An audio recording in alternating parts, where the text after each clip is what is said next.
Xiaole is an ordinary sophomore who often indulges in novels to pass the time.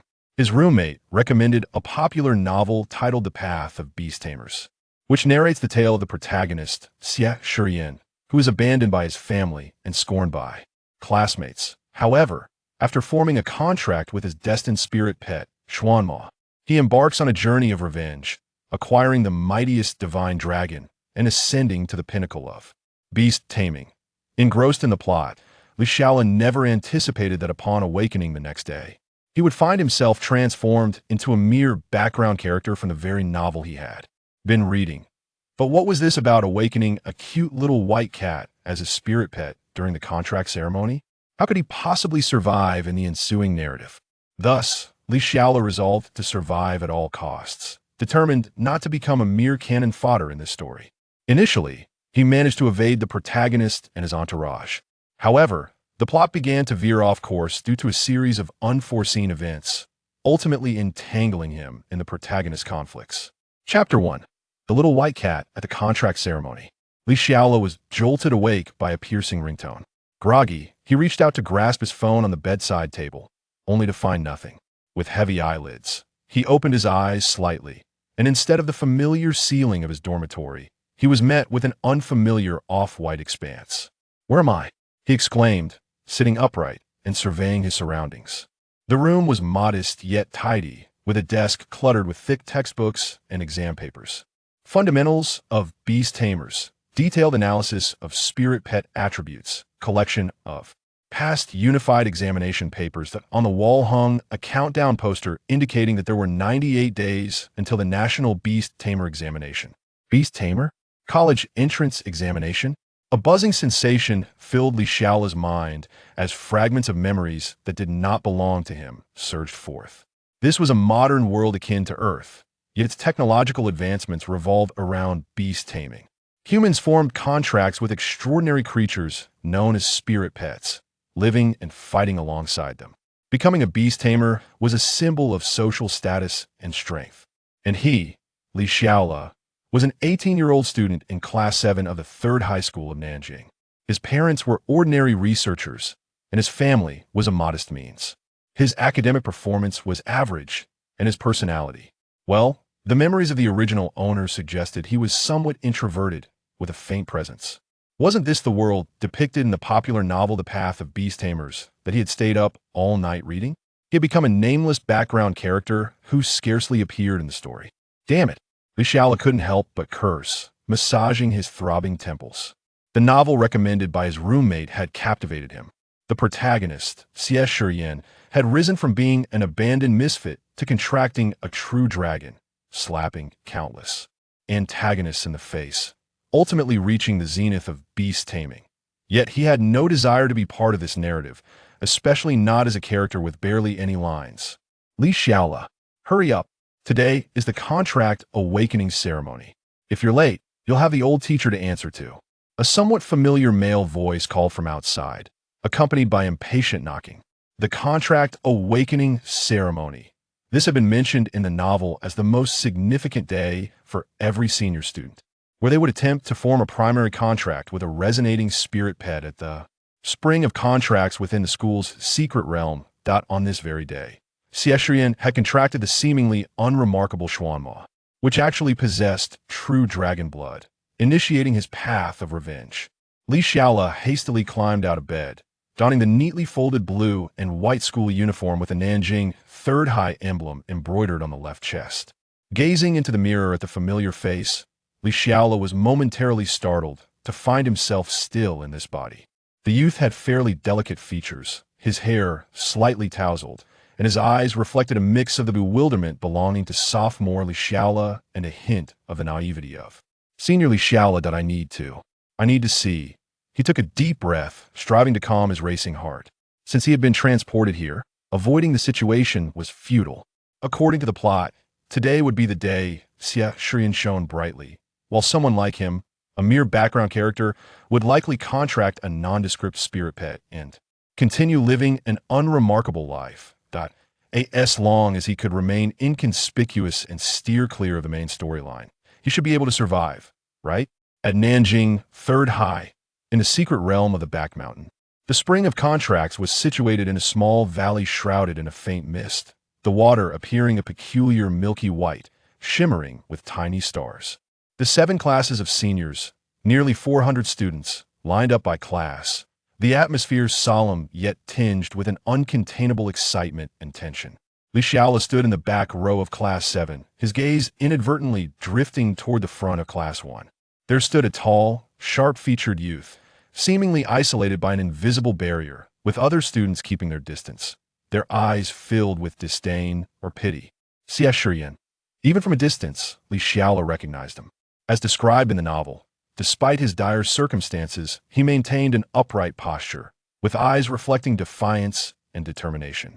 It was said that he hailed from the prestigious Xie family of beast tamers, but had been abandoned due to the early demise of his parents and poor initial aptitude testing. Relegated to this ordinary school. Silence. The principal's booming voice commanded attention from the podium. The contract ceremony will now commence. Students whose names are called, please step forward and immerse your hands in the spring of contracts, and attune yourselves to the resonance with the spirit pet cubs. The ceremony proceeded in order of student numbers.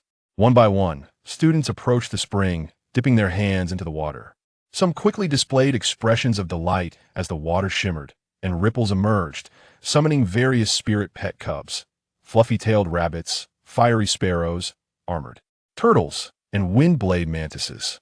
Most were common attribute spirit pets: normal, fire, water, grass, rock, etc., with occasional awakenings of special attributes like lightning or psychic, eliciting small gasps of admiration. Class 1, Xie Shiyan. A sudden hush fell over the crowd, countless eyes converging on him, some reveling in misfortune, others curious, and a rare few filled with anticipation. Xie Shiyan, expressionless, stepped forward, kneeling by the spring, and without hesitation, plunged his right hand into the milky water point. 1 second, 2 seconds, 3 seconds. The spring remained unresponsive. Whispers began to circulate. He's still unable to do it. Waste is still waste, squandering a spot I heard his parents were.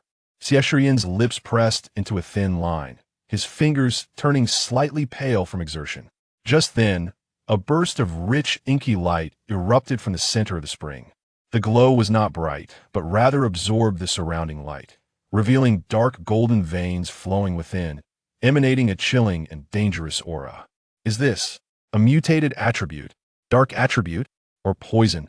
As the light receded, a small snake, approximately half a meter long, entirely black with dark golden patterns, coiled around Xie Shiyan's arm. It lifted its head, its purple vertical pupils scanning the surroundings coldly, causing many students who met its gaze to feel a shiver of trepidation.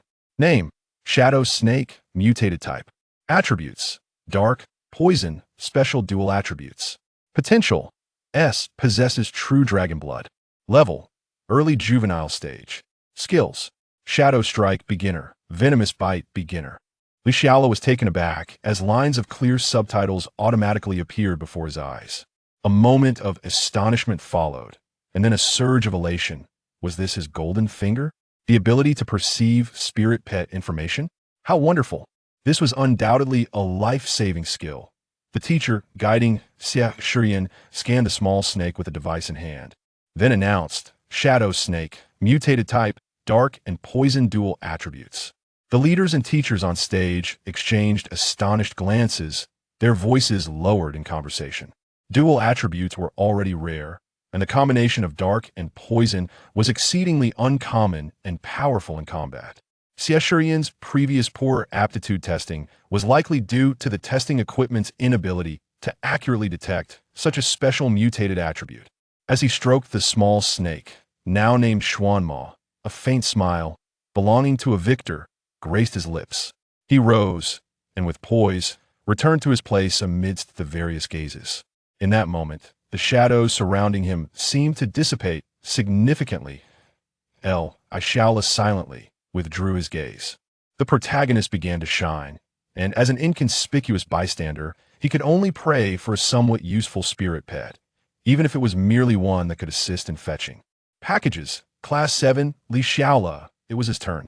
His heart raced as he stepped forward, mimicking the gestures of others and plunging his hand into the cool spring water. The guiding teacher encouraged, "Feel with your heart for your destined companion." A chill crept along his fingertips. He closed his eyes, striving to feel. In the enveloping darkness, countless points of light flickered and danced, each representing the essence of different spirit pet cubs. Some burned with fiery intensity, others radiated gentle tranquility, and some exuded a weighty solidity. He attempted to approach the brighter, more soothing lights, but they seemed indifferent to his presence, drifting away. Just as frustration began to set in, an exceedingly faint, almost imperceptible light drew near to his consciousness. This light was small and soft, imbued with an inexplicable sense of familiarity. The spring water glimmered softly, a gentle white light illuminating the scene. A tiny, snow-white creature, no larger than the palm of his hand, manifested within Xiaole's open grasp. It possessed large, sapphire-blue eyes and a delicate, crescent-shaped, golden mark upon its forehead. It tilted its head and gently licked his finger with its soft pink tongue, producing a faint, adorable MEWIT resembled a charming white kitten. Name. Attribute: normal. Potential: level: early childhood. Skill: claw strike beginner. Cuteness: passive. Remark: unknown beast unique. Bloodline: currently in an extremely weak state, with abnormal attribute perception. Xiaole: cuteness? A passive skill? An unknown beast? The most ordinary normal attribute? The instructor beside him scanned with a device, his expression turning perplexed as he announced, "Unknown spirit pet. Normal type." Behind him, muffled laughter erupted. "What's this contract? A regular house cat? Normal type. You might as well give up on being a beastmaster. Even a contract with a wind spirit bird would be superior to this." Xiaole endeavored to ignore the mocking laughter surrounding him, focusing on the adorable creature in his palm, then glancing toward the formidable Xie Shiyan with the unmistakable dark ink on his arm, feeling a wave of discouragement. The disparity at the outset was staggering. How could he possibly survive future beast attacks, the protagonist's enemies, or the Academy's competitions?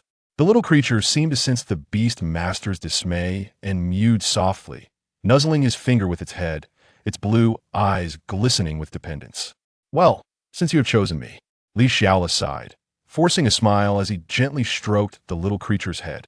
"From now on, I shall call you Snowball. Let us strive together to avoid becoming cannon fodder."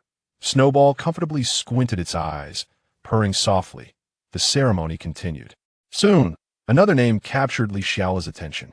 Class 3, by Yin. A tall, silver-haired youth with an aloof demeanor stepped forward. Clad in a uniform indistinguishable from his peers, he nevertheless exuded an air of nobility. His delicate features bore little expression, as if he took little interest in his surroundings. This was the protagonist's early nemesis and later close friend, the super-rich by Yin. As for why this wealthy heir chose not to attend a better school, the original text indicated that he wished to experience an ordinary life. In any case, the thoughts of the affluent are beyond the comprehension of the average individual. He immersed his hand in the spring water. Moments later, a dazzling interplay of icy blue and fiery red light surged forth, the temperature plummeting and then soaring. As the brilliance faded, an elegant white fox perched upon his shoulder, its snow-white fur contrasting sharply with the vivid crimson tip of its tail, its red eyes sparkling with pride. Name: Snow Spirit Fox Variant. Attribute: Ice, Fire, Special Dual Attribute. Potential: S. Possesses the bloodline of the nine-tailed fox. Level: Early Childhood. Skill: Ice Spike Beginner, Spark Beginner. The teacher proclaimed, "The Snow Spirit Fox is a variant with dual attributes of ice and fire." Another dual attribute, and a combination of ice and fire, which were diametrically opposed yet immensely powerful. The crowd gasped once more. With an expression of indifference, Bai Yuyin casually caressed the white fox's chin and murmured, "Crimson Moon," before turning to leave. Xiaole's lips twitched. Well, the protagonist and future key character both possessed exceptional spirit companions from the start, while he was left with a mere normal-type little white cat that merely had the ability to be cute. Chapter 2. The mutated attributes having awakened his innate spirit pet in the morning, Xiaole was to be assigned to a class in the afternoon. categorized according to the potential of each individual spirit pet. Unsurprisingly, he found himself placed in the least favorable class. The enthusiastic homeroom teacher addressed the students. Dear classmates, you have officially become novice beast tamers. Do not be disheartened by the perceived lack of excellence in your innate spirit pets. Remember, it is not the spirit pets that are inferior, but the beast tamers themselves. Even a spirit pet of average caliber may shine brilliantly in the future. From this moment on, you must strive harder than others. Xiaole could scarcely bear to listen. However, his classmates around him were filled with fervor. Having encountered such motivational platitudes numerous times in his previous life, he had long since developed an immunity to them. Instead, he contemplated how he and Snowball would survive the impending beast tide that would unfold in the narrative. In the early stages of the plot, the protagonist group inadvertently entered a secret realm in the outskirts of Nanjing City, where they uncovered a long-concealed plan involving a sentient leader among the demon beasts, orchestrating a large-scale assault known as the beast tide. However, they were unable to alert the city in time, and the beast tide commenced without warning. Surrounded by mountains on 3 sides, Nanjing City was rife with secret realms and wild mountains, teeming with demon beasts, rendering any defense utterly futile. Furthermore, each city district was guarded by no more than 10 king-level beast tamers, whose spirit pets had yet to reach their complete forms. Communication channels were severed, leaving Nanjing City isolated and suffering heavy casualties. The beast tide was not confined to Nanjing City alone. It spread across the nation and even the globe, entangling the protagonists in a web of deeper conspiracies, clarifying the main storyline. Naturally, Xiaole had no desire to become embroiled in such a series of plots and dangers, especially considering that his spirit pet would hardly suffice against the adversaries. Yet, he could not turn a blind eye to the suffering of others. Fortunately, he remembered the timeline quite well. It was merely a few days after the college entrance examination. True to their roles as protagonists, even during the holidays, they chose to train in Kingland Mountain, fortuitously discovering the conspiracy. The enthusiastic speech from the homeroom teacher did not last long. He concluded by announcing, "This Sunday, there will be an outdoor training session at the periphery of Kingland Mountain. Familiarize yourselves with your spirit pets in the meantime. Additionally, in 1 month, there will be the preliminary round for the city-level competition, which could significantly impact your university prospects. So take it seriously." The city-level competition in Nanjing employs a 4v14 format, held at the Tianlan Arena, the largest competition venue in the city. This event serves as a substantial advantage in a national entrance examination for beast tamers, with the champion potentially being directly recommended to prestigious universities, making its significance comparable to that of the entrance examination itself. The preliminary round of this competition consists of individual matches held within each school. As Xiaole pondered this, he felt overwhelmed, glancing at Snowball, who was frolicking with butterflies in the spirit pet space, worried that he might not gain admission to a respectable university. In the original narrative, the entire protagonist group was accepted into the most prestigious beast taming institution, the Tianyan Academy of Spirit Beasts, located in the capital city of Yunjing. As he contemplated silently within, he realized that reaching Yunjing City would likely entangle him in the narrative, rendering him a mere pawn. Yet venturing too far afield would expose him to the dire threats posed by the beast tide. Just as he found himself in this quandary, a classmate called out to him, "Hey, you there?" "Yes, Xiaole. It's almost time for the practical training class." "Aren't you leaving?" "All right. Thank you. I'm on my way," Xiaole replied, snapping back to reality. Worrying was futile. It would be far more beneficial to strategize on how to enhance the power of his spirit pet. The practical training venue was a designated area within the school, its ground composed entirely of earth, suitable for the skills of spirit pets. Xiaole drew lots for his opponent, who was a classmate possessing a rock claw mole as their spirit pet. Xiaole observed the fundamental information of the creature: name, rock claw mole; attribute, rock; level, early juvenile stage; skills, rock claw beginner; burrow, beginner; notes, vulnerable in the abdomen and eyes. Snowball was summoned, a small fluff of fur with wide blue eyes, filled with bewilderment, clearly unaware of the unfolding events. Emulating the descriptions from novels, Xiaole attempted to establish a mental connection with Snowball. Snowball, can you hear me? The little creature turned to glance at its beastmaster, its azure eyes shimmering with innocence, softly responding, meow.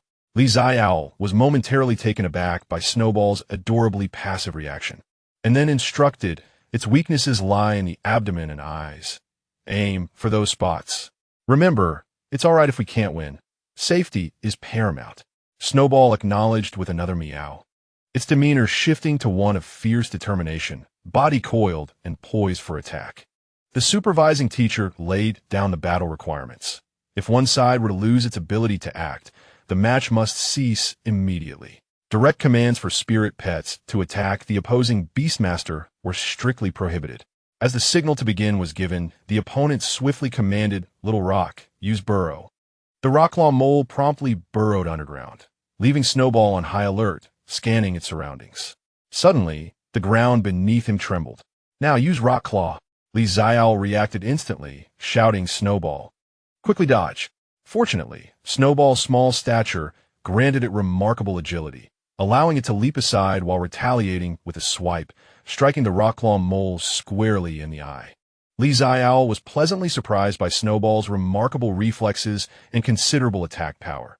The Rocklaw mole immediately shielded its eyes, exposing its vulnerable abdomen. Quick to seize the moment, Xiaole called out, use claw strike to attack its abdomen. Snowball meowed in response, and, upon landing, dashed forward with astonishing speed, resembling a fleeting white shadow. The opposing beastmaster was taken aback, frantically shouting, Little Rock, Rockclaw. The Rocklaw mole, displaying impressive execution, swung one of its claws, imbued with rock attributes, toward Snowball, seemingly on the verge of a hit. Snowball, be careful. Yet, Snowball's speed was too great to alter its course now. Just as Xiaole braced for the impending impact, the golden crescent on Snowball's forehead glimmered, and in a flash, it evaded the rock claw. Then, at a distance of less than half a meter to the left, a claw strike landed on the abdomen of the rock claw mole, tearing through its fur. Clearly caught off guard, the rock claw mole lost its ability to move after the attack. The supervising teacher nearby was momentarily stunned by this unexpected turn of events, and after a brief pause, declared, cease hostilities. Xiaole wins. Xiaole himself was bewildered, wondering how Snowball had altered its position.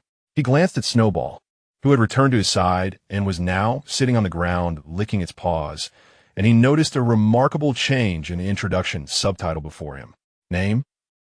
Attribute, Space System, Special Mutation Attribute, Potential, Unknown Bloodline, Level, Early Juvenile Stage, Skills, Spatial Tier, Elementary, Teleportation Elementary, Adorableness, Passive, Remarks, an exceedingly rare space attribute, often mistaken for a common type, possessing a unique bloodline with immeasurable potential.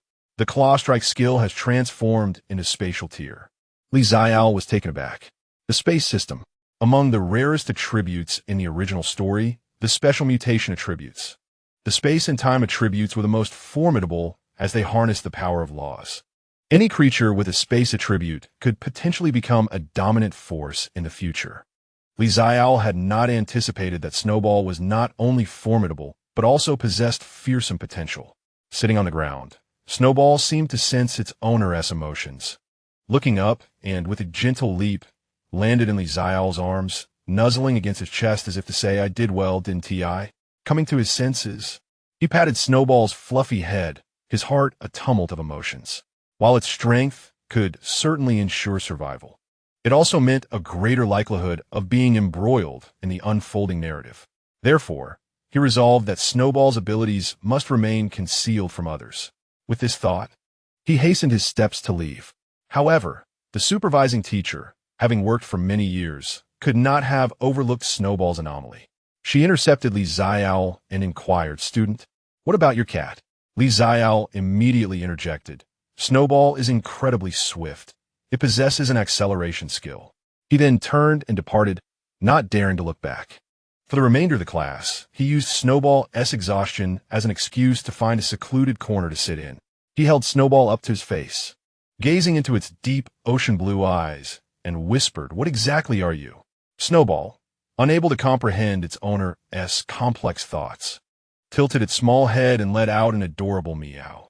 Once more struck by an emotional blow, Xiaole hugged Snowball tightly and declared, "No matter what breed you are, I will take good care of you. We will stick together until the very end." After a while, he released Snowball and mentally communicated with it. "Snowball, could you attempt that skill again?" "The teleportation one. Just a short distance. Try teleporting to my shoulder." Snowball, being quite intelligent, immediately understood Xiaole's intent. The crescent mark on its head flickered once more, and in the next moment, its figure vanished, only to reappear on Xiaole's shoulder, nuzzling against his cheek. Xiaole stroked Snowball's chin, marveling at the elegance of the teleportation skill, though he could sense that it demanded a significant expenditure of Snowball's spiritual energy. Understanding is essential, for the techniques of the spatial system are remarkably potent, almost devoid of any preparatory delay.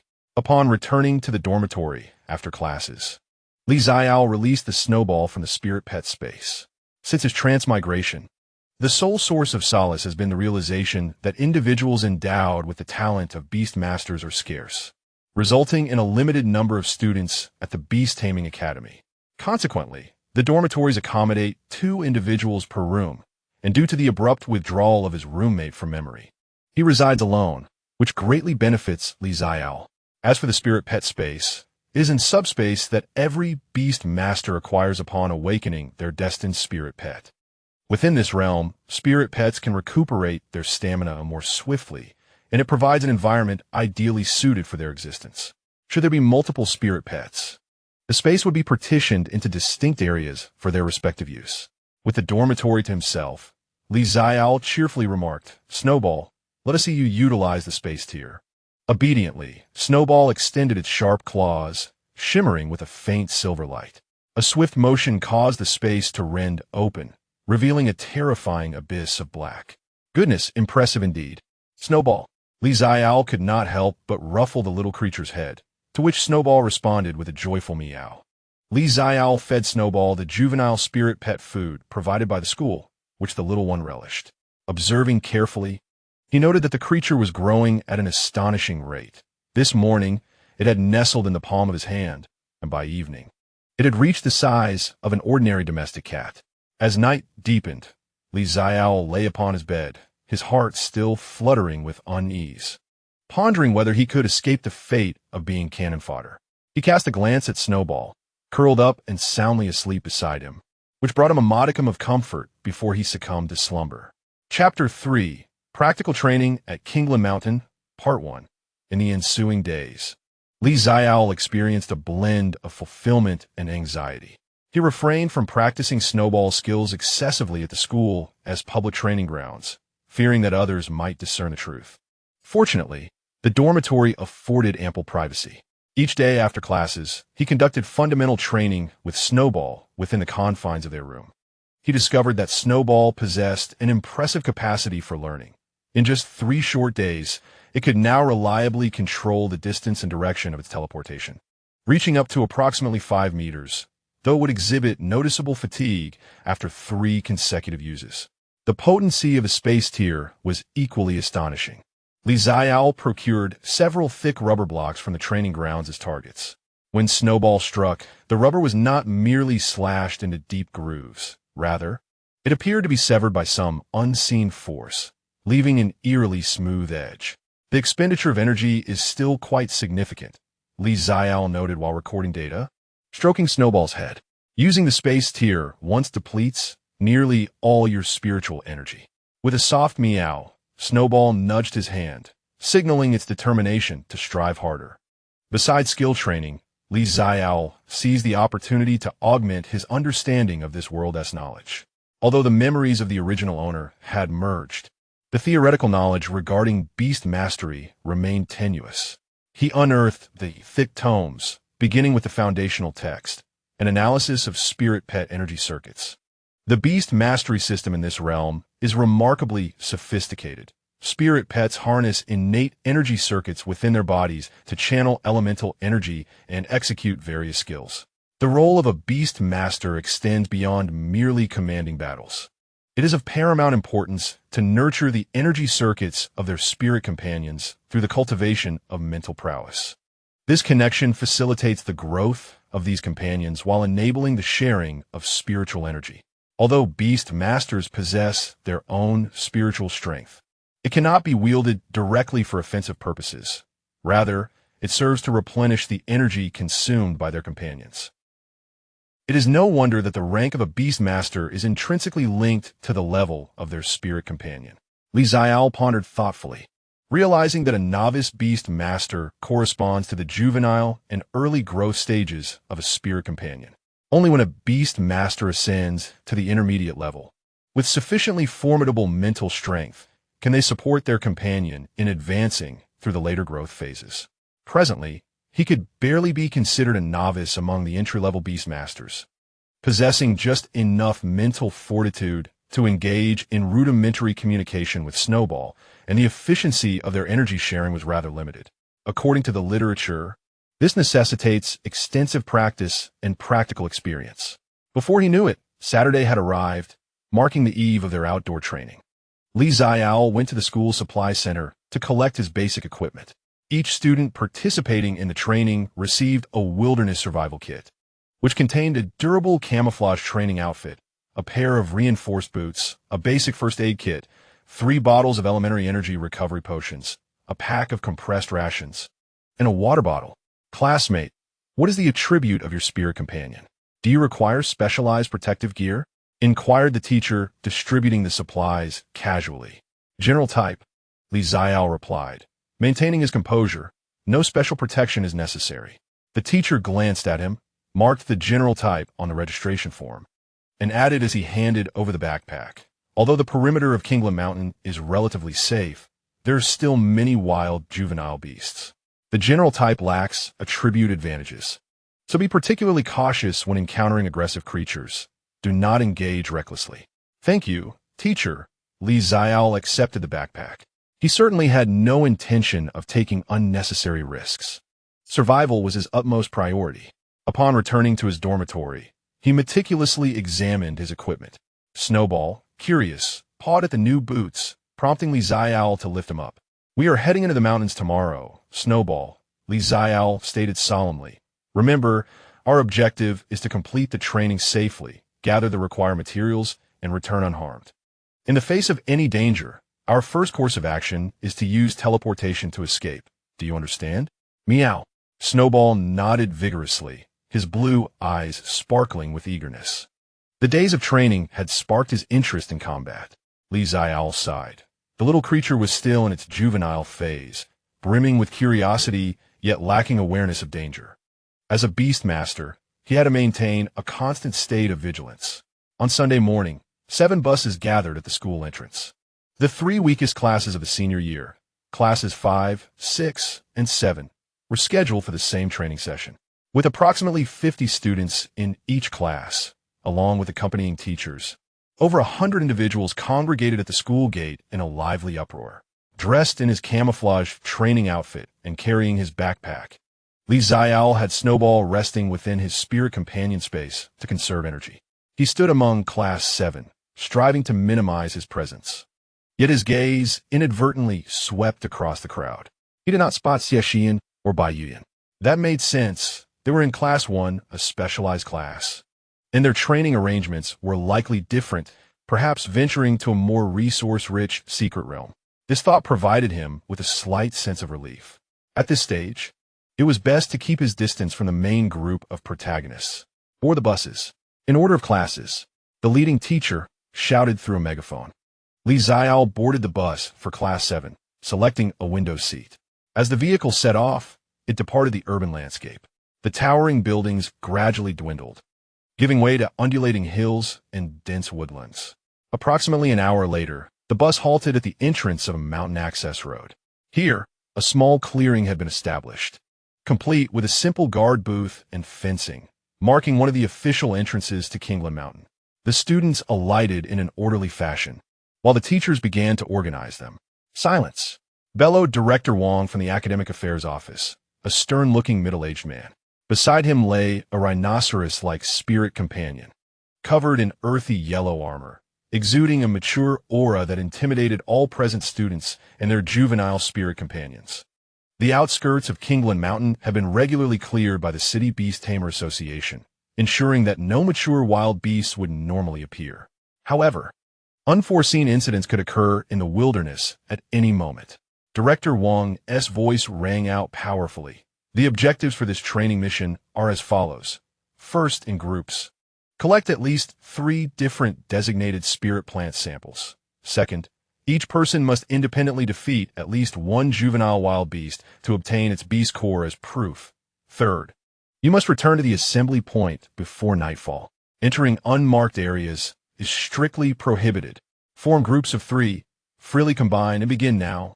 The crowd instantly erupted with activity as classmates sought familiar partners. Xiaole, lacking friends in class and possessing an introverted nature, had deliberately maintained a low profile since his arrival, refraining from initiating any friendships. He pondered whether to seek out a reliable group to join when suddenly someone tapped him on the shoulder. Turning around, he found Zhou, a classmate who had reminded him during practice 2 days prior.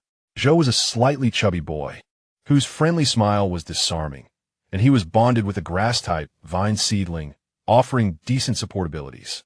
Xiaole, you haven't formed a team yet, have you? Zhou asked. I'm teamed up with Lu Yu, and we still need one more person. Would you like to join us? Lu Yu's spirit companion was a fire fong dog, possessing commendable offensive capabilities. Xiaole glanced at the tall, slender boy beside Zhou, who nodded at him. While at his feet squatted a small dog with a coat of bright orange, its tail resembling a torch. Name, Fire Fong Dog. Attribute, Fire. Level, mid-juvenile. Skills, Spark Basic. Charge, Basic. Fire-type spirits have an advantage over common grass and bug types. Grass types possess control and healing potential, and although the snowball spirit is of the space type, it can outwardly masquerade as a swift melee fighter of the general type. This combination is quite comprehensive. All right, thank you, Xiaole replied readily. Teaming up was indeed a safer option. Zhou looked pleased. Then let us go collect our task list and map. The task list detailed illustrations and descriptions of several common spirit plants, requiring the collection of any 3. The map indicated the safe zones and resource point distributions around Kingland Mountain. The glow grass thrives in dark, damp areas. We should head to the Western Valley. Lu Yu analyzed while pointing at the map. The ironwood bark can be found in the Eastern Grove, and this flower, which gathers droplets at dawn or dusk that possess slight energy, can be found in any patch of grass. It's all about luck. Let us proceed in order. First, we shall venture to the valley in search of the luminescent grass, and then we will head to the arboreal glade, while remaining vigilant for the dew flower along the way, proposed Zhou. Xiaole and Lu Yu concurred. After notifying the registration desk, the trio joined other teams and entered the verdant expanse of Kingland Mountain. Chapter 4, Practical Training at Kingland Mountain, Part 2. Upon entering the forest, the atmosphere shifted dramatically. Towering trees obscured portions of sunlight, and the air was moist and invigorating, infused with the earthy sense of soil and foliage. The melodious chirping of birds and the incessant hum of insects filled the air, occasionally interrupted by the distant growls of unknown mythical beasts. Many students summoned their spirit pets to scout ahead or remain on guard. Zhou released a vine sapling, approximately half a meter tall, its vibrant green body crowned with 2 tender leaves. It moved slowly with its roots, attuned to the life force of the surrounding flora. Lu Yu's fire fluff dog, Xiaole, energetically darted ahead, its nose twitching, keenly detecting scents. After a moment's contemplation, Xiaole summoned Snowball. The little creature landed gracefully on the ground, ears perked, its blue eyes scanning the surroundings with alertness. In the wilderness, an additional pair of eyes enhances safety. Your cat is quite beautiful, Zhou praised. Although the initial stages may seem weak, I have heard that some individuals can awaken special abilities later on. Thank you. I hope so, Xiaole responded vaguely. Redirecting the conversation. Let's quicken our pace and aimed to reach the valley before noon. The trio followed the narrow trail forged by hunters. Snowball appeared to adapt well to the wild, occasionally leaping onto branches to observe and then returning to Xiaole's side with nimble grace. Through their mental link, Xiaole could vaguely sense Snowball's emotions: curiosity, vigilance, and a hint of excitement. After walking for approximately half an hour, the forest grew denser. Suddenly, Zhou's vine sapling pointed its leaves toward the left front, producing a faint rustling sound. There is an energy response in that direction. It may be a spirit plant, Zhou remarked. The three cautiously parted the underbrush and indeed discovered a few clusters of blue grass emitting a faint glow at the shaded base of an ancient tree, each with 3 slender leaves. Name: luminescent grass. Attribute: grasslight. Faint. Level: common spirit plant. Effect: can be used to create energy supplements for beginner light or grass-type spirit pets. It is luminescent grass, Zhou exclaimed joyfully, squatting down to retrieve a jade spade and a small box from his backpack. He carefully unearthed 2 specimens, roots and soil intact, and placed them into a specially designed preservation box. That will suffice. Let's leave a few to continue growing. Having successfully located their first spirit plant, the group's morale soared. They continued westward, advancing toward the valley. After another 20 minutes, the gentle sound of flowing water became discernible. The air was now heavier with moisture, and the ground turned muddy. We are nearing the valley. Everyone be cautious. Such damp environments are conducive to the habitation of water-type or poison-type mythical beasts, Lu Yu cautioned, urging the fire-fluff dog to slow its pace. Suddenly, Snowball halted, ears swiveling toward the right front, emitting a low whimper as its fur bristled. Xiaole immediately sensed danger. Almost simultaneously, the underbrush on the right side shook violently, and a gray shadow lunged forth, targeting the fire-fluff dog at the forefront.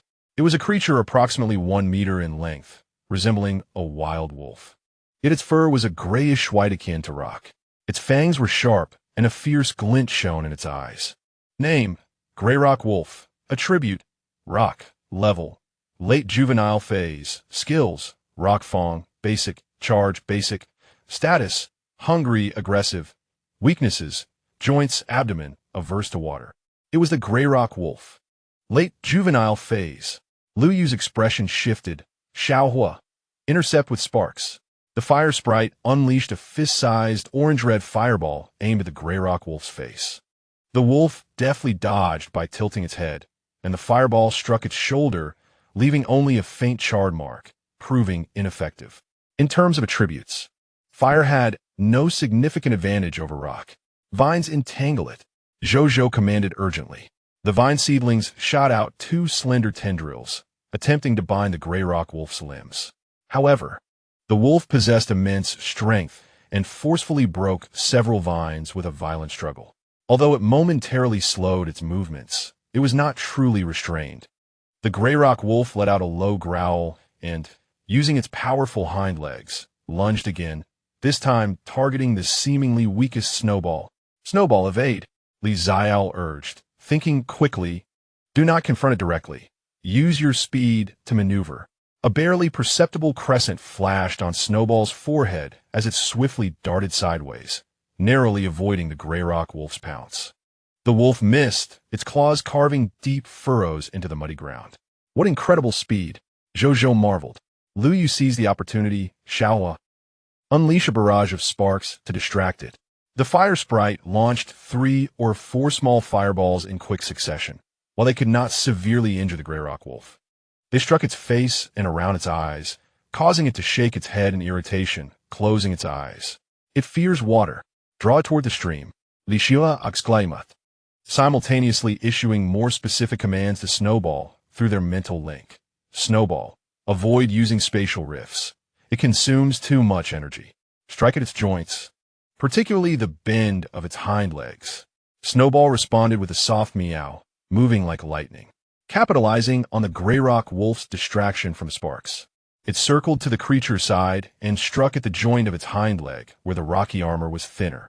The fur was sliced open, and although the wound was shallow, The gray rock wolf let out a pained howl, its hind leg weakening and its balance visibly faltering. Effective.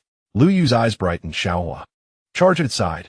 The fire sprite, enveloped in a faint red glow, accelerated fiercely, crashing into the gray rock wolf's side. The wolf, having just regained its footing, staggered a few steps towards the stream from the impact. Vines fully entangle its forelegs. Zhou commanded. The vine seedlings extended all their tendrils, firmly ensnaring the gray rock wolf's two forelegs. The wolf struggled in anger, but the slippery mud beneath it hindered its ability to exert force. Now is our chance. Xiaole inhaled deeply. Snowball, push into the stream. Snowball understood. This time, it did not rely on skills, but instead, with remarkable agility, leaped behind the gray rock wolf and, using all its strength, thrust forward. The wolf, already unstable, with its forelegs bound and its hind legs injured, lost its balance and fell into the nearby shallow, yet swiftly flowing stream with a splash. Rock-type creatures generally loathe water. Upon entering the water, the stony fur of the greystone wolf appeared to lose its luster. It floundered in panic, unable to unleash its skills, and its combat power diminished significantly. Fire. Unleash your most powerful spark and aim for its head. Lu Yu commanded. The fire sprite amassed its energy, releasing a fireball that was twice the size of its previous ones, striking the greystone wolf's head with precision. The clash of water and fire elicited a chilling howl from the wolf, its struggles gradually weakening. Ultimately, it ceased to move, its body slowly dissipating into specks of light, leaving behind a yellowish, irregular crystal resting on the stone bed of the stream, a demon core. The battle concluded. The trio, panting, exchanged glances, each reflecting a mixture of fear and exhilaration. We did it. Zhou plopped onto the ground, his vine, sapling noticeably wilted from excessive energy consumption. Lu Yu wiped the sweat from his brow and instructed the fire sprite to retrieve the demon core. The fire sprite bore a few scratches, though they were not severe. Xiaole hurriedly picked up the snowball for inspection. The little creature was breathing rapidly, but bore no wounds. Its blue eyes sparkled with satisfaction at its performance. Well done, Snowball, Xiaole praised sincerely, ruffling its head. Just moments ago, Snowball's agility and adherence to commands had been remarkable, and it had yet to reveal its spatial abilities. Your cat is incredibly swift and responsive, Lu Yu remarked, approaching with admiration. Such speed is indeed rare among typical familiars. Perhaps it's just individual variation. Xiaole replied vaguely, steering the conversation away. Let us hasten our departure. The commotion from the battle may attract other beasts. Zhou and Lu Yu nodded in agreement. Zhou administered a bit of energy potion to the vine sapling, while Lu Yu tended to the fire sprite scratches. Xiaole also provided Snowball with a basic energy potion. Although it had not utilized spatial abilities, the intense movement and claw strikes had taken a toll. Once they were prepared, the trio dared not linger, swiftly leaving the stream's edge to continue towards the designated arboreal forest. Unbeknownst to them, from the treetop of a distant giant tree, a pair of eyes observed them intently, particularly fixated on the unusually agile white cat. Xie Shiyan leaned against the trunk, his arm's dark ink flicking its tongue, while his purple-slit pupils followed their direction. That cat is intriguing, Xie Shiyan murmured to himself. He had originally ventured deeper into Kinglan Mountain in search of dark or poison resources and had fortuitously caught wind of the battle's commotion. The speed and timing of that white cat were far from ordinary for a typical familiar. Moreover, the faint golden mark on its forehead was noteworthy. The dark ink nudged his wrist, conveying a hint of curiosity. You find it remarkable too? Xie Shiyan chuckled softly. Well, it matters little to us. Let us proceed to find the shadow mushrooms.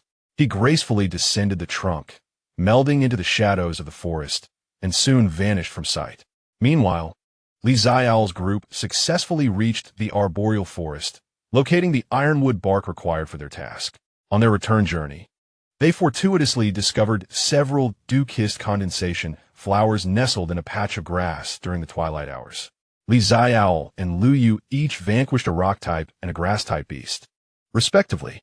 With the collection of 3 types of spiritual flora complete, Each individual additionally acquired a demon core, thus successfully fulfilling the task.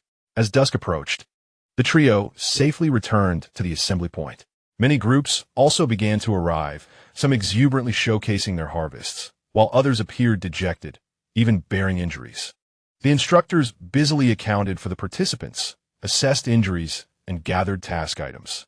Xiaole submitted the samples of spiritual flora and registered his acquisition of a rock-type demon core. Finally exhaling in relief, the inaugural field training session unfolded with thrills but no significant perils. Chapter 5. A glimpse of talent on the Monday following the conclusion of training. The school resumed its regular academic rhythm. Xiaole's group, having successfully completed the task and demonstrated exceptional performance, received commendation from their class. He cautiously attributed the analysis of the gray rock wolf's weaknesses and the fortunate coincidences during battle to mere luck and Snowball's inherent sharpness, managing to gloss over the details. Yet, he sensed that certain gazes began to subtly converge upon him and Snowball. The remarkably swift and tactically astute ordinary white cat inevitably drew attention. There was an urgent need to enhance strength while remaining prudent. In the dormitory, Xiaole earnestly addressed Snowball, stating, "From this day forth, we shall engage in additional training at night, focusing on control and energy efficiency. Our teleportation must be perfected to the point of being nearly silent and invisible, while the spatial rending must be manageable in range and power." Snowball nudged his hand with its head, signaling comprehension. During daytime classes, Xiaole attentively absorbed theoretical knowledge, realizing that the discipline of beast mastery was far more intricate and profound than he had anticipated, beyond the basic principles of attribute counteraction and energy circuit theory. There were subjects such as evolutionary material studies for spiritual pets, ecology and countermeasures of wild demonic beasts, and foundations of tactical command and combat, among others. The evolution of spiritual companions involved not merely an increase in level and strength, but also a transcendence of life forms. At the podium, a bespectacled middle-aged female instructor elucidated that each evolutionary milestone necessitated specific keys, which might be certain treasures imbued with corresponding attributes, unique combat insights, or the awakening of latent powers within one's bloodline. The mission of a Beastmaster is to guide their partner along the correct evolutionary path. Xiaole glanced down at Snowball, who was dozing on the desk, with an unknown species and bloodline. The evolutionary journey of this space attribute Snowball was destined to be more arduous and unpredictable than that of ordinary spiritual pets. He was uncertain about what Snowball truly was or what form it might evolve into in the future. It seemed imperative to seek out information or visit locations that might hold relevant records, Xiaole contemplated. However, such places often entailed risks and narrative turning points. In the afternoon practical lesson, the instructor announced an important update. In preparation for the citywide competition scheduled 2 months hence, the school would host an internal preliminary round in 1 month's time. The practical class instructor, Mr. Zhang, a retired military beastmaster, exhibited a no-nonsense demeanor. The top 4 from the preliminary round would serve as official representative for the school in the citywide competition, gaining preferential access to school resources. From now on, all practical lessons will primarily focus on combat training, and I will provide suggestions based on your performance. A stir coursed through the classroom. The citywide competition was pivotal for extra points in college entrance exams and admissions, standing as one of the most significant objectives for nearly all third-year Beastmaster students. Now, in pairs, the students engage in free combat practice. Begin. The classmates dispersed, each seeking an opponent. Just as Xiaole was contemplating finding a corner to practice alone, a voice called out to him, "Xiaole, let's have a match." The speaker was a tall boy named Xiaopeng, who ranked among the stronger students in the class. Bonded with a late-stage iron-armored rhinoceros, known for its exceptional defensive capabilities. His gaze towards Xiaole bore distinct scrutiny and a hint of defiance, clearly indicating that Xiaole's performance during training had caught the attention of some competitive spirits. "Xiaopeng, your iron-armored rhinoceros is already in the late stage, while Xiaole's cat is still in its early stage. Isn't that a bit unfair?" Zhou remarked from the side. In real combat, what is fairness? Xiaole retorted dismissively. Besides, his cat is incredibly fast. It might just win. What's the matter, afraid? Many classmates turned their attention to them. Xiaole sighed inwardly, realizing there was no escaping this challenge. Avoiding combat would only deepen suspicion. All right, he replied calmly. I look forward to your guidance. The two moved to an open training area where other students gathered to watch. Xiaole summoned his iron-armored rhinoceros. It was a creature comparable in size to a calf, with skin exhibiting a metallic bluish-gray hue, sporting a short, thick horn on its forehead, and powerful limbs that caused the ground to tremble slightly upon landing. Name: Iron-Armored Rhinoceros. Attribute: Steel. Level: Mid-stage of the juvenile phase. Skills: Charge, Basic. Iron Armor, Passive. Steel Tail, Basic. Vulnerabilities: Joint connections, Abdomen, Fear of Fire. Xiaole's gaze sharpened. Steel attribute means exceptionally high physical defense. Snowball's claw strikes would likely struggle to penetrate. His only hope lay in speed and exploiting vulnerabilities, but his opponent was surely aware of those weaknesses and would prioritize defense. Snowball, he whispered. A flash of white light appeared as Snowball materialized in the arena, appearing noticeably larger than just a few days prior, now the size of a small dog. Yet still quite diminutive compared to the iron-armored rhinoceros. Its azure eyes gazed calmly at the opponent, exuding no trace of fear. Iron-armored, charge. Xiaole seized the initiative. The iron-armored rhinoceros let out a low roar, its hooves pounding the ground as it charged forward with tremendous force. The ground resonating beneath it. Although the linear charge lacked speed, its overwhelming momentum would be painful upon impact. Snowball, teleport 3 meters to the left, then circle around. Xiaole commanded swiftly through their mental link. He deliberately instructed Snowball to use teleportation, though to the onlookers, it appeared more like an explosive acceleration technique.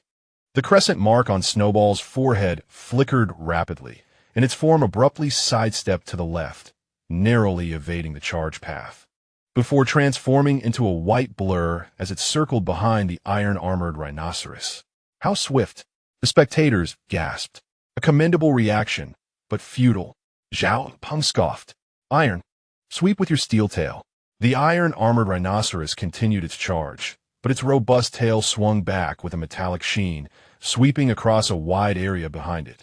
This attack had a broad range, making it incredibly difficult for Snowball to evade if positioned at the rear. Jump!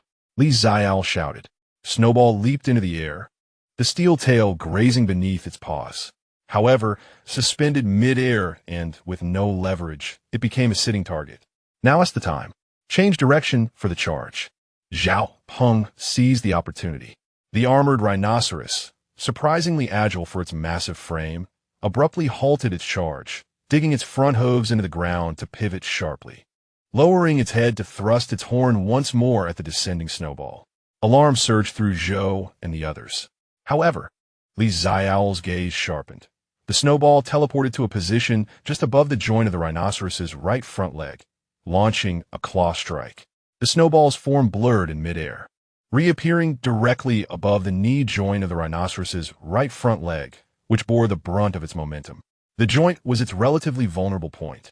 The Snowball's claws shot forth, devoid of the usual silvery sheen, but still razor-sharp. It raked viciously at the creased skin where the joint connected. With a sound of tearing flesh, the rhinoceros's tough hide was breached. While the injury did not expose bone, blood seeped from the surface. More importantly, the joint was compromised, and as the rhinoceros charged forward, its right leg buckled, causing its massive body to stumble and crash to the ground, sending dust flying. What? Xiaole gasped in shock. The Snowball landed lightly, without a moment's pause, transforming into a white blur, and lunged at the exposed soft underbelly of the fallen rhinoceros. Stop! Teacher Zhang's voice rang out. The Snowball's claws halted just before touching the belly, retracting gracefully. It glanced back at Xiaole, receiving a nod of affirmation, then elegantly trotted back to its master, licking its paws. The rhinoceros struggled to rise, its right front leg limping, emitting a muffled grunt of distress. Silence enveloped the arena. Moments later, murmurs erupted. Had Li Xiaole triumphed? The speed and timing of that cat were remarkable. The rhinoceros's defenses had proven futile, directly targeted at its weak point. Was this truly a typical creature? Teacher Zhang approached, inspecting the rhinoceros's wound, then casting a profound glance at Li Xiaole and the snowball. Excellent combat awareness, precise targeting of weaknesses, and decisive command. Xiaopeng, you fell victim to underestimating your opponent and insufficient protection of your own weaknesses. The rhinoceros boasts high defense, yet its agility is its Achilles heel. You relied too heavily on its charge, lacking adaptability. Xiaopeng's face flushed with alternating shades of red and white as he recalled the rhinoceros, awkwardly nodding at Li Xiaole. I concede. Your cat is formidable. Thank you for the match, Li Xiaole replied politely, though unease lingered within. The snowball's performance seemed somewhat excessive. The two teleportations earlier, despite efforts to conceal them, could easily raise suspicions due to their abrupt short-distance displacements. Indeed, Teacher Zhang pondered before speaking. Li Xiaole, your spirit companion possesses extraordinary speed, a rare gift. However, relying solely on speed and claw strikes against opponents with stronger defenses or area skills will prove arduous. You must consider training it in some disruption or control techniques, or hasten its awakening of true elemental abilities. True elemental abilities? Li Xiaole's heart stirred. Precisely, Teacher Zhang nodded. Typical spirit companions may occasionally awaken a secondary attribute during their growth or maturation due to individual variances or latent bloodlines, such as combat skills or even rare attributes. Given your companion's exceptional speed and reflexes, it likely harbors significant potential. Regularly engaging in targeted energy sensing training may yield significant rewards. The teacher's words served as a revelation for Li Xiaole, offering an exquisite cover should the snowball inadvertently reveal its spatial abilities, allowing it to be attributed to a unique attribute of the general awakening type. Although the rarity of the spatial type may attract attention, it is certainly preferable to being under scrutiny from the very beginning.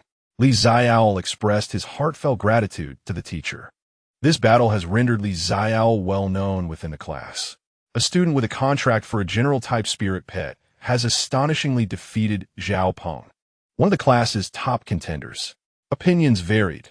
Some admired him, others were intrigued, while some harbored resentment and plotted challenges. Chapter 6. Municipal Preliminary Competition in the Ensuing Weeks. Li Xiaole settled into a busy and structured routine. He attended classes and practiced during the day, and in the evenings, he would engage in additional training with Snowball in the dormitory or secluded corners of the school.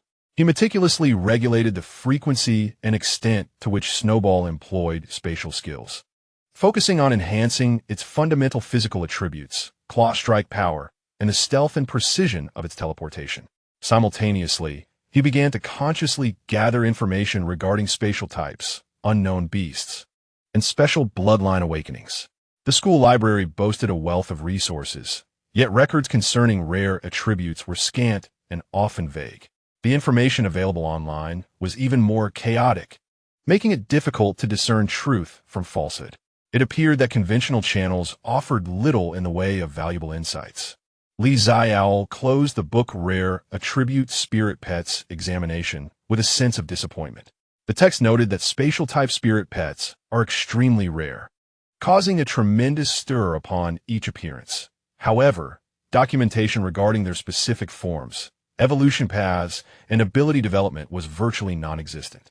It seemed that only those with long-standing family legacies, significant powers, or certain hidden relics and secret realms might possess relevant clues. Yet, this was clearly beyond his current reach. Time passed amidst his diligent endeavors. Snowball's level had progressed to the mid-stage of its juvenile phase, and its mastery over spatial skills had significantly improved. A month later, the preliminary competition commenced as scheduled. The elimination format involved nearly 400 students from 7 senior classes, drawing lots to determine opponents for one-on-one spirit battles in the school's standard arena. Li Xiaole's luck in the drawing was neither particularly fortunate nor unfortunate. In the first round, he faced a student from Class 6, who had contracted a water-type bubblefish at the mid-stage of its juvenile phase, primarily utilizing skills to create bubbles to ensnare foes and a feeble water jet for attack. The outcome of the match was never in doubt. Snowball's speed completely countered the bubble fish's clumsy movements, with a few deft dodges to avoid the bubbles. A single paw strike to the bubble fish's head decisively concluded the fight. Xiaole didn't even need to command Snowball to teleport. In the second round, he encountered a female student from Class 5, whose spirit pet was a thorny flower demon of the grass type at the late juvenile stage, proficient in area control and toxic powder attacks. This match proved somewhat more challenging, as the thorny vines restricted Snowball's movement. However, Xiaole directed Snowball to exploit short-distance bursts of teleportation to close the gap swiftly, delivering a series of claw strikes that tore through the thorny defenses before being enveloped by the toxic powder. Though the process appeared perilous, it was all within his calculated expectations. Securing victories in both rounds propelled him into the top 64, surpassing many people's expectations. The ascent of an ordinary spirit companion to this level is indeed a minor miracle in itself. In the third round, the opponent is a student from Class 2, who has contracted a Thunder-type electric mouse, now in its late juvenile stage, known for its remarkable speed and paralyzing attacks. This marks the first challenge in speed that Snowball has encountered since the tournament commenced. As the match begins, the electric mouse transforms into a golden flash, darting across the arena while intermittently unleashing small arcs of electricity to create disturbances. The white figure of Snowball intertwines with the golden lightning, their claws colliding with the electric sparks, producing a crackling sound. Can Snowball truly match the speed of the electric mouse? Many in the audience display expressions of astonishment. Xiaole is fully focused. The paralysis effect of the electric mouse is troublesome. He must evade direct hits at all costs. He directs Snowball to engage in a hit-and-run strategy, utilizing the element of surprise from teleportation to create opportunities for attack. In a moment of overlapping, Snowball suddenly teleports to the rear of the electric mouse, striking with a claw. The electric mouse reacts swiftly, countering with its tail to unleash an electric arc Snowball. Tear through the space, minimal force, disrupt the electric arc. Xiaole commands his mind. This is a premeditated risky maneuver, employing a minuscule spatial tear to dismantle the opponent's energy attack, a subtlety that goes unnoticed.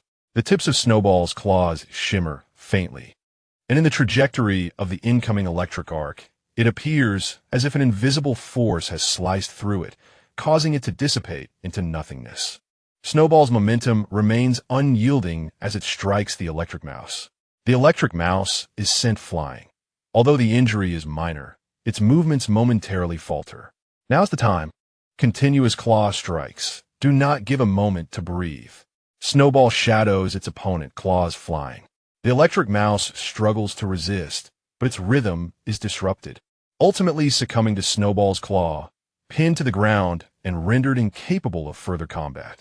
Xiaole wins, announces the referee. Applause erupts from the audience.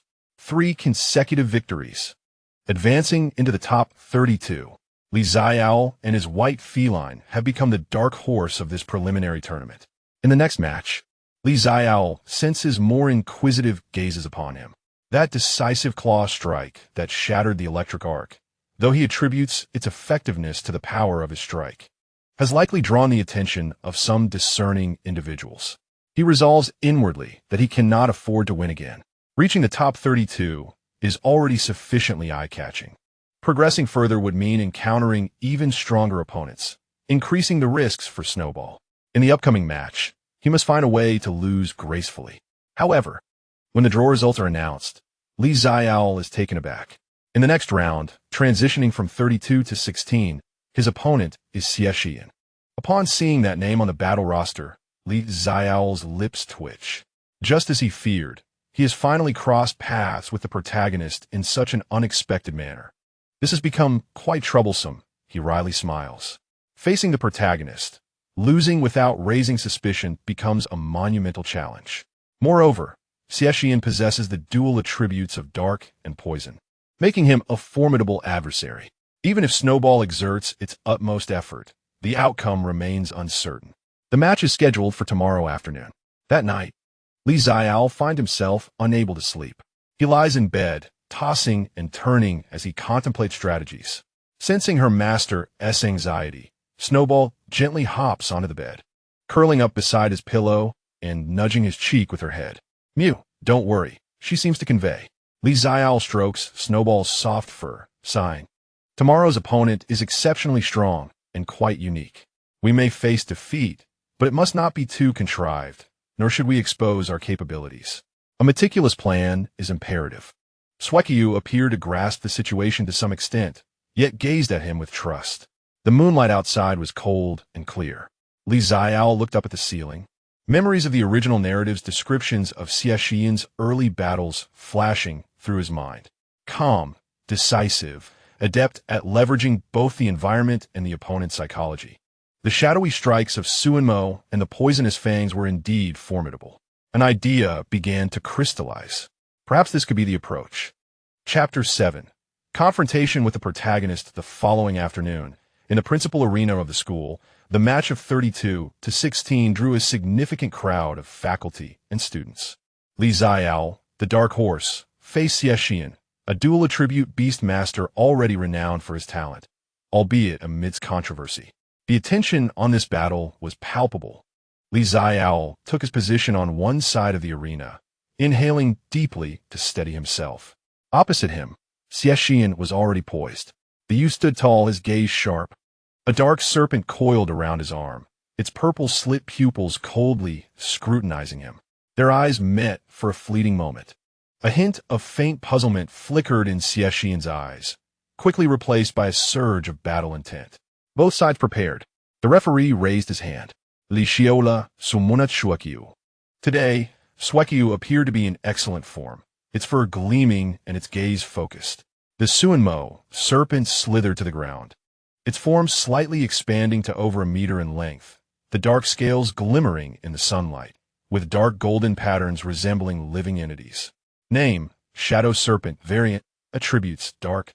Poison, level, late juvenile stage. Skills, Shadow Strike. Intermediate, Poison Fang. Intermediate, Shadow Stealth. Beginner. Remarks, the true dragon bloodline is beginning to manifest. Skill levels surpass those of contemporaries. Indeed, the protagonist's growth rate was astounding. Both Shadow Strike and Poison Fang had reached the intermediate level, and an additional stealth skill had been acquired. The match commenced. Xuanmo, Shadow Stealth. Xie Shiyan commanded first. Xuanmo's form became a blur, seemingly merging with the shadows on the ground, vanishing from the spectator's sight in an instant. An invisibility skill. Gasped the audience. Xiaole's heart tightened. An unseen opponent is the most perilous. Xuanmo maintained high-speed movement, changed direction erratically. He ordered. Xuanmo immediately dashed across the arena, its figure flickering, sometimes sprinting in a straight line, at other times sharply turning, with no discernible pattern. This was to prevent Xuanmo from predicting its position while in stealth. However, the Shadow Serpent's stealth was evidently not merely visual concealment. Mere moments later, a shadow behind Xuanmo suddenly contorted, and Xuanmo's form surged forth like a wraith. Its dark maw agape, with poisonous fangs shimmering in violet, lunging towards Xuanmo's hind leg. "Behind you," Xiaole warned through their mental link. Xuanmo seemed to have sensed the danger beforehand, abruptly halting its forward momentum and rolling sideways, narrowly avoiding the razor-sharp fangs. Simultaneously, a crescent moon insignia flickered on its forehead, allowing it to teleport sideways half a meter, creating distance. A swift reaction. Xie Shiyan raised an eyebrow. Xuanmo, execute consecutive shadow strikes. Restrict its movement space. Xuanmo again melded into the shadows. In the next moment, the ground surrounding Xuanmo erupted with several dark shapes, shooting forth like arrows from various angles, launching an assault. This was a wide-area attack, exceedingly difficult to evade entirely. The snowball surged forward at maximum velocity to the left, then executed a sharp right turn. Xiaole comanda swiftly. Having previously studied the attack patterns of Shadow Strike, he understood that while the range was extensive, the central area was where the assaults were most concentrated. With the edges being relatively sparse, the snowball transformed into a streak of white light, darting left just in time to evade the encroaching shadows, and then without pause, sharply veered to the right. Two shadowy figures grazed its body, shooting past. Splendid. An audience member cheered. However, Xie Shiyan, seasoned in combat experience, quickly adapted his strategy. Xuanmo, reveal yourself. Venomous fangs, unleash. Xuanmo emerged from the shadows, no longer concealed, and unleashed a barrage of tiny purple venom droplets, raining down upon the area where the snowball resided. This was a splash damage attack. Even if not directly struck, being tainted by the venom could lead to poisoning. Xiaole's gaze sharpened as the critical moment of his plan arrived. Snowball, execute that move. Target the area with the least venom. Tear through it. The snowball understood, the crescent glow upon its brow becoming slightly more pronounced. It raised its forepaw and, directing its strike at the relatively sparse venom, made a swift motion. A subtle, almost imperceptible silver fissure flickered into existence. An uncanny event transpired. Several droplets of venom in that region seemed to be devoured by an unseen force, vanishing into thin air, revealing a small, safe passage. The snowball darted through the gap, evading the venomous rain. What was that? How did the venom disappear?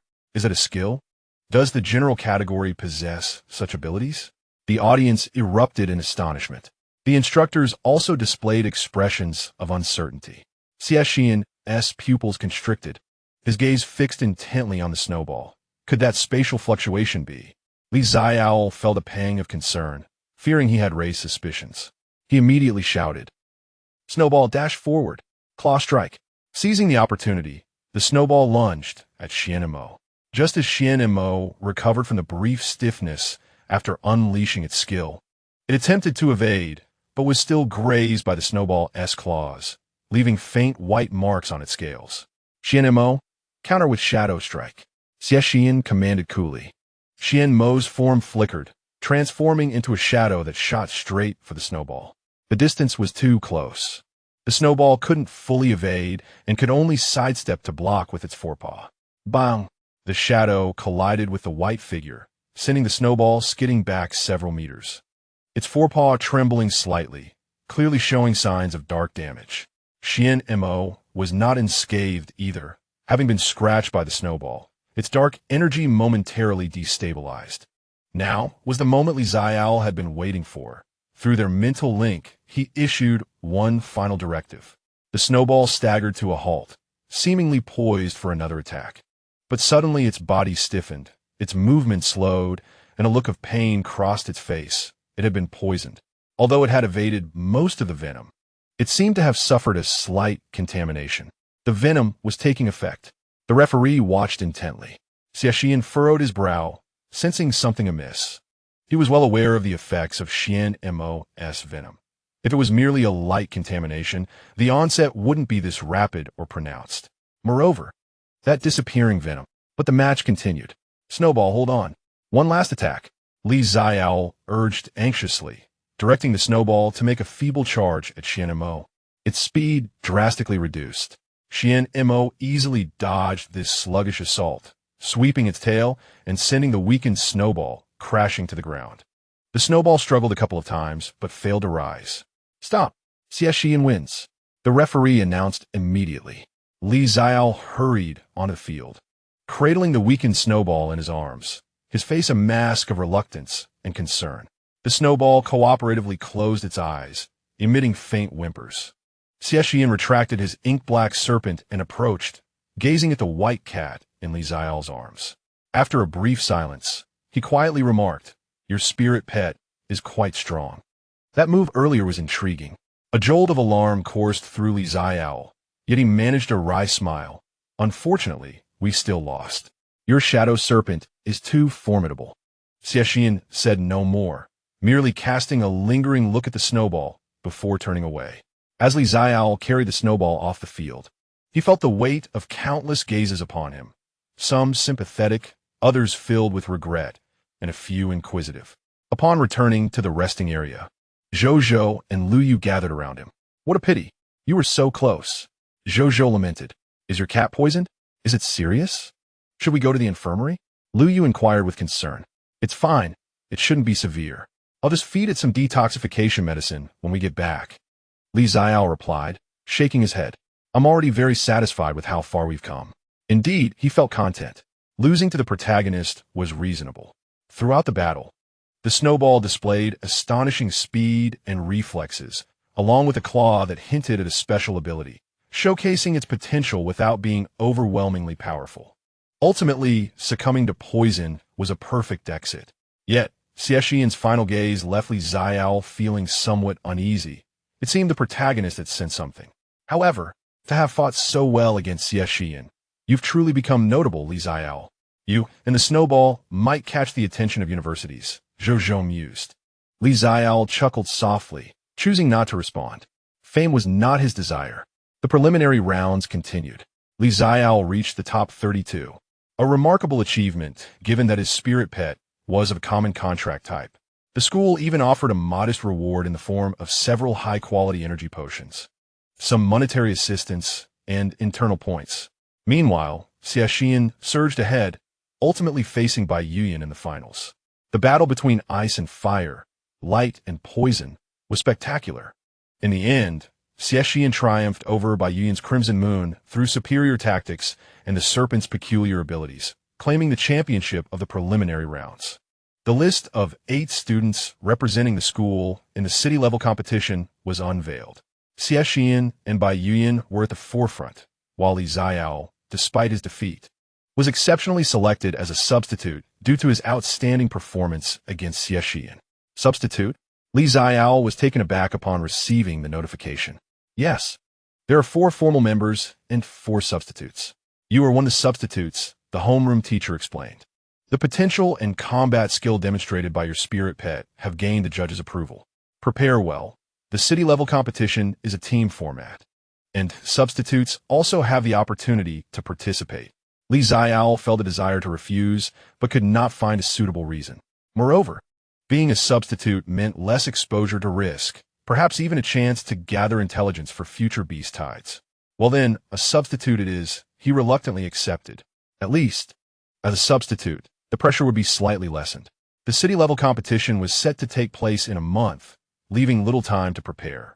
That evening, Xiaole sat in his dormitory, feeding Snowball the energy potion rewarded by the school while organizing his thoughts. The preliminary round had concluded, yet a grander stage loomed ahead. The secret of Snowball nearly slipped into the open, and Xie Shiyan appeared to harbor suspicions, with the city-level competition drawing in numerous skilled contenders. Concealing their secrets would prove increasingly challenging. Additionally, the looming threat of the beast tide weighed heavily on his mind. The original text only vaguely mentioned it would occur a few days after the college entrance examination. He needed to amass sufficient strength for self-preservation before that time. It was imperative to hasten his progress. As he observed Snowball eagerly licking the potion, his resolve gradually solidified. Not only must he enhance Snowball's level and skill proficiency, but perhaps it was also time to contemplate the possibilities for Snowball's first evolution from its juvenile phase to its mature stage. The clues to evolution materials often came hand in hand with danger and opportunity. Chapter 8. The Secret Technique Pavilion in the days following the conclusion of the preliminary round. Xiaole sensed a marked change. While strolling through the campus, unfamiliar students occasionally cast glances his way, whispering about the formidable white cat. Every so often, younger students would approach him, curiously inquiring about Snowball's breed and training methods. Xiaole deflected their questions with explanations of individual differences and diligent training. Yet a sense of unease festered within him, particularly after the competition. The way Xie Shiyan looked at Snowball left him with an unsettling feeling that the other had discerned something. This could not continue. Xiaole muttered to himself in the dormitory, his fingers unconsciously tapping the desktop. Snowball sat perched on the windowsill, squinting in the sunlight.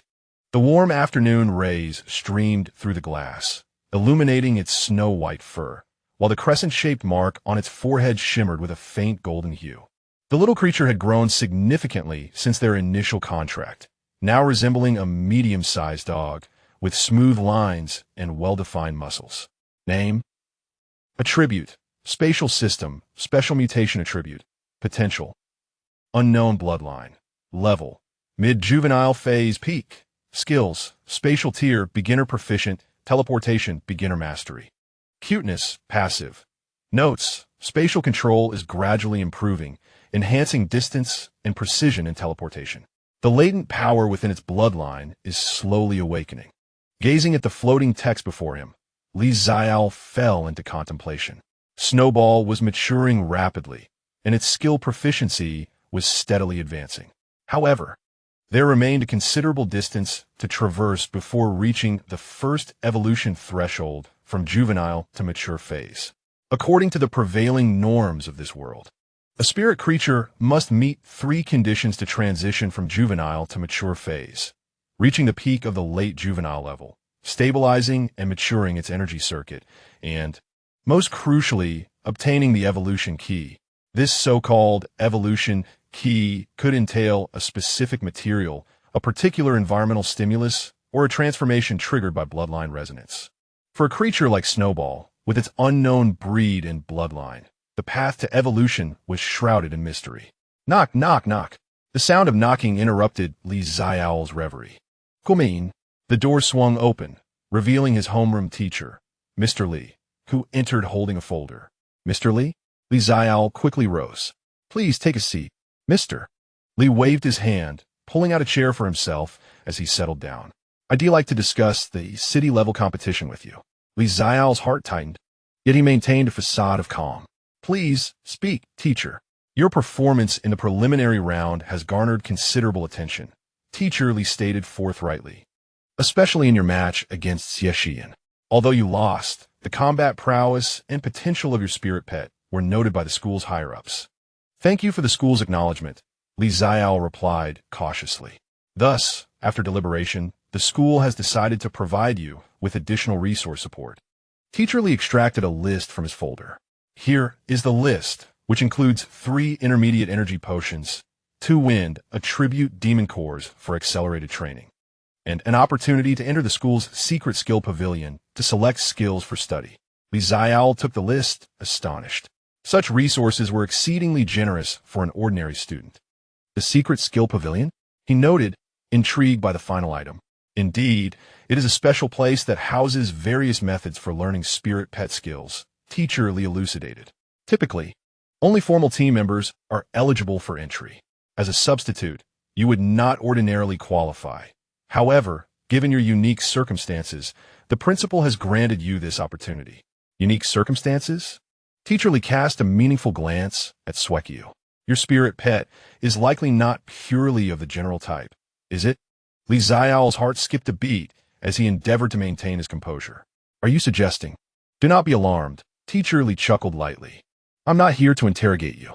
Every beast master possesses their own secrets, and that is entirely normal. It is merely that your final move to neutralize the venom during that match exhibited an exceptionally unique energy fluctuation, which several teachers noted. He paused before continuing. We speculate that your spirit pet may possess a rare latent attribute on the brink of awakening. Therefore, this opportunity at the Secret Skill Pavilion is intended to help you discover suitable skill learning methods for its further development, enabling a breakthrough before the city-level competition. Xiaole secretly exhaled in relief.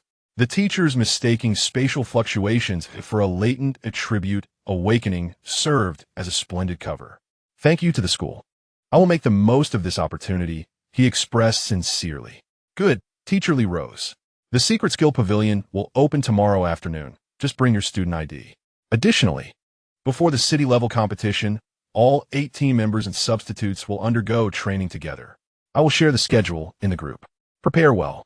After bidding farewell to his homeroom teacher, Xiaole closed the door and leaned against it, releasing a deep breath. Perhaps the Secret Skill Pavilion would yield clues regarding spatial attributes or special evolutions. He glanced at Xuanmo. Xuanmo gracefully leaped down from the windowsill, approaching his feet and nuzzling against his leg. Meow, is there something good? Yes, there's something good. Xiaole crouched down to stroke Xuanmo's head. Tomorrow, we shall go treasure hunting. The following afternoon, Xiaole arrived at the ancient structure located at the back mountain of the school, as instructed. The 3-story tower, adorned with green bricks and gray tiles, featured upturned eaves that starkly contrasted with the surrounding modern educational buildings. The entrance bore the imposing inscription Secret Skill Pavilion. At the doorway sat an elderly man with a head of white hair, meditating with his eyes closed. Sensing an approach, he slowly opened his eyes, their murkiness pierced by an uncanny clarity. "Student ID," the old man rasped. Xiaole respectfully presented his student ID. The elder accepted the student ID and gently tapped it with an ancient bronze token, causing a luminous imprint to materialize on its surface. 1 hour was allotted. Access was permitted to the first and second floors at will, while the third floor was off-limits. Copying or damaging the materials was strictly prohibited. Upon the expiration of the time limit, the student would be automatically transported out. The elder succinctly conveyed the rules before returning the ID. "Thank you, teacher." Xiaole tucked the student ID away and pushed open the heavy wooden door. The scene within startled him. From the exterior, it appeared to be an ordinary tower.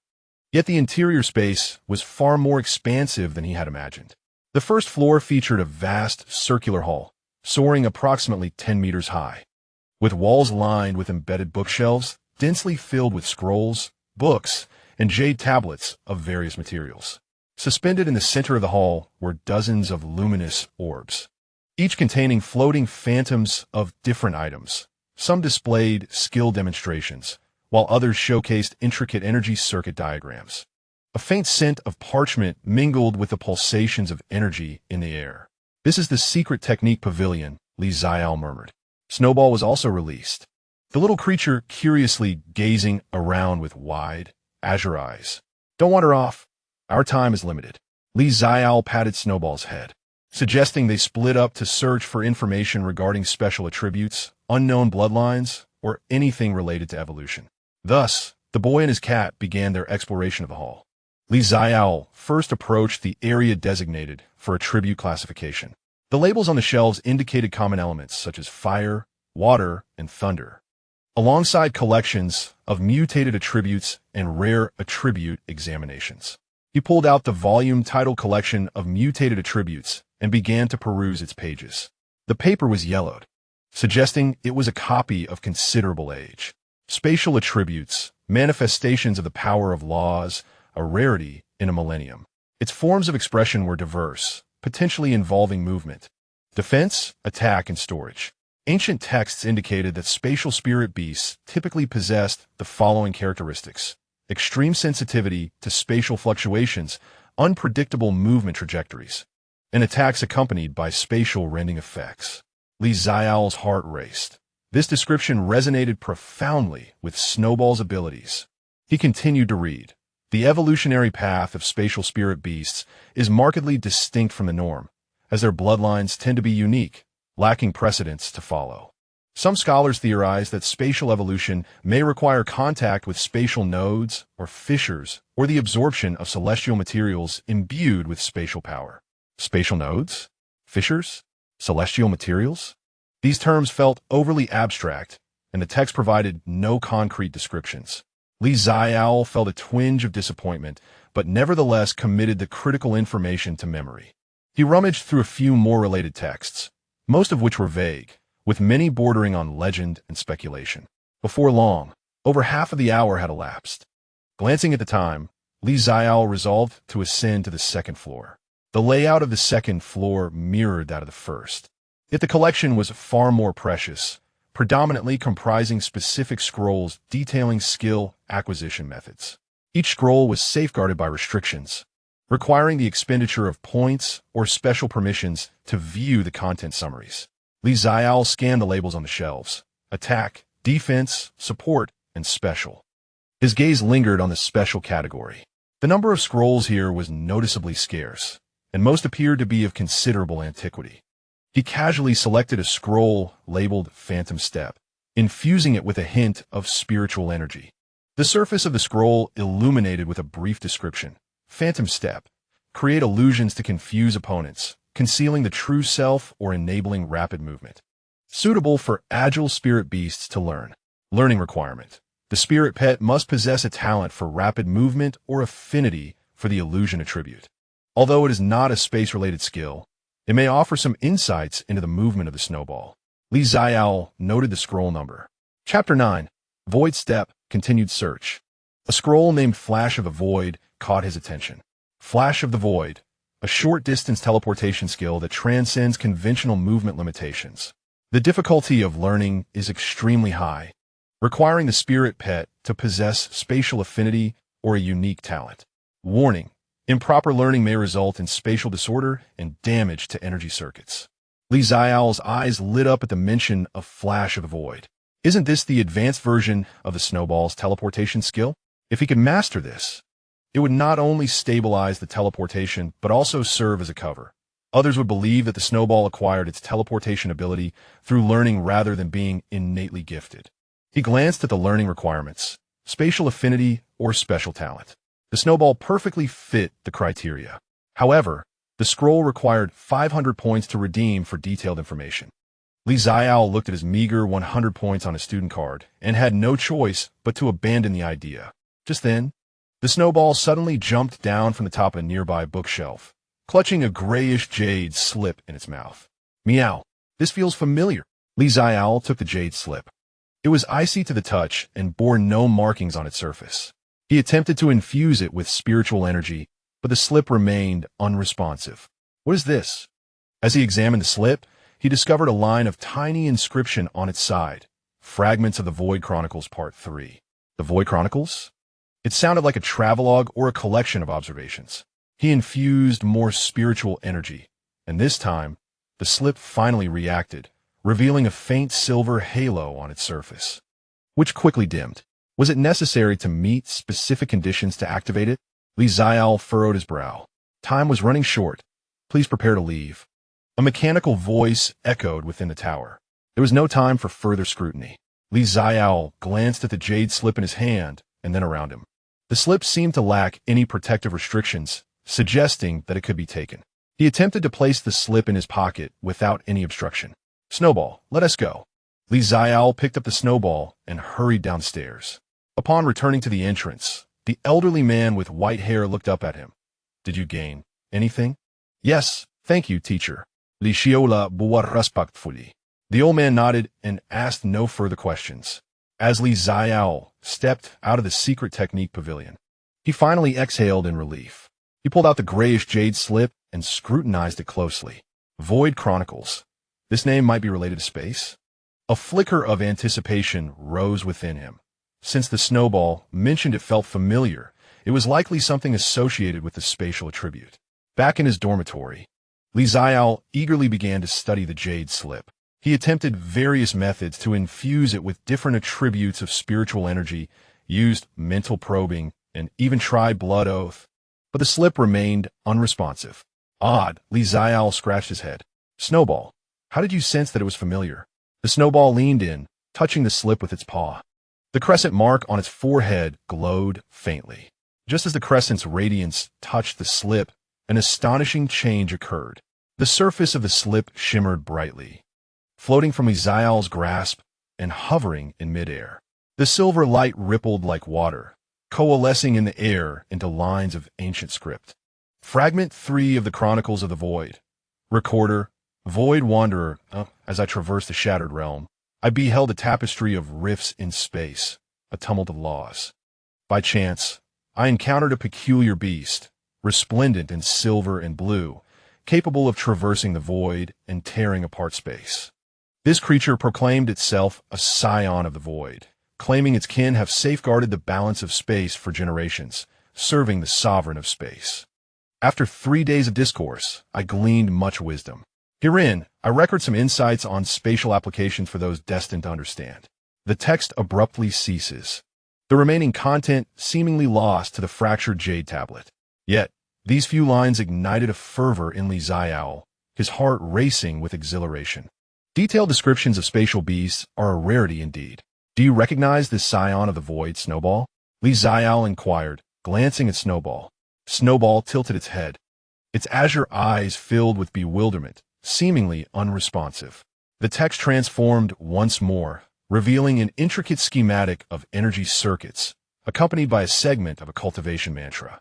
Foundational techniques of the void step, based on affinity with space, summons spiritual energy to construct miniature spatial nodes at the feet, enabling short-range teleportation. With mastery, one may traverse 10 zhang in a single step, silently and without a trace.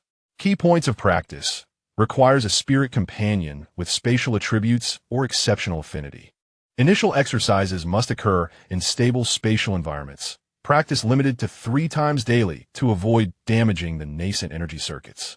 This is evidently a systematic training methodology for spatial movement skills, far more thorough than the fleeting technique found in the Secret Techniques Pavilion. Xiaole felt a tremor of excitement in his hands, having stumbled upon a treasure.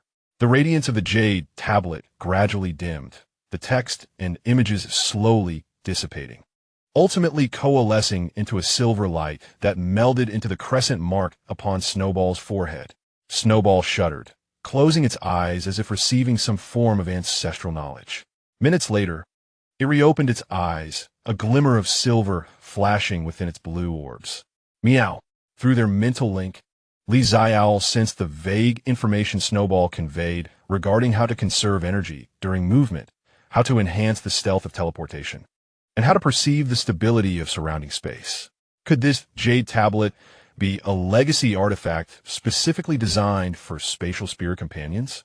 Xiaole speculata. Regardless, this was undoubtedly a delightful surprise. With the foundational text of the Chronicles of the Void, Snowball's training and spatial abilities now had a clear direction. Chapter 10. F-rank mission over the following fortnight. Xiaole and Snowball entered an intense training regimen. By day, they participated in citywide training sessions organized by the school. And by night, they practiced the Void Step according to the foundational text. The training encompassed team coordination drills, tactical command studies, and analyses of complementary interactions among spirits of various attributes. 8 official team members and substitutes were mixed into 2 groups for competitive training. As a substitute, Xiaole mostly observed and learned, though he was occasionally called upon to participate. What piqued his interest was that both Xie Shiyan and Bai Yuyan were among the official members, Xie Shiyan as the captain and Bai Yuyan as the vice-captain. The two exhibited remarkable synergy during training, completely at odds with their antagonistic relationship in the early chapters of the original narrative. The plot had indeed begun to shift. Xiaole pundarat. Perhaps it was the emergence of a butterfly effect, or perhaps it was due to some other reason. During training breaks, Xie Shiyan occasionally sought to converse with Xiaole, inquiring about the training progress of Xueqiu. His demeanor was calm, devoid of any ulterior motives. Yet, Xiaole remained ever vigilant. Bai Yuyan, on the other hand, continued to exhibit his usual aloofness, engaging in conversation only when absolutely necessary, seldom speaking to others.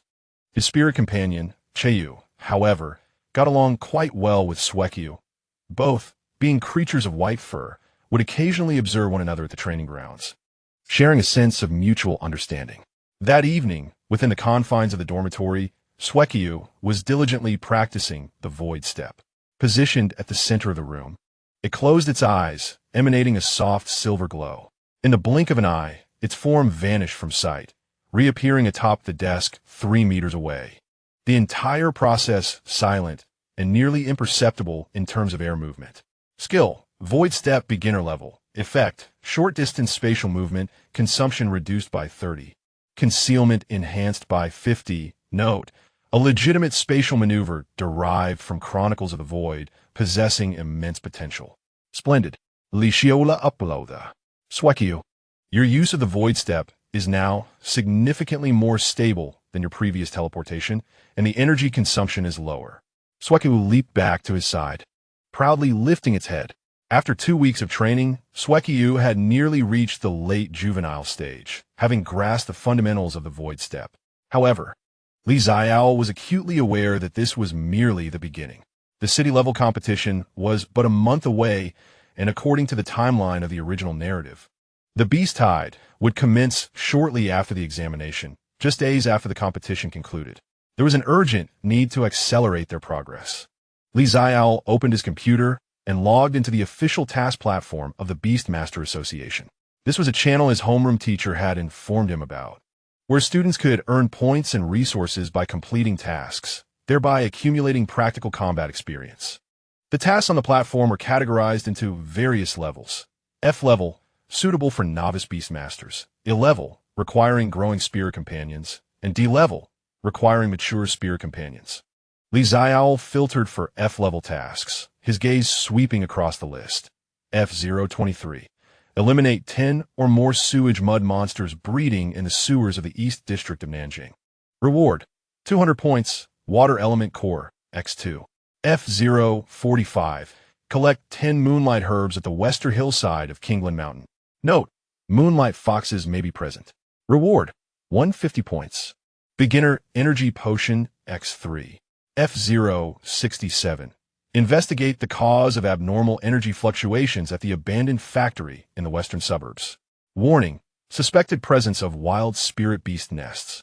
Reward: 300 points, Random Attribute Core X1. His gaze lingered on the final task. Investigating abnormal energy fluctuations? His intuition suggested that such tasks often carried both risk and opportunity. Furthermore, the abandoned factory was located in the outskirts, relatively remote, making it less likely for him to encounter acquaintances. This shall be it. Xiaole accepted the F067 task. The task details indicated that the abandoned factory had recently exhibited strange flashes of light during nighttime, accompanied by low-frequency energy fluctuations. 3 novice beastmasters had previously ventured forth to investigate, all returning empty-handed, with one claiming to have seen an apparition. An apparition? Xiaole recalled Xueqiu's spatial abilities. Perhaps they could prove useful. Contemplating this, he turned his gaze towards Xueqiu, who was lounging nearby, feigning sleep. Snowball, do you wish to have a look? There may be something of great significance to you. Snowball opened its eyes, a flicker of silver shining within its azure depths. Meow. Simple yet resolute. Very well. Xiaole made up his mind. Let's take a chance. However, we must prepare adequately. Safety comes first. He began to compile a list. Antidote, bandages, energy replenishing potions, lighting equipment, ropes, food and water, and most importantly, an escape plan. If the situation turns dire, he would have Snowball teleport him away immediately. On Saturday, at 11 o'clock in the deep of night, Xiaole donned a dark sports outfit and, with a bulging backpack in tow and Snowball by his side, stealthily departed from school. The abandoned factory in the western suburbs lay on the fringes of the city. Once a mechanical manufacturing plant, it had been shut down 5 years prior due to pollution issues and had remained desolate ever since. The taxi halted a kilometer away from the factory. The driver, a kindly middle-aged man, cautioned, "Young man, this place is quite sinister. Strange lights often appear at night, and the nearby residents claim is haunted. Are you sure you want to go?" "Thank you, sir. I'm merely capturing some material, and we'll be back shortly." Xiaole paid the fare and fabricated a reason. The driver shook his head and drove away. The night was heavy, the moon obscured by clouds, with only sporadic streetlights casting a dim glow. The silhouette of the abandoned factory loomed in the darkness, resembling a slumbering beast. "Snowball, remain vigilant," Xiaole whispered. Snowball leaped from his shoulder, leading the way, ears perked and nose twitching, attuned to the surroundings. As they approached the factory entrance, the rusted iron gate stood ajar, bearing a sign that cautioned against entry. Xiaole sidled through the opening. The factory grounds were overgrown with weeds, shattered glass windows resembling hollow eyes. Several buildings stood silently in the night. According to the task description and reports, the source of the anomalous fluctuations resided in the basement of Building 3. Xiaole activated his flashlight, its beams slicing through the darkness. The crescent mark upon Snowball's forehead began to glow faintly, as if sensing something. Following Snowball's guidance, Xiaole ventured towards the innermost building. The door to the factory creaked ominously as he pushed it open, the sound piercing the stillness. The interior was expansive, cluttered with abandoned machinery and debris, thick dust blanketing everything. The air was laden with the sense of rust and mildew. As per the report's description, he located the concealed entrance to the stairs leading underground, a maintenance shaft with its cover already removed. Someone had been here. Xiaole noticed scratch marks around the edge of the shaft. Descending the rusted iron ladder, the temperature noticeably dropped and the air grew damp and chilly. The second basement level was more spacious than he had anticipated, resembling a forsaken warehouse. The beam of his flashlight swept across the walls, revealing bizarre graffiti, while the ground bore charred marks, likely remnants from a confrontation with a monstrous entity. The energy fluctuations emanated from that direction. Snowball conveyed information through their mental link, indicating a corner deep within the warehouse. Xiaole bruaka cautiosely. In the corner lay several enormous wooden crates, appearing quite ancient. The glow of the crescent on Snowball's forehead intensified. It moved to the crates, extending a paw to gently touch the surface of one. A peculiar occurrence unfolded as the surface of the box rippled like water, revealing a concealed space behind it. It was a circular entrance, approximately 2 meters in diameter, emanating a gentle silvery glow, with distorted light and floating fragments barely visible within. Detected unstable spatial node. Status: partially open. Energy leakage. Danger level: moderate, possessing a special allure for spatial attribute spirit pets. Recommendation: spatial attribute spirit pets may attempt to absorb the dissipating energy, but caution is advised regarding node stability to avoid being swept into spatial turbulence. The prompt that materialized before him confirmed Xiaole's suspicions. "This is indeed a spatial node," he murmured, filled with excitement and trepidation. "Xueqiu, can you sense anything?" Xueqiu remained silent, instead moving directly towards the node's entrance, its gaze entranced as if summoned by an unseen force. "Wait," Xiaole exclaimed, pulling it back. "We cannot venture in recklessly. This node may connect to a hidden space or barrier. It is far too perilous." "Mew, there's a calling inside," Xueqiu struggled, its eyes fixated on the interior of the node. "A calling?" A chill ran down Xiaole's spine. Could there be something on the other side of the node that was enticing Xueqiu? He scrutinized the node intently. The silvery light curtain fluctuated continuously, occasionally flashing blurred images of shattered palaces, floating islands, and flowing star rivers. Could these be other places connected by the spatial node? Xiaole pundarat. Suddenly, Xueqiu fell silent, and a crescent-shaped mark on its forehead emitted a golden beam, piercing the light curtain of the node. The curtain surged violently, the silver light intensifying. Instinctively, Xiaole recoiled, only to find himself and Xueqiu ensnared by an invisible force, rendered immobile. "This is bad." The silver light engulfed them completely. The world spun chaotically. A sensation of weightlessness enveloped him, with distorted colors and shadows swirling before his eyes. Countless fragmented sounds echoed in his ears, reminiscent of shattering glass, yet also resembling whispers from antiquity. Chapter 11. Xueqiu's evolution. An indeterminate amount of time passed, perhaps a fleeting moment or an eternity. The sensation of solid ground beneath his feet returned. Xiaole staggered to regain his balance, suppressing the urge to vomit as he opened his eyes. The sight before him rendered him speechless. It was an entirely unfamiliar realm. The sky was a profound shade of purple, adorned with 3 silver moons of varying sizes. The ground was blanketed with crystalline white gravel, and in the distance stood peculiar crystalline peaks radiating vibrant hues. The air was thick with rich spatial energy, each breath refreshing his lungs. Was this the interior of the node? Xiaole surveyed his surroundings.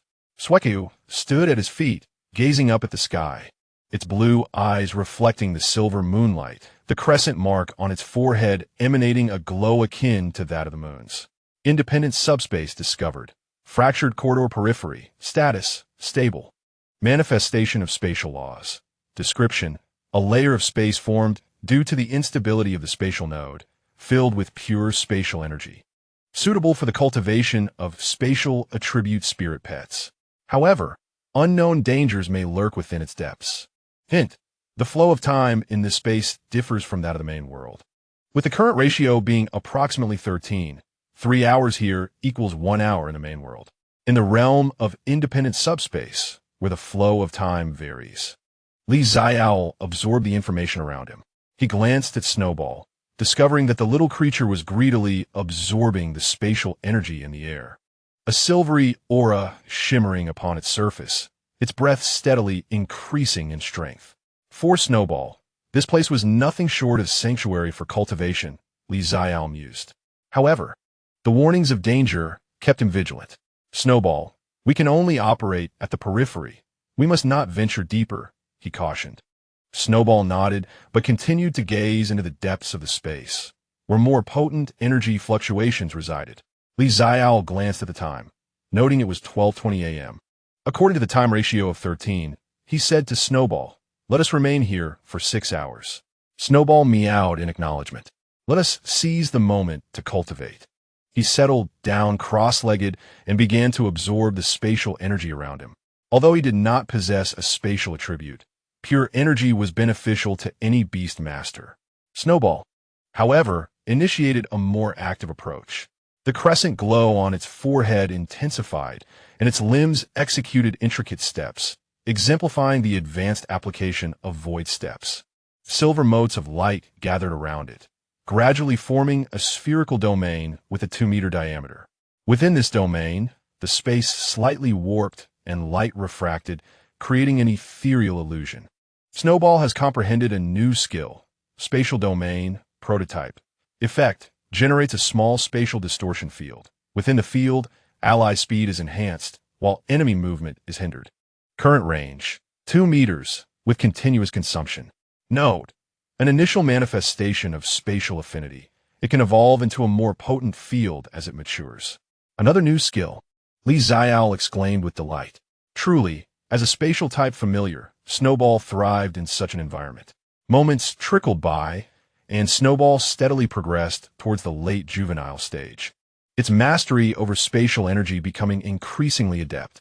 Through their mental link, Xiaole shared in Snowball's insights into the laws of space. Although he could not directly wield spatial abilities, his perception and reaction speed improved, and their synergy deepened. Approximately 3 hours later, an unexpected change occurred. A long, haunting wail echoed from the depths, reminiscent of metal scraping or glass shattering. Snowball abruptly raised its head, fur bristling, assuming a defensive posture. Xiaole instantly stood up. "What is it?" "Meow. Something has awakened." Beneath the violet sky, a colossal shadow rose from behind the crystalline peaks. It was a being indescribable by mere words. Its body composed of shattered lenses and distorted light, lacking a fixed form. At times it expanded like a great bird, at others it curled into a sphere. At its core lay a fist-sized silver crystal, emanating a disquieting wave of spatial energy. Name, spatial aberration, weakened. Attribute, space, level. Early mature stage, strength suppressed a late developmental stage due to spatial confinement. Skills, spatial cutting, mirror refraction. Phase shift, status.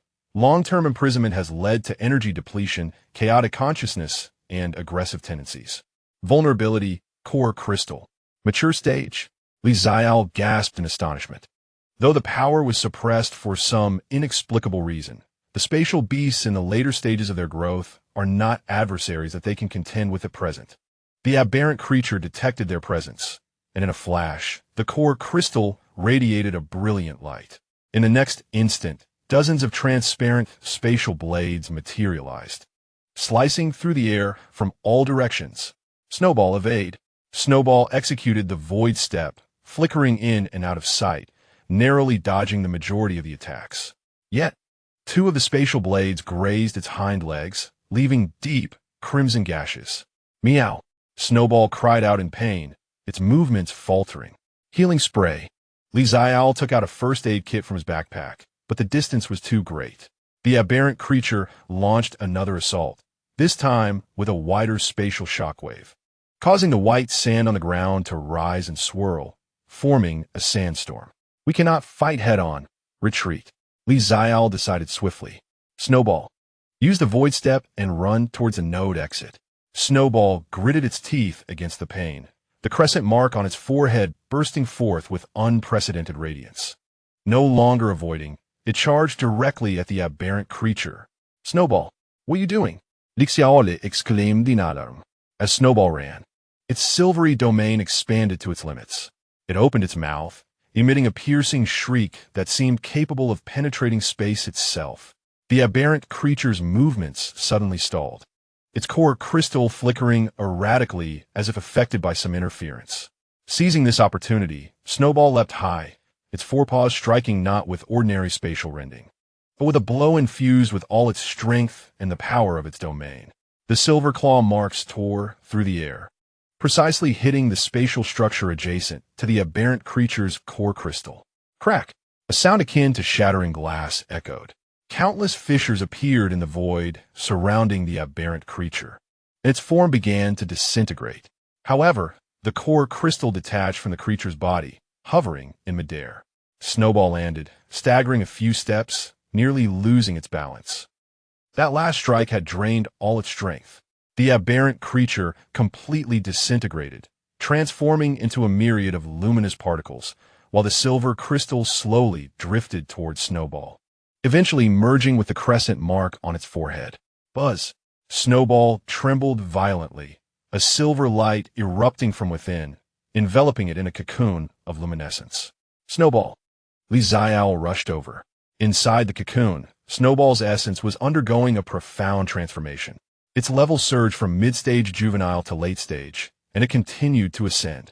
Spatial energy flowed into the cocoon like a tide, replenishing Snowball's expended strength and propelling its evolution. Snowball absorbs pure spatial crystal. Level up. Late-stage juvenile to peak late-stage juvenile. Spatial affinity significantly enhanced. Unlock evolution condition.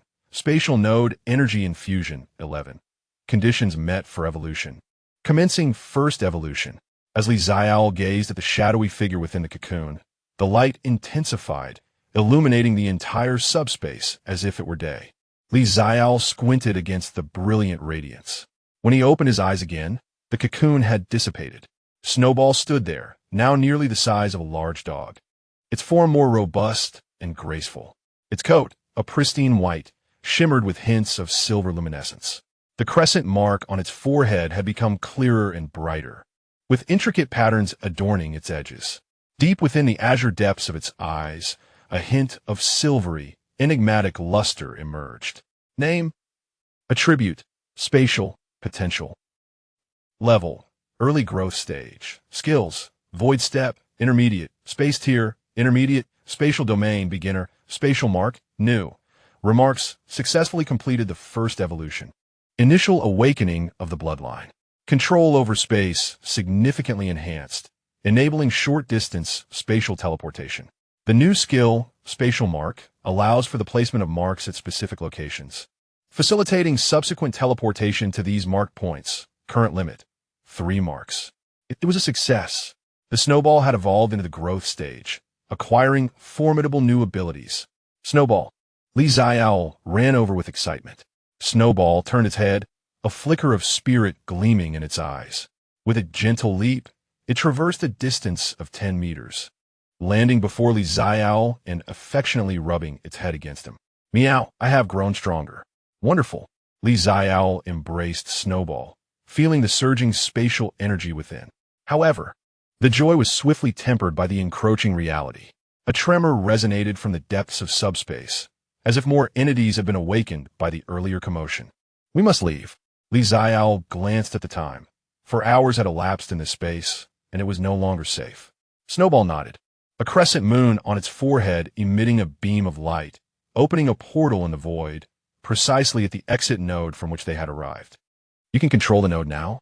Xiaole exclaimed in astonishment. Together, they stepped through the portal.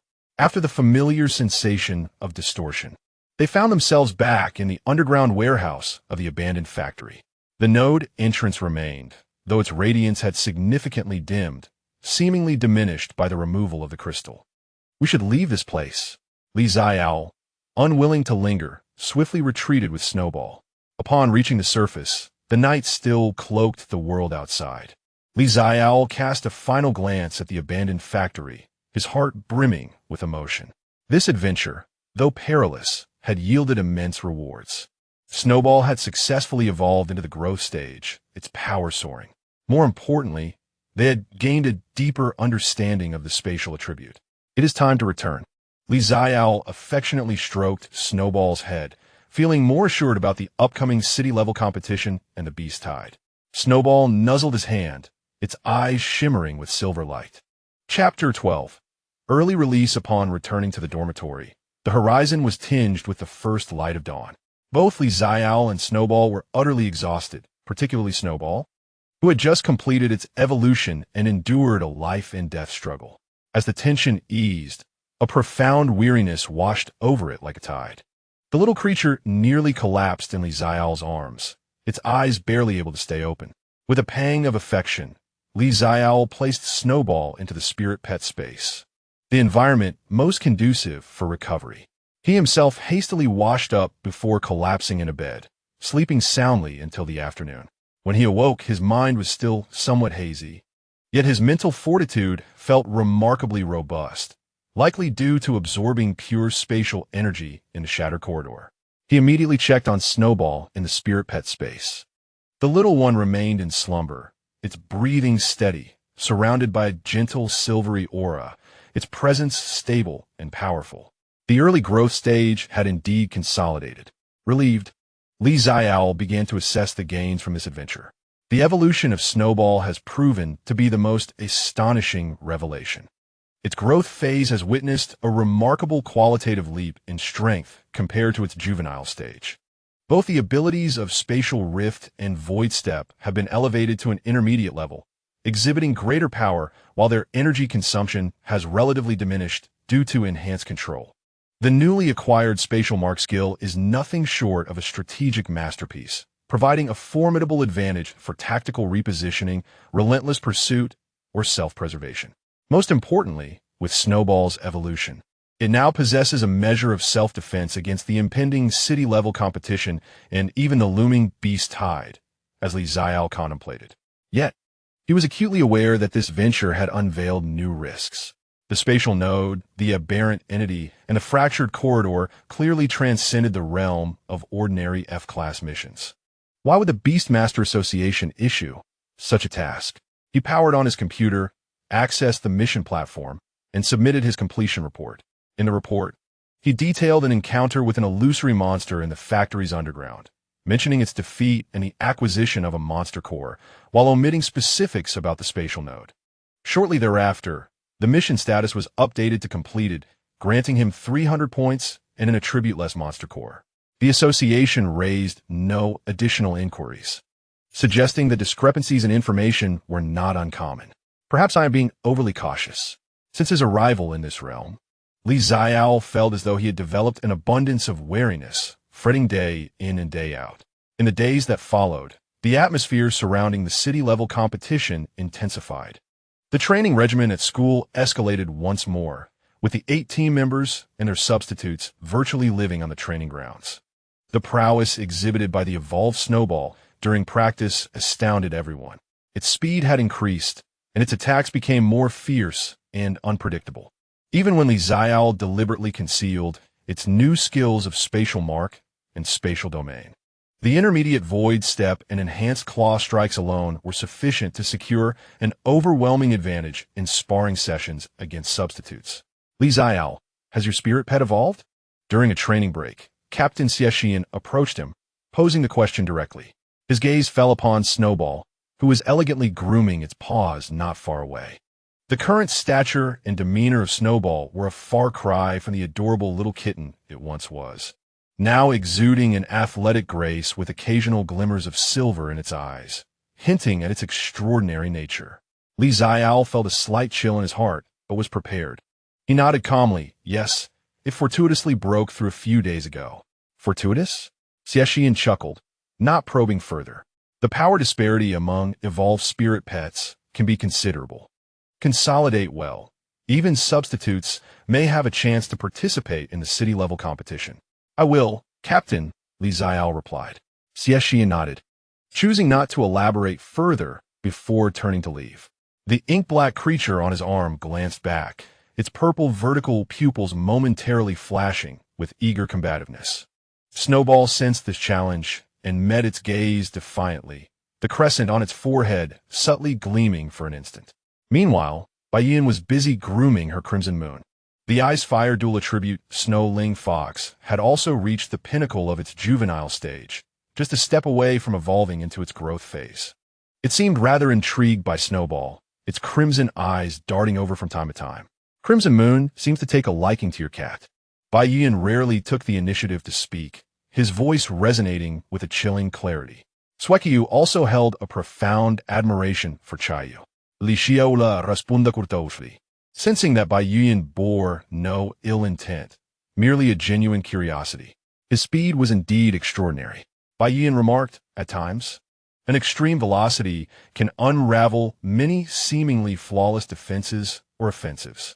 This statement carried the weight of both evaluation and admonition. Surprised, Li Xiaole nodded in gratitude, acknowledging the lesson. Bai Yuan fell silent, engrossed in teasing his own fox. The training ground buzzed with fervor as other team members and substitutes ardently honed their skills. The roster for the official team had nearly crystallized. Xie Shiyan, primary attacker. Bai Yuan, game controller and a secondary attacker.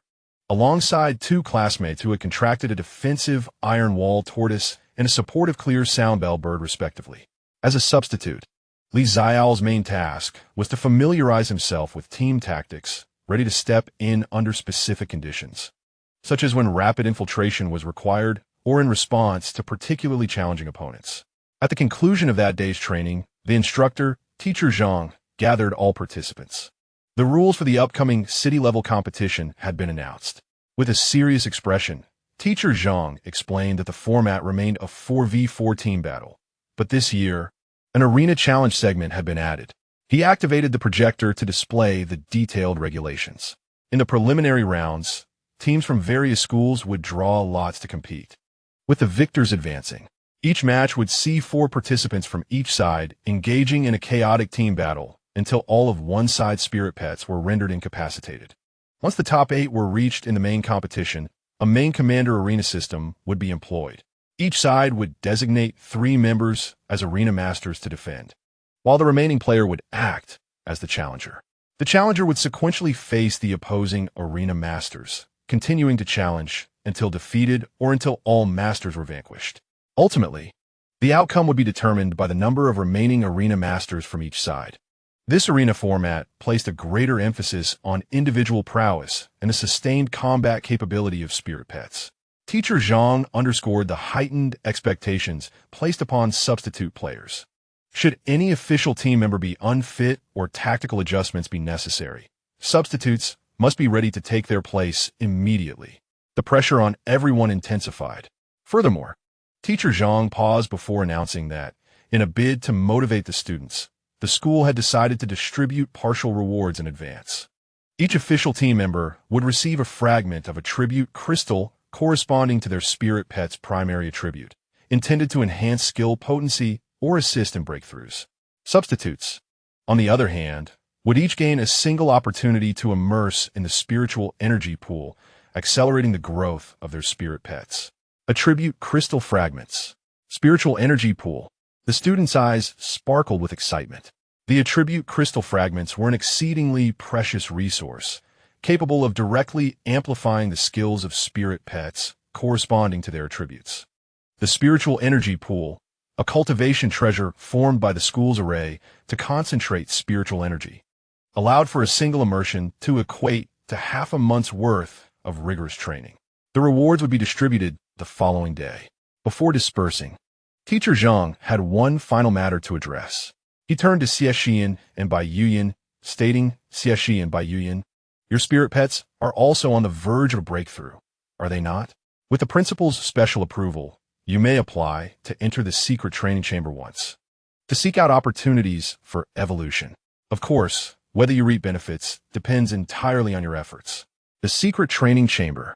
It was a specialized facility simulating various wild, secret environments, populated with corresponding beasts and resources. While it could not compare to genuine secret realms, it would greatly aid in discovering evolutionary insights or material clues. Xie Shiyan and Bai Yuan exchanged a glance, both perceiving the stirrings of emotion reflected in each other's eyes. Thank you, esteemed school leaders, they spoke in unison. Li Xiaole felt a swell of joy for them. The enhancement of the main character's capabilities would undoubtedly serve them well against the impending tide of beasts. Although he had firmly resolved to remain as far from the eye of the storm as possible. After school, Xiaole took Xueqiu to claim the token granting access to the spirit energy pool. The token, crafted from jade, felt cool to the touch and was adorned with intricate runes. Tomorrow afternoon, present this token at the spirit energy tower on the back mountain. The teacher distributing the tokens advised. Upon returning to the dormitory, Xiaole pondered. With Xueqiu having just evolved, it was essential to solidify its newfound realm. And the immersion in the spirit energy pool would accelerate this process. Perhaps it could even facilitate a breakthrough into the mid-stages of growth. Xueqiu, tomorrow I will take you for a luxurious soak, Xiaole said with a smile. Meowie soak? I like it. Xueqiu's eyes sparkled with excitement. As the night deepened and silence enveloped the surroundings, Xiaole lay in bed, unable to drift into slumber immediately. His thoughts wandered to the shattered corridor, to the spatial crystal that had enabled Xueqiu's evolution, and to the secret realm training room that Xie Shiyan and Bai Yiyan were about to enter. Everyone is striving forward. He murmured to himself, I cannot lag behind. The upcoming city-level competition might serve as an excellent opportunity for honing his skills. As long as he remained cautious and concealed his abilities, he should be fine. Outside, the moonlight poured in like water. Xueqiu rolled over in the spirit pet space, the crescent mark on its forehead emanating a faint glow in the darkness, a spatial fluctuation only Xiaole could sense. Chapter 13. The Spirit Energy Pool and Conspiracy. The following afternoon, Xiaole arrived at the Spirit Energy Tower on the back mountain with Xueqiu. The structure, an imposing 7-story pagoda hewn from a peculiar grayish-blue stone, was intricately engraved with formations that gathered spirit energy. Even from outside, one could feel the vibrant energy pulsating within. A teacher stood guard at the entrance, verifying Xiaole's token and gesturing for him to enter. The spirit energy pool is on the first floor. The token will guide you to the designated compartment. You will soak for 2 hours during this time.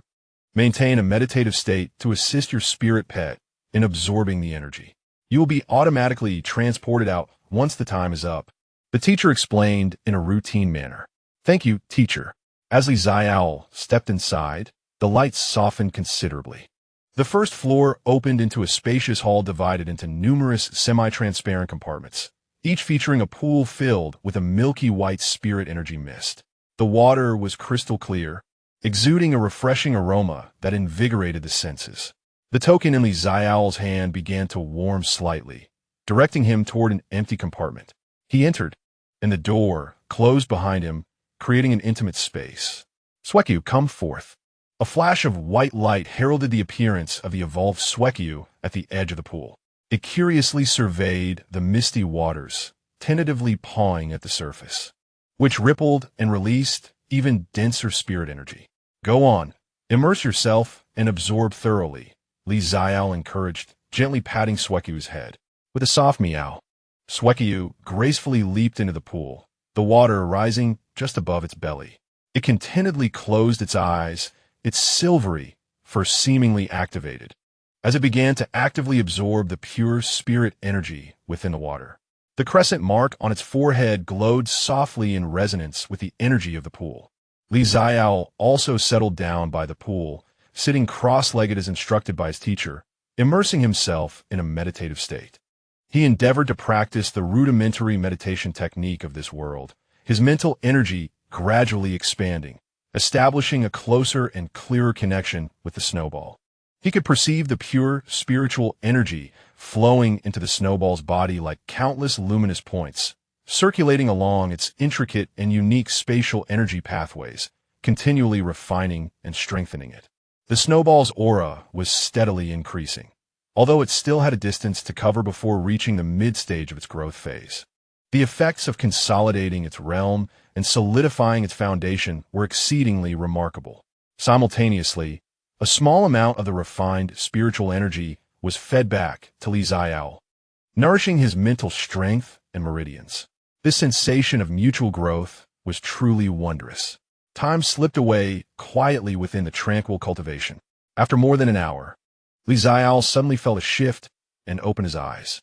He sensed a subtle spatial fluctuation emanating from the snowball. In the pool, the snowball's body was enveloped in a layer of silvery light, as if it were attempting something. The crescent glow on its forehead flickered rhythmically, creating a delicate resonance with the surrounding space. The snowball is attempting to deepen its control over the spatial domain, prototype. Absorbing pure spiritual energy aids in stabilizing and expanding the domain's range. The golden finger provided timely hints. Xiaole chose not to interrupt, opting instead to observe quietly. He noticed that the water surrounding the snowball began to exhibit exceptionally subtle distortions. Light refracting as if the spatial density in that area differed slightly from elsewhere. Is this the prototype of the spatial domain? Although the range was small and the effect might not yet be evident, it signified that the snowball had begun to touch upon a more advanced application of spatial manipulation. After about half an hour, the soaking period concluded.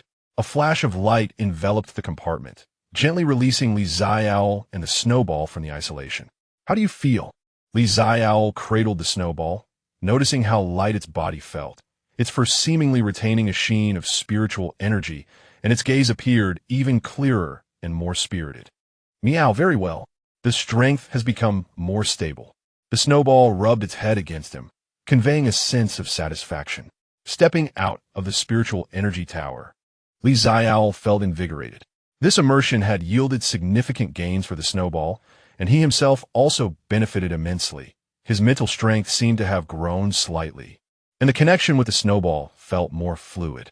Just as they exited the back mountain area, he spotted Xie Shiyan and Xiaole approaching side by side, seemingly having just come from the administrative building.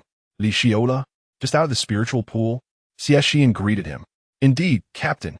Xiaole noticed that both of them were holding an ancient-style key encrusted with gemstones. The admission key to the secret training chamber, Xiaole remarked casually. We will enter tomorrow. Wishing you success in finding the opportunity for evolution, Xiaole said sincerely, genuinely hoping that these two protagonists would grow stronger. Thank you. Xie Shiyan nodded, his gaze lingering on the snowball for a moment, a flicker of surprise crossing his eyes. Your spirit pet's aura has solidified considerably. It seems the spiritual pool has had a remarkable effect. I was fortunate to gain some benefits, Xiaole humbly replied. An increase in strength is a good thing. Xie Shiyan seemed to want to say more, but paused, simply stating, the city-level competition is approaching.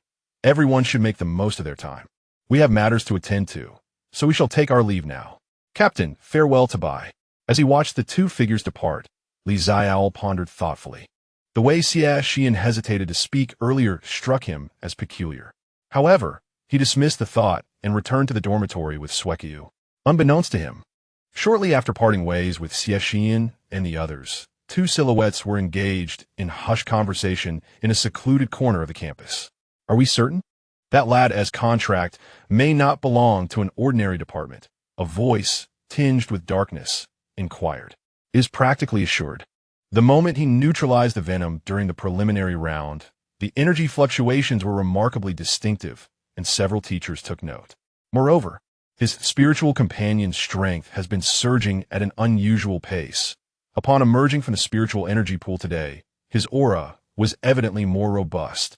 Likely having advanced to the growth stage, another voice responded. If Xiaole had been present, he might have recognized the speaker as a typically inconspicuous classmate. Such rapid advancement to the growth stage? It seems quite plausible that he possesses a rare attribute, the shadowy voice mused.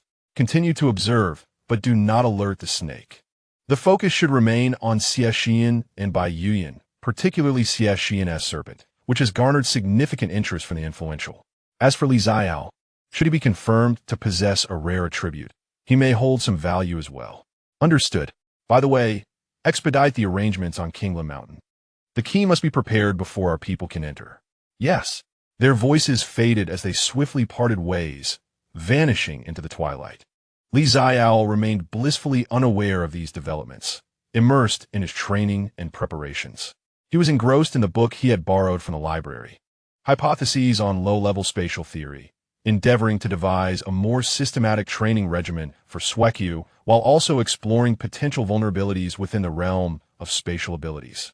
Currently, he could establish 3 spatial markers. Aside from the dormitory, the other 2 points required careful selection, ideally places that could serve as lifelines or ambush sites in critical moments.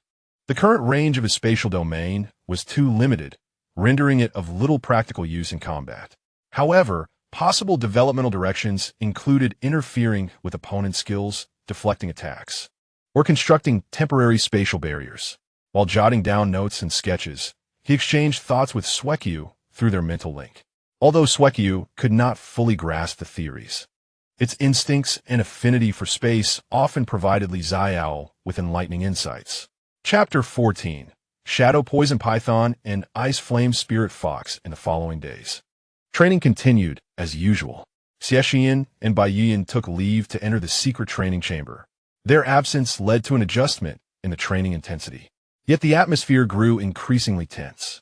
Everyone knew that upon their return, their strength would likely experience a qualitative leap, intensifying the competition among the official team members.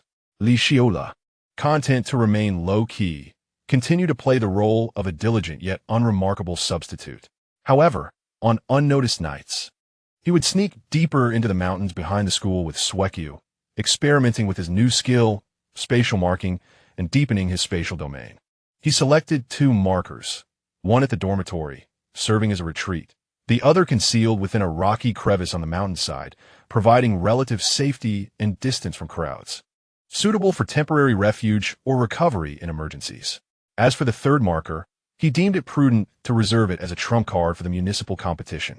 That night, as Xiaole concluded his nighttime training and prepared to return to the dormitory, Snowball suddenly halted, casting a wary gaze toward the direction of Kingland Mountain, emitting a low, rumbling growl.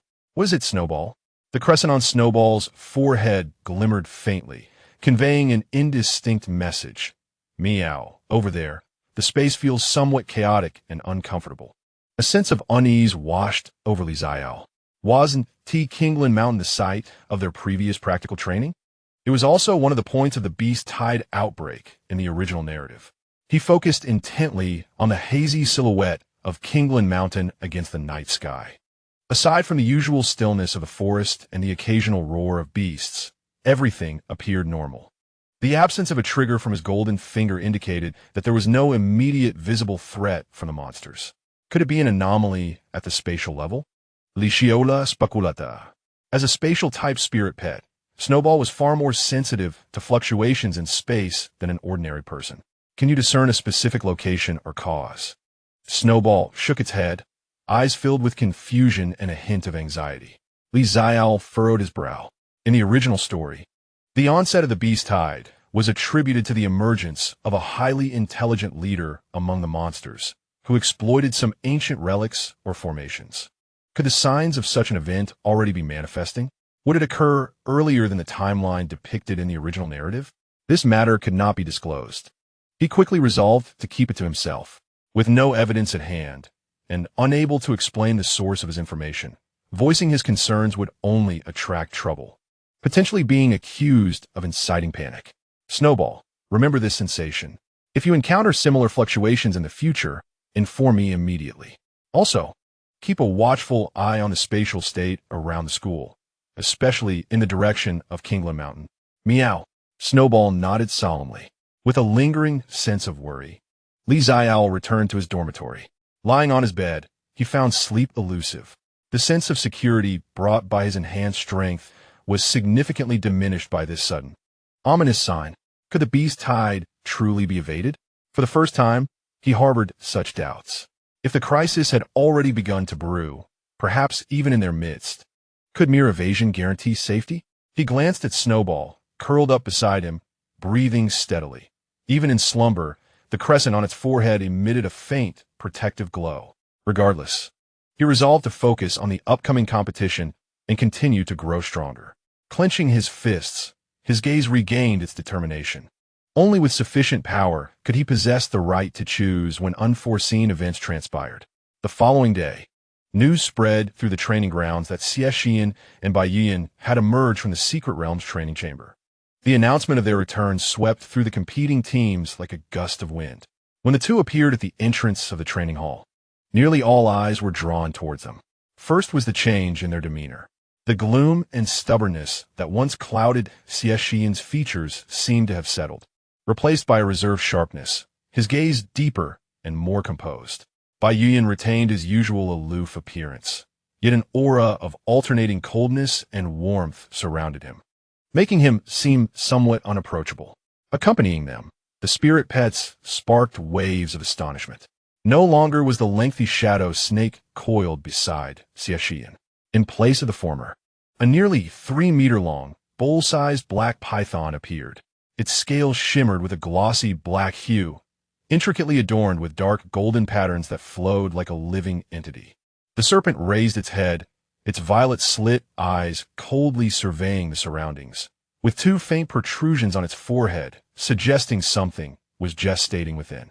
As its forked tongue flickered, it exuded a chilling and sweetly pungent aura. Name: Shadow Venom Python. Attributes: Dark, Poison level, Early growth stage. Skills: Shadow Strike Advanced, Shadow Stealth, Intermediate, Venomous Fang Projection, Intermediate. Shadow Binding, Beginner. Dark Venom Domain, Prototype.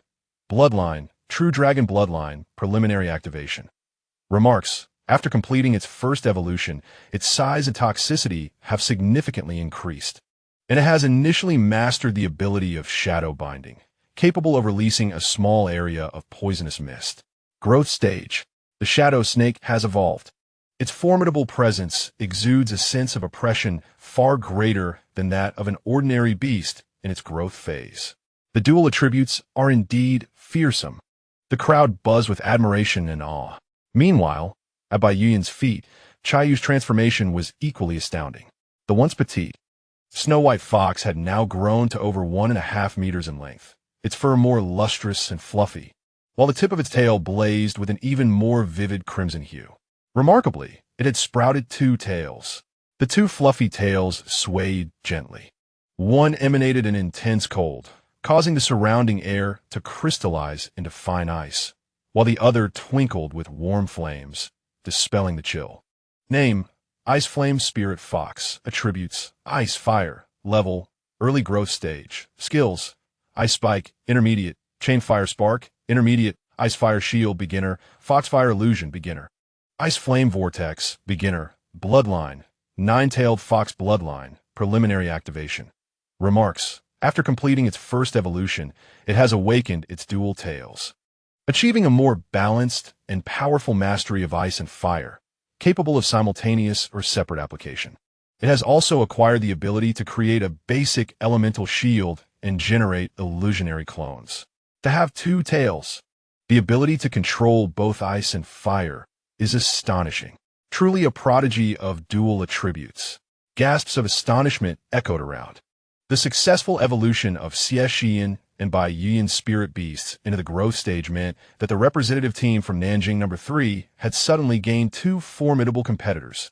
Such occurrences were exceedingly rare in past municipal competitions. Teacher Zhang wore a satisfied smile. Excellent. It seems the training in the secret realm was not in vain. Return to the team and take this time to familiarize yourselves with your newfound powers and hone your new skills. The municipal competition is just 2 weeks away. Xie Shiyan and Bai Yuyan nodded, leading their formidable spirit companions into the training ground. Xuanmo and Chaiyu's gazes instinctively swept across the sidelines, momentarily pausing on Xiaole and the snowball beside him. Having evolved, their senses were sharpened. The subtle yet distinctive spatial fluctuations emanating from the snowball, along with its growth phase aura, piqued their interest. The snowball sensed the gaze of its formidable peers. It stood upright, fearlessly returning the gaze. Its crescent mark on the forehead glowing faintly, and subtle ripples of space emanating around it, detectable only by those with heightened perception. 3 remarkably promising spirit pets exchanged glances in the air, their intangible aura colliding, causing the nearby spirit pets to uneasily lower themselves. Xiaole y Noirly Lamanta. The protagonist and pivotal supporting character spirit pets had evolved, their powers surging dramatically. Although Snowball had also reached the growth phase, it was necessary to suppress its performance for the sake of concealment. The protagonist spirit pets seemed to have noticed Snowball's anomaly. After all, The original text described that Xuanmo, having evolved into the shadow venom python, possessed heightened perception, while Qiyu, who evolved into the ice flame spirit fox, scrutinized it in return. It emitted a hissing sound, a mutual recognition of strength. What was once a mutual observation between Xuanmo and Qiyu now transformed into a triangular confrontation, including Snowball, undeniably conspicuous. Chapter 15. Preparations for battle. The formidable return of Xie Shiyan and Bai Yuyan was akin to two boulders cast into a tranquil lake, stirring ripples that cascaded outward. The atmosphere within the training hall grew, increasingly tense and fervent. Following the initial shock, the other team members and substitutes plunged into more rigorous training. With exemplary figures ahead, none wished to lag too far behind. Xiaole, too, felt the weight of pressure, although Snowball had quietly advanced to the early stage of growth. To conceal its spatial attributes, he had to meticulously control Snowball's performance in public settings, unable to fully exhibit its prowess. This feeling of restraint was decidedly uncomfortable. During team training, Xie Shiyan and Bai Yuyan, as the core leaders, began to direct tactical drills. Xuanmo's dark venom domain could gradually erode opponents, diminishing their state, while its shadow binding restricted movements. Xie Shiyan marked the map, and Qiyu's ice flame vortex combined control with area damage, suitable for disrupting formations. The steadfast defense provided by the iron wall mountain tortoise's rock barriers, alongside the invigorating calls and purifying sounds of the Kingian bellbird, were responsible for buffs and dispelling abnormal conditions. A tactical framework gradually took shape, characterized by dual-core aggressive assaults, fortified defense, and stable support. As substitutes, Xiaole and several other reserve team members primarily simulated various styles of opponents to practice against the main roster. In one simulation, Xiaole commanded Snowball to assume the role of a rapid guerrilla, attempting to circumvent the iron wall mountain tortoise's defenses to harass the Kingian bellbird at the rear. Snowball maintained an impressive yet comprehensible speed, employing the void step, disguised as explosive acceleration and agile positioning, coming perilously close to success several times. However, its speed was swift, yet its attacking intentions were too apparent. Xie Shiyan calmly assessed the situation and ordered Xuanmo anticipate its path. Venomous fangs block. Several streams of purple venom were projected towards Snowball's likely advance route. Snowball had to urgently change direction, slowing its speed. Qiyu ice spikes covered its flank. Bai Yuyan commanded almost simultaneously. The ice spikes fell densely, further constricting Snowball's movement space. Just as it seemed poised to be cornered, Snowball instinctively sought to teleport to safety. But Xiaole forcefully halted it through their mental link. No, escape using conventional means. The Snowball could only forcefully twist its body, bracing against a glancing ice spike with its back, leveraging the impact to roll away and narrowly escape the encirclement.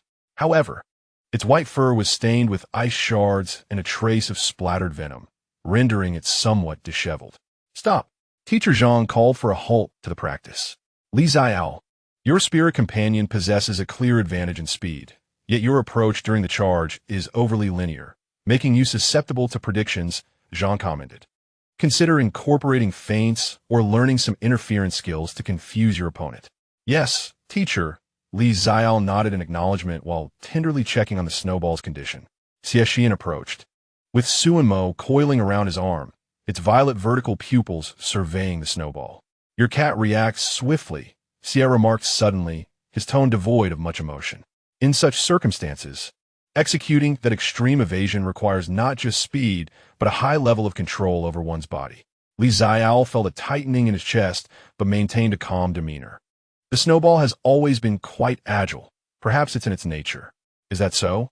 Xie Shiyan replied, non-committally, his gaze falling upon the crescent-shaped mark on the Snowball's forehead, which seemed to have become more defined.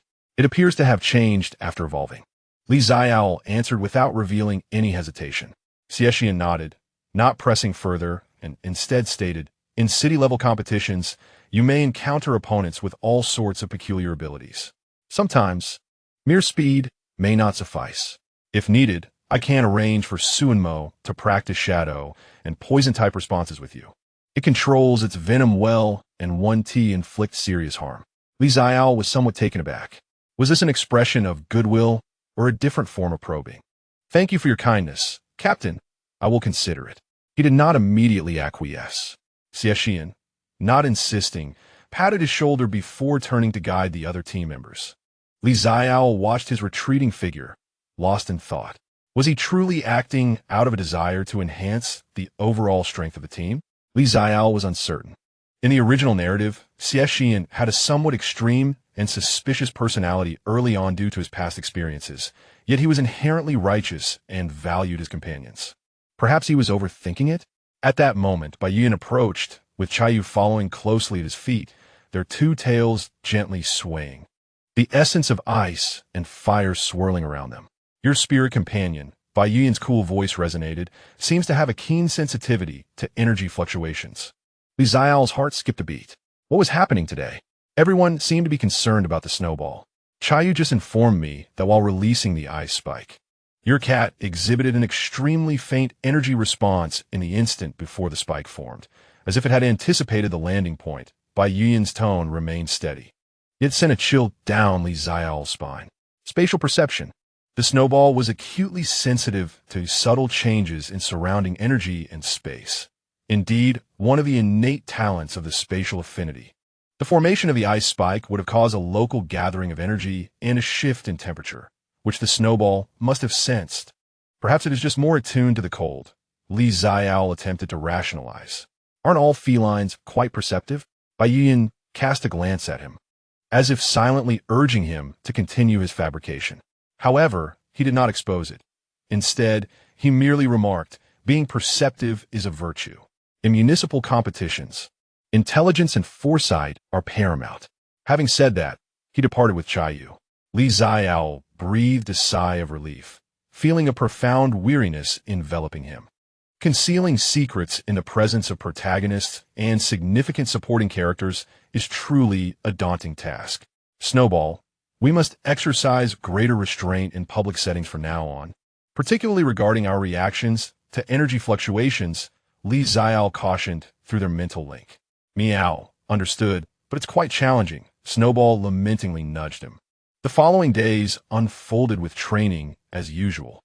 Xiaole acquiesced to Xie Shiyan's suggestion, occasionally arranging for Snowball and Xuanmo to engage in targeted one-on-one practice, primarily to enhance Snowball's agility in response to poisonous attacks, as well as to adapt to the peculiarities of dark-type skills. Xuanmo indeed exhibited excellent control, employing only diluted venom that induced mild paralysis and sluggishness. Under such high-pressure conditions, Snowball's battle experience and resistance to abnormal states surged remarkably. Simultaneously, Xiaole began to consciously hone Snowball's camouflage abilities. He instructed Snowball to practice transforming spatial rifts into sharper, armor-piercing renditions of the Void Claw, and to disguise the instantaneous displacement of the Void Step as continuous high-speed maneuvers interspersed with small-range hops. Although such deceptions would not fool experts like Xie Shiyan and Baiyan upon close observation, they should suffice against ordinary spectators and opponents. In private, he continued to guide Snowball in deepening the application of spatial domains and spatial markers, endeavoring to help Snowball acquire new skills. Time slipped by amidst the intense preparations.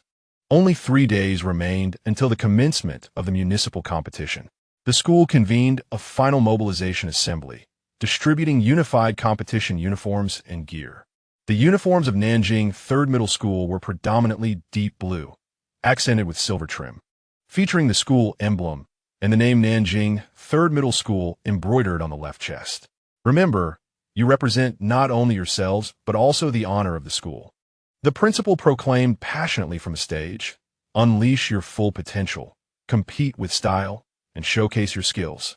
The school stands as your most steadfast support. Below, the competing team members brimmed with enthusiasm. Xiaole stroked Snowball nestled in his arms, sensing the little creature's eagerness for battle. At last, the moment had arrived. He gazed out the window towards the Tianlan arena.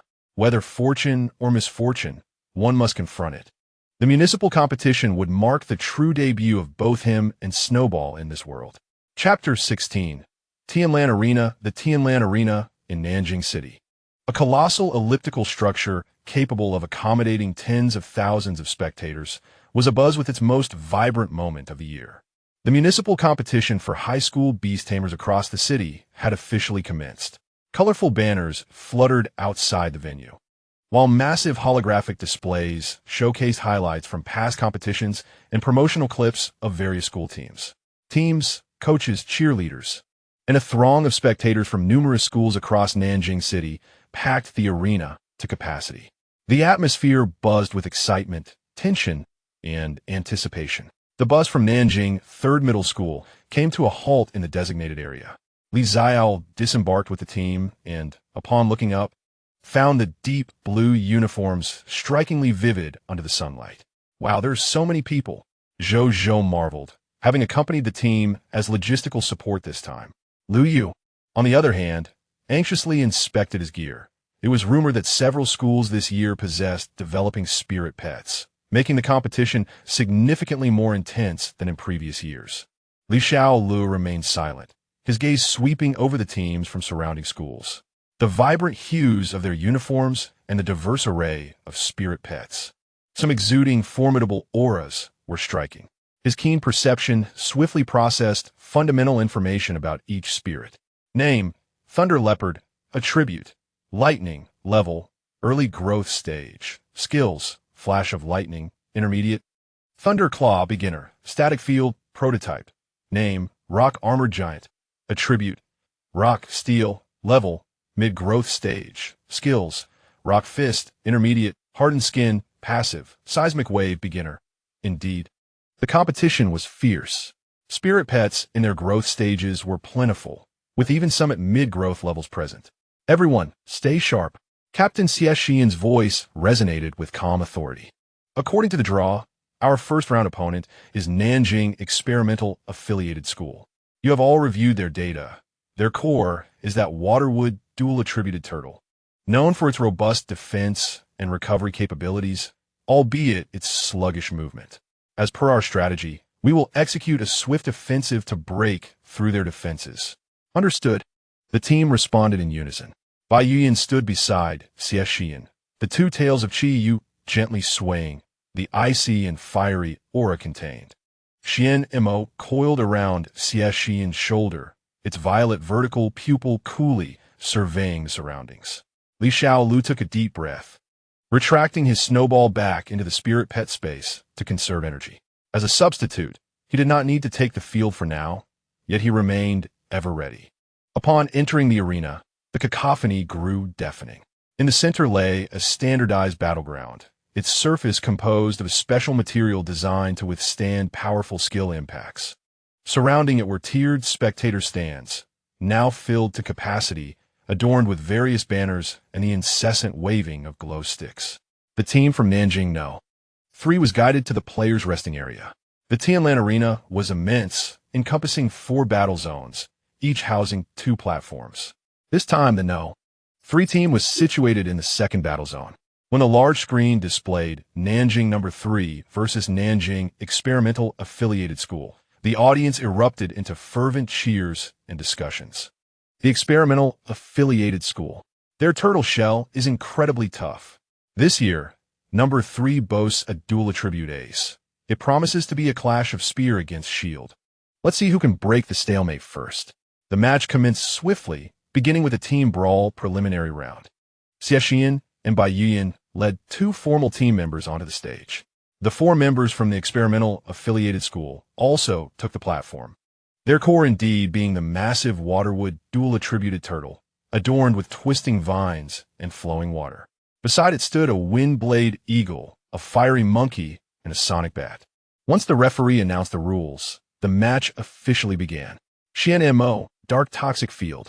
Qiyu, initiate with Ice Flame Vortex. Xie Shiyan commanded without hesitation. Xuanmo opened its mouth, expelling a mist of dark green that rapidly spread, enveloping half the arena. The fog obscured vision while also possessing the toxicity to sap both stamina and spirit energy. The Crimson Moon's double tail swayed, intertwining the powers of ice and fire to form a vortex several meters in diameter, drawing towards the formation of the experimental school. Waterwood tortoise, water curtain heavenly splendor. Windblade hawk, disperse the poisonous mist. Fire explosive monkey, meet the vortex with fiery fists. Sound wave bat, disrupt the enemy's rear line. The captain of the experimental school reacted swiftly. With a low growl, waterwood tortoise unleashed torrents from its shell, attempting to shield against the ice flame vortex. Windblade hawk flapped its wings vigorously, conjuring a tempest to scatter the dark, poisonous domain. Fire explosive monkey roared, its flaming fists striking the edge of the vortex. Sound wave bat emitted piercing ultrasonic waves, targeting the distant clear sound bellbird. The battle escalated instantaneously. The collision of the ice flame vortex and water curtain heavenly splendor erupted in a cloud of steam. The dark, poisonous domain receded slightly in the gale, but continued to tenaciously erode the foe. The fiery fists of fire explosive monkey clashed with the ice flame energy at the vortex's edge, creating bursts of energy sparks. Soundwave bat's interference was barely held back by the purifying melody of clear sound bellbird. Iron wall mountain tortoise advance. Rock wall guardian stand firm at the front. Clear sound bellbird bestow the winds of swiftness and energy upon Xuanmo and Xie Shiyan calmly commanded, undeterred by the opponent's counteractions. Iron wall mountain tortoise trudged forward, bearing its rocky shield, creating space for Xuanmo and Xie to unleash their power. Clear sound bellbird chirped melodiously. The azure wind elements and white light points embedding themselves within Xuanmo and Xie, enhancing their speed and skill casting. Now is the moment. Xuanmo, bind waterwood tortoise with shadows. Xie, concentrate fire, ice spike technique to cover windblade hawk. Bai Yin seized the fleeting opportunity created by the opponent's defense and counterattack. Xuanmo stealthily maneuvered through the dark, poisonous domain, suddenly emerging from the shadow of waterwood tortoise, as ink-like energy transformed into shackles, instantly ensnaring the tortoise's robust limbs. Waterwood tortoise was immediately immobilized. Simultaneously, Chiyu's eyes blazed with crimson and azure light, dozens of sharp ice spikes coalescing in the air, swiftly shooting towards the airborne windblade hawk. Windblade hawk, preoccupied with dispersing the toxic mist, was caught off guard and, despite its desperate evasion, was struck by several ice spikes, letting out a cry of anguish as its altitude plummeted. This is dire. Fire explosive monkey, swiftly assist windblade hawk. Soundwave bat, fully disrupt that fox. The captain of the experimental school's expression changed. Yet Xie Shiyan would not grant them the chance to regroup. Xuanmo, unleash the venomous spray, target Soundwave bat. Qiyu, conjure the fox fire mirage to disrupt fire explosive monkey. Iron wall, mountain tortoise, seismic wave, shatter their formation. Xuanmo turned, unleashing several streams of purple venom accurately towards the bat, attempting to cast a stronger sound wave. Sound wave bat hastily dodged, its rhythm disturbed. Bizide Kiyue. Two flame fox illusions materialized, lunging towards the fire explosive monkey seeking assistance, while the true form continued to harness the powers of ice and fire. Iron wall mountain tortoise stomped heavily, sending ripples of earthy waves that destabilized the remaining members of the experimental school. The formation of the experimental school was utterly thrown into disarray. Waterwood tortoise was ensnared by shadowy binds, its defenses wide open. Windblade hawk was injured. Losing air superiority, fire explosive monkey was entangled by illusions. Soundwave bat was preoccupied with self-preservation. It is time to conclude this. Xie Shiyan gaze sharpened. Xuanmo. Shadow strike for the harvest. Crimson moon, unleash the ice and fire fusion. Strike the water wood turtle. Xuanmo transformed into a streak of ink-like lightning, darting past the wounded windblade eagle and the flustered fireburst monkey under the cover of the dark poison domain. Its sharp fangs left shallow wounds, and the toxin swiftly spread. Crimson moon's twin tails converged, the powers of ice and fire coalescing like never before into a beam of intertwined red and blue light. Crashing into the ensnared water wood turtle. Boom! Despite its formidable defense, The turtle could not muster its full strength while bound, absorbing the full brunt of the ice and fire fusion. Cracks appeared on its shell, emitting a mournful cry, and the vines upon its back wilted. The referee, witnessing the scene, immediately blew the whistle. Stop. South River number 3 wins. The audience erupted into enthusiastic applause and cheers. Victory! What a swift offensive! The dual attributes worked in perfect harmony. The fox's control over ice and fire was simply outstanding.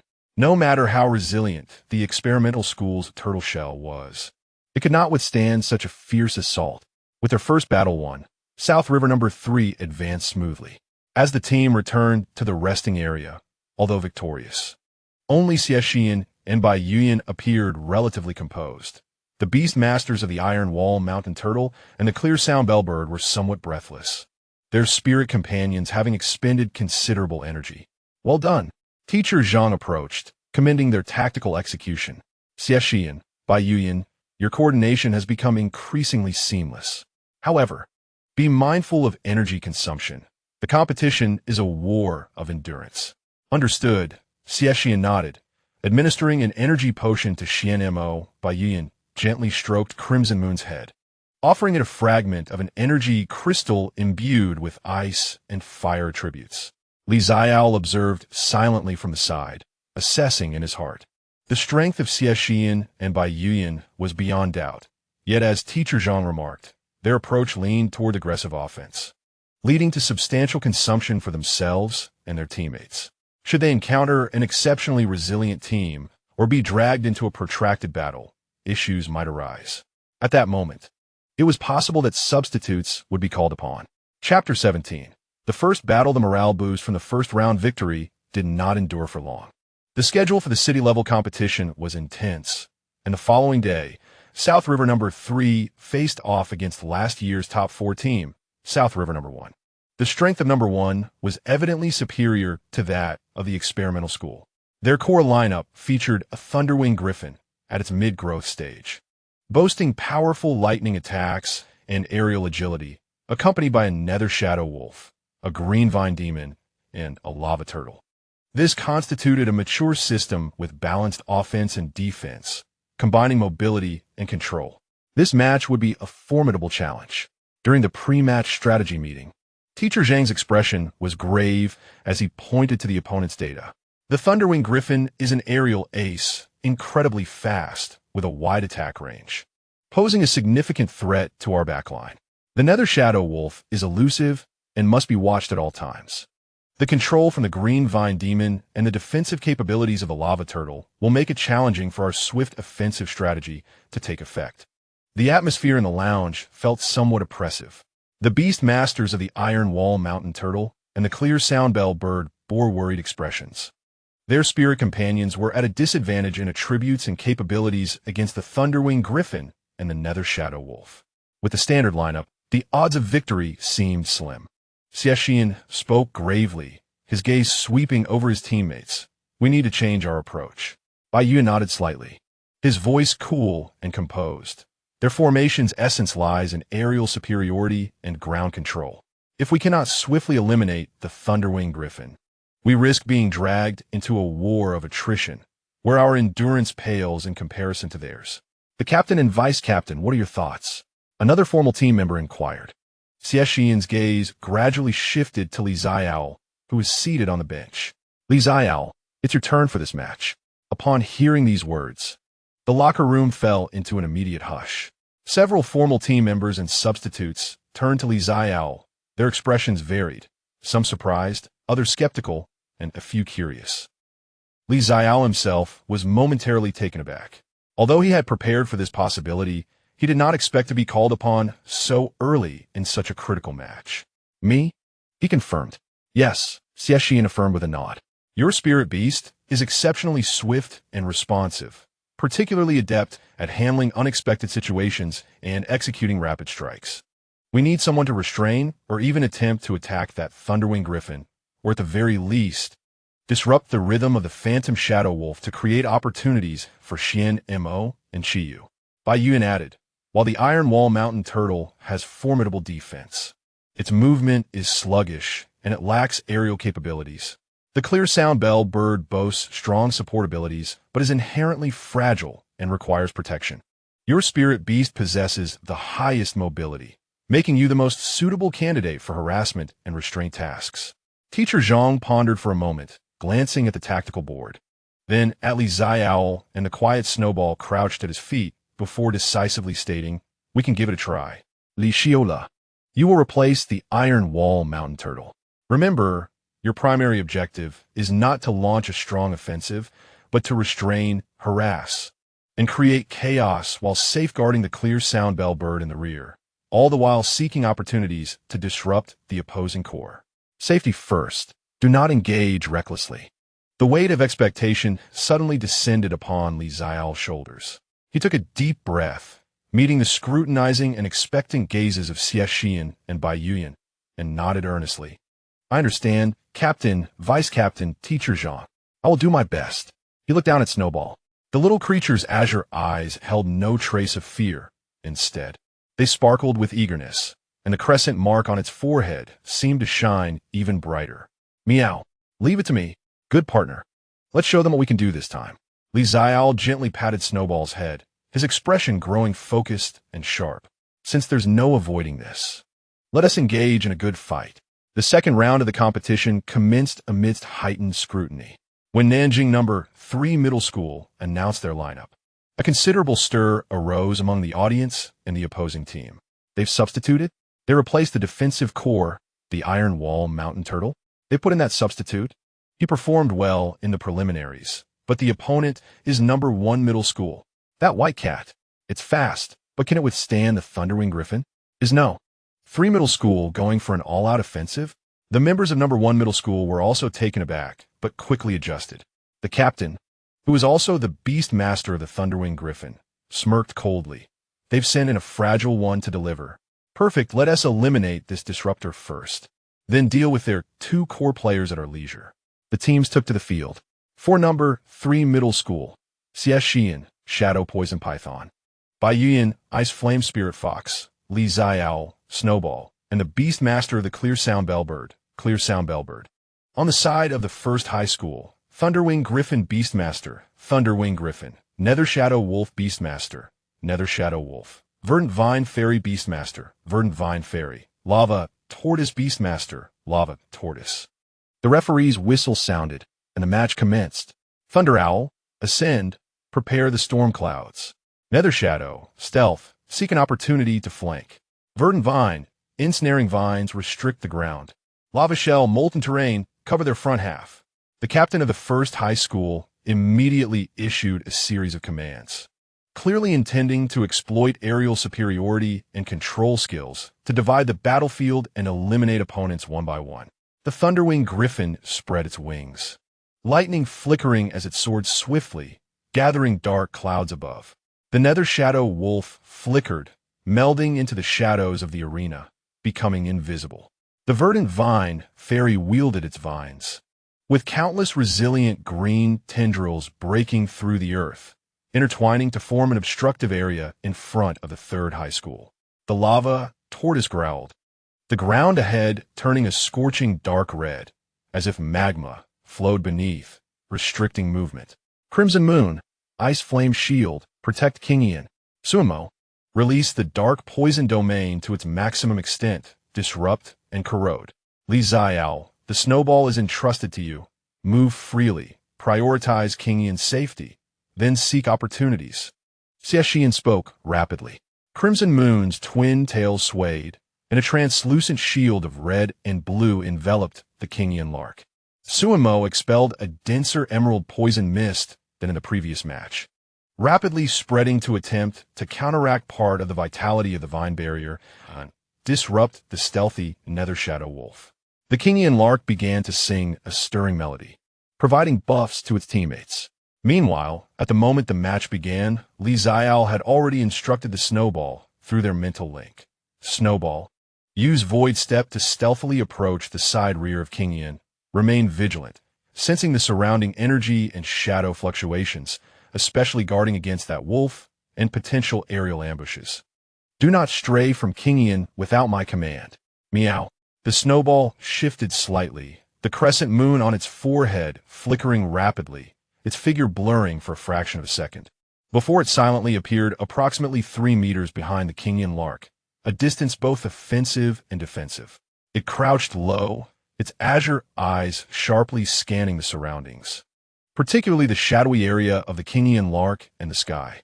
All of this transpired swiftly, apart from a few keen-eyed spectators and Xie Shiyan on the field. Most only noticed the position of the white cat had shifted, unaware of any anomaly. The captain of the first high school furrowed his brow. That cat had an excellent sense of positioning. Nether Shadow, hold your position. That cat is protecting the rear. Thunder Owl, test with lightning. Target the area between that fox and cat. Force them to reposition. The Thunderwing Griffin let out a sharp cry, and a massive silver lightning bolt descended from the sky, striking the ground between Crimson Moon and the Snowball. Crimson Moon, dodge to the right. Counterattack with ice spikes. Snowball, move left with Kingian for 3 steps. Xiaole shouted just before the lightning struck. He had sensed the intense gathering of energy in the air through the spatial awareness of the snowball. Crimson Moon leaped gracefully aside while launching several ice spikes toward the Thunder Owl. Meanwhile, the snowball gently tapped the leg of Kingian's Beastmaster with its paw, simultaneously moving in the designated direction. Though the Beastmaster of the Clear Sound Bellbird remained perplexed, they placed their trust in their companions and promptly commanded Kingian to follow Xueqiu's movements. Boom! Lightning struck the sky, leaving charred marks upon the ground, while the ice spire of Xiaole was deftly evaded by the Thunder Owl. Remarkably swift reactions indeed. The captain of the first squad was displeased. Kingman, ensnare that white cat and the bellbird. Restrict their movements. Magma Shell, unleash a torrent of lava to cover that area. Thunder Owl, prepare for a thunderstorm strike. The tendrils of the ivy demon surged forth like venomous serpents, ensnaring Xueqiu and the Clear Sound Bellbird from multiple directions. The ground before the lava tortoise split open, spewing forth a torrent of searing magma, engulfing the area. Xueqiu, now's your chance. Utilize that ability to lead Kingian away from this perilous zone, towards the edge of Xiaole's ice flame shield. Xiaole's eyes narrowed. He understood the necessity of demonstrating sufficient prowess to earn trust and disrupt the adversary's rhythm. He instructed Xueqiu to employ the Tornado Claw technique, not for an attack, but rather.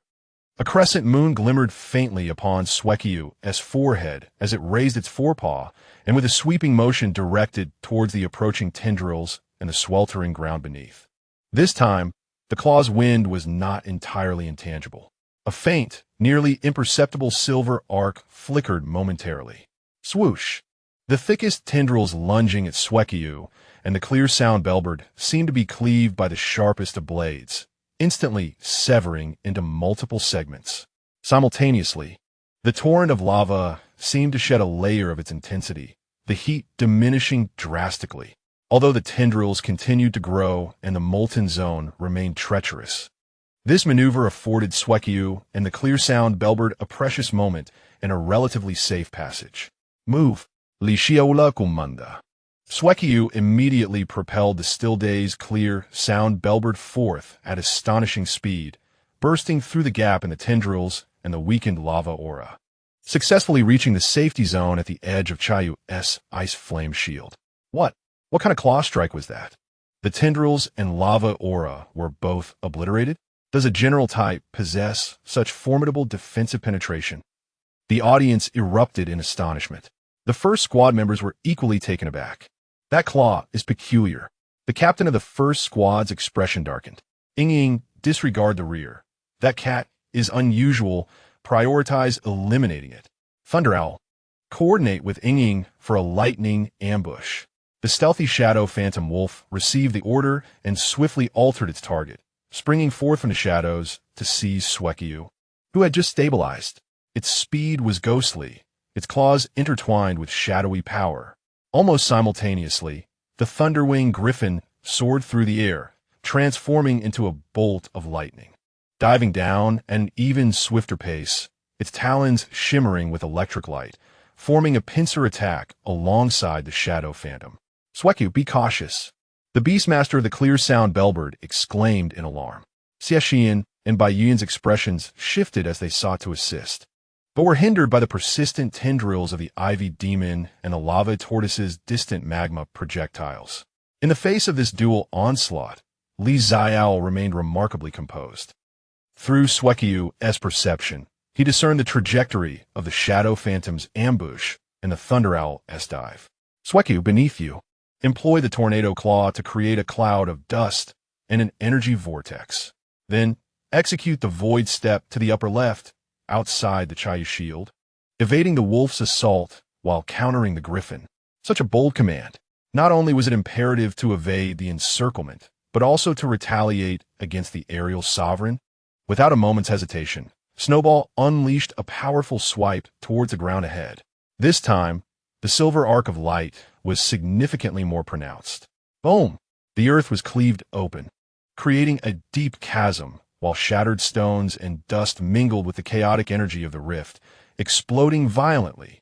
The cloud of dust instantaneously obscured a small area, disrupting the line of sight for the Shadow Phantom's assault and the Thunderhawk's diving trajectory. At the very instant the dust erupted, Snowball vanished from its original position, not fleeing in a straight line, but rather ascending to the upper left, outside the protective barrier of the Crimson Moon Ice Flame, abruptly appearing beside the Thunderhawk's diving path. As if it had teleported. What? The Beastmaster of the Thunderhawk's pupils constricted in shock. The timing and positioning of Snowball's appearance were exceptionally cunning. It coincided precisely with the moment the Thunderhawk was midway through its dive, having exhausted its old strength while its new energy had yet to manifest, all while its vision was obscured by the dust. Furthermore, Snowball had leaped into the air, albeit not high, but perfectly positioned at the Thunderhawk side. Shattering Claw. Xiaole's heart roared with fervor. Suspended in midair, Snowball had no leverage, yet it twisted its body, concentrating all its might into its right forepaw, bearing that hauntingly delicate silver arc, and struck fiercely at the base of the Thunder Griffin's wing. A sharp cry of pain erupted from the Thunderhawk. Completely unprepared for this small feline on the ground to retaliate in such an unexpected manner, the base of its wing was raked by that uncanny claw. The lightning shield torn asunder as though it were mere paper, feathers scattered, blood splattered, and more crucially, a peculiar sensation of tearing rendered its wing numb and aching, causing its flight posture to spiral into chaos as it veered off course, its diving attack utterly dismantled. Below, the shadowy phantom wolf, having just burst forth from the dust, witnessed the Thunderhawk's plummet, alongside the sight of Snowball landing gracefully on the ground, positioned protectively before the clear sound bellbird, its gaze icy and sharp directed at the white cat. In an instant, the tide of battle had shifted. A hush fell over the arena, only to be shattered by an uproar of astonished gasps. My heavens! What did I just see? That cat brought down the Thunder Griffin. How did it evade the encirclement? Was that movement an acceleration or something else? What on earth was that claw's ability? The Thunderhawk's defenses seemed almost illusory. In the rest area of South Jiang No. 3, Zhou and Lu Yu leaped up in excitement. Teacher Zhang's tightly clenched fists relaxed slightly. His eyes filled with astonishment and pride. Xie Shiyan and Bai Yuyan exchanged glances, both perceiving the tremor of shock and deeper curiosity reflected in each other's eyes. Well done, Li Xiaole, Xie Shiyan exclaimed quietly, his eyes shining with intensity. Xuanmo, now is your chance. Shadow Strike, target the Ivy Demon. Crimson Moon, Ice Flame Vortex. Engulf the Lava Tortoise and the Shadow area. Clear Sound, prepare the purifying melody to dispel any potential counterattacks. The window of opportunity was fleeting. With the core Thunderhawk momentarily wounded, its formation was in disarray. Xuanmo shot forth like an arrow released from its bow, taking advantage of the distraction Snowball provided, stealthily approaching the Ivy Demon to launch a lethal strike. The twin tails of the Crimson Moon danced, summoning an even more formidable ice flame vortex that surged towards the Lava Tortoise and the freshly landed Phantom Wolf. The clear sound Bellbird's purifying melody resonated, dispelling any lingering control or negative states that might affect its allies. The captain of the first squad wore a grim expression, urgently directing, Thunderhawk, stabilize. Create distance. Shadow. Lava Shell, defend. Ivy, be cautious. But it was too late. The shadowy assault of Xuanmo has successfully dealt a devastating blow to the unprotected Qing Tongue Demon. The icy vortex of the Crimson Moon has left the lava turtle and the ghostly shadow wolf struggling to cope. The snowball steadfastly guarded beside the Kingian Bellbird, its cold gaze deterring the injured thunder owl and shadow from daring to approach the rear. The ensuing battle unfolded without suspense, lacking absolute aerial superiority and effective ground control. Team 1 fell back in the face of the formidable dual-core assault from Team 3 and the elusive protection of the snowball. Ultimately, the Thunderwing Griffin, incapacitated by wing injuries and unable to sustain effective attacks, was deemed to have lost the majority of its combat power, leading Team 1 to concede defeat. The match concluded. Southjiang number 3, victorious. The referee's declaration resonated, accompanied by a tumultuous wave of applause and cheers. Xiaole breathed a long sigh of relief, feeling his back drenched in cold sweat. The rapid responses and counterattacks just moments ago had drained much of his mental energy. The snowball scampered back, nudging his leg. Though somewhat fatigued, its eyes sparkled with the joy of victory and a hint of insatiable excitement. Well done. Xie Shiyan approached, giving Xiaole's shoulder a hearty pat. His gaze, once scrutinizing, was now filled with approval. Your control and counterattack were exceptional. Without you, this victory would not have been so smooth. Bai Yuan also nodded slightly. Turning to the snowball, your timing was terrifyingly precise. The Beastmaster of the Kingian Bellbird expressed profound gratitude. Xiaole, Snowball, thank you. If it weren't for you two, I might have been the first to be eliminated. The acknowledgement from his teammates warmed Xiaole's heart, yet he understood that the snowball's performance, particularly its defensive breach and crucial repositioning, had likely drawn more profound scrutiny. Everyone coordinated well. He humbly smiled, lifting the snowball. It just happened to seize the opportunity. Luck is also a part of strength, Xie Shiyan observed, casting him a deep glance before saying no more. Let's head back and review. Weavy made it to the top 8. As he watched the team exit amidst cheers, some spectators from other schools and factions, even those in the VIP boxes, lingered their gazes on Xiaole and the White Cat, pondering thoughtfully. Chapter 18. Testing the waters. The joy of victory gradually settled on the return to the resting area, replaced by a subtle atmosphere. Southjiang number 3's unexpected triumph over last year's top 4, Southjiang number 1, and their strong advancement to the top 8 spread like wildfire throughout the Tianlan arena, beginning to reverberate within the Beastmaster's circle of Southjiang City. Among the most noteworthy, aside from the already renowned dual attribute powerhouses Xie Shiyan and Bai Yuan, was the sudden emergence of Xiaole, who, as a substitute, played a pivotal role alongside his seemingly adorable yet fiercely sharp White Cat. In the resting area, teams from other schools cast various glances, curiosity, inquiry, wariness, and even a faint hint of hostility. Xiaole felt acutely that he and the snowball were no longer the inconspicuous presence hidden within the crowd. Well done, Xiaole. Teacher Zhang wore a smile on his face, yet his gaze was more serious than usual. Your adaptability in critical situations and the execution of Snowball have surpassed my expectations, especially the final counterattack against the Thunderwing Griffin, where both timing and courage were nothing short of impeccable. Thank you, teacher. Xiaole maintained his humility, attributing the credit to the captain and vice-captain who had drawn the brunt of the fire. Snowball merely fulfilled its duty. There was no need for excessive modesty. Xie Shiyan interrupted his self-effacement, his eyes resting on Snowball, who was delicately licking the energy potion. Your spirit companion exhibits a unique breaking effect in its attacks, one that is not typically achievable with ordinary clawing skills. Moreover, he paused, seemingly weighing his words. There are certain moments in its movement that strike me as peculiar. Xiaole's heart tightened, yet his expression conveyed just the right amount of confusion. Peculiar? Is the captain referring to Snowball's speed and reflexes? It has been quite agile since childhood. Bai Yuan's cool voice interjected. It is not merely a matter of speed. It pertains to trajectory. The way it changed direction while evading the ambush of the Shadow Wolf and Thunder Owl at the moment the dust cloud erupted lacked a coherent acceleration process. His words pinpointed the crux of the matter. At that moment, Snowball had utilized Void Step, striving to disguise it as high-speed jumps and turns. However, to discerning individuals like Xie Shiyan and Bai Yuan, a hint of dissonance was detectable, as if certain steps had been omitted. The other team members in the lounge turned their attention towards Li Xiaole, their gazes intensifying the pressure. Li Xiaole's mind raced. He had anticipated such an inquiry and had prepared a response. He displayed a hint of embarrassment and uncertainty, admitting, "Actually, I am not entirely sure either." Sometimes, when under extreme stress or intense focus, Snowball exhibits a speed faster than usual, and its movements appear somewhat, how shall I put it, as if it anticipates the opponent's actions. I have inquired with it, but the sensations conveyed are merely vague, instinctual reactions.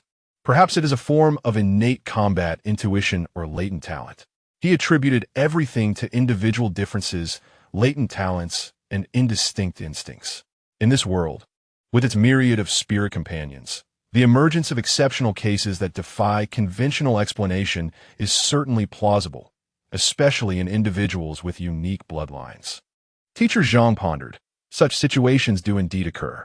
Some spirit companions awaken fragments of ancestral abilities under specific conditions or display unique individual talents. Your Snowball's breed is unknown, yet it may harbor such potential. The defensive breaking effect of that claw strike aligns with the characteristics of certain rare attributes, such as concepts akin to annihilation and obliteration. He paused, glancing at Xie Shiyan and Bai Yuan. There is no need for excessive scrutiny. Every beastmaster and spirit companion harbors its secrets. As long as we can confirm their reliability as teammates, that suffices. What matters is that Li Xiaole and Snowball have proven their worth today. Xie Shiyan cast a deep glance at Li Xiaole, nodded, and refrained from further questioning. Bai Yuan merely responded with a faint acknowledgement, accepting this explanation. Yet, the fleeting glimmers of contemplation in their eyes indicated that their doubts had not been entirely dispelled. The crisis had been temporarily averted. Li Xiaole silan li agjalat, realizing he had successfully navigated this immediate challenge. Yet he understood that as the competition progressed, the risks associated with the Snowball would only escalate. He needed to exercise greater caution in controlling its performance, while simultaneously ensuring that its uniqueness appeared increasingly justifiable. "All right, let's all take a moment to rest and recuperate," Teacher Zhang announced, clapping his hands. The quarterfinals would take place tomorrow, and the opponents would be revealed following tonight's draw ceremony. Regardless of who they faced, it would undoubtedly pose a greater challenge than today. Time was of the essence to reflect on the gains and losses of the day. The team members dispersed, some tending to their spirit companions' injuries and replenishing their energy, while others engaged in hushed discussions about tactics. Li Xiaole found a secluded corner with the Snowball, gently grooming its somewhat disheveled fur, checking for any injuries, all the while communicating through their mental link. Snowball, that last void step was still a bit too conspicuous. If you need to use it next time, try to rely on the environment for cover, perhaps smoke, the glow of skills, or by shortening the distance of the displacement into 2 swift, consecutive turns. Mew, I understand, but it's so hard to control. My instinct is to dash right in. The Snowball seemed both aggrieved and excited. Mew, but fighting is fun. That big bird had nice claws. Li Xiaole could only chuckle, gently flicking its forehead. You only think about playing. Remember, our primary objective is safety, followed by victory. Some trump cards should remain hidden unless absolutely necessary. Mew. Got it. After soothing the Snowball, Li Xiaole began to review the day's battle. The Snowball's performance was commendable. Its mastery over spatial rending was increasingly refined, and the stealth of the void step had improved. Yet, it was still insufficient. Against stronger opponents with keen observation skills, like Xie Shiyan and Bai Yuan, any flaws would be easily discernible. Perhaps he could steer their perceptions, guiding them to associate the Snowball's abilities with premonition, rapid defense breaking, or unique physical traits, relatively rare but not entirely singular directions. Li Xiaole pundarat. This would require more precise control and performance. Simultaneously, he took note of the finer details in Xie Shiyan and Bai Yuan's combat. Their synergy was becoming increasingly seamless. The coordination between Xuanmo and Xie Shiyan was nearly flawless, and they seemed to be consciously developing new skill combinations or embryonic domains. The pace of their progress was astounding. No wonder they are the protagonists and key supporting characters, Xiaole reflected. Being on the same team as such individuals was daunting yet immensely motivating. Just then, a knock on the lounge door interrupted his thoughts. A staff member from the organizing committee peeked in. "Is Xiaole from Nanjing No. 3 High School here? You have a visitor." "A visitor?" Xiaole was taken aback. His acquaintances in this world were limited. Who would seek him out, especially during the competition? Xie Shiyan and the other team members also turned their gazes towards him. "I'll go see." Xiaole stood up, signaling for the snowball to remain in the lounge, following the staff member to a reception area beside the player corridor. Xiaole encountered a well-dressed middle-aged man in a tailored suit, sporting gold-rimmed glasses and a warm smile, accompanied by a capable-looking young woman standing behind him. "Alu, Li Xiaole." The middle-aged man extended his hand, presenting a business card. "I am an editor at Linjian Publishing. My surname is Chun. This is my assistant, Xiaole. I apologize for the intrusion." Xiaole took the business card, which bore the name of Chun Ming, a senior editor at Linjian Publishing House. His mind was filled with confusion. "Hello, Editor Chun. May I inquire what brings you to me?" "Indeed," Chun Ming replied with a warm smile. "Our publishing house is in the process of preparing a series titled Profiles of Stellar Beastmasters. This collection aims to document and promote the exceptional young beastmasters and their spirit pets who have emerged in the current municipal competition. Your remarkable performance today on the field has left a profound impression on us, particularly your spirit pet, Snowball, whose unique appearance and demonstrated speed and defensive capabilities are truly noteworthy and conversational." He paused before continuing. "We hope to conduct a brief interview with you and Snowball, along with capturing some visual materials to include in our publication. Of course, we will provide appropriate compensation, and this would greatly enhance both your and your school's visibility." The notion of a published interview instantly prompted Xiaole to reject the idea. Fame equated to trouble, to more scrutinizing gazes, and to an increased risk of exposing Snowball. "Thank you for your kind offer, Editor Chun." Xiaole considered his words carefully. "But I am merely an ordinary high school student, and Snowball is only a fortunate anomaly. I fear we may not qualify for such a publication. Additionally, we are currently focused on preparing for the competition and likely lack the time and energy for an interview." "You are far too humble, Xiaole." Chun Ming seemed to anticipate his refusal, maintaining his smile. "We observed today's competition, and Snowball's performance was undeniably outstanding. We believe there are stories and potential within it worth exploring. As for timing, we can fully accommodate your schedule, even if it is just a brief moment before or after the competition. We can also discuss compensation further." His demeanor was earnest, yet Xiaole's wariness intensified. The timing of Chun Ming's appearance felt too convenient, and he vaguely recalled that the name Linjian Publishing House was associated in the original narrative with an organization covertly coveting rare spirit pets. His memory was hazy, and he could not be certain. However, he was resolute in his desire to avoid any unnecessary complications. "I am truly sorry, Editor Chun." Xiaole firmly shook his head. "Snowball and I wish to concentrate solely on the competition. Moreover, my spirit pet species is uncertain. Its abilities remain unstable. Promoting it prematurely may not be appropriate." "I appreciate your goodwill."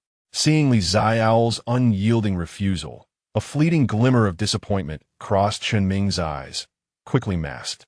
"In that case, we shall not press further. However, this is my business card. Should you change your mind or have any needs in the future, please feel free to reach out to me.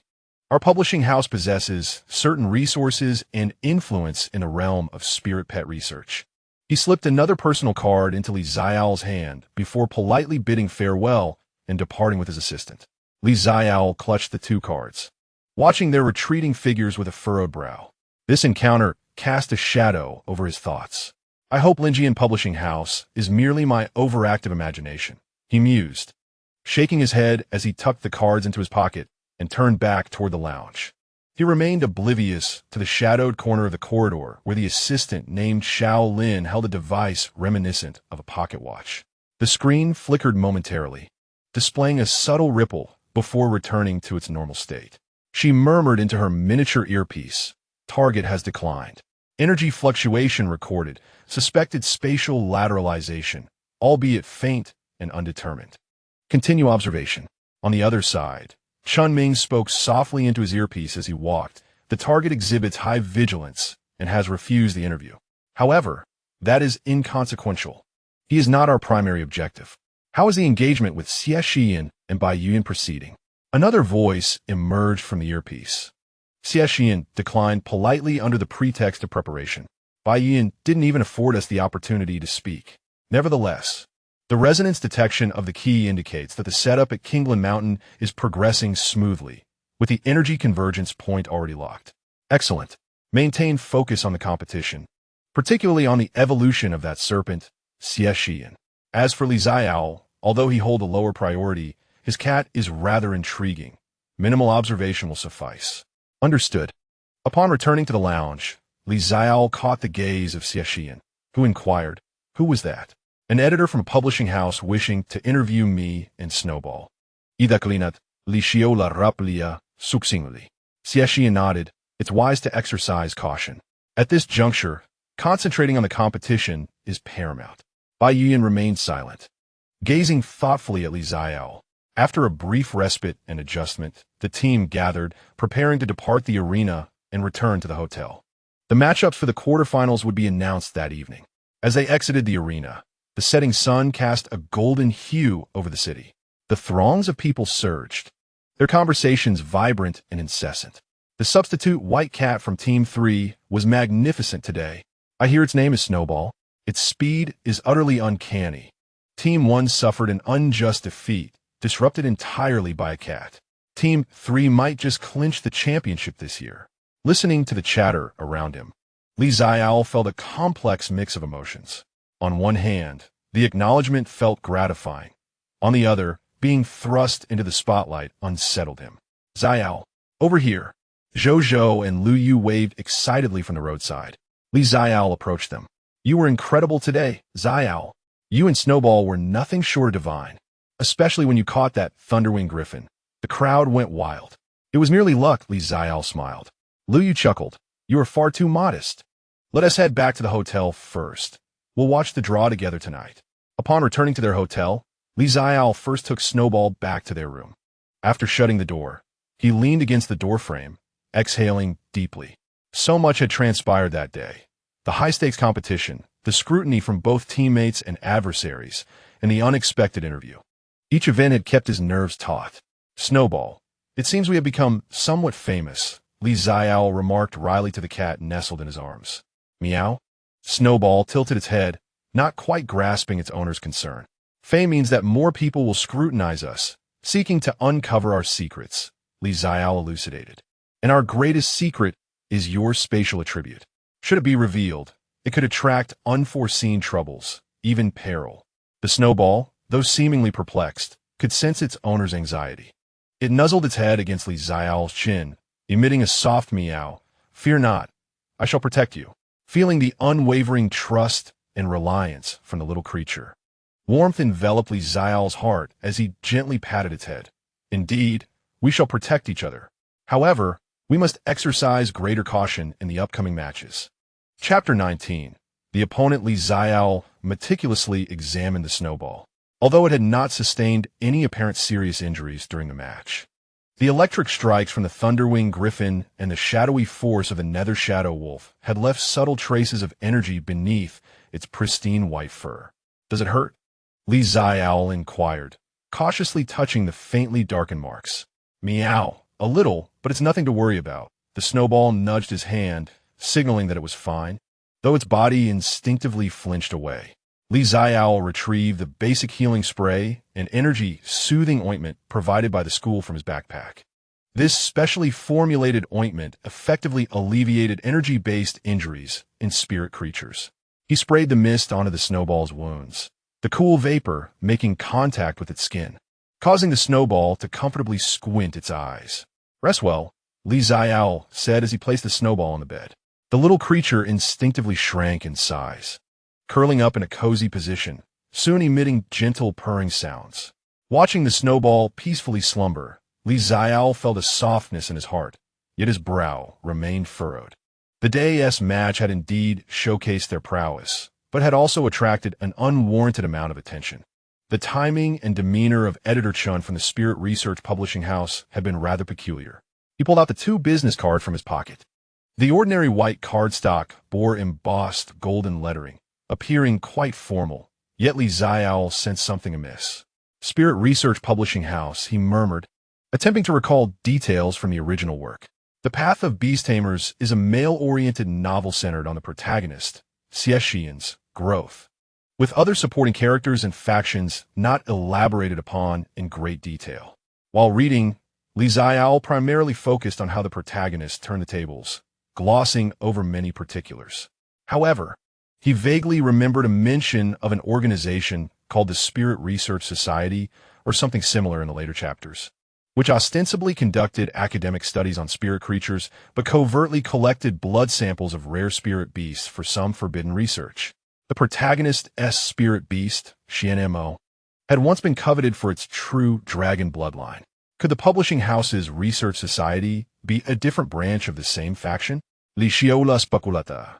If so, Editor Chen's visit was anything but coincidental. Were they fixated on the snowball? This thought sent a chill down his spine. The snowball's spatial attributes were exceedingly unique. Once exposed, it would undoubtedly attract covetous eyes from all quarters. Even its current display of speed and formidable defense capabilities was sufficient to pique the interest of those with ulterior motives. Increased vigilance was imperative.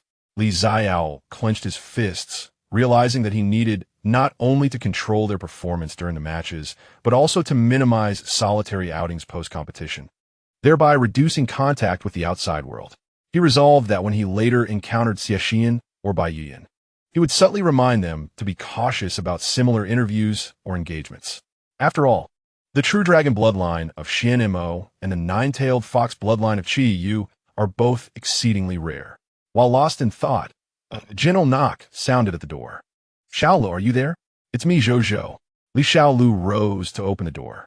Zhou and Lu Yu stood outside, both wearing expressions of exhilaration. "Let us go to the dining hall for a meal and then watch the live draw ceremony," Zhou exclaimed, pulling him outside. "Teacher Zhang mentioned a gathering tonight to celebrate our advancement to the top 8. Wait, Snowball is still asleep. Let us bring him along. The restaurant allows spirit pets as long as they don't disturb others," Lu Yu suggested. Li Xiaolu pondered for a moment, then returned to his room to gently scoop up the still sleeping Snowball. Fortunately, the miniature Snowball was no larger than a small dog, making it easy to carry. The little creature merely twitched its ears, finding a more comfortable spot in his embrace before drifting back to sleep. The hotel restaurant had specially designated an area for the competing teams. Members of Nanjiang Sanzhong, along with their accompanying teachers and support staff, had already occupied several tables, and the atmosphere was lively. Upon seeing Li Xiaolu enter, many team members greeted him enthusiastically. "Xiaole, over here." Lin Wei, a short-haired girl who was the beastmaster of the Kingian Bellbird, waved at him, with 2 empty seats beside her. Li Xiaolu walked over and took a seat. Xie Shiyan, Bai Yuan, and 2 other official team members sat at the adjacent table, engaged in a hushed discussion. "Is Snowball all right?" Lin Wei inquired with concern. During the day's competition, Snowball had protected her Kingian Bellbird, significantly enhancing her fondness for both Li Xiaolu and Snowball. "He is fine. Just a bit tired and fell asleep," Li Xiaolu replied, gently adjusting his hold to ensure Snowball was more comfortable. "I'm truly grateful to you and Snowball today," Lin Wei expressed sincerely. "Had it not been for you two, I might have been the first to be eliminated, making the subsequent matches difficult. It's all about teamwork. It's what we're here for," Li Xiaolu smiled. Soon, the dishes were served. The school's dining standards were notably good, taking into account the energy consumption of beastmasters and their spirit pets. The menu primarily featured high-protein, energy-rich meats and spiritual plants, filling the air with delightful aromas. Snowball awoke, enticed by the delicious scents, his nose twitching. His azure eyes blinked open, and upon seeing the feast before him, he immediately perked up. "Meow. Hungry." You little glutton. Li Xiaole chuckled, offering him several pieces of specially prepared spirit beast meat. Snowball eagerly dove into his meal, his tail wagging joyfully. The gathering was harmonious, with everyone discussing the day's competition and analyzing potential opponents in the top 8. Aside from us, the remaining 7 teams are formidable, one team member remarked. Last year's champions, Nanjiang Zhong and Qingyun Zongxiu, are definitely in the mix. There are also several established powerhouse schools. I heard that the Hurricane team from Zhong is even stronger this year. Their captain has contracted a mutated wind-type Qingyu Falcon, which is incredibly swift. Qingyun Zongxiu adopts a balanced approach. While they lack standout individuals, their teamwork is impressively cohesive. And then there's Yinhua Private School, this year's dark horse. They reportedly have a student whose spirit pet is a mind master, specializing in psychic attacks, difficult to defend against. The crowd was abuzz with anticipation and anxiety. Li Xiaole quietly listened while feeding Xueqiu. He had some prior knowledge of the intelligence being discussed, but hearing his teammates elaborate on the details left a more profound impression. His gaze inadvertently drifted to the table occupied by Xie Shiyan, who was intently focused on his phone, brow furrowed, as if searching for specific information. Bai Yuan quietly enjoyed his meal, while Qiyu lounged at his feet, elegantly savoring her designated dish. Sensing Li Xiaole's gaze, Xie Shiyan looked up, their eyes meeting. He nodded slightly, a glimmer of contemplation in his expression. A stir of curiosity flickered within Li Xiaole. Could it be that Xie Shiyan had also sensed something? As the gathering progressed, the large screen at the front of the restaurant lit up, transitioning to the broadcast of the Tianlan Arena. The drawing ceremony was about to commence. Everyone set aside their bowls and chopsticks, their attention fixated on the screen. The host, a seasoned judge from the Beastmaster Association, briefly recapped the day's matches before introducing the 8 finalist teams. The emblems and team photos of the 8 schools flashed sequentially on the screen. When the image of Nanjing 3rd High School appeared, the camera lingered on close-ups of Xie Shiyan and Bai Yuan, before pausing for a few seconds on Li Xiaole and Xueqiu. Today, in the match between Nanjing 3rd High School and Nanjing 1st High School, substitute Li Xiaole and his companion Xueqiu have brought us immense surprise. The host's voice rang out with fervor. Li Xiaole felt a wave of embarrassment wash over him, instinctively lowering his head. Unperturbed, Xueqiu continued to lick the remnants of meat from his paws. Now, without further ado, let us commence the draw for the quarterfinals. The host picked up a transparent lottery box containing 8 ping-pong balls, each marked with a school number. A hush fell over the crowd. The first number drawn was 3, representing Tianlan Middle School. The host then drew the second ball, revealing 8 for Yinhua Private School. The team members from Yinhua Private School appeared on screen, their expressions calm, seemingly unfazed by the outcome. The drawing proceeded. 2, Nanjing 2nd High School, facing 6, Baishan Middle School. 5, Qingyun Middle School, against 1, Ming Middle School. Finally, 4, Nanjing 3rd High School, matched against 7, Lanshan Middle School. The results of the draw were finalized. Teacher Zhang from Lanshan Middle School stroked his chin, recalling that they had been last year's top 8. This year's team boasted 2 key players with a defensive counterattack style, their core companions being the Earth Vein Rock Rhino and the Guardian of the Forest, harmoniously balancing offense and defense. Their other 2 companions were the Shadow Strike Cheetah and the Healing Spirit, a quintessential fortress strategy. The Earth Vein Rock Rhino possesses formidable defense and strength, while the Guardian of the Forest offers healing and control. Xie Shiyan summarized.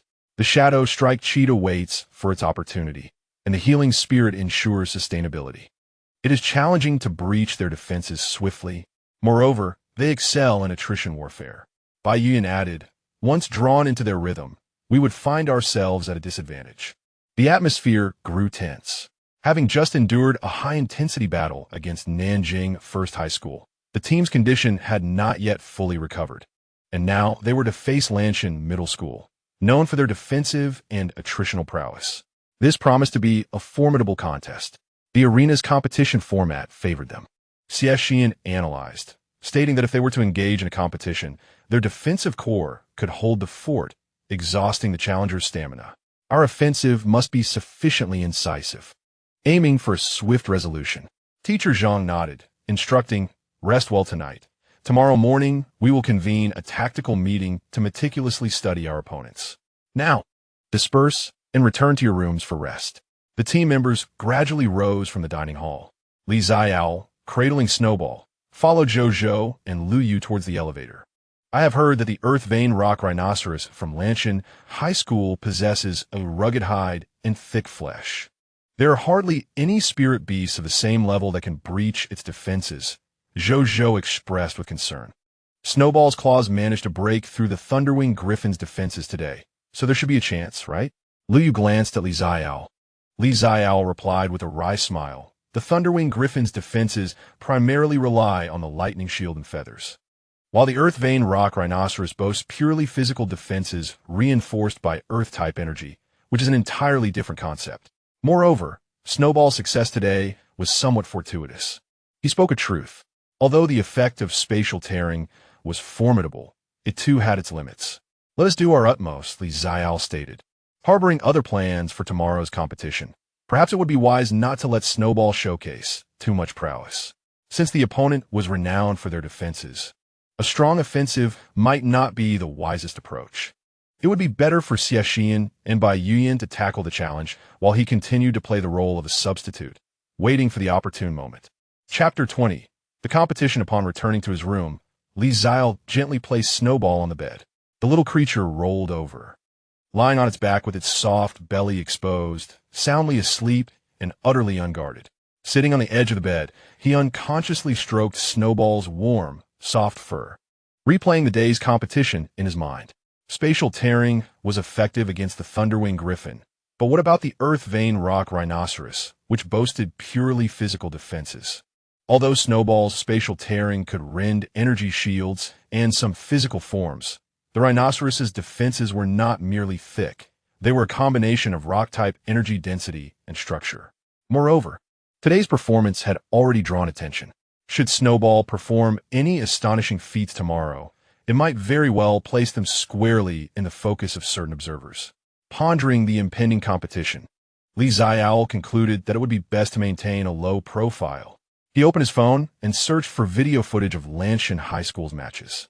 In the video, the Earth Vein Rock Rhinoceros loomed like a moving hill, its sturdy limbs covered in deep brown rock armor, with earthy energy glimmers flowing through the seams.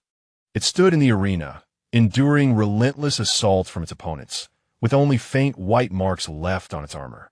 Name: Earth Vein Rock Rhinoceros. Type: Rock. Level: Mid-growth stage. Skills: Rock Armor Enhancement, Passive.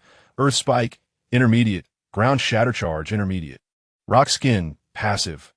Remarks: its defensive capabilities are considered top tier among spirit beasts of the same level, possessing immense strength but relatively slow speed. Weaknesses: joint connections, abdomen, and low resistance to sustained high-frequency shock attacks. Mid-growth stage, defense enhanced. Xiaole furrowed his brow, with Snowball at the early growth stage.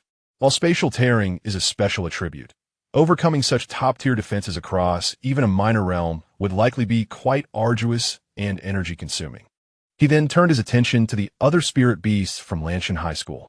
The Guardian of the Forest stands as a towering treant, over 2 meters in height, capable of emitting healing green light and ensnaring foes with its vines, possessing formidable defensive capabilities. The Shadow Prowler, a swift leopard, excels in stealth and ambush tactics. The Healing Sprite serves purely as a support entity, providing continuous healing and status cleansing. This combination forms a classic impenetrable defense with assassins and support. Xiaole analyzed that to break this stalemate, one must either crush the opposition with overwhelming force or circumvent their defenses with unparalleled speed to strike at the backline. The former requires immense offensive power.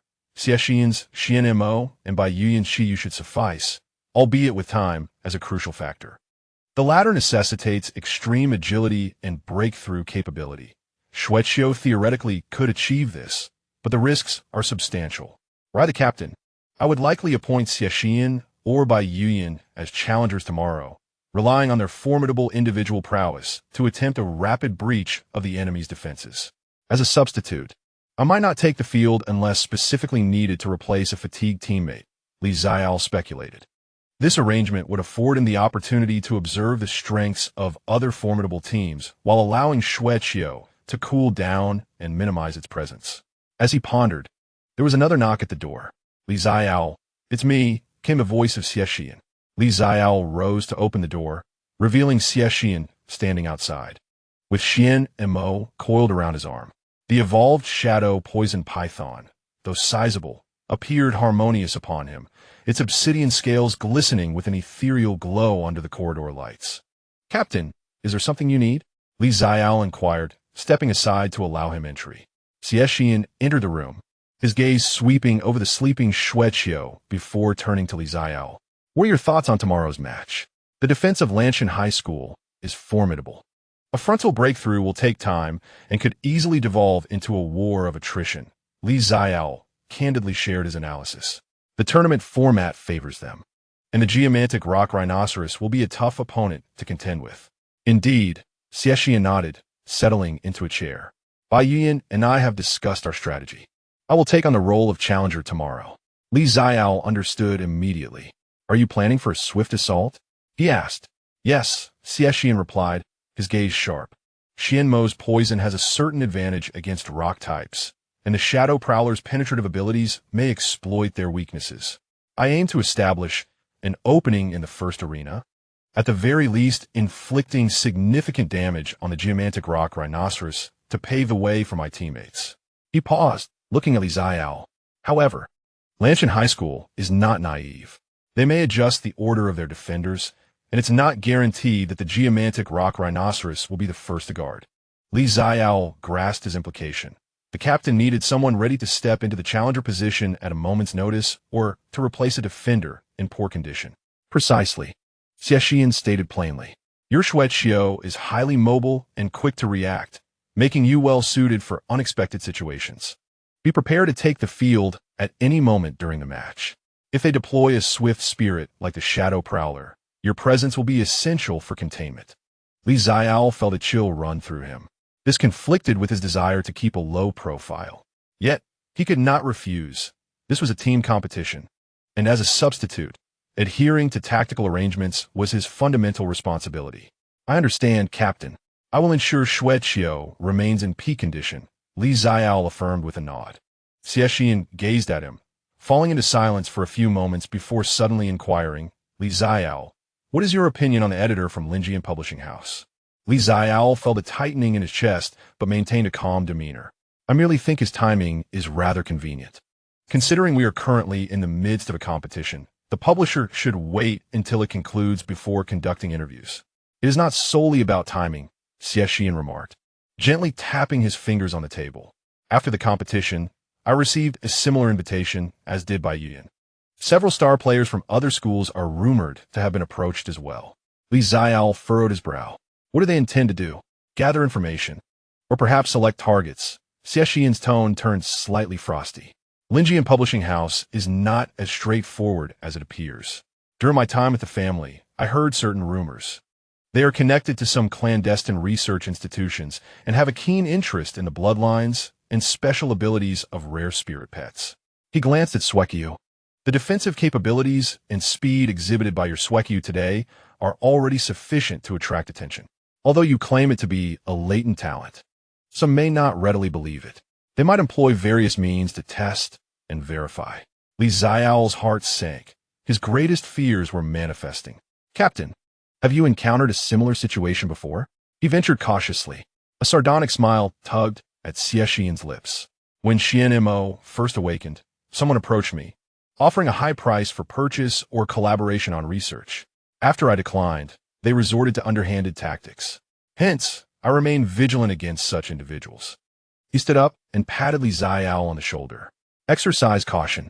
Do not act alone, and refrain from accepting assistance or collaboration from dubious sources. During the competition, they may not dare to approach overtly, but post-competition is another matter. Should you encounter difficulties, feel free to seek my assistance." "Thank you for the warning, Captain," Li Xiaole expressed sincerely. Xie Shiyan's willingness to share this information indicated that he regarded him as part of the team. "Get some rest. Tomorrow will be a tough battle," Xie Shiyan concluded, departing the room with Xuanmo. As the door closed, tranquility returned to the room. Xiaole sat on the edge of his bed, his emotions in turmoil. Xie Shiyan's warning confirmed his suspicions. Linjian Publishing House was indeed problematic. He sighed, glancing at the peacefully sleeping Xueqiu, contemplating how arduous survival had become. In his dreams, Xueqiu seemed to sense something, twitching its ears and nuzzling closer to Xiaole, emitting soft, comforting sounds. Xiaole smiled, lying down and gently embracing Xueqiu. Let the challenges come. We shall meet them head-on, he thought, closing his eyes and forcing himself to rest. Regardless, the upcoming competition must be approached with utmost diligence. The following morning, a tactical meeting ensued. Teacher Zhang meticulously analyzed the characteristics of each player from Lanshan High School, their skill combinations, and preferred strategies on the whiteboard. The captain of Lanshan High, a beastmaster of the earth vein rock rhinoceros named Wang Yin, was known for his calm demeanor and adeptness in defensive counterattacks. The vice captain, a beastmaster of the forest guardian named Lin Sun, exhibited strong crowd control and healing abilities. The beastmaster of the shadow strike leopard, named Chun-Ing, was recognized for his speed and aggressive tactics, while the beastmaster of the healing spirit, named Su Ling, served purely as a support. Based on their previous match footage, it is speculated that they would designate the earthbound rock rhinoceros or the guardian of the forest as the first champion, the shadow strike leopard as the second, and the healing spirit as the third. However, it is also possible that they may adjust the order based on their opponents. Teacher Zhang turned to Xie Shiyan. Xie Shiyan, as the challenger, what are your thoughts? Rising, Xie Shiyan approached the whiteboard.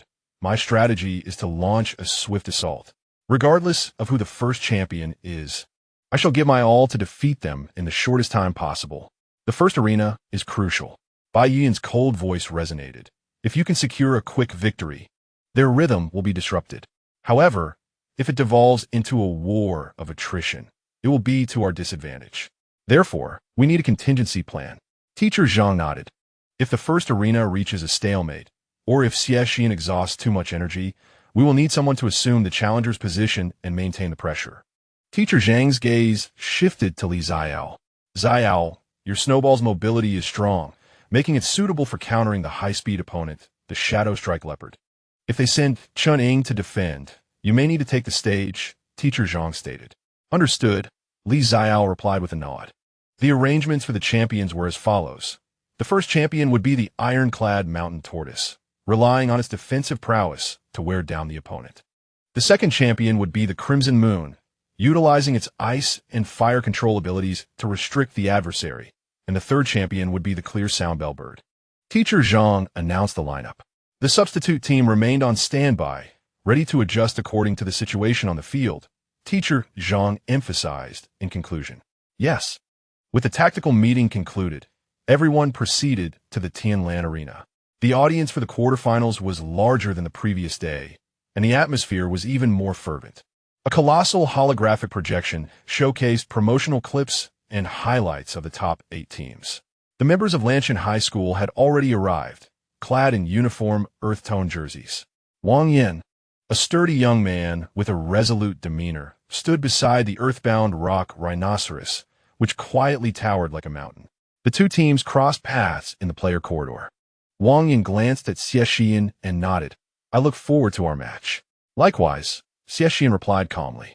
Chun-Ing, the beastmaster of the Shadow Strike Leopard, a lean and formidable young man, cast a sharp gaze over the team from the third high school, pausing momentarily on Xiaole and the snowball. A taunting smile curling at the corners of his mouth. Xiaole maintained his composure but heightened his vigilance in his heart. This Chun-Ing was likely sent by Lanshan High School specifically to target high-speed or fragile opponents. Entering the resting area, they awaited the commencement of the match. The referee took the stage to announce the competition format. The quarterfinals would employ the main champion arena system. Each side would send 3 members as champions to defend, while 1 member would act as the challenger. Prior to the match's commencement, the system would randomly determine the first move. On the big screen, the emblems of both schools flickered, and ultimately, the emblem of Nanjing 3rd High School illuminated. First move, Nanjing 3rd High School. Please send out your first champion. Lanshan High School. Wang Yin rose and walked steadily onto the arena. The earthbound rock rhinoceros followed, its heavy steps causing the ground to tremble slightly with each stride.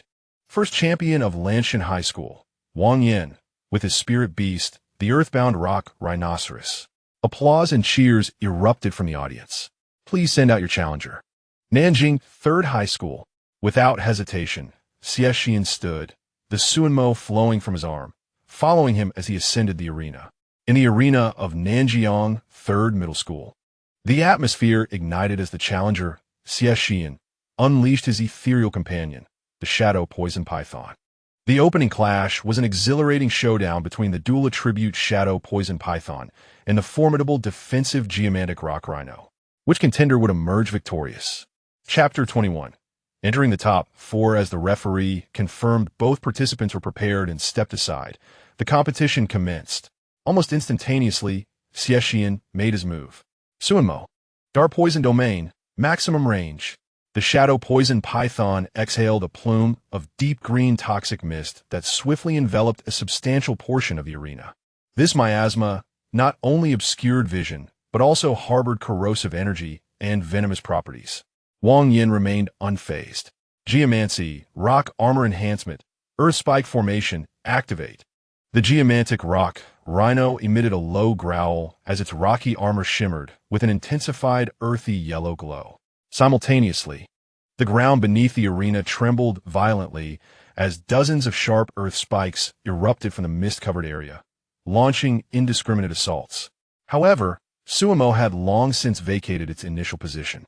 Shadow Stealth. Xie Shiyan's voice resonated from within the toxic haze. The figure of Xuanmo melded with the shadows, weaving through the earth spike formation, with the poison mist serving as its best cover. Attempting to close in, Wang Yan's gaze sharpened. Geomancy, Earthquake Impact, dislodge it. The geomantic rock rhino raised its foreleg high and brought it crashing down. Boom! A shockwave of earthy yellow expanded in a circular motion, causing the entire arena to shake violently. The stealthy Xuanmo faltered, compelled to reveal its position, now situated 10 meters from the side of the geomantic rock rhino. Now's the time. Earth spikes concentrate. Wang Yin seized the opportunity.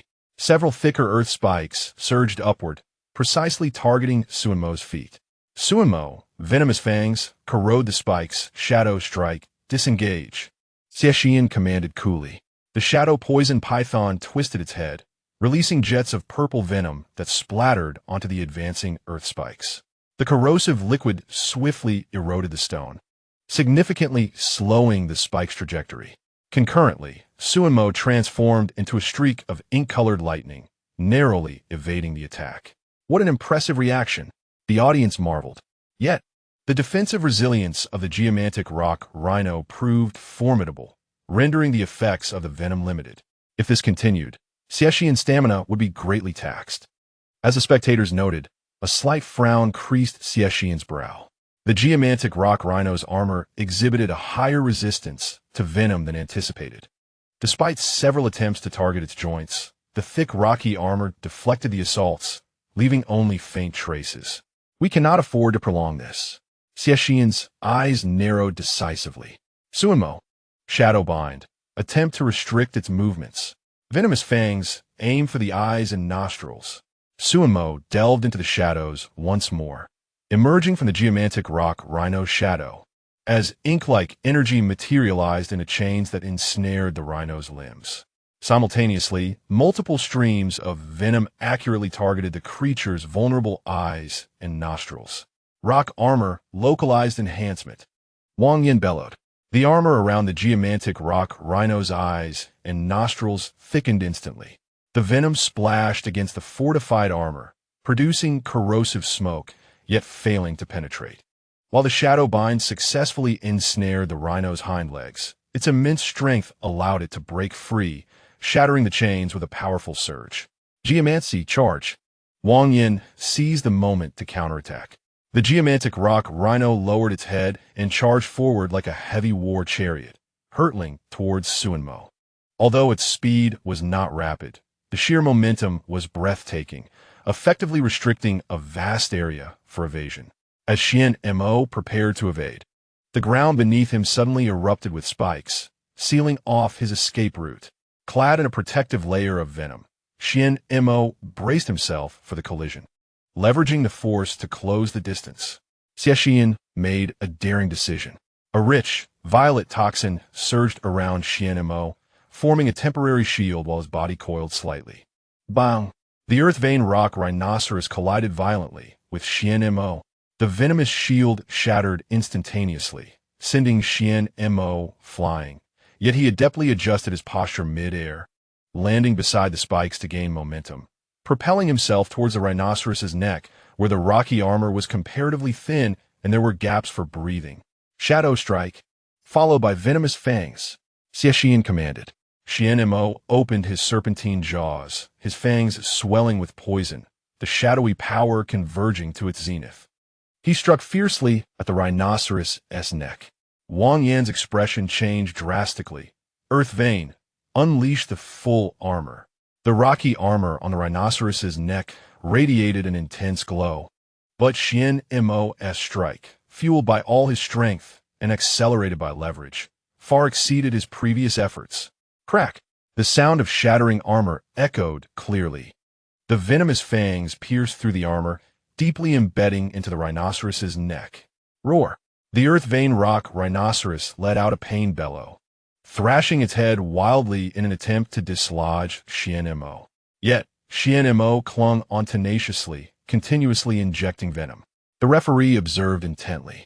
The movements of the earth vein rock rhinoceros grew increasingly sluggish, its gaze becoming vacant, until finally, its forelegs buckled, crashing down to the ground. Xuanmo released his grip and landed, his form slightly swaying. The prior collision and final strike had drained a significant portion of his stamina, and the venom had also been considerably expended. The earth vein rock rhinoceros was rendered incapable of fighting. On the first arena, victory goes to Xie Shiyan, the referee announced. The audience erupted into thunderous cheers. He won. Xie Shiyan triumphed. Remarkable. He broke through the defenses of the earth vein rock rhinoceros with sheer force.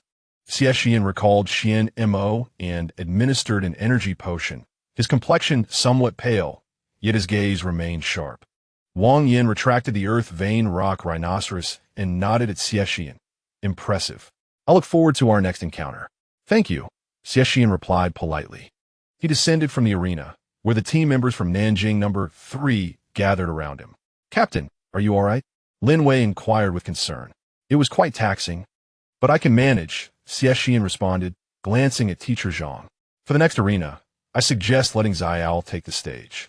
The opponent is likely to send out the Shadow Strike Cheetah, and Xuanmo is not in the best condition to face a high-speed adversary. Teacher Zhang turned to Li Xiaole. Xiaole, prepare to enter the arena. Your task is to restrain the Shadow Strike Cheetah and exhaust it as much as possible, creating opportunities for your teammates. If the situation becomes untenable, prioritize your safety. We still hold an advantage in the arena. Understood.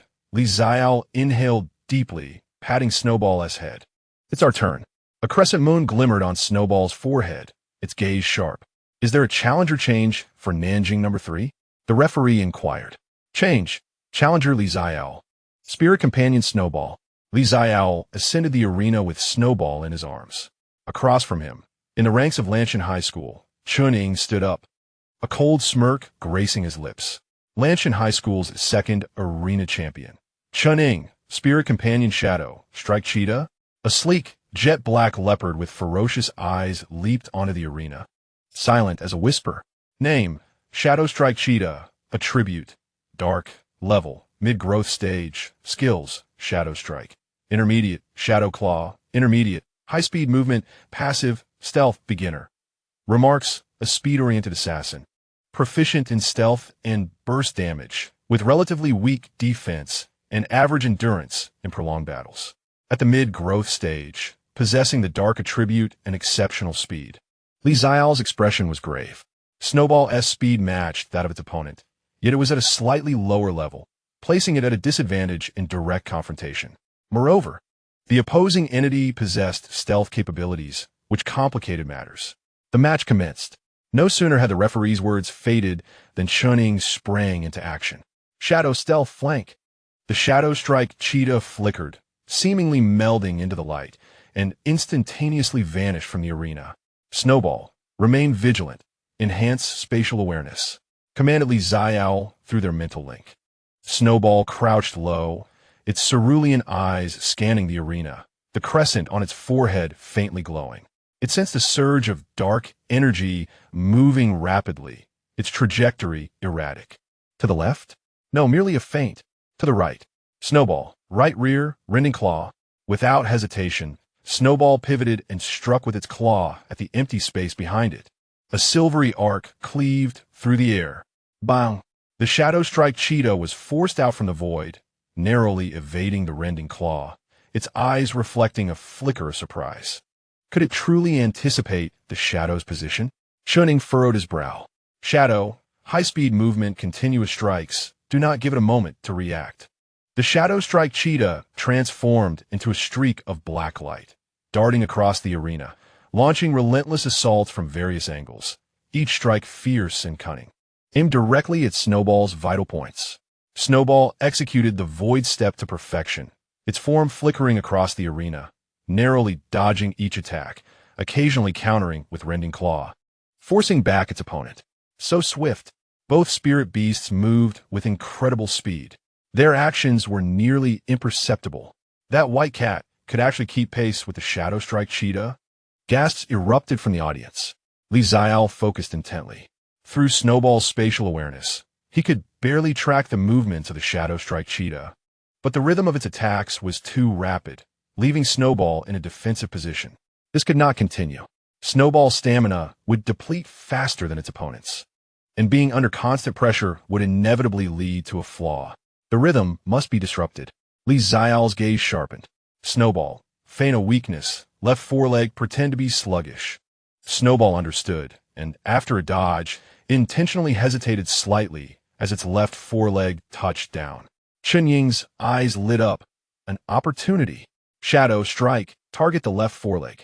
The shadow strike cheetah lunged from the side, its shadow claw aimed directly at Snowball's left foreleg. Now is the moment. Snowball, void step back and upward. Counter with rending claw to its side. In an instant, the barely perceptible delay in Snowball's left foreleg vanished, the crescent on its forehead gleaming brightly. It abruptly leapt backward and upward, not only evading the cheetah's attack, but also gaining a height advantage, claws poised to strike at the cheetah's side. What? Xuanmo gasped in shock.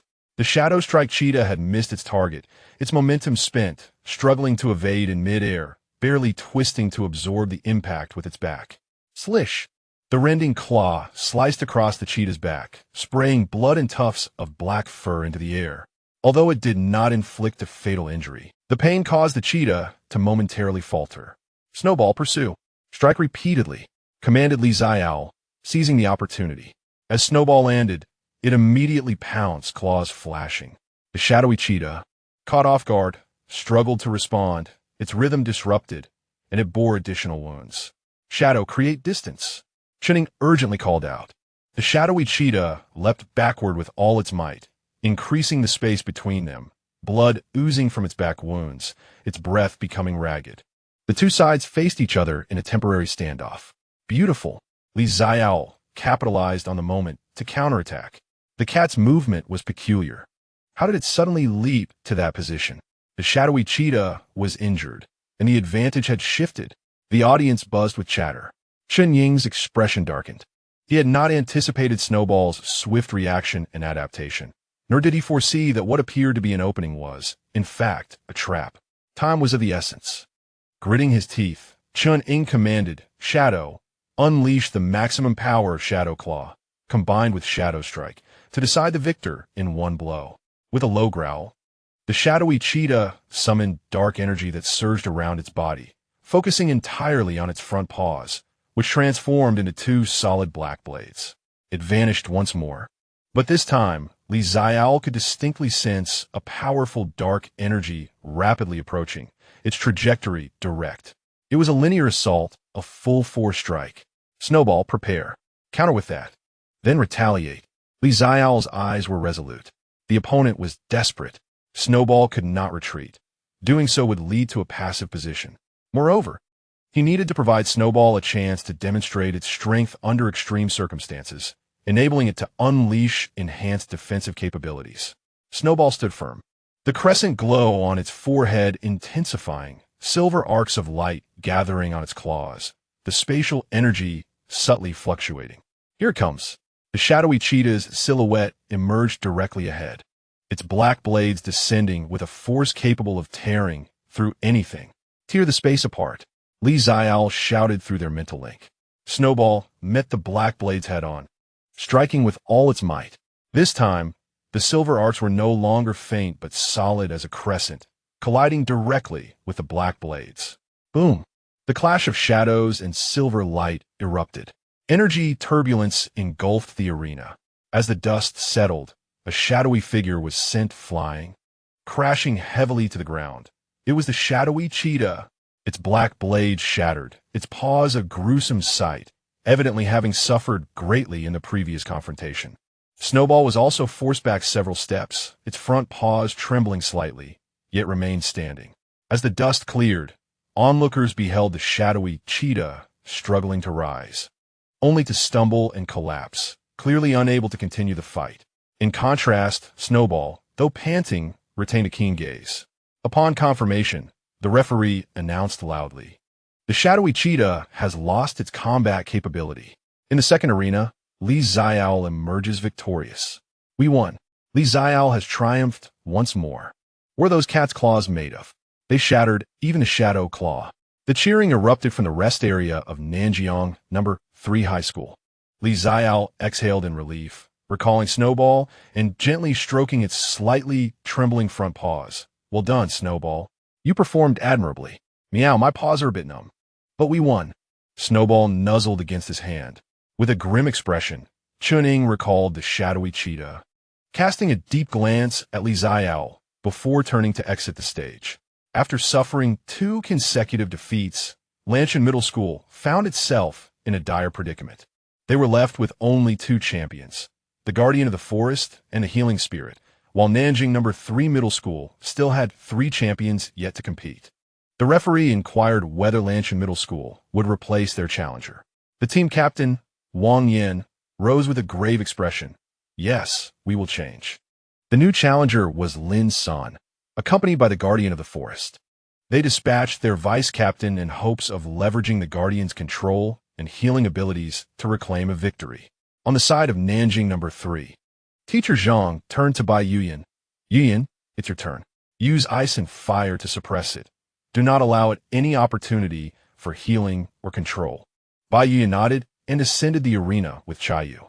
In the third match, Bai Yuyan, Ice Flame Spirit Fox, faced off against Lin San, Guardian of the Forest. The battle was overwhelmingly one-sided. Chayu's ice and fire powers perfectly countered the wood element of the Guardian. Ice spikes froze the vines, flames incinerated the branches, and the ice-fire vortex transformed the entire arena into a hellish domain of frost and flame. Despite the Guardian's valiant resistance and persistent green healing light, it could only endure for 5 minutes under such elemental suppression before being blasted off the arena by a combined ice-fire attack from Chayu. The Guardian of the Forest was rendered incapable of fighting. The outcome of the third arena was a victory for Bai Yuyan. The match concluded, and all 3 champions from Nanjing No. 3 were defeated, propelling Nanjing No. 3 into the semifinals. The referee's announcement resonated throughout the venue. Nanjing No. 3 advances to the Final 4. Team members surged onto the arena, cheering and embracing each other. Xiaole held on his Suekyu, observing his jubilant teammates with little personal elation.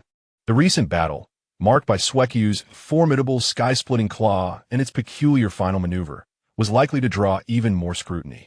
He glanced toward the audience, catching sight of several scrutinizing gazes directed at him and Suekyu.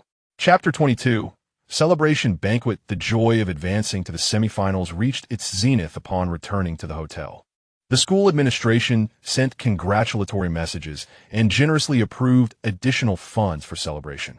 That evening, all participating members of Nanjing No. 3, including substitutes, coaches, and support staff, gathered in a private dining area on the top floor of the hotel to hold a festive celebration banquet. The atmosphere in the banquet hall was warm, with a long table laden with sumptuous food and drink. The young competitors, momentarily relieved from the pressures of competition, reveled in laughter and camaraderie. The spirit beasts were also permitted to roam freely in designated areas, enjoying specially prepared delicacies. Xuanmo found itself surrounded by a throng of curious teammates, especially several female members, who were utterly enchanted by the adorable yet powerful white cat, eagerly offering it treats. Xuanmo, unfazed by the attention, modestly accepted the offerings, occasionally rubbing against outstretched hands, eliciting gasps of delight. Xiaole sat a bit further away, holding a glass of juice, his gaze soft as he watched Xuanmo bask in the affection of the crowd. He found himself relishing this atmosphere, as the solitude from his previous world and the caution born of his new life seemed to meld away in the warmth of the team.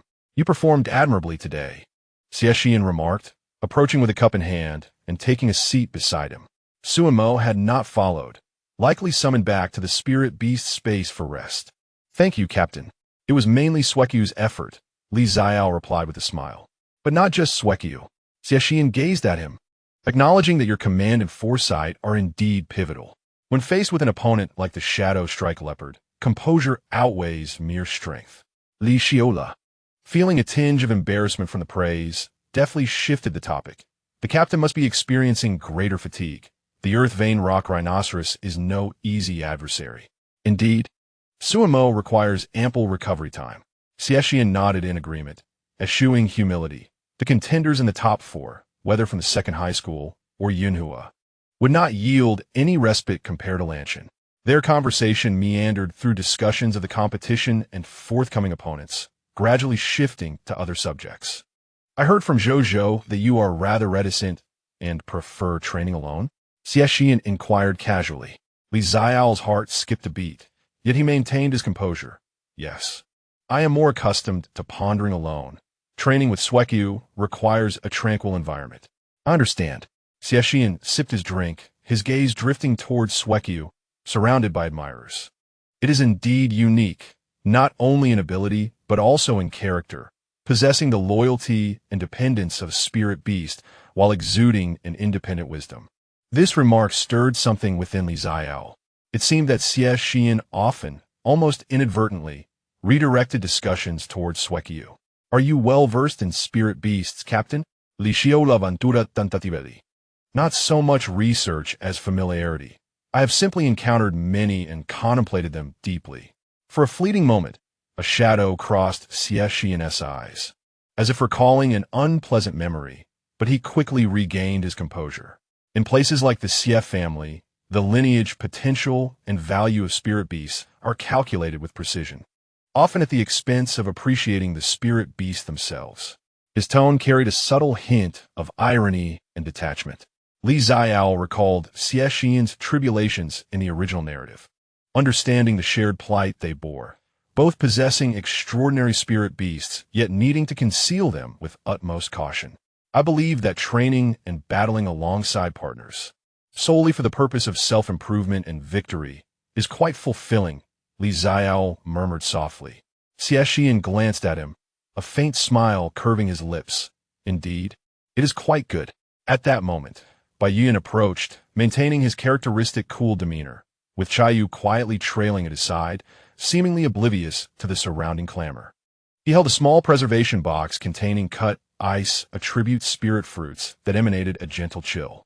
"For your spirit beast," Bai Yuan offered as he handed the box to Xiaole, his tone neutral. Chayu mentioned that its claws have expended considerable energy today. This can alleviate energy congestion and reinforce the strength of its claws. Xiaole paused in surprise, quickly accepting the gift. "Thank you, Bai, and thank you, Chayu." "No need." Bai Yuan's response was succinct, his gaze lingering momentarily on Xiaole's face before shifting to Xuanmo, which was now the center of attention. Its spatial control was more intricate than anticipated. Xiaole's heart raced. Bai Yuan had indeed taken notice. Moreover, he had directly pointed out the aspect of space. "Space?" Xiaole feigned calmness, displaying a look of confusion. Are you suggesting a tearing energy attack with short-distance inertia-free displacement, highly sensitive to energy fluctuations? Bai Yuyan's voice was as crisp as ice beads falling upon jade, and with clarity he articulated that combining these characteristics, the most plausible inference points to an affinity for spatial attributes, possibly even an incomplete manifestation of the space element. Ice and fire represent the extremes of elemental forces, while space embodies the realm of regulation. Qiyu perceives subtle fluctuations that transcend the elemental layer. His words, delivered with striking directness and certainty, rendered Li Xiao as prepared excuses stuck in his throat. Xie Shiyan also set down his cup, his gaze meandering between Li Xiao and Bai Yuyan, refraining from interjecting yet clearly affirming Bai Yuyan's assessment with his eyes. The clamor of the private room seemed to recede, enveloping this corner in a brief silence. After a moment, Li Xiao offered a wry smile, recognizing that further denial would bear little significance. Confronted by these two extraordinarily perceptive geniuses, being vague might prove riskier than candidly admitting a portion of a truth. I am indeed somewhat uncertain. He opted for a middle ground response, half truth and half lie. The abilities of Xueqiu are rather unique. At times, they exhibit effects akin to those of space. However, even the school's detection instruments have failed to ascertain the specific attributes, and I have yet to dare to confirm anything. Moreover, the rarity of space-type abilities is daunting. He hesitated, but Xie Shiyan and Bai Yuyan grasped the unspoken implications. Possessing such a treasure could be perilous. Caution is warranted. Xie Shiyan spoke first, his voice low yet firm. Since we are a team, sharing certain information will enhance our cooperation. Rest assured, what is said today shall remain within this room. Bai Yuyan nodded slightly. If Qiyu acknowledges it, I shall not interfere.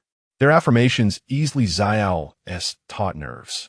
He discerned that Xie Shiyan's stance stemmed from a sense of responsibility as a leader and trust in his teammates, while Bai Yuyan appeared to exhibit a genuine interest in unique entities alongside a degree of recognition. Thank you, Li Xiao expressed sincerely, gaining the preliminary approval and confidentiality assurance from both a protagonist and an important supporting character exceeded his expectations.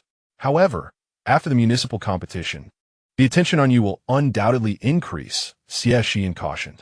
That Linjian publishing house may just be the tip of the iceberg.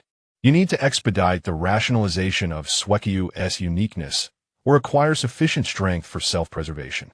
I understand, Li Xiao nodded, acknowledging that this had been a persistent concern of his. The celebration dispersed into the late hours of the night. Upon returning to his room, Li Xiao fed the ice a tribute spirit fruit given by Bai Yuyan to Xueqiu. The fruit dissolved instantly upon contact, and Xueqiu comfortably squinted, the minor soreness in its forepaws from intense spatial usage indeed dissipating significantly. Qiyu is quite attentive, Li Xiao remarked, scratching Xueqiu's head, lost in thought. Bai Yuyan, with his seemingly indifferent exterior, displayed remarkable observational skills and generosity. Moreover, Xie Shiyan's candor and caution tonight conveyed a concern that transcended mere duty. The narrative had truly shifted. Li Xiao lay in bed, gazing at the ceiling. In the original tale, Xie Shiyan and Bai Yuyan were early adversaries. Now, however, they seemed to share a tacit understanding, even extending goodwill towards him, a mere bystander. Was it his presence that instigated this change, or were they inherently less antagonistic than depicted in the original narrative? He found himself unable to unravel the mystery, yet one certainty emerged. He could no longer wholly rely on the original plot to foresee the future. In this world, perhaps due to his arrival, a path of uncertainty is unfolding. He and Xueqiu have inevitably been drawn into the heart of the narrative. Chapter 23, The Semi-Finals, Part 1. Within the expansive auditorium, the atmosphere is more charged than at any previous draw. Only 4 schools remain. Nanjia No. 2 High School, Nanjia No. 3 High School, King Yun High School, and Yunhua Private School. The captains and coaches of these 4 teams sit in the front row, awaiting the moment that will determine their fates. The large screen displays the emblems of the 4 schools, slowly rotating. Let the draw for the semi-finals commence, announces the host with a booming voice. The first ball drawn is Nanjia No. 3 High School. Li Xiaole's heart races. Xie Shiyan remains composed, though his fingers tighten slightly. Nanjia number 3 high school's opponent is revealed as the host draws the second ball. Qingyun High School. The results are in. Nanjia No. 3 High School will face Qingyun High School, while Nanjia number 2 High School will go up against Yunhua Private School. Teacher Zhang from Qingyun High School mutters to himself. Known for their emphasis on teamwork, they possess no glaring weaknesses, yet lack any particularly outstanding trump cards. A quintessentially balanced team. Once the draw ceremony concludes, representatives from the 4 teams ascend the stage for a group photograph.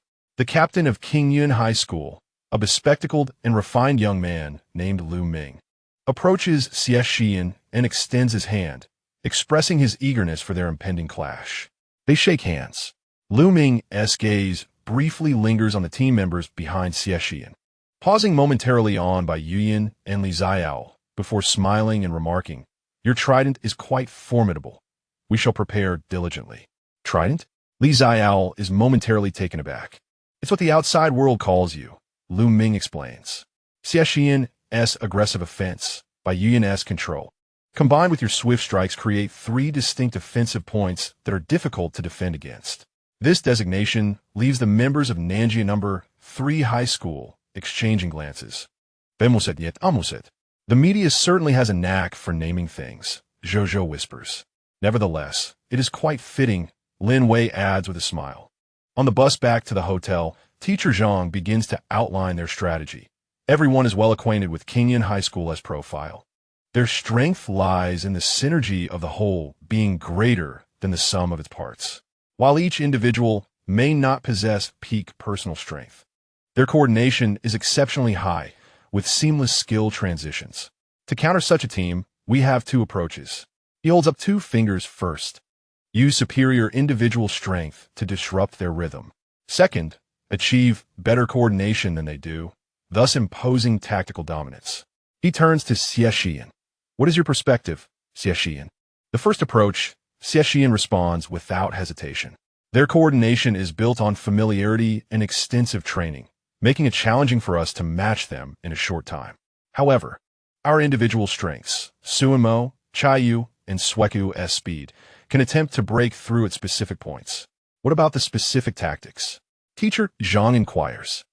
Xie Shiyan ponders for a moment. The tournament format favors us.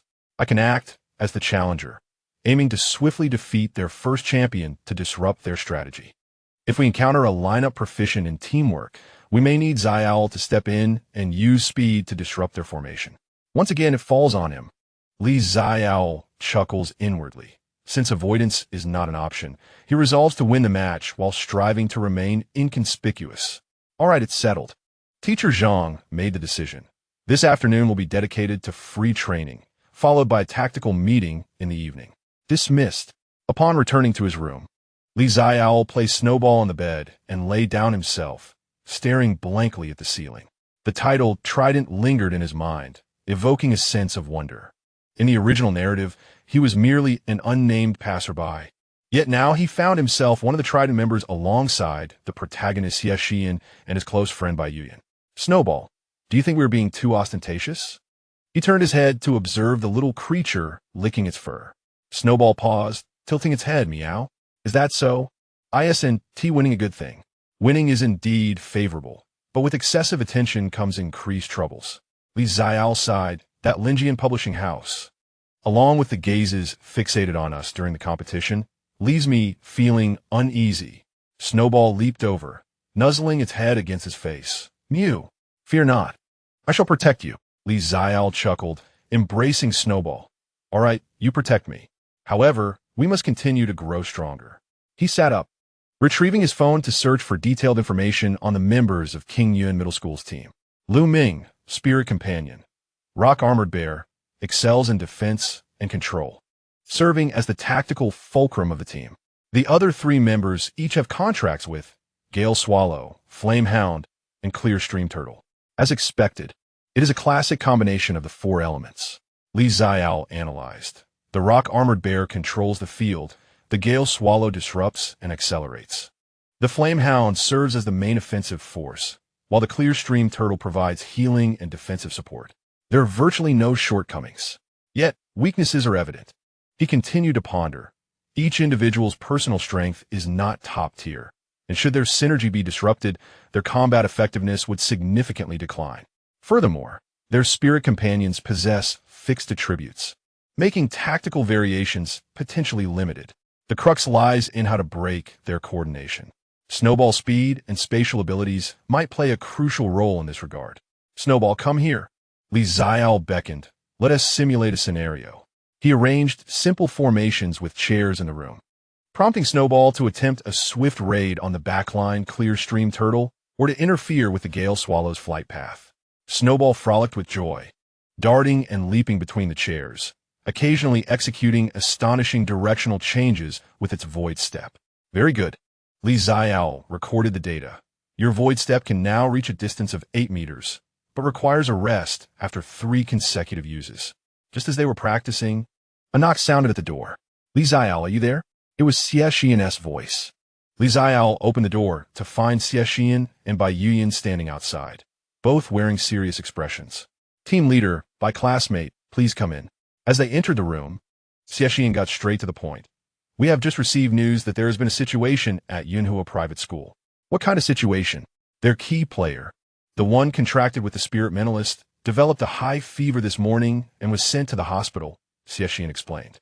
Although it remains uncertain whether he can participate tomorrow, his condition will undoubtedly be affected. Xiaole frowned. This must be a significant blow for them, right? The spirit mentalist is their trump card. Indeed, Bai Yuyan nodded. Thus, the outcome of the semifinals may be unpredictable. If Yunhua Private loses to number 2 high, our opponent in the finals will be number 2 high. If Yunhua wins, then our final adversary will be a depleted team without their ace. Regardless of the circumstances, opportunities abound for us. Xie Shiyan's gaze was piercingly bright. Thus, in tomorrow's semifinals, we must secure a victory, and a resounding one at that. In the finals, whether against Nanzong or Yunhua, we shall confront them in our finest form. Xiaole sensed the intense desire for victory emanating from both of them. The championship of the municipal competition held significant meaning for them. He understood and nodded solemnly, affirming that he would give his all tomorrow. Xie Shiyan, observing him, suddenly inquired, Xiaole, what are your plans for yourself and Xueqiu's future? The question caught Xiaole off guard, momentarily rendering him speechless. Plans? After the municipal competition comes the college entrance examination, followed by university, he replied. Xie Shiyan remarked, given the potential you and Xueqiu have exhibited, top-tier beast taming universities will undoubtedly extend their invitations to you. What are your thoughts? Xiaole fell silent, for this was a question he had long evaded. According to his original plan, he intended to enroll in a nondescript university far removed from the central characters in the bustling city of Yunjing, to safely endure until the narrative's conclusion. However, circumstances had veered away from his expectations. He hesitated, still unsure of his decision. Bai Yuyan's cool voice interjected. The Tianyan Academy of Spirit Beasts is the finest beast-taming university in Huoguo. Its resources and environment are most conducive to the growth of creatures with unique attributes. He paused before adding, both Xie Shiyan and I will be attending there. This statement was almost a clear indication. Xiaole's heart raced. The Tianyan Academy, the university of the protagonist in the original narrative, was where he would encounter numerous allies and serve as one of the main stages of the plot. He glanced at the little Xueqiu nestled in his arms, gazing up at him with blue eyes full of dependence and trust. Xueqiu required a better environment for growth, guidance on spatial attributes, and clues for evolution materials. Such resources would be difficult to obtain at an ordinary university. I will give it serious consideration, Xiaole finally said. Xie Shiyan nodded, not pressing the matter further. All right, let us first concentrate on the imminent competition. Tomorrow, let us make the name of the trident resonate even louder. After bidding farewell to the two, Xiaole leaned against the door, his thoughts tumultuous. To attend the Tianyan Academy? It boasted the most elite faculty and abundant resources. Yet it also attracted the nation's cream de la cream, leading to fierce competition and considerable peril. In the original story, the academy was rife with factions and undercurrents, where the protagonist faced countless challenges and conspiracies. Xueku, do you wish to go to a better place? He softly asked.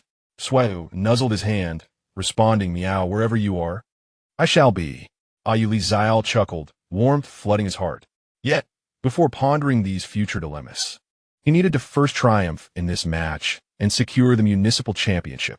The next day, at the semifinals venue, the Tianlan Arena was filled to capacity, the atmosphere reaching its zenith since the commencement of the matches. 4 teams, 2 confrontations, would determine who qualified to vie for the championship. The first semifinal, Nanzong No. 2 High School versus Yunhua Private School. As anticipated, the spirit master from Yunhua Private, despite competing while unwell, was in poor form and frequently made errors in his commands. Consequently, his spirit partner was unable to unleash its full potential. Nanjiang No. 2 High School seized the opportunity with their captain, Qinyu, whose contract had transformed him into the formidable wind elemental, the Azure Falcon, exhibiting a terrifying dominance. The speed and attack power of the Azure Falcon reached the pinnacle of its growth stage, effortlessly overwhelming the defensive line of Yinhua Private School. After 45 minutes, the match concluded with Nanjiang No. 2 triumphing over Yinhua Private School with a score of 3-0, thereby advancing to the finals. Zhou from No. 2 High School swallowed hard. That Azure Falcon was so swift that it was almost a blur to the naked eye. Its attack power was equally fearsome. Lu Yu added. The defense of Yinhua Private School crumbled before that bird, as if it were made of paper. Xie Shiyan's expression turned grave. If we reach the finals, we will also face such a formidable opponent. Let us not dwell on that for now. Teacher Zhang interjected, clapping his hands to refocus attention on the ongoing match. It's our turn to take the stage. Chapter 24, Semifinals, Part 2. In the second semifinal, Nanjiang No. 3 High School faced off against Qingyan High School. As both teams entered the arena, a deafening cheer erupted from the crowd. The name of the triumvirate from Nanjiang No. 3 had spread far and wide, drawing numerous spectators eager to witness their performance. The school emblem flashed on the big screen, and the results were swiftly announced. Nanjiang No. 3 would take the initiative. In the resting area of Nanjiang No. 3, Teacher Zhang glanced at Xie Shiyan. Shall we proceed as planned? Xie Shiyan nodded, rising to his feet.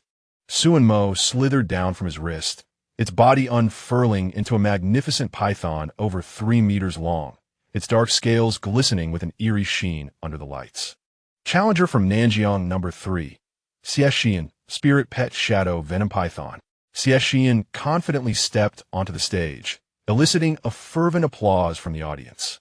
On the side of Qingyun High School, Captain Lu Ming adjusted his glasses, his expression calm.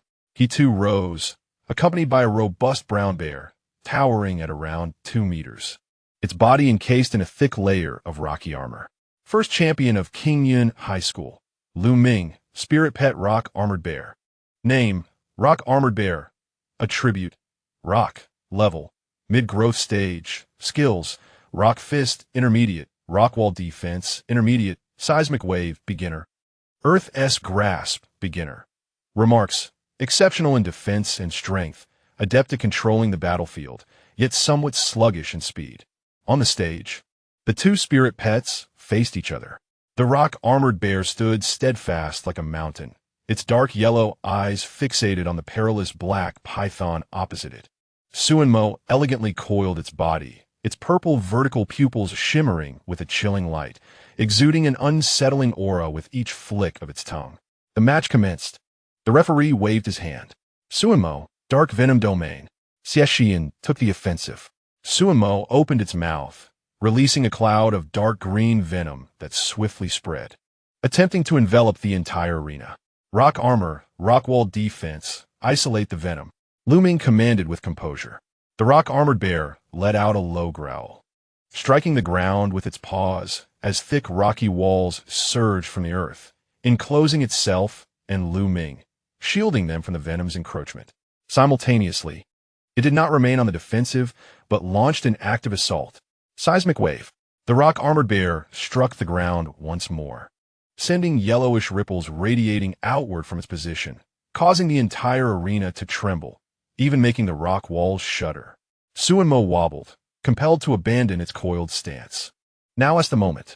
Rock Fist, area coverage. Lu Ming seized the opportunity. The rock-armored bear burst forth from the rocky wall, its fists radiating a yellowish glow, and struck the ground with tremendous force. Numerous stone spikes erupted from the earth, covering a vast area. Xuanmo swiftly maneuvered to evade the stone spikes. Yet its movements were evidently hindered by the seismic waves, rendering it less agile than usual. The rock-armored bear's control over the battlefield was formidable. In the resting area, Lin Wei expressed her concern, stating that it would be difficult for the captain to approach. Xiaole focused intently on the arena. The strategy of Qingyun High School was crystal clear: to leverage the rock-armored bear's control to restrict Xuanmo's movements, waiting for the opportune moment to strike hard. However, Xie Shiyan was clearly not one to remain passive. Xuanmo unleashed its venomous fangs, corroding the rocky wall. It slinked into the shadows, approaching stealthily. Xie Shiyan adjusted his strategy. Xuanmo pivoted and expelled several streams of venom that accurately struck the rocky wall, the corrosive liquid swiftly dissolving the stone. Concurrently, its form melded with the shadows on the ground, vanishing from sight. Lu Ming furrowed his brow. Rock-armored bear, watch the shadows beneath you.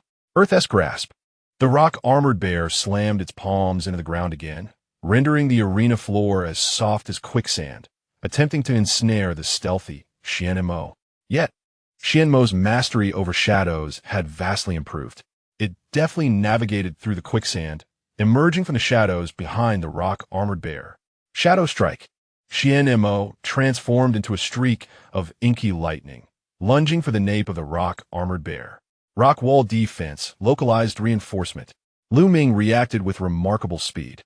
The armor at the rock-armored bear's nape thickened instantaneously, and Xuanmo's venomous fangs scraped against the fortified armor, producing a jarring friction sound, leaving only shallow bite marks and traces of corrosion. Such tremendous strength! Lu Ming was inwardly astonished. Although the defense was not breached, the impact of Xuanmo's strike caused the rock-armored bear to stagger slightly. Rock-armored bear counterattack. Rock fist barrage. The rock-armored bear turned, its massive paws, enshrouded in rock, unleashed a flurry of powerful strikes, effectively blocking Xuanmo's retreat. Xuanmo deftly weaved between the shadows of the fists, occasionally retaliating with its venomous fangs. Yet the rock-armored bear's defense was too formidable, rendering its efforts somewhat ineffective. The battle reached a stalemate. Xie Shiyan's brow furrowed slightly. The rock-armored bear's defense was stronger than he had anticipated, and Lu Ming's commands were stable, leaving Xuanmo with no opportunity to exploit. If this continued, Xuanmo's stamina would dwindle first. A risk must be taken. Xie Shiyan's expression hardened. Xuanmo, shadow bind. Maximum intensity. Then, the venom erupted. Xuanmo understood the command. Diving into the shadows, it surged forth again from beneath the rock-armored bear, the inky energy transforming into thicker chains than before. Ensnaring the rock-armored bear's legs tightly. Break free, Lu Ming commanded. The rock-armored bear struggled mightily, but the strength of the shadow bind exceeded expectations, rendering it unable to escape immediately. Now, Xie Shiyan shouted, venom eruption, target the eyes and nostrils. Xuanmo opened its mouth, no longer merely spraying venom, but unleashing a concentrated cloud of purple toxic mist directly at the rock-armored bear's face. This was an explosive attack, having concentrated most of its venom, immensely powerful but also tremendously depleting, rendering Xuanmo unable to employ potent venom skills again for a while. The toxic mist rapidly enveloped the rock-armored bear's head, and the armor surrounding its tightly shut eyes and nostrils emitted hissing sounds as the potent poison corroded it, cracks beginning to form. Rock-armored bear, close your eyes. Protect your mouth and nose. Lu Ming urged frantically, but was already too late. A thin wisp of toxic mist seeped through the crevices of the armored bear, which let out a pained roar, its eyes tightly shut, and its movements grew increasingly sluggish. Seizing the opportunity, Xie Shiyan pursued, launching a series of shadow strikes aimed at the joints of the armored bear. Although the defenses were not entirely breached, the relentless assaults further exacerbated the already limited mobility of the armored bear. Finally, during one of the shadow strikes, as the bear bent its knee, it succumbed, collapsing to one knee. The referee watched intently. The armored bear attempted to rise, but its injured eyes and the effects of the shadow bindings and continuous attacks thwarted its efforts, leaving it struggling unsuccessfully. The armored bear had lost most of its mobility. In the first arena, Xie Shiyan triumphs, the referee announced. Applause erupted from the audience, though it lacked the fervor of earlier cheers. The battle had been lengthy, and both sides had exerted considerable energy. Xie Shiyan recalled Xuanmo, his complexion somewhat pale. Xuanmo was equally fatigued, having nearly exhausted its venomous energy during the recent outburst. Captain, are you all right? The team members gathered around. The consumption has been significant, Xie Shiyan replied, glancing at teacher Zhang. In the next arena, Qingyan High School may send out Xie Shiyan, which is exceptionally fast. Xuanmo's current state is ill-suited to confront a swift opponent.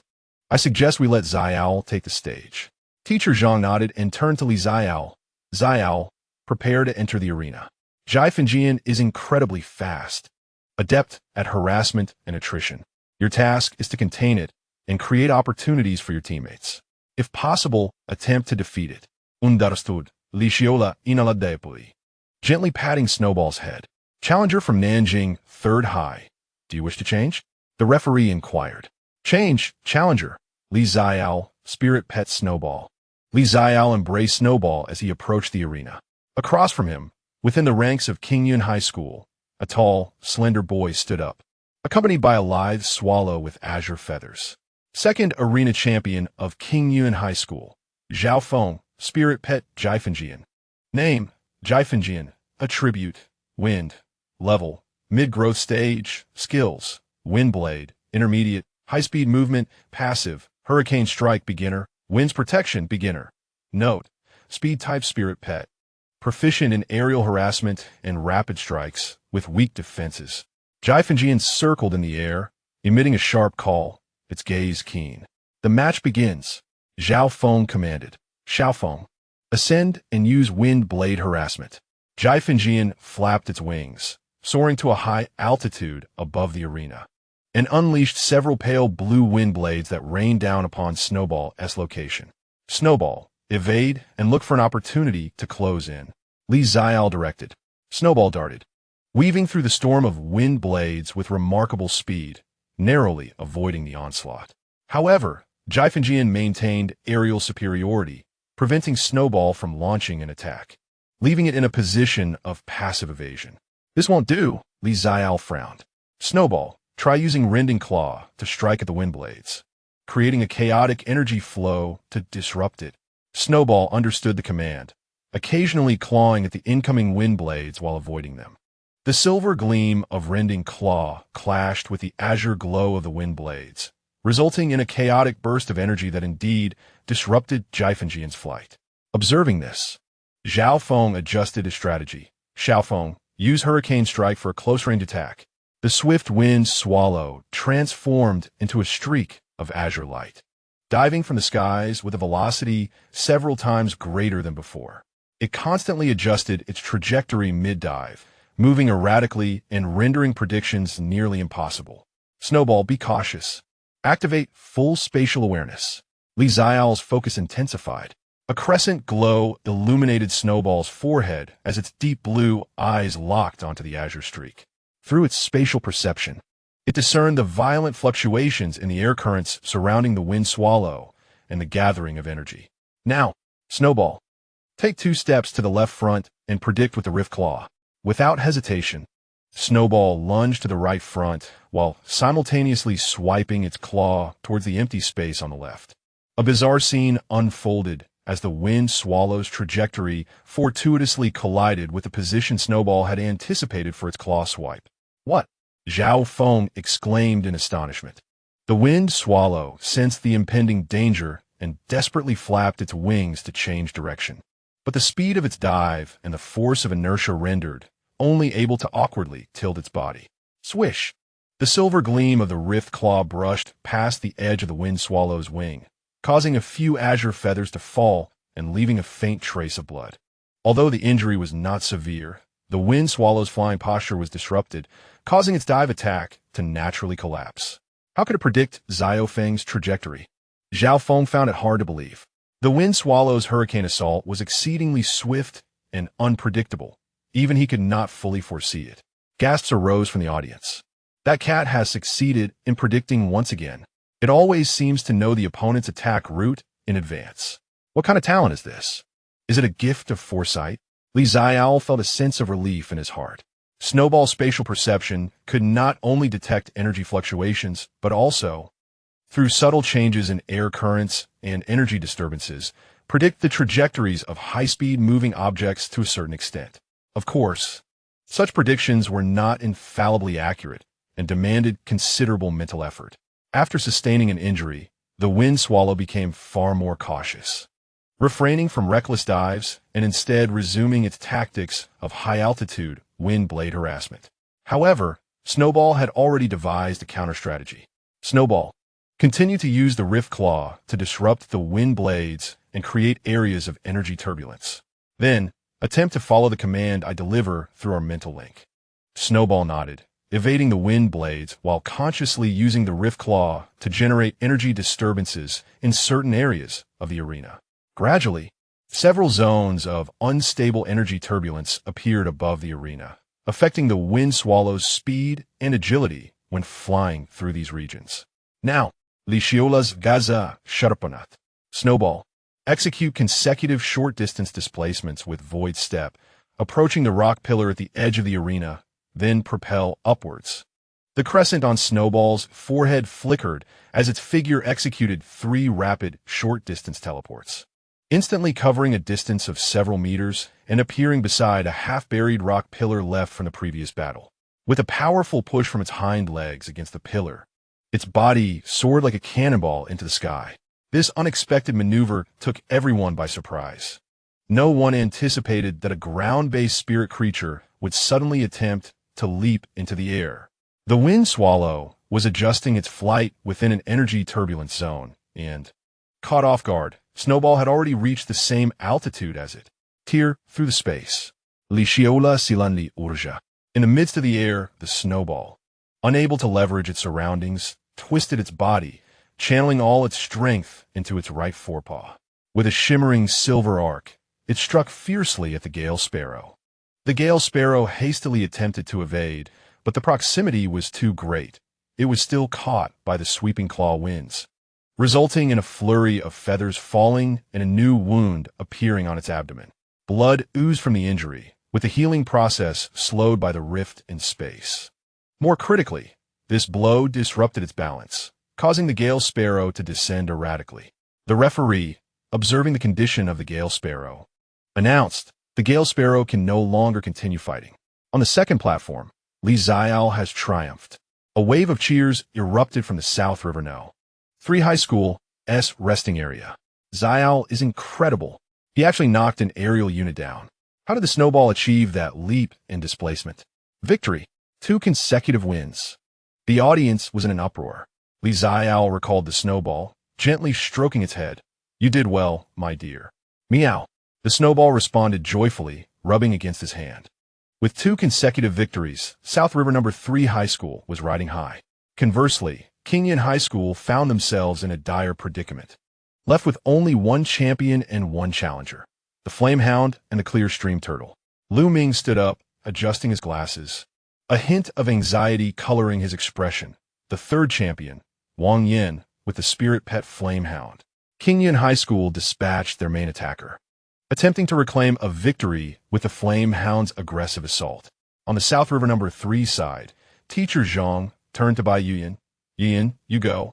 Use the dual attributes of Chaiyu's ice and fire to suppress its flames. Bai Yuyan nodded and stepped onto the platform with Chaiyu. The 3rd match, Bai Yuyan, Ice Flame Spirit Fox, versus Wang Yin, Flamehound. The battle held little suspense. Chaiyu's ice spike technique perfectly countered the Flamehound's fireballs, while the ice flame shield effortlessly withstood the fiery assaults. The ice flame vortex transformed the arena into an infernal realm of ice and fire. Despite the Flamehound's ferocity, It could only endure for 7 minutes against the overwhelming disparity in strength before being blasted out of the arena by Chaoyu's combined ice and fire strike. The Flame Hound was rendered unable to fight. On the third platform, Baiyuyan emerged victorious. The match concluded. All 3 champions from Qingyun High School had been defeated, and South River No. 3 High School advanced to the finals. The referee's proclamation echoed throughout the venue. South River No. 3 High School progresses to the city-level finals. The team members surged onto the platform, cheering and embracing one another. Xiaole, holding the snowball, was enveloped by Zhou and Lu Yu, their laughter resounding. They had achieved it. They had made it to the finals. Xie Shiyan approached, wearing a smile. Well fought. Baiyuyan nodded, slightly in agreement. It's all thanks to everyone's collective effort, Xiaole said with a smile. The audience erupted into thunderous applause. At this moment, the name of South River No. 3 High School, the Trident, resonated profoundly. Chapter 25. Interlude of the match. The elation of reaching the finals reached its zenith on the bus ride back to the hotel. Outside the window, the nightscape of South River City glowed with lights, while inside the bus, the youthful exuberance and dreams of the future surged among the boys and girls. The finals. We made it to the finals. Zhou's face flushed with excitement. The best historical achievement for South River No. 3 High School had been reaching the top 4, and now we were creating history. Our opponent is the 2nd High School, whose Qingyu Falcon is incredibly formidable. Amidst Lu Yu's exhilaration, a tinge of anxiety lingered. The finals would not be an easy contest. What is there to fear? We possess the triumvirate, Linwei exclaimed, raising her fist, her gaze sweeping confidently over Xie Shiyan, Baiyuyan, and Xiaole, infused with trust. Xiaole sat by the window, cradling a drowsy snowball in his arms. The little creature had expended considerable energy that day, now curled up on his lap, emitting soft purring sounds. Outside the window, the fleeting light danced upon the snow-white fur of the snowball and the subtly glimmering golden crescent on its forehead. He gently stroked the snowball's soft back, feeling a mix of excitement and a slight emptiness within. The thrill stemmed from victory and the sense of achievement from battling alongside his teammates to reach this point. This visceral experience of shared effort toward the common goal was one he had never comprehended as a mere observer in the past. Yet, the emptiness arose from the knowledge that, according to the original narrative, even without him, Xiaole, and the snowball, Nanjing No. 3 Middle School would inevitably triumph over No. 2 Middle School under the guidance of Xie Shiyan and Baiyuyan, claiming the championship. He had merely made the journey somewhat smoother, allowing the name of the triumvirate to come to fruition.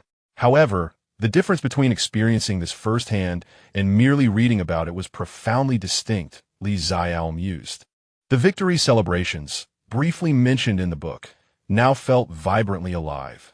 The raucous laughter of teammates, the approving gaze of their coach, the air thick with the scent of sweat and exhilaration, and the tangible warmth of the snowball. What are you thinking about? Xie Shiyan's voice interrupted. Having taken a seat beside Xiaole without his notice, his deep black eyes fixed upon him, Xuanmo was likely resting in the spirit pet space, not coiled around his arm. Nothing much, just a sense of surrealism. Xiaole chuckled. We truly have made it to the finals. We earned our way here based on merit. What could possibly feel unreal? Xie Shiyan replied with conviction, gazing at the rapidly retreating streets beyond the window. His eyes alight with determination. In the finals, we shall prevail.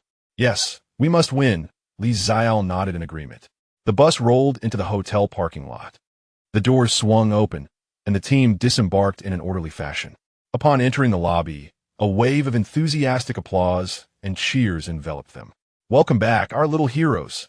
The school leaders, along with some logistical teachers who had accompanied the team, and younger students, brandishing colorful flags and banners, filled the lobby to capacity. Principal? Director Wang? Why are you here? Teacher Zhang exclaimed in surprise upon seeing the principal and several school leaders approaching. For such an important competition, we certainly had to come to commend our champions. The principal, a sprightly elder, smiled so broadly that his eyes nearly slitted, clapping Xie Shiyan on the shoulder with vigor. Well done, young man. Xie Shiyan, Baiyuyan, and Xiaole, you performed exceptionally well today. You have brought glory to our school." Other leaders also stepped forward, shaking hands with the team members, showering them with praise. The triumvirate, truly deserving of its name. That white cat is remarkably spirited. Xiaole has trained it well. As you head into the finals, continue your efforts and bring home the championship trophy. Surrounded by such accolades, Xiaole felt a bit bashful, repeatedly expressing his gratitude, attributing it to good fortune. The snowball seemed to have been roused, drowsily peeking out from his embrace. Upon seeing the multitude of faces, he quickly retreated, revealing only his two azure eyes, which curiously surveyed the surroundings. With a grand gesture, the principal announced, "The school has decided to grant a day off tomorrow to celebrate your advancement to the finals and to rally support for the event. Additionally, a special fund has been approved for Mr. Zhang to lead everyone to the newly opened pet-themed amusement park on the outskirts of the city for some relaxation. The finals are the day after tomorrow. It is essential to balance work and leisure and adjust your state of mind." A theme park? The young team member's eyes sparkled with excitement. The pressures of training and competition had been immense, and a day of respite felt like a much-needed blessing from above. "Thank you, Principal," they chorused, their faces adorned with hopeful smiles. "All right, you've all had a long day. Let us head to the dining hall. The school has prepared a celebratory banquet. Eat well and rest thoroughly," the principal cheerfully declared. The banquet was even more lavish than the night before, and the atmosphere was charged with enthusiasm. After a brief address from the school leaders, they sensibly vacated the space, leaving it open for the youth. With the elders absent, the ambience instantly became lively. Someone initiated a game of truth or dare, and light-hearted jokes and revelations filled the room with laughter. When it was Xiaole's turn, he opted for a truth. A vivacious girl from the team posed the question, "Xiaole, confess and be lenient. With such an adorable and capable snowball, has any girl approached you because of him?" The room erupted in playful jeers. Xiaole's face flushed, and he helplessly replied, "That is not true. Snowball rarely ventures out. I'm merely speaking the truth. Aside from training and competitions, I would rather keep Snowball tucked away." "Not a chance," the girl persisted. "What type of girl do you like then?" Meanwhile, Xie Shiyan glanced over with feigned curiosity. The questions veered further off course, and Xiaole was left flustered, repeatedly pleading for mercy until he was reluctantly made to drink a glass of juice to pass. When it was Xie Shiyan's turn, he too chose truth. The inquiry was bolder. "Captain, I've heard the Xie family arranged a betrothal for you in the past. Is it true?" The room fell silent, and everyone's curiosity turned to Xie Shiyan. Even Bai Yuyan, who had been quietly eating, lifted his gaze. Xie Shiyan remained unfazed, replying coolly, "Yes, there was one. However, after my talents were deemed lacking and I was marginalized by my family, the other party voluntarily annulled it." Quite convenient, really. His tone was calm, as if discussing a matter unrelated to himself, yet those familiar with him could detect a hint of sardonicism. The topic, sensitive as it was, prompted the questioner to chuckle awkwardly and quickly shift the subject. Bai Yuyan was also questioned with a relatively gentle query. "Bai, why did you choose our school? With your qualifications, could you have attended a better private school or gone directly to Yunjing?" Bai Yuyan set down his chopsticks, wiping the corner of his mouth with a napkin before responding in a cool voice. "It's close to home and peaceful." 5 succinct words suffocated any further inquiries. The team members, having grasped the essence of their vice-captain's character, wisely refrained from pressing further. The game continued, and the atmosphere once again flourished with vivacity. Xiaole observed that Xie Shiyan, though participating in the game, predominantly remained an observer, smiling as he watched others frolic, and only spoke a few words when directly engaged. Bai Yuyan was even more detached, merely lifting his head occasionally to receive offerings from Chayu at his feet. These two individuals were indeed not easily approachable, Xiaole mused. One burdened by the weight of the past, the other innately aloof. To be able to sit together and celebrate in such a manner was a rare and precious occurrence. The celebratory banquet continued late into the night before finally dispersing.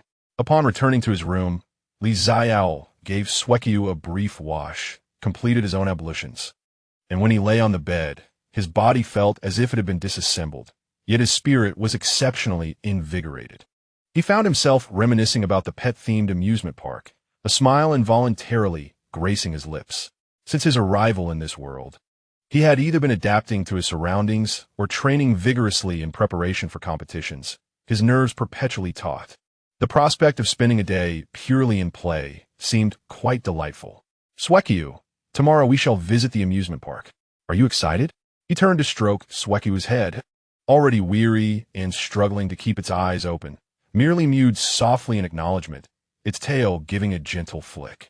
Xiaole chuckled and switched off the light. In the darkness, he listened to Xueqiu's steady breathing, yet his mind involuntarily conjured images of the day's competition and their formidable opponent in the finals. The terrifying King Yu Falcon from Nanjing No. 2 Middle School. The finals were merely 2 days away. However, overthinking would serve no purpose.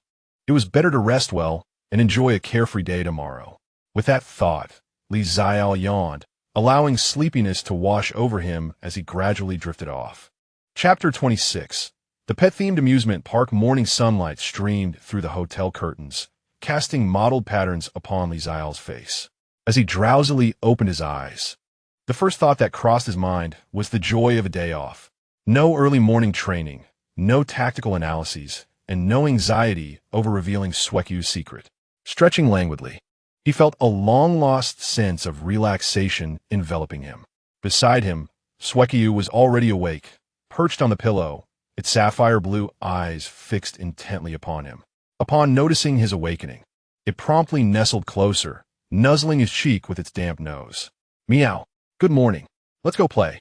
The little creature clearly remembered their outing to the amusement park, its gaze brimming with excitement. All right, let us go have fun, Xiaole replied with a smile, sitting up and ruffling Xueqiu's fluffy head. But first they needed to have breakfast. In the hotel dining area, team members gathered in small groups for breakfast, the atmosphere significantly more relaxed than usual.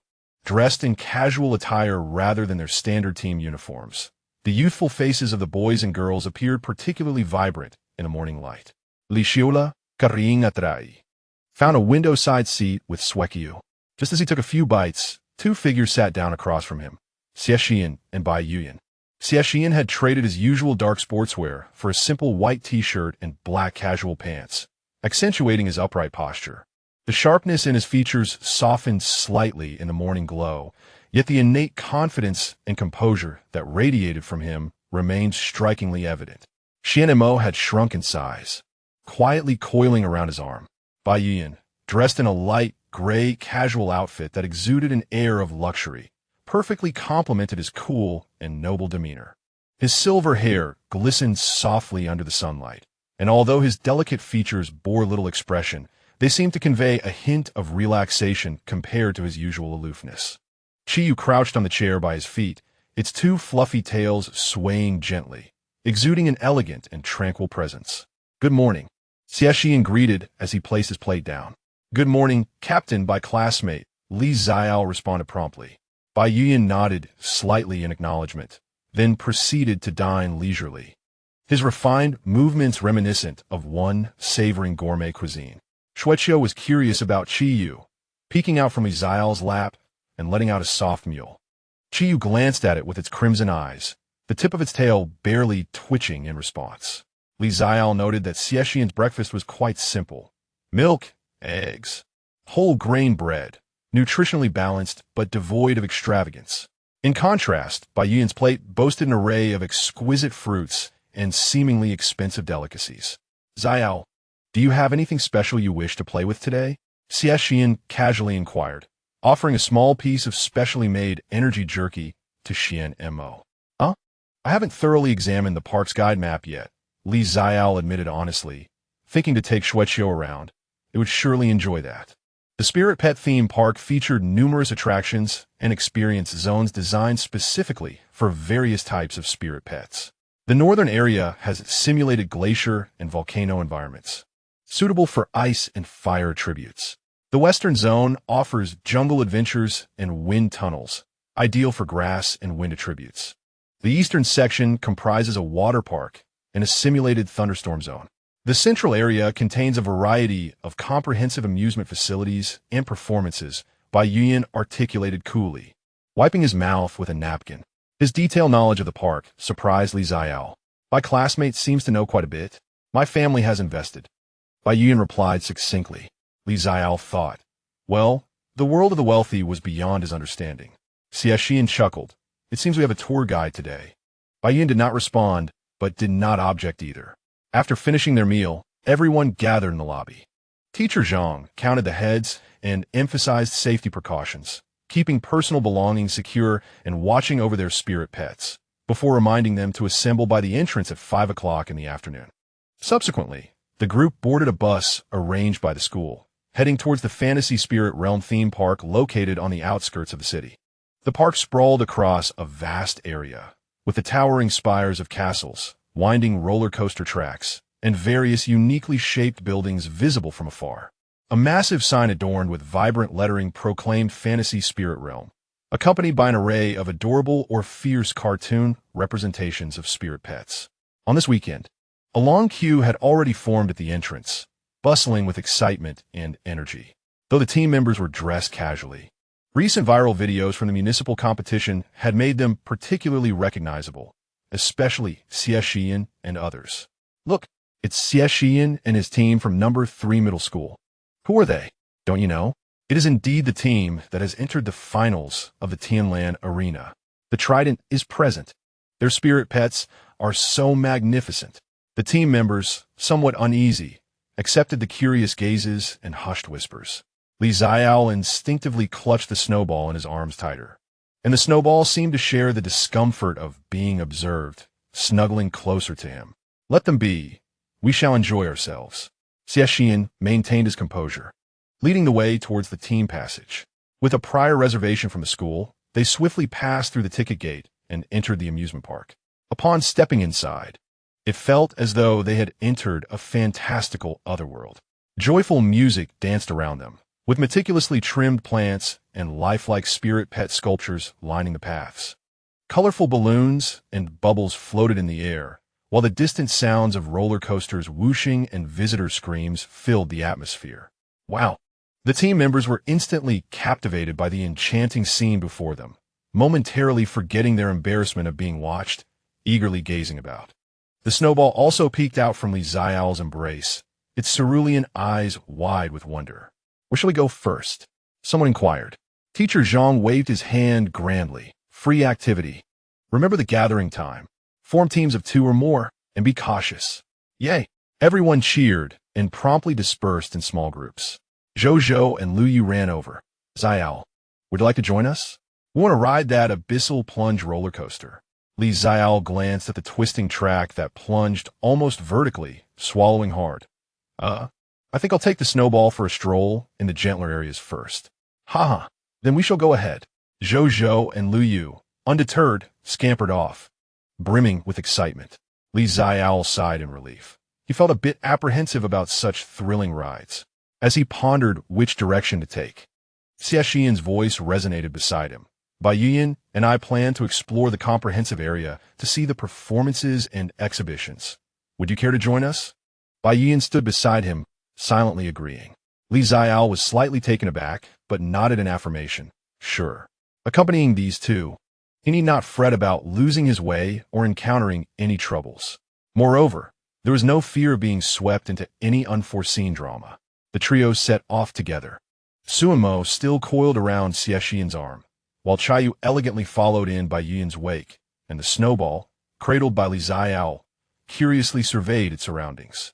Their first stop was the Hall of Spirit Pet Glory in the central area, which showcased images, models, and accounts of many renowned beast tamers and legendary spirit pets throughout history. Xie Shiyan paused before a model of a dragon-shaped spirit pet, its body adorned with golden scales. Exuding a fierce mightiest. The plaque beneath the model read, 5-clawed golden dragon, a legendary top-tier spirit pet from ancient times, possessing devastating power and representing the ultimate evolutionary form of true dragon lineage. Xuanmo seemed to sense something, raising its head slightly from his wrist. Its purple vertical pupils fixated on the model, its forked tongue flickering. Bai Yuan halted before another model of a fox-shaped spirit pet with 9 tails, ethereal and enchanting. This was the 9-tailed celestial fox, one of the supreme forms of the 9-tailed fox lineage. Xiaole gazed up, its crimson eyes shimmering with longing. Xiaole also wandered around with Xueqiu, but he noticed that none of the legendary spirit pet models here were distinctly marked as belonging to the spatial category. Only in an inconspicuous corner was there a peculiar beast-shaped sculpture, seemingly composed of flowing silver light points. With an ambiguous description below, a speculative restoration of the ancient spatial spirit pet, the void beast, with its exact form and abilities lost to time. Xueqiu appeared somewhat interested in the sculpture of the void beast, gazing at it for a few moments, yet did not exhibit any profound reaction. It seemed that records concerning the spatial category were indeed scarce, Xiaole mused. Upon exiting the hall, they attended a grand spirit pet stage show. Spirit pets of various attributes, under the guidance of their trainers, showcased splendid skills and interactive performances accompanied by lights and music, eliciting waves of applause from the audience. Xueqiu watched intently, especially when a wind-type glimmering sparrow performed rapid maneuvers and dazzling wind blades, excitedly tapping Xiaole's arm with its claws. Meow. Look quickly. I see it. I see it, Xiaole chuckled, pressing it down gently. Xie Shiyan and Bai Yuan were equally absorbed. Xie Shiyan occasionally offered whispered commentary on the usage techniques of certain skills, while Bai Yuan focused more on observing the state of the spirit pets and their coordination with the trainers. After the performance, it was nearing noon. The trio sought out a pleasant-themed restaurant for lunch. While waiting for their meal, the atmosphere relaxed unusually. Xie Shiyan leaned back in his chair, scanning the bustling crowd outside, and suddenly spoke. Sometimes, I feel that simply watching a performance and unwinding like this is quite delightful. Xiaole nodded in agreement, deeply resonating with his sentiment. Since his arrival in this world, he had been perpetually anxious about survival and concealment. Leisurely enjoyment like today felt almost extravagant. Bai Yuan stirred his juice with a straw and remarked softly, "Training and competition are necessary, but a string pulled too tightly may snap."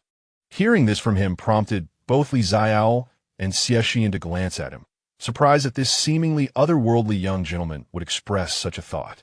Their lunch comprised a spirit pet-themed set meal, adorably presented and quite delectable.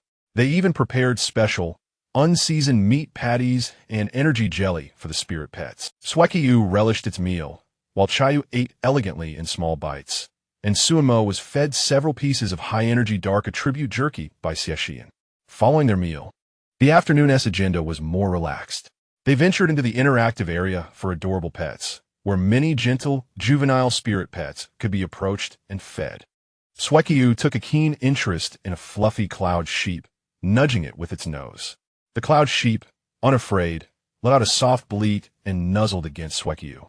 The sight of the two fluffy creatures snuggling together captivated a crowd of onlookers, many of whom raised their phones to capture the moment. Xiaole hurriedly scooped Xueqiu back, fearing it might inadvertently scare the sheep with its spatial abilities. In his haste, he tripped slightly on the carpet. Xie Shiyan, standing nearby, instinctively reached out to steady the nearly falling Xiaole, a subtle smile playing at the corners of his mouth as he observed Xiaole's awkwardness in regaining his balance. Bai Yuan silently observed the scene before him, seemingly somewhat helpless.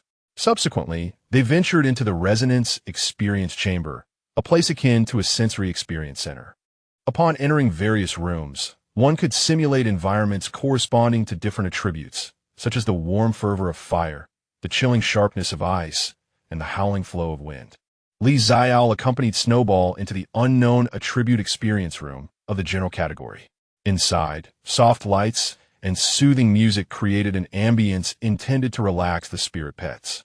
Upon entering, the crescent mark on Snowball's forehead faintly glowed, seemingly responding to a certain stable spatial fluctuation being simulated, though it quickly returned to normal. Upon exiting the experience chamber, they fortuitously encountered Zhou and Lu Yu, emerging from the wind tunnel, their hair tousled like nests, yet their faces beaming with joy. That was exhilarating. Xiaole, you simply must try it. Zhou enthusiastically recommended. Li Xiaole chocolate au guarli, pulitelli da cleaning. As time slipped away unnoticed and the meeting time approached, Xie Shiyan proposed, "Shall we take a ride on the observation Ferris wheel? I've heard it offers views of the entire amusement park and parts of the city." Bai Yiyan nodded nonchalantly. Li Xiao also found this suggestion agreeable. It was not overly thrilling and promised scenic vistas. The cabins of the Ferris wheel were transparent spheres themed around spirit pets. While not particularly spacious, they comfortably accommodated 3 or 4 individuals along with their spirit pets.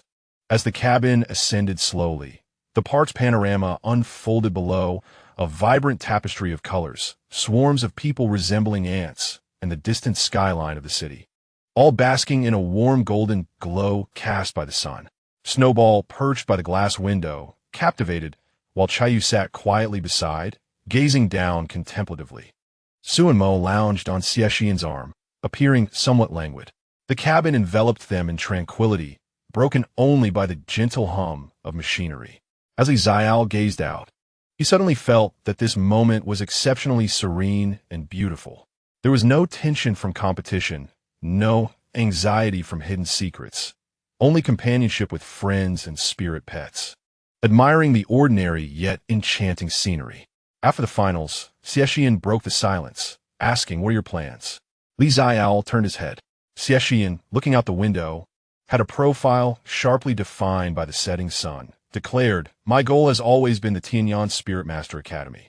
It boasts the finest resources and offers deeper insights into the Xuanmo bloodline." Bai Yiyan then spoke, his voice still cool yet tinged with determination. Chaiyu's path to evolution requires a broader platform and more professional guidance. Tianyan is the most suitable choice.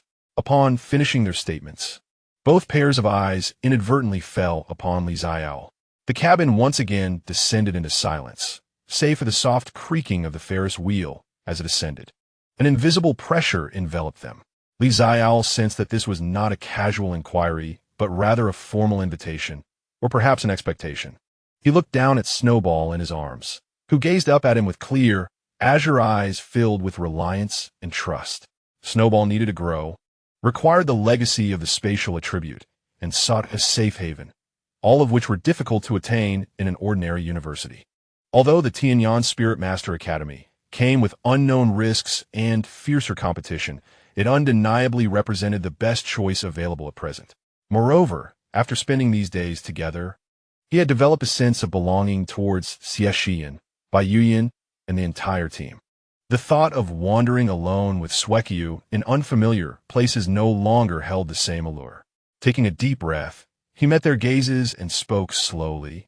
"I also intend to apply to the Tianyan Yuling Academy." As the words left his lips, the atmosphere within the carriage seemed to lighten.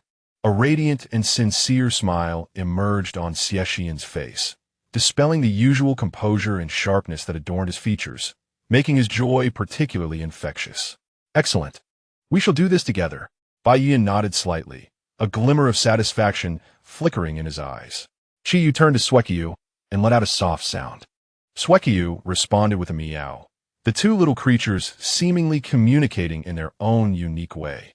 However, Li Xiao added, a hint of embarrassment in his voice, "The admission score for Tianyan is quite high, and I still have time to improve my academic performance." Xie Shiyan patted his shoulder reassuringly. "Competitions provide bonus points. And given the practical potential you and Xueqiu have demonstrated, special admission is not out of the question. I will help you highlight the key areas. I can provide some previous year's exam questions and study materials," Bai Yiyan added casually. "Thank you." Li Xiao felt a warmth in his heart. The feeling of being recognized and supported was truly delightful. As the Ferris wheel reached its pinnacle, the view of Nanjing City unfurled before them, even allowing a glimpse of the Tianlan Arena. In the finals, Xie Shiyan gazed toward the distant city with determination. "We shall emerge victorious together. Then, we will go to Tianyan." Li Xiao nodded. Bai Yiyan did not speak, yet his eyes conveyed his affirmation. The carriage began to descend slowly, bringing them back to the ground. Upon returning, they reunited with their teammates and boarded the shuttle bus back to the hotel. Cradling Xueqiu, Li Xiao gazed out at the fleeting night scenery, an involuntary smile gracing his lips. The finals, Tianyan, the future no longer seemed so daunting and ambiguous. for he was no longer alone. Xueqiu nestled against him, finding a comfortable position, and drifted into a peaceful slumber. Chapter 27. The omen of the beast tide. Upon returning to the hotel from the amusement park, the atmosphere grew somewhat tense. At the dining table, the team members no longer discussed the day's activities, but rather the strategies for tomorrow's finals. In the midst of this discussion, Teacher Zhang delivered an unexpected announcement. With a serious expression, he stood before the team, having just received an urgent notification from the organizing committee. Due to special circumstances, the format for this year's city-level competition finals has been temporarily altered, reverting from the main challenger arena format back to the original 4v4 team melee. What? A chorus of disbelief erupted around them. Why the sudden change in rules? This is disadvantageous for us. Our strategy is better suited for the arena format. Xie Shiyan furrowed his brow. Teacher Zhang, do you know the reason? Teacher Zhang shook his head. The organizing committee merely stated it was a comprehensive consideration of various factors, without disclosing specific reasons. Nevertheless, rules are rules, and we must adapt. He set the tactical board before him. Although the format has changed, our core advantages remain unchanged. Xie Shiyan, Bai Yuyan, and Li Xiaole, your synergy has already proven its strength in previous team matches. The crux lies in the fourth candidate, whose gaze swept over the other team members. Lin Wei raised her hand. Teacher, my clear tone bellbird can provide enhancement and dispel effects, proving invaluable in team battles. Teacher Zhang pondered for a moment before nodding. Very well. The final lineup will consist of Xie Shiyan, Bai Yuyan, Li Xiaole, and Lin Wei. The others should remain on standby. He turned to the four. Your opponents are still from Nanjing No. 2 High School. Their Hurricane Squad is centered around Qin Yu's Azure Falcon, known for its speed and formidable attack power, excelling in aerial suppression and rapid assaults. In team combat, their coordination will be even more seamless. Xie Shiyan looked at Li Xiaole. Xiaole, can your snowball keep pace with the Azure Falcon? Li Xiaole contemplated before cautiously replying. In the short term, it should be manageable, but in a prolonged engagement, it might prove challenging. He refrained from mentioning that if Snowball fully utilized Void Step, it could potentially outpace the Azure Falcon for a brief period, but that would reveal too much. A protracted battle is unnecessary. A glint of sharpness flickered in Xie Shiyan's eyes. The key to team battles is disrupting the opposing formation, as long as we seize one opportunity. He tapped his fingers on the table. We can secure victory. Xie Shiyan's words always instilled confidence, and as Li Xiaole observed his assured demeanor, he felt a sense of relief. After all, this was the protagonist of the story speaking. The tactical meeting lasted for an hour. After dispersing, the team members returned to their rooms to rest and adjust their states. Li Xiaole returned to his room with Snowball, but did not immediately rest. He approached the window, gazing towards the direction of Kingland Mountain. Ever since Snowball sensed an anomaly in space last time, an unsettling feeling lingered in his heart. After the finals comes the college entrance examination, and then the beast tide, he murmured to himself. According to the original timeline, the beast tide would erupt mere days after the examination, and now less than a month remained until the exams. He needed to enhance his strength as swiftly as possible. He gently caressed Snowball's head. Snowball, if we encounter danger, you must heed my commands and evacuate at the first opportunity. Understood? Meow? Why? Aren't we supposed to protect everyone? Snowball tilted its head, looking perplexed. Li Xiaole sighed. The premise of protecting everyone is that we must survive ourselves. Some dangers are beyond our current capabilities. He struggled to explain to Snowball that they were not merely facing competition, but an overwhelming tide of monstrous beasts, a crisis of life and death. Yet, Snowball seemed to sense its master's concern, nuzzling against his hand. Meow, I will listen to you.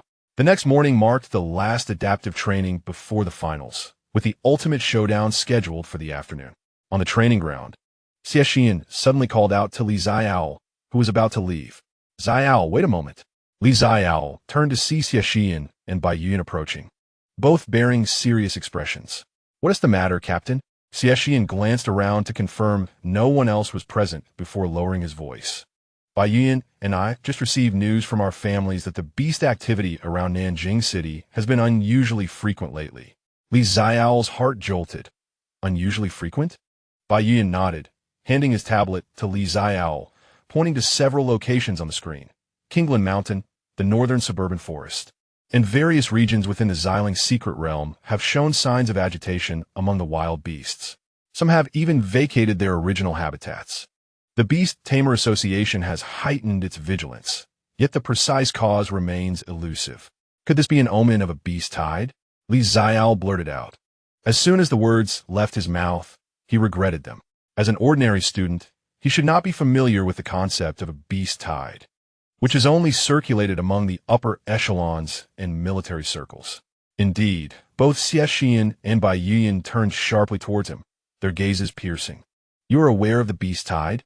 Xie Shiyan inquired, his tone laced with curiosity. Xiaole's mind raced as he sought an excuse. I came across references in some old travelogues, which stated that historically, there have occasionally been large-scale gatherings of beasts attacking human cities, referred to as a beast tide. Hearing you speak of the abnormal behavior of the beasts made me draw that connection. This explanation seemed to hold water, as Xie Shiyan and Bai Yuan exchanged a glance, seemingly accepting his reasoning. If it truly is a precursor to a beast tide, then the situation is dire. Xie Shiyan's brow furrowed. It has been over a century since Nanjing City has experienced a large-scale beast tide. He did not finish his thought, but the implication was clear. Prolonged peace may have led to a laxity in the city's defenses. Bai Yuan's chilly voice broke the silence. My family has already begun discreetly mobilizing resources to strengthen the defenses of Yunjing, but Nanjing City is beyond our reach. The atmosphere grew heavy. After a long pause, Xie Shiyan patted Xiaole on the shoulder. For now, focus on the finals. We will address these matters after the competition.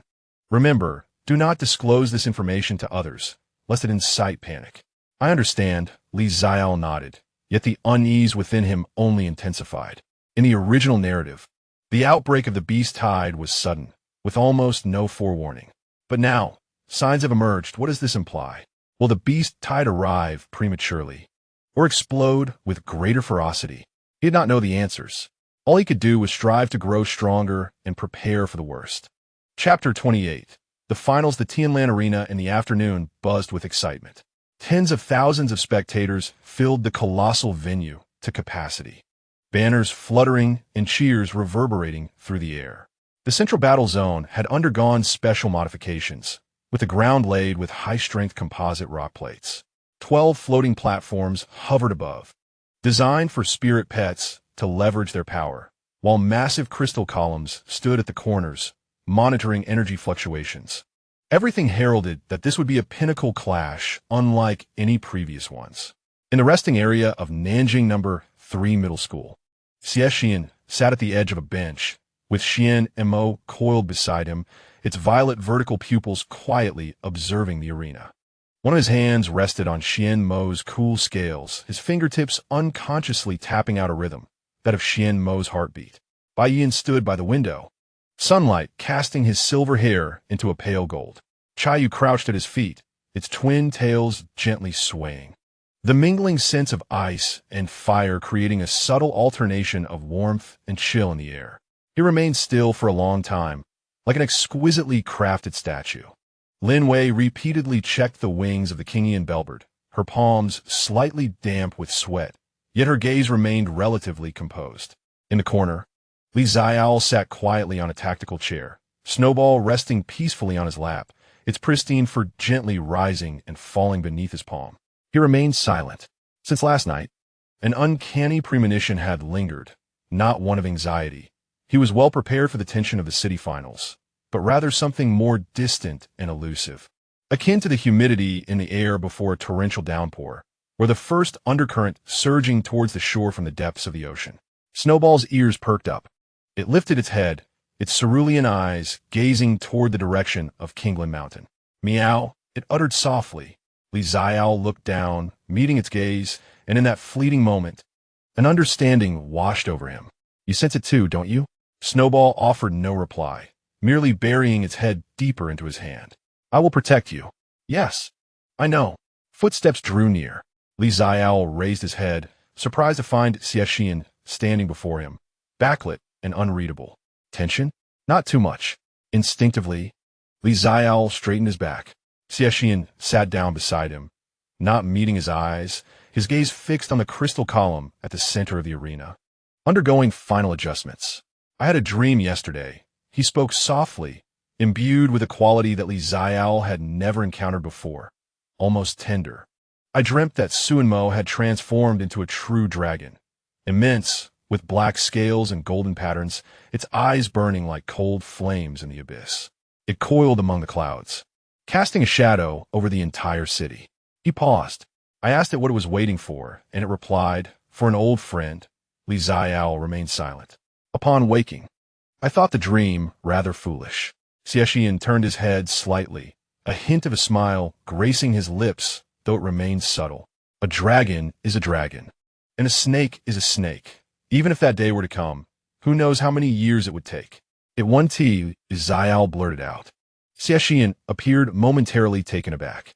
Realizing he had spoken too hastily, Xiaole hesitated. Xuanmo, it will definitely evolve into a true dragon, without a doubt. Once the words left his mouth, he felt rather foolish for such baseless certainty. What if the other inquired about his reasoning? Would he confess that he had seen it written in a later chapter of a novel? Yet, as Xie Shiyan looked at him, something in his gaze flickered gently. "Thank you." He did not press for an explanation. Xiaole lowered his eyes, suddenly hesitant to meet his expression. Fortunately, the voice of teacher Zhang shattered the momentary silence. Xie Shiyan rose, reverting to the composed and sharp leader he always was. However, just before he turned away, he leaned slightly and whispered, after the finals, "I have something to discuss with you." Then he moved toward the center of the team, leaving Xiaole momentarily breathless. Snowball lifted its head, "Meow?" "It's nothing," Xiaole replied, cradling it as he joined the team. Now entering the arena is the representative team of Nanjing No. 3 Middle School. The door at the end of the passage swung open with a resounding thud, sunlight flooding in like a tidal wave, accompanied by the roaring cheers of the crowd. Let us welcome the representative team of Nanjing No. 3 Middle School. Taking a deep breath, Xiaole tightened his embrace around Snowball and stepped into the radiant light. The competition arena is a standard 4v4 team battleground, measuring 100 meters in length and width. The surface is reinforced with a unique material capable of withstanding the full force attacks of developing spirit beasts. The lineup for Nanjiang 3rd Middle School includes Xie Shiyan, Shadow Poison Python, Bai Yuyan, Ice Flame Spirit Fox, Xiaole, Snowball, and Lin Wei, Clear Sound Bellbird. The lineup for Nanjiang 2nd Middle School comprises Qin Yu, Green Feather Falcon, Song Yang, Rock Armor Giant, Chun Hao, Thunderclaw Leopard, and Zhou Yuqing, Healing Flower Fairy. The Beast Tamers from both sides take their positions, standing 30 meters apart, as their spirit beasts ready themselves, an invisible aura colliding in the air. The referee raises the flag. City-level finals, team battle begins. At the instant the flag descends, Qin Yu issues commands almost simultaneously. Green Feather, ascend, initiate hurricane formation. The Green Feather Falcon emits a sharp cry, its wings flapping vigorously as its azure form shoots into the sky. Its speed is so astonishing that the naked eye can only catch a fleeting glimpse of a blue shadow. Simultaneously, under Song Yang's command, the rock-armored giant strides forward, slamming its palms onto the ground, causing 4 massive rock walls to rise, swiftly constructing a semicircular defensive formation.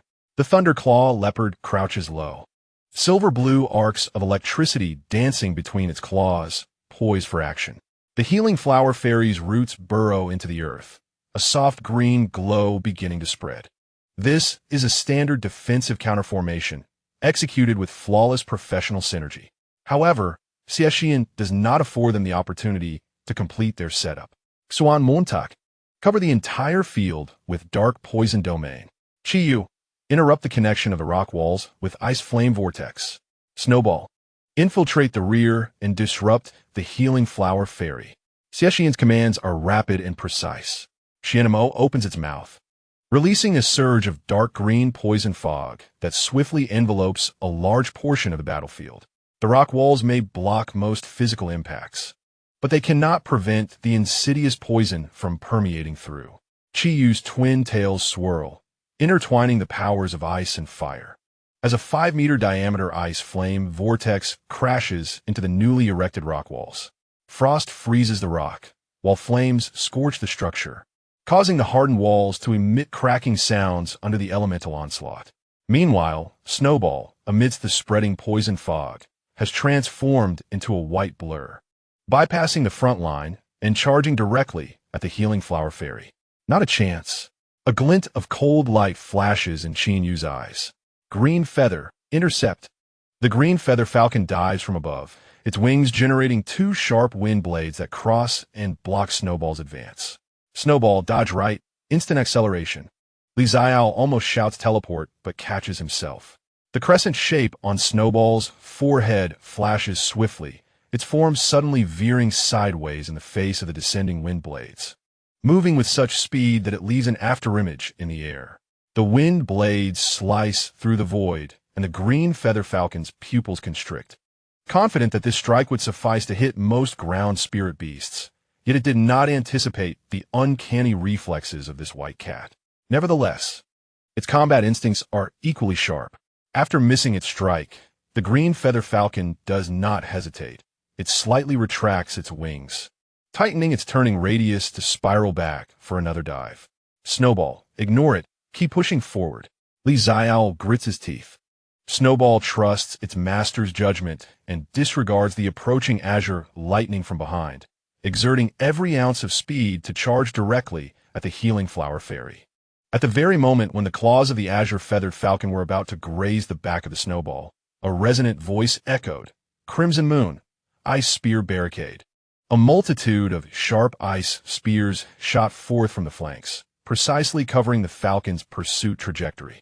The falcon was compelled to ascend, narrowly evading the icy projectiles that grazed its abdomen.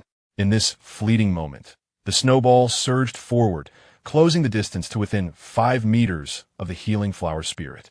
"Quick! Protect the flower spirit!" Urgent commands rang out from Team 2. The healing flower spirit frantically retracted its roots, attempting to weave a vine barrier before it. Yet, Tom was not on its side. A faint silver arc shimmered upon the Snowball's claws as it struck out towards the still-forming vine barrier. With a sharp crack, the vines shattered, creating a breach. The Snowball swiftly slipped through the opening, its claws aimed directly at the flower spirit's vulnerable main stem. Zhou Yuqing's face turned pale. "I concede." The referee's whistle sounded almost simultaneously. The healing flower spirit has lost combat capability and is eliminated from the match. The audience erupted in a thunderous uproar. Within less than 2 minutes of combat, Team 2 had suffered a casualty. Brilliant! Zhou leapt from the bench in the third team's rest area. "Xiaole is incredible," Liu Yu exclaimed, vigorously pumping his fist. Yet on the battlefield, Xiaole was too preoccupied to revel in joy. The pressure of the azure-feathered falcon felt like a thorn in his back. The mutated wind-type spirit, now in its late developmental stage, circled ominously above, its icy azure gaze fixed coldly upon him and the Snowball. Xie Yu's expression darkened. He had not anticipated that a strategy centered on absolute aerial dominance would be so brutally breached by the opponent's almost reckless fast attack at the outset. However, he remained composed, swiftly adjusting his commands. "Song Yang, hold the front with the rock-armored giant. Chunhao, let the Thunderclaw leopard maneuver." Seeking an opportunity to flank the clear sound bell bird, Azure Feather, exert full pressure on that white cat. Team 2's formation began to shift. With the loss of the healing flower spirit, they abandoned their pursuit of a prolonged battle for a more aggressive offensive stance. The rock-armored giant advanced with heavy strides, each footfall sending tremors through the ground. It no longer focused on defense, but actively swung its colossal paw, laden with the weight of rock, forcing Xuanmo and Crimson Moon to reposition. The Thunderclaw leopard transformed into a silver-blue streak of lightning, darting along the battlefield's periphery, searching for an opportunity to strike. Meanwhile, the azure-feathered falcon had completely locked onto the Snowball. Caw! The azure lightning dove once more, this time not as a probe, but with full force. The falcon was enveloped in solidified wind energy, spiraling at high speed during its descent, forming a blade of azure tornado. Its ultimate technique, Hurricane Assault. which had previously dealt a devastating blow to a rival spirit in the semifinals. Xiaole las pupilles constricta. It was too fast, so quick that he could scarcely issue a command. The snowball's spatial awareness instinctively warned him. Snowball, evade. But before the words could fully escape his lips, a dark figure abruptly interjected from aside. Xuanmo tak, shadow stealth, venomous fangs, counter. Xie Shiyan's voice was calm to the point of being chilling. Xuanmo suddenly emerged from the shadows, its 3-meter-long serpentine body twisting into a dark bowstring midair, its fangs glinting with lethal purple light, meeting the descending azure whirlwind head-on. Boom! The clash of wind blades and venomous fangs erupted, energy swirling like a tidal wave. The azure feather falcon was jolted off course, while the dark ink fell heavily to the ground, its ink-colored scales marred by several bloodstains, severed by the wind blades. Dark ink. Xie Shiyan gritted his teeth. Azure feather. Qin Yu's expression darkened as well. Although dark ink's scales were damaged, its venomous fangs had successfully left 2 shallow bite marks on the azure feather falcon's wings, allowing a trace of toxin to seep in. This strike left both parties wounded, yet this was precisely the outcome Xie Shiyan desired. Bai Yian now, he commanded sharply. Bai Yian had awaited this moment. Crimson Moon, unleashed the combined assault on the rock-armored giant. The ice flame spirit fox merged its twin tails, intertwining the powers of ice and fire into an unprecedented fusion, coalescing into a radiant beam of red and blue that thunderously struck the already cracked rock-armored giant, which had been worn down by Dark Ink and Crimson Moon's relentless attacks. With a resounding crash, the giant's massive form visibly tilted for the first time. Its left knee armor shattered completely under the alternating onslaught of ice and fire, exposing its fragile inner structure. Songyang, Qin Yu's face turned ashen. Yet, a more lethal assault followed in swift succession. Snowball, Void Step, target the joint of the rock-armored giant's right leg. Xiaole commanded through the mental link.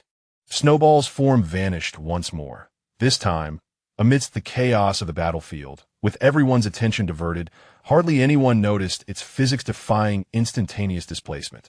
When it reappeared, it was already behind the rock-armored giant's right knee, its claws enveloped in a silver arc, precisely tearing through the most worn section of the armor, which had endured the weight of the giant. With both legs injured, the rock-armored giant could no longer bear the strain and collapsed to its knees. The rock-armored giant has lost its ability to move and is disqualified, the referee announced. One more member from Team 2 had fallen, leaving only the Azure Feather Falcon and the Thunderclaw Leopard. All members from Team 3 remained in the fray. Although Dark Ink was injured and Snowball had expended considerable energy, the advantage had been firmly established. Qin Yu's gaze was fixated on the youth across from him, who was breathlessly observing the white cat. From the beginning of the match until now, every shift in rhythm, every pivotal breakthrough had featured that white cat. Its speed, its judgment, and its uncanny ability to bypass defenses were distinctly beyond the capabilities of a typical spirit companion. However, he had no time for further contemplation. Xie Shiyan would not grant him a moment's respite. Clear sound, Bellbird.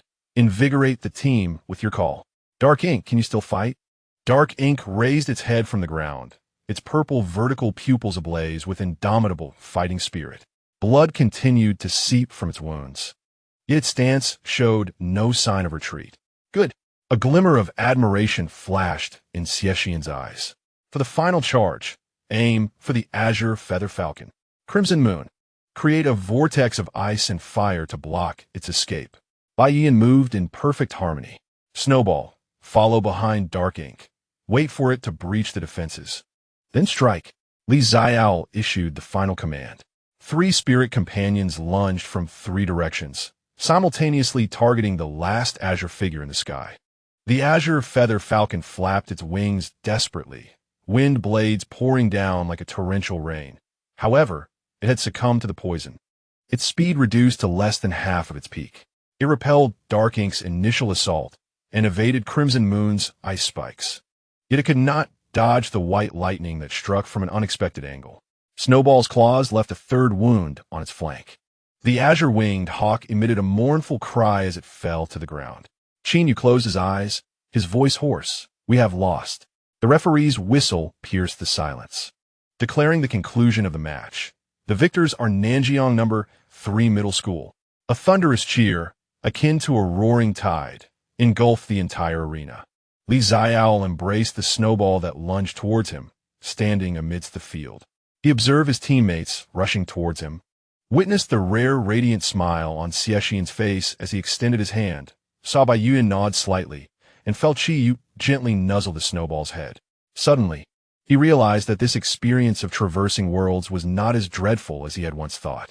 The awards ceremony commenced in the resplendent main venue. As the golden trophy was raised high by Xie Shiyan, and the name of Nanjiang number 3 Middle School echoed throughout the arena. With colorful ribbons cascading down upon their shoulders, Xiaole finally felt a semblance of reality. We have won. Champions. Champions of the city-level competition. He looked down at the snowball nestled in his arms. The little creature was startled by the ribbons, attempting to paw away a piece of shimmering gold paper that had landed on its head. After 2 unsuccessful attempts, it whimpered in frustration. Xiaole chuckled as he helped remove the shiny paper. The snowball tilted its head back, its sapphire-like eyes reflecting the swirling ribbons and its owner's smiling face. Meow. It purred, expressing its joy. Yes, I am happy too, Xiaole replied, gently ruffling its head. On the podium, Xie Shiyan passed the trophy to each team member. When it was Xiaole's turn, he whispered something as the trophy was handed over. The surrounding noise was overwhelming, and Xiaole couldn't quite catch it. Captain? Xie Shiyan looked at him, his gaze imbued with a profound light. I said. He slowed his speech, his voice clear and steady. You played exceptionally well. From now on, let us continue to stand side by side. Xiaole was momentarily taken aback, then smiled. All right, together. He accepted the trophy, heavy and imbued with the warmth of victory. Chapter 29. Partners' golden ribbons continued to drift down from the dome, refracting light like scattered diamonds under the spotlight. The cool metallic touch of the trophy resonated through his fingertips. The snowball poked its head out from his embrace, curiously pawing at the intricate hollow patterns on the edge of the trophy, letting out a soft mewl. Don't touch that carelessly. If you break it, you'll be stuck here, Xiaole whispered in jest. The snowball immediately withdrew its paw, innocently licking it instead. A soft laugh emanated from nearby. Xiaole turned his head to find Xie Shiyan standing beside him, his brows relaxed, a lingering smile gracing his lips. The spotlight cast a delicate golden outline along his profile. Xie Shiyan gazed at Xiaole, his eyes reflecting a gentleness he was unaware of. Xuanmo peeked out from his arm, its purple vertical pupils quietly observing the snowball. Its wounds had been promptly treated, faint traces of ointment remaining on its scales. Before the finals, I mentioned, Xie Shiyan's voice softened. I have something to discuss with you. Xiaole's fingers, which had been tooling the snowball's fur, paused. The surrounding clamor seemed to fade behind an invisible barrier, with the spotlight, ribbons, and cheering crowd becoming a blurred backdrop. All he could hear was Xie Shiyan's measured voice. Indeed, it is not a matter of great importance. Xie Shiyan's gaze fell upon the distant throng of heads, his tone reminiscent of a casual remark about the pleasant weather. He intended to convey that since our initial encounter in the preliminary rounds, I have always regarded you and Xuanmo as exceptionally trustworthy allies. He paused momentarily before turning his head. His keen eyes, often imbued with a hint of scrutiny, now appeared particularly candid under the illumination. In the past, within the Xie household, I had witnessed numerous partnerships formed out of self-interest, only to disintegrate for the same reason. Xie Shiyan stated, Thus I have cultivated a habit of maintaining my distance, of assessing whether one is worthy of my trust before I allow them my back. I recognize that this is not a commendable habit. Xiaole did not interrupt him. However, during this period, I have come to realize that some criteria for judgment can indeed be adjusted. A subtle smile graced the corners of Xie Shiyan's lips. For instance, the worthiness of trust need not be confirmed over an extended period. At times, a single match, a moment of collaboration, or even just a shared glance suffices. He extended his hand, not in the formal gesture of a handshake, but in a casual manner akin to that of friends, giving Xiaole's arm a light pat. Therefore, I'll look forward to your guidance moving forward, partner. Xiaole regarded the hand resting on his arm, then glanced at Xie Shiyan's face. What should he say? Thank you for your trust, Captain. No problem. We shall continue to fight side by side. Or perhaps, amidst the chaotic flurry of responses flashing through his mind, the words that escaped his lips were, my academic performance is truly poor. Xie Shiyan appeared momentarily taken aback. Upon uttering those words, Xiaole wished to slap himself. The protagonist was sharing his innermost thoughts, and he responded with a comment about academics. Yet, after his moment of surprise, Xie Shiyan unexpectedly smiled. Not the polite ceremonial smile, but a genuine one that radiated from the depths of his being. When he smiled, his brow softened considerably, and he exuded the vibrant youthfulness characteristic of a young man. It's all right, Xie Shiyan said, his voice still laced with mirth. I mentioned I would help you highlight the key points. Oh, Xiaole lowered his gaze. Absently stroking the soft fur of Xuanmo, the creature looked up at his master, then at Xie Shiyan, tilting its head in confusion. Not far away, Bai Yin was bent over, feeding Xiaole energy fruits. He had not glanced in their direction, yet as Xie Shiyan patted Xiaole's arm, Xiaole emitted a soft sound. As if to alert him to something, Bai Yin paused momentarily, straightened up, and followed Xiaole's gaze toward the podium. The silver-haired youth stood still, his cool brows and eyes revealing no discernible emotion. He quietly observed the scene for a moment before retracting his gaze and continuing to feed the cut ice a tribute spirit fruit piece by piece to Xiaole. I understand, he murmured softly. Xiaole lifted its head, its crimson eyes fixed upon its beastmaster, yet Bai Yin offered no explanation about what he knew. Following the award ceremony was the customary media interview.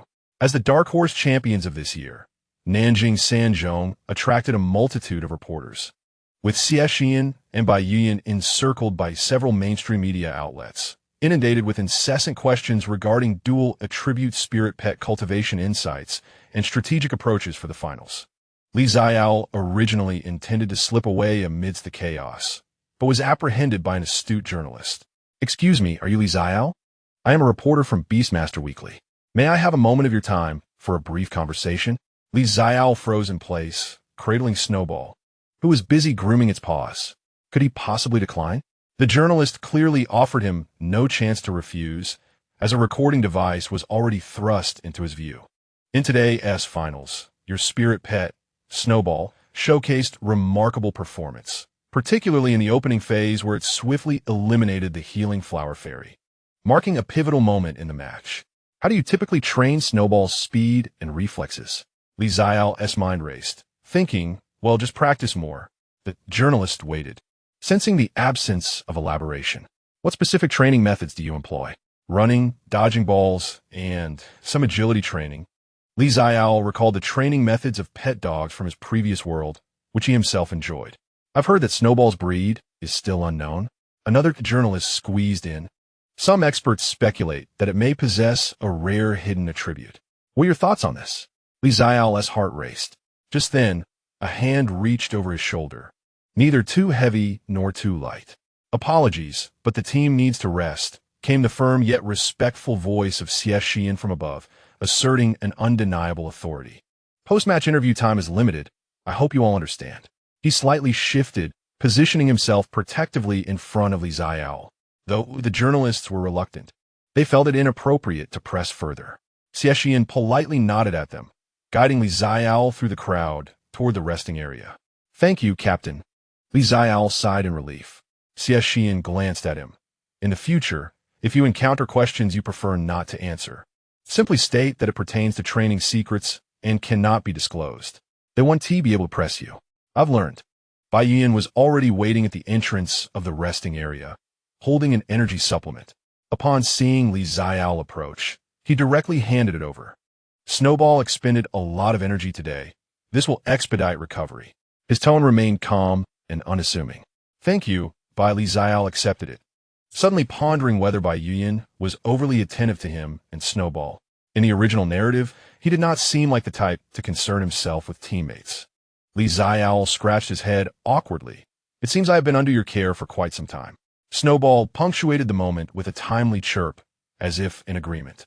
Bai Yin lowered his gaze, saying nothing, yet it felt as though he had already conveyed an answer. Xiaole had somehow joined them, its two tails gently swaying. The two spirit pets locked eyes once more. This time, Xiaole took the initiative, stepping forward slightly, the vibrant crimson tip of its tail curling upward as if issuing an invitation. Snowball tilted its head, observing for 2 seconds, then leaped from Xiaole's arms and also stepped forward. The two fluffy white bundles, despite Xiaole's now considerable size, squatted face to face, seemingly engaged in a silent exchange. What were they doing? Xiaole wondered with curiosity. Baiyan remained silent for a moment. Xiaole is saying that it acknowledges Snowball's strength. The social dynamics between spirit pets are remarkably direct, simpler than those among humans. Baiyan added, a rare participation in the conversation. Xiaole turned to look at him, only to find Baiyan's gaze had, unbeknownst to her, shifted to her face. Those light-colored eyes appeared particularly clear under the gentle illumination of the lounge, devoid of any scrutiny or probing intent, simply observing in silence. Xiaole felt somewhat uneasy under his gaze. "My classmate? Is there something on my face?" Baiyan did not respond immediately. After a few moments, he averted his gaze, his voice remaining calm. "It's nothing. I just feel that at times, you don't quite resemble a third-year student." Xiaole's heart tightened. Could it be that I seem too mature for my age? She forced a laugh. Baiyan did not indulge her jest. "What I mean is," he continued, "you don't possess that urgent desire to prove something to others." Xiaole was taken aback. Baiyan chose not to elaborate further, bending down to lift Xiaole, and turned to walk deeper into the lounge. The silvery ends of his hair traced a tranquil arc in the air. Xiaole remained rooted in place, observing his retreating figure. Xuanmo nudged against her ankle. "I, too, have nothing to prove," Xiaole whispered. "I simply feel that living is quite sufficient." Xuanmo looked up at her, its blue eyes reflecting the light from the ceiling. "Meow," it responded. "Indeed, living is quite wonderful." That evening, Nanjing Third High School reserved the largest banquet hall in a hotel to hold a celebration feast. After the principal's address, the leader's congratulatory speeches, and the coach's summary, the time for free activities finally arrived. Zhou and Lu Yu were bustling about with a large bottle of what appeared to be juice, though it did not quite smell like it. Lin Wei and several girls huddled together, chattering animatedly at their phone screens, occasionally erupting into exaggerated shrieks. "What are you watching?" Xiaole inquired with curiosity as she approached. Xiaole is here," Lin Wei exclaimed, pulling her to the screen. "Quick, look. This is the highlight reel from today's competition, and the comment section has exploded. Discovering it was a competition section on a certain beast taming forum. The title, prominently displayed in bold red font, read, Analysis of Nanjing Third High School's contestant Xiaole and her spirit beast Xuanmo, a dark horse or a rising star. The comment section had amassed over 1,000 threads. The reaction time of that white cat is absolutely above A grade. I've watched the slow motion of its preemptive strike against the wind blades 10 times. How is that even possible? Am I the only one who finds its movement a bit odd? Some frames make it look like, upstairs. Are you trying to say teleportation? That's hilarious. The space system hasn't been seen in centuries. Do you really think that that's the case? It's not a space system, but it undoubtedly possesses rare hidden attributes. I'd wager a developing demon core on it. Has anyone figured out the breed of this white cat? I can't find any similar ones online. Breed unknown. The contestant profile on the Third High School website lists it as a normal type. Those who understand get it. As Xiaole continued to read, her astonishment grew, and a cold sweat began to bead on her back. Lin Wei was still excitedly scrolling down. And look at this post. Fan art the trident from Nanjing Third High School. Oh my, they draw so quickly. A stunning, colorful illustration suddenly appeared on the screen. In the center of the scene stand 3 figures side by side. On the left, Xie Shiyan, with dark ink coiling around his shoulders, and on the right, Baiyan, nestled close to Qiyu, while in the middle, the person with a crescent moon faintly shining on his forehead, perched atop a shoulder, is unmistakably himself. Xiaole stepped back silently, then took another step back before turning around and hastily departing from that place of strife. On the terrace in the corner of the banquet hall, The night breeze carried the crispness of early autumn. Xiaole leaned against the railing, exhaling a long breath. Xiaole lay on the railing beside him, its tail swishing, appearing in good spirits. "You seem quite carefree," Xiaole remarked, poking its head. "Many people online are debating what breed you are. What if someone actually figures it out?" He paused. In truth, he himself did not know what breed Xiaole was. That label of an unknown beast had hung there since day one and had yet to change. Meow. Xiaole nudged his finger. The door to the terrace creaked open, and footsteps approached. Xiaole turned to see Xie Shiyan walking over with a drink in hand. "Hiding here?" Xie Shiyan came to a stop beside him, offering the drink. "Mango smoothie. You're not allergic, are you?" "Not allergic, thank you." Xiaole accepted it, the cool sensation perfectly soothing his flushed face. The two stood side by side in silence. The night sky revealed few stars, the urban light pollution too severe, yet the distant silhouette of Tianlan Arena remained illuminated, resembling a colossal, glowing shell against the night. "Li Xiaole, Xie Shiyan sudan lispuka." Xiaole awaited his continuation, but only silence greeted him. "Captain?" Xie Shiyan chuckled, ruffling Xiaole's hair, observing his bewildered expression. "Why are you still calling me captain? The competition has ended." By the time Xiaole processed this, Xie Shiyan had withdrawn his hand, his dark eyes intently fixed on him, as if urging him to respond. Thank you, Xie Shiyan." It was a name he had silently recited countless times while reading novels, yet when it came time to utter it aloud, he faltered. Xiaole lowered his head, feeling embarrassed, especially before the protagonist of his own story. He scooped up Xiaole from the railing, as if fleeing, leaving behind a hasty remark. "Thank you, Xie Shiyan." Xiaole says it's tired, so I'll take it back to rest." Xie Shiyan watched Xiaole's retreating figure, a smile breaking across his face. He felt that since meeting these companions, his carefree laughter had seemingly increased. Chapter 30. Sudden incident. Xiaole lay on the bed, its fluffy head resting on its front paws, blue eyes unblinkingly fixed on Xiaole, who was brushing his teeth. "Meow. I didn't say I was tired." Xiaole, toothbrush in mouth, glanced at it through the mirror and mumbled, "I know." "Meow. Then why did you say I said I was tired?" "Because if I don't say I'm tired, I have to keep standing there, standing until who knows when." Xiaole spat out the foam and wiped his face with a towel. "You don't want to watch your master die of embarrassment there, do you?" Xiaole tilted its head, seemingly pondering the meaning of the word embarrassment. Upon reflection on the earlier scene, Xie Shiyan stood beside the master as the latter accepted a glass of beverage. They remained there in silence, only the wind howling. "Meow. He is quite good." Xiaole's motion of climbing onto the bed momentarily paused. "Who? Xie Shiyan?" "Meow. Indeed, he is rather commendable." Xiaole reclined, gazing at the ceiling. After all, he is the protagonist, capable, responsible, and considerate towards his companions. Bai Yuyan is also admirable. Though few of his words, he is thoughtful and often brings us gifts. Meow? Protagonist? Xiaole seemed perplexed as to why Xie Shiyan was designated as the protagonist. Xiaole scratched his head, explaining in the vernacular of this world. "Well, he's the kind of person who is incredibly strong and could potentially become the mightiest beastmaster in the future." Xiaole appeared somewhat unconvinced. "Meow. My master is the strongest." "Indeed, you are correct," Xiaole chuckled, affectionately tooling Xiaole's fluffy head until its fur was tousled. They remained in tranquil companionship for a while.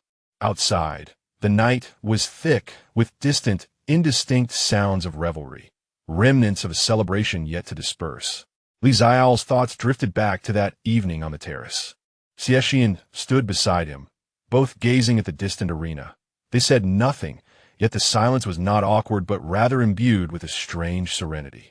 There was also the energy supplement Bai Yuyan had handed him, accompanied by the remark, "You don't look like a senior." It seemed these two individuals were not as he had envisioned. In the original narrative, Xie Shiyan should have been more extreme and suspicious at the outset, and would likely be Bai Yuyan's staunch rival. However, now, they not only exhibited harmonious cooperation, but also extended kindness beyond that of ordinary teammates. Did my presence alter the storyline? Or were there elements in the original text that were never articulated? He found himself perplexed, and decided to abandon the thought. "Time to sleep," he said, patting Xie. For tomorrow, he would return to school and prepare for the college entrance examination. Before he could finish, a sudden, urgent blaring echoed from outside. The sound was piercing and jarring, not a typical car horn, but a prolonged and frantic alarm, severing the tranquility of the night. Xiaole julta opricht. Xie perked its ears, the crescent mark on its forehead faintly glowing. Meow. That direction. It looked out the window, not towards Kingland Mountain, but rather towards the city's eastern district. Xiaole dashed to the window and drew back the curtains. In the distance, towards the eastern district, the sky was awash in a strange dark red hue, as if something were ablaze. The alarm emanated from that direction, growing increasingly dense and shrill. His phone suddenly vibrated furiously. Xiaole grabbed it to see a message from Zhou. "Holy cow, Xiaole, have you seen outside? Something seems to have happened in the eastern district. The group chat says a beast has broken in," followed by a second message. "Quick, check the official notification from the Beastmaster Association." Xiaole fumbled to open the Beastmaster Association app, where the top notification blared in red. Emergency notice. A sudden beast disturbance has occurred in the eastern district of Nanjing, preliminarily assessed as a precursor to a minor beast tide. All beastmasters are advised to prepare for emergencies, while ordinary citizens should immediately evacuate to the nearest shelters. Students from various schools are instructed to act collectively under the guidance of their teachers and refrain from venturing out alone. A beast tide. Xiaole's fingers trembled slightly. In the original narrative, the beast tide occurred after the college entrance examination, which is nearly a month away. Yet now, on the very night following the finals, chaos erupted in the East District, a full month ahead of schedule. Meow. Snowball leapt onto the windowsill, brushing against his hand. Xiaole took a deep breath, forcing himself to calm down. "I'm fine," he thought as he picked up Snowball. "We need to prepare, if it truly is a beast tide." He did not finish his thought, for there was a hurried knock at the door. "Xiaole, open the door." It was Xie Shiyan's voice. Xiaole hastened to open the door, revealing not only Xie Shiyan, but also Bai Yuyan, teacher Zhang, and several teammates from the same floor. Each of their faces bore a grave expression.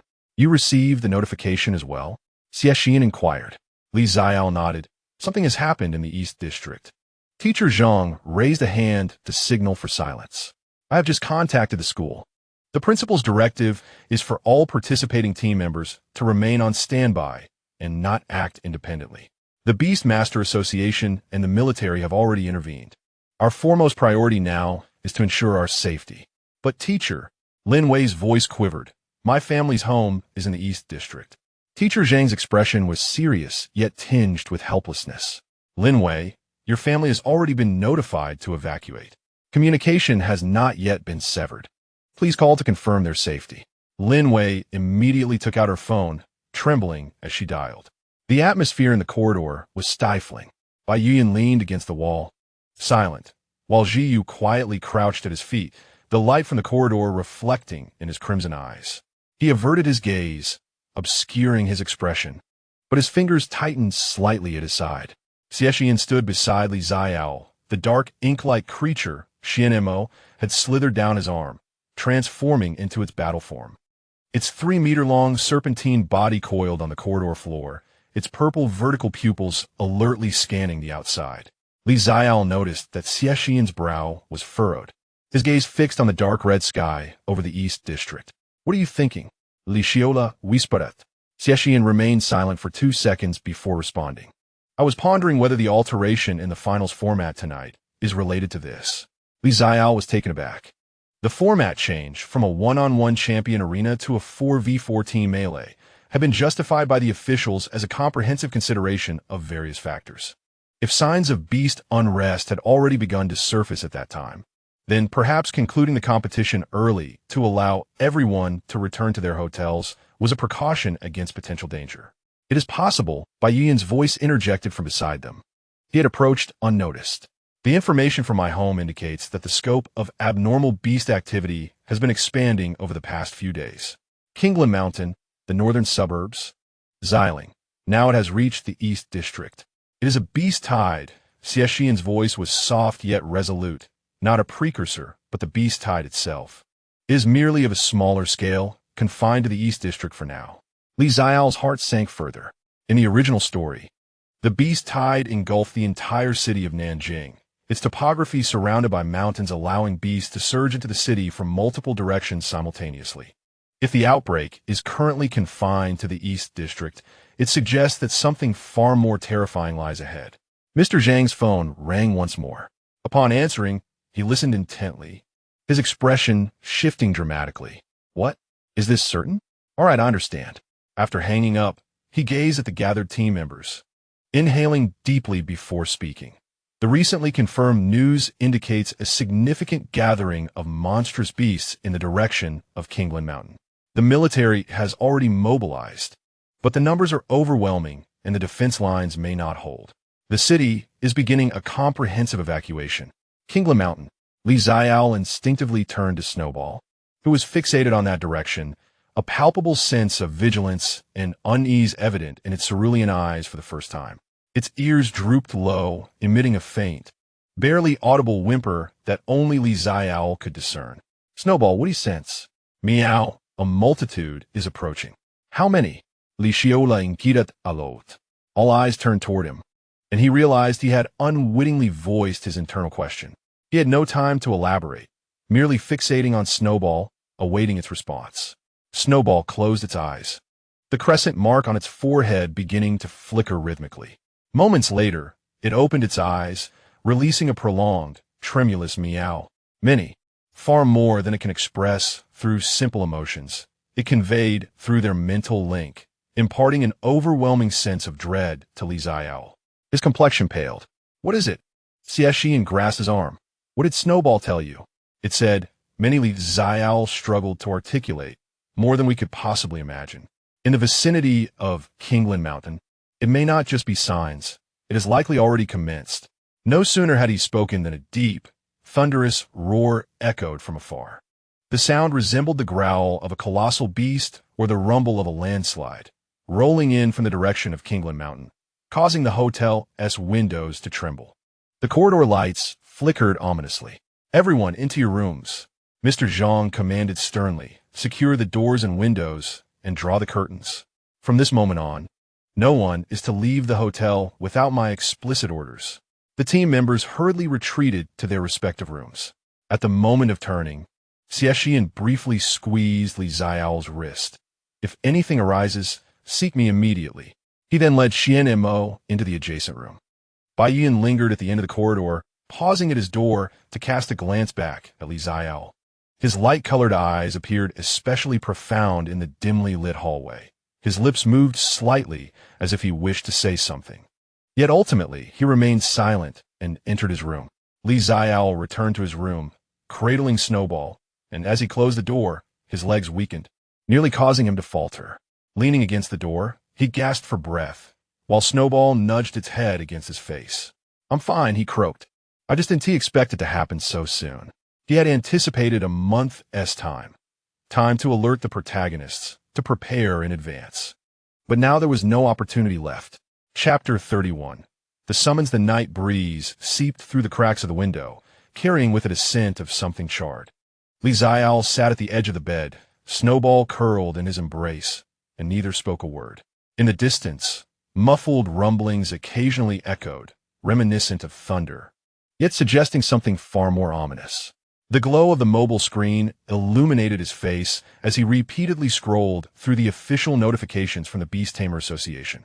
Latest announcement. The number of beasts in the direction of Kingland Mountain has exceeded expectations. The military has established 3 defensive lines. Citizens are advised to remain calm and evacuate in an orderly manner according to instructions. Recruitment notice. Due to strained defensive forces, we are calling upon all junior and above beast tamers in the city to assist with evacuation efforts.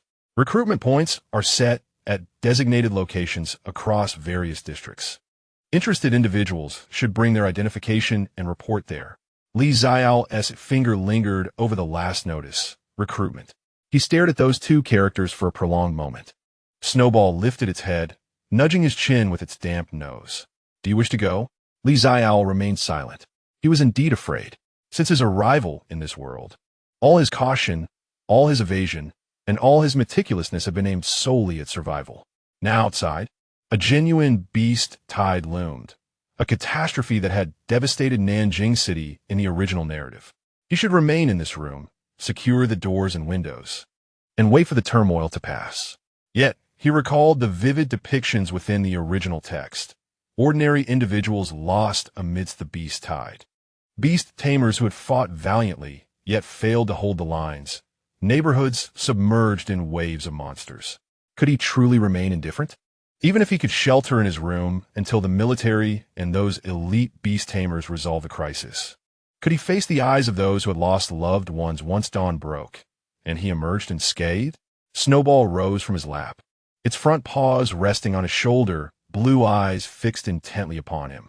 Meow, I will accompany you. In that fleeting moment, Xiaole felt a pang in his nose. He gently patted Snowball's head and stood up. All right, let us go. As he opened the door, the adjacent door swung open almost simultaneously. Xie Shiyan stood at the threshold, with Xuanmo coiled around his arm. Upon seeing Xiaole, he paused momentarily.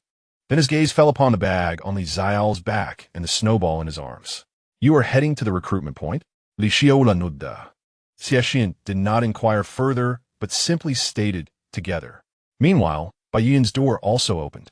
The silver-haired youth stepped out silently, with Chayu trailing at his feet, its two tails swaying gently, the aura of ice and fire distinctly palpable in the dim corridor. The three exchanged glances, uttering not a word, and proceeded towards the staircase. Teacher Zhang stood vigil in the hotel lobby, his brow furrowed upon witnessing their descent. Where are you headed? To the recruitment point, Xie Shiyan replied. Teacher Zhang's lips moved as if to protest, but he ultimately sighed, stay safe, and come back alive. Upon exiting the hotel, the world outside appeared transformed. The streets teemed with crowds hastily evacuating, the cacophony of honking cars, children crying, and adults shouting intertwining in a dissonant symphony. The distant sky was tinged with an eerie crimson hue, and colossal shadows occasionally swept low overhead, indistinguishable as either military aerial familiars or beasts breaching the defenses. The nearest recruitment point lay 2 blocks away at the civic square. The trio jogged through the chaotic throng. Snowball closely followed Xiaole's side, occasionally glancing warily toward a direction where it sensed an impending danger. Chayu walked alongside Baiyan, with an ethereal shield of ice and fire, gently pushing away the throngs of people pressing in. Xuanmo coiled on Xie Shiyan's shoulder, its violet vertical pupils coldly surveying the surroundings. The Citizen-S Square had already gathered a considerable crowd. The recruitment point was situated beside the fountain at the center of the square, where several uniformed association staff members sat behind a few makeshift tables. A long line of beast tamers awaited, comprising students in uniforms, middle-aged individuals accompanied by their spirit pets, and even a few elderly men with graying hair. Junior beast tamers and above, please present your credentials and register your spirit pet information. A staff member shouted hoarsely, directing those who completed their registration toward the Eastern District to assist in crowd dispersal. Xiaole stood in line, his palms clammy with sweat.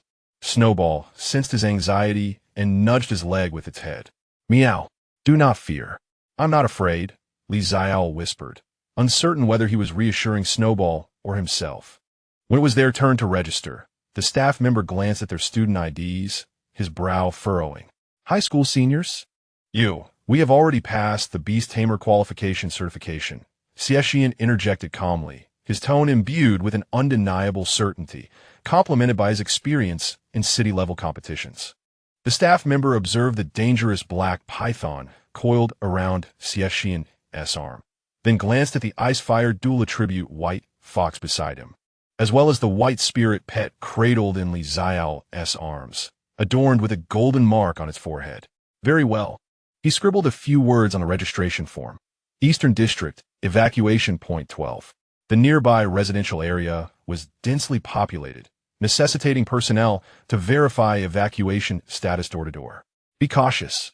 Do not engage ferocious beasts directly. Signal flares for assistance if needed. He handed each of the three a signal flare and a simple map. Return safely. The same caution, uttered from different lips, stirred a peculiar emotion within Xiaole.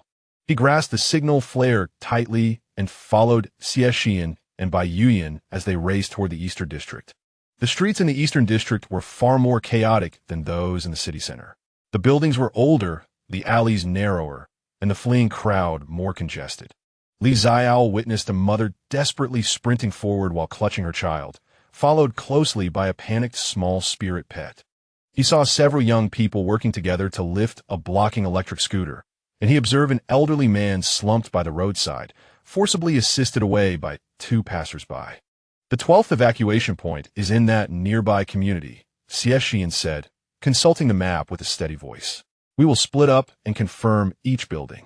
Use the signal flares if you encounter trouble.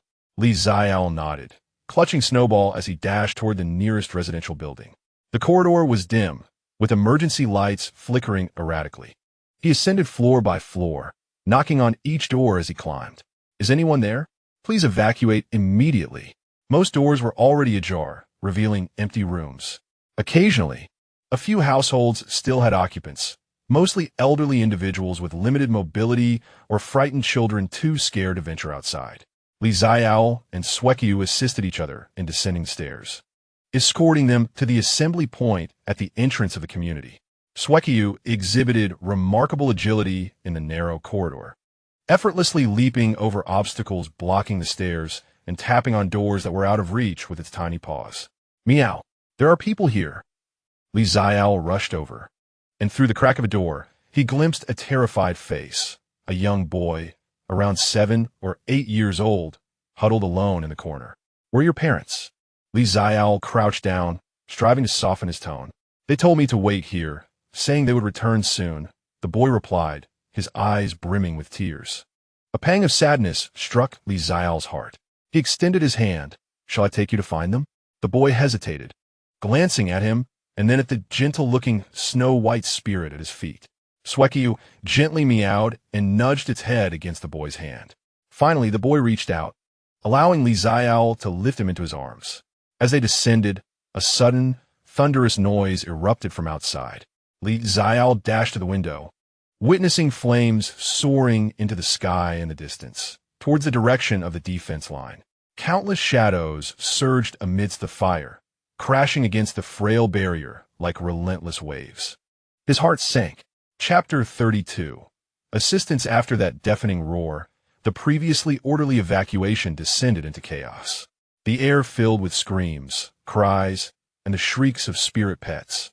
Merging into a cacophony, the crowd began to shove and jostle, with some individuals collapsing to the ground, while those behind them rushed forward, unable to halt in time. On the verge of trampling them, Xueqiu was all Xiaole could manage to shout. Xueqiu transformed into a white flash, weaving through the throng.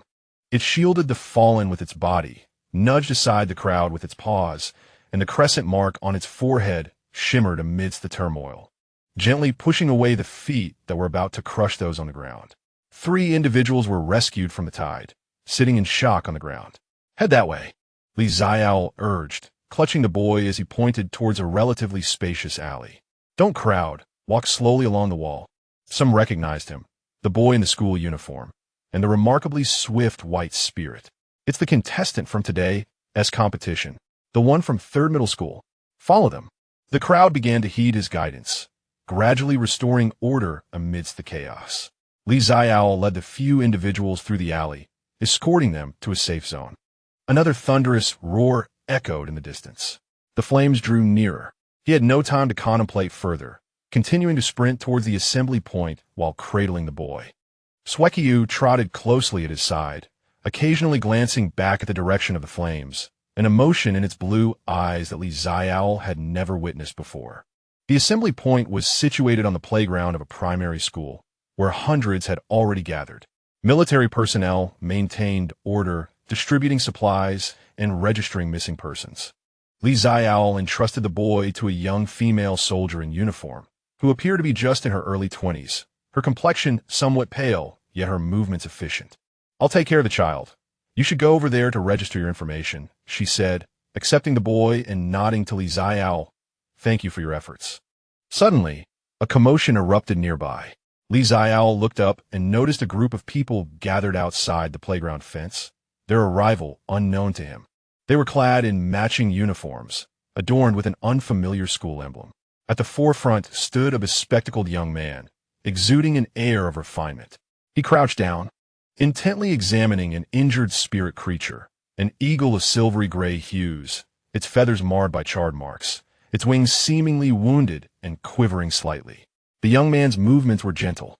As he assessed the creature's injuries, he spoke softly, causing the eagle to gradually calm down and allow him to tend to its wounds. "Who are they?" Someone nearby whispered. "I don't know. I've never seen that emblem before. Why are outsiders here at a time like this?" Xiaole's gaze fixated on the silver-gray eagle, and he found himself momentarily stunned. Name, Xian Eagle. Attribute, Steel. Level, Late Growth Stage Peak. Skills, Steel Wings, Advanced. Iron Feather Scatter, Advanced. Steel Tornado, Intermediate. Sharp Eyes, Passive. Morphing, Special. Remark, possesses a faint phoenix bloodline, capable of transforming into a special form with immense potential. Xian Eagle, a creature of steel attributes, with a slight trace of phoenix lineage. In the original narrative, one of the main characters, Lu Jin, had contracted a Xian Eagle, an introverted academic whose expressions only surfaced in the presence of intriguing subjects. What is he doing in Nanjiang City? At a time like this? Xiaole's mind raced. In the original tale, Lu Jin was a companion of the protagonist, Xie Shiyan, encountered during university at the Tianyan Spirit Master Academy. With the college entrance examination nearly a month away, he should still be in Yunjing City or some other location. "Do you know him?" A cool voice interrupted his thoughts. Startled, Xiaole turned to see Bai Yuyan, who had approached silently. The silver-haired youth maintained an expression of calm, yet his gaze lingered on the group by the playground, a barely perceptible furrow forming on his brow. "I don't know. The spirit creature is just a bit unusual," Xiaole replied vaguely. Bai Yuyan glanced at him, refraining from further inquiry. "Xie Shiyan is over there," he indicated towards the other side of the playground. Xie Shiyan was striding towards them, his arm cradling a dark spirit beast, its purple vertical pupils scanning the surroundings with vigilance. His expression appeared graver than before. The news from the front line is not encouraging. Xie Shiyan's first words intensified the heavy atmosphere. He had just encountered a military spirit master returning from the front lines, who reported that at least 5 mature beasts were present near Kingland Mountain, one of which might be approaching its complete form. A complete form corresponds to the pet level of a king-level spirit master. In all of Nanjiang City, there were only 10 king-level spirit masters, and their pets were at most in the early or mid-stages of complete form. If a beast nearing complete form truly emerged, 5 mature beasts and 1 complete form. Bai Yuyan repeated the information, his tone remaining calm. "Can the military hold them back?" "They're mobilizing king-level spirit masters," Xie Shiyan replied, "but it will take time. Among those 10 king-level spirit masters, 3 are currently on missions in other regions and won't return immediately. The remaining 7 are positioned as follows: 3 on the eastern front, 2 in the northern sector, and 1 in the western ridge, while only a solitary one remains near Kingland Mountain." Faced with a horde of 5 mature beasts and 1 fully evolved creature, the situation is decidedly unfavorable for the military. Our current mission, therefore, is to evacuate the populace as swiftly as possible to minimize casualties. Xie Shiyan surveyed the scene, noting that several neighborhoods in the eastern district had yet to complete their evacuation. "Let us split up," he instructed. "Understood." Xiaole nodded in agreement. Just as the 3 were about to disperse, a sudden commotion erupted at the edge of the playground. Turning to investigate, Xiaole spotted the group clad in unfamiliar uniforms, embroiled in a heated argument with a female soldier from the military. Among them stood the bespectacled young man, Lu Jin, positioned slightly further back, holding what appeared to be a document, his expression remaining composed despite the palpable tension in the air. "What is happening?" Xiaole inquired. "Let's go take a look," Xie Shiyan suggested, striding over. As they approached, the nature of the dispute began to clarify. "I've already stated that it is not permitted." The young female soldier's voice rang out sharply. "You are outsiders without a summons. You cannot act independently. We merely wish to assist at the front lines." argued a tall male student, garbed in the same uniform as Lu Jin, his face etched with dissatisfaction. We are students from Tianyan Beast Spirit Academy, holding Beast Master qualification certificates, along with our school's letter of recommendation. Tianyan? Xie Shiyan interjected, drawing the attention of the group, who turned to face the three newcomers. His gaze fixated on Lu Jin, who had momentarily glanced away but turned back upon hearing Xie Shiyan's voice. Their eyes met briefly before Lu Jin's attention shifted to Li Xiaole, more specifically to the snowball cradled in her arms. In that fleeting moment, Lu Jin's expression underwent a subtle transformation, reminiscent of the glint in a researcher's eye upon discovering an intriguing specimen in the lab. That spirit companion, Lu Jin murmured softly, almost to himself. Its coat is pure white, adorned with a golden mark on its forehead, and its blue eyes resemble that of a feline. Yet its skeletal density and muscle distribution are markedly different. May I see it? Li Xiaole remained silent as Xie Shiyan subtly sidestepped, obstructing Lu Jin's view. Is now truly the time for such inquiries? Xie Shiyan's tone was less than courteous. Lu Jin paused, as if just realizing the gravity of their circumstances. He composed himself, restoring his demeanor to one of scholarly calm. My apologies, he said. I am Lu Jin, a first-year student in the Spirit Companion Research Program at Tianyan Beast Spirit Academy. We are here in Nanjing for a field study and did not anticipate encountering such events. The school has instructed us to remain on standby, yet we wish to offer our assistance. He extended the document in his hand to Xie Shiyan, which indeed contained a letter of recommendation from Tianyan, along with several Beast Master qualification certificates. Xie Shiyan accepted it, scrutinizing the contents, his frown gradually easing. You chose to conduct your study during this precarious time? He inquired. Our original plan was to return to Yunjing in 3 days. Lu Jin began, but left the sentence unfinished, the implication hanging in the air. A few students from the Tianyan Yuling Academy found themselves trapped in a city on the brink of being engulfed by a beast tide. The tall young man who had just been embroiled in an argument stepped forward, asserting, "We genuinely wish to assist, not to complicate matters." Although Lu Jin appeared rather unreliable, his understanding of spirit pets surpassed that of many professors. My spirit pet is a late-stage rock-armored rhinoceros, and its combat capabilities are sufficient. The others nodded in agreement. Xie Shiyan paused for a few seconds, glancing at Bai Yuyan and Li Xiaole. Bai Yuyan inclined his head slightly. After a moment's contemplation, Li Xiaole also nodded. An additional ally brings greater strength, and he was aware that Lu Jin was an academic enthusiast from the original text, harboring an obsession with rare spirit pets, yet possessing commendable character and reliability in critical moments. Very well, Xie Shiyan addressed the female soldier.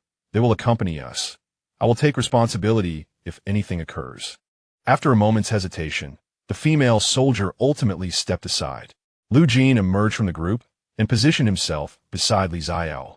He remained silent, but his gaze fell once more on the snowball spirit, this time scrutinizing it more intently.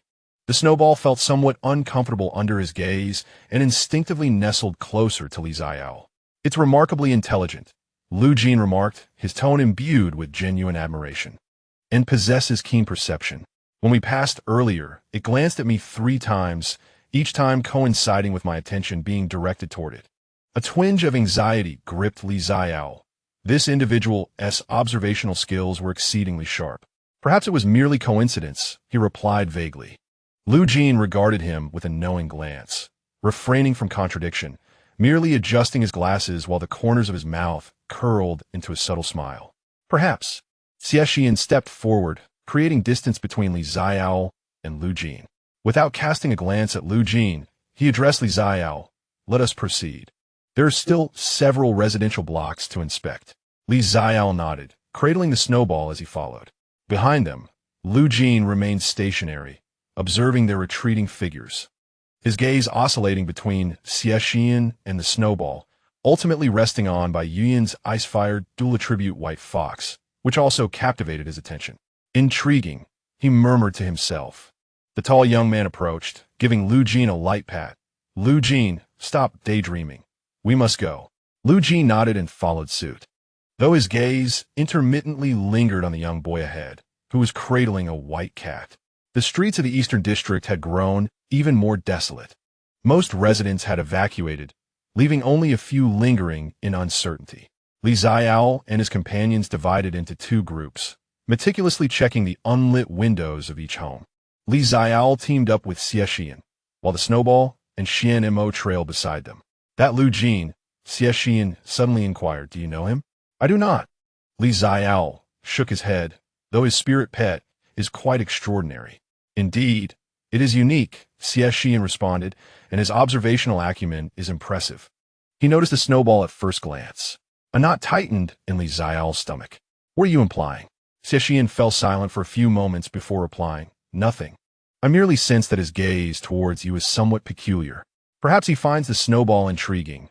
Xiaole attempted to maintain a light-hearted tone, considering that the breed of the Snowball remained undetermined, and anyone studying spirit pets would naturally be curious. "Perhaps," Xie Shiyan echoed, though his voice carried a hint of uncertainty. The two walked in silence for a while. Suddenly, a deafening roar echoed from a distance, this time closer than before. Flames soared into the sky, illuminating half of it. Snowball abruptly halted, perked up its ears, and emitted a low, ominous growl from its throat. At the same moment, Xuanmo raised its head, its violet vertical pupils fixated on the corner of the street ahead. "Something is approaching," Xie Shiyan spoke in a hushed tone. Xiaole felt a suffocating pressure slowly encroaching from that direction. The crescent mark on Snowball's forehead began to flicker, this time more violently than ever before. The information relayed through their mental link caused Xiaole's complexion to turn pale. "Mature phase," Xiaole managed to utter. "Three of them are coming this way." Xie Shiyan's pupils constricted slightly. 3 mature phase beasts. Their spiritual pets were merely at the peak of the early growth stage, leaving them with little chance of victory. Xie Shiyan decisively commanded, "Fire the signal flare." Xiaole immediately produced a signal flare and pulled the pin. A crimson flame shot into the heavens, exploding in the dark red sky. Almost simultaneously, an excruciating shriek echoed from around the street corner. Then, 3 enormous shadows slowly emerged from the flames. They were 3 distinctly shaped beasts. The foremost resembled a gigantic wolf, its body enshrouded in black-red scales, with fangs protruding from its mouth, drool dripping to the ground and corroding it into small pits. The second was akin to a centipede magnified countless times, measuring over 10 meters in length, with sharp barbed spines on each segment, producing a piercing scraping sound as it crawled. The third was the most bizarre, lacking a fixed form, resembling a writhing mass of black mist, within which countless scarlet eyes could be faintly discerned. Name: red-scaled wolf, early mature phase. Name: iron-spined centipede, early mature phase. Name: misty shadow demon, early mature phase. Xiaole's golden finger simultaneously provided 3 pieces of information, each causing his heart to race. Lu Jin and the others were still unaware of their location and whether they could arrive in time. Xuanmo, dark poison domain. Xie Shiyan ordered first. Xuanmo opened its mouth, unleashing a torrent of ink-green poison mist that instantly enveloped the surrounding area for dozens of meters. The poison mist had limited effects on mature phase beasts, but at least it could disrupt their senses. The red-scaled wolf let out a low growl, unfazed, and charged directly into the poison mist, lunging towards them. Snowball, 5 meters to the left, spaced here, Xiaole commanded through their mental link. Snowball's figure vanished from its original spot, reappearing beside the red-scaled wolf, its claws shimmering with silver light, striking towards the wolf's flank. With a swift slash, the silver arc tore through its scales, leaving a deep wound on the red-scaled wolf. The creature howled in pain, its massive body abruptly turning to swipe at Snowball. Snowball swiftly teleported again, narrowly avoiding the blow that could crush rocks. However, the force of the attack generated a shockwave that collapsed a portion of the nearby wall, sending debris flying. Seizing the opportunity, Xie Shiyan commanded, "Xuanmo, venomous fangs, aim for its eyes." Xuanmo launched a side attack, its poisonous fangs biting fiercely towards the red-scaled wolf's eyes. The crimson-scaled wolf suddenly tossed its head, its venomous fangs merely grazing its brow bone. Yet the toxin had begun to seep in. Meanwhile, the iron-spined centipede and the misty shadow demon sprang into action. The centipede, with astonishing speed, slithered through the ruins, its lengthy body surging towards the positions of Xie Shiyan and Xiaole. The misty shadow demon transformed into a swirling cloud of darkness, elusive and unpredictable, rendering its attack direction indiscernible. "Be careful," Xie Shiyan urged, pulling Xiaole back. Xuanmo and Xiaole simultaneously abandoned their struggle with the crimson-scaled wolf to intercept the iron-spined centipede. Xuanmo's shadow strike impacted the centipede's body, leaving only faint white marks upon its hardened spines. Although Xiaole's spatial rift could penetrate defenses, the centipede's lengthy form meant that injuries in one area did little to hinder its movement. As the iron-spined centipede bore down upon them, a dazzling light of intertwined red and blue descended from the heavens, crashing forcefully into the centipede. Boom! The energies of ice and fire erupted, sending the centipede tumbling. Bai Yuan, accompanied by Chayu, arrived from the side, followed closely by Lu Jin and others. "Could you two not fire a signal flare for support?" Bai Yuan's voice remained cold, yet Xiaole detected a subtle urgency within. "I did," Xie Shiyan replied. "Aren't you here now?" Bai Yuan said nothing further, merely directing Chayu to continue the assault on the iron-spined centipede. Lu Jin hastened to Xiaole's side, his gaze fixed upon Xuanmo. Xuanmo was slightly panting. The previous battle had taken a toll, yet its spirit was high, with battle fervor still igniting its blue eyes. "The displacement technique it just used," Lu Jin murmured, "is not merely about speed." Xiaole's heart tightened. However, Lu Jin did not press further. Instead, he adjusted his glasses and stated, "Regardless of what it is, our foremost priority is survival. Leave the misty shadow demon to me." He summoned the Xiantai eagle. The silver-gray giant eagle took flight, its steel wings reflecting a frigid glimmer in the firelight. Lu Jin's commands were concise and precise, as the eagle's steel wings forced the misty shadow demon back, momentarily ensnaring the most elusive of beasts. "Rock-armored rhinoceros, hold back the centipede," shouted a tall student.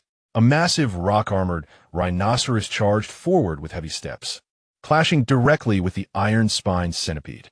Other students from Tianyan also called upon their spirit companions to join the fray. The battle situation stabilized for the time being. Chapter 33.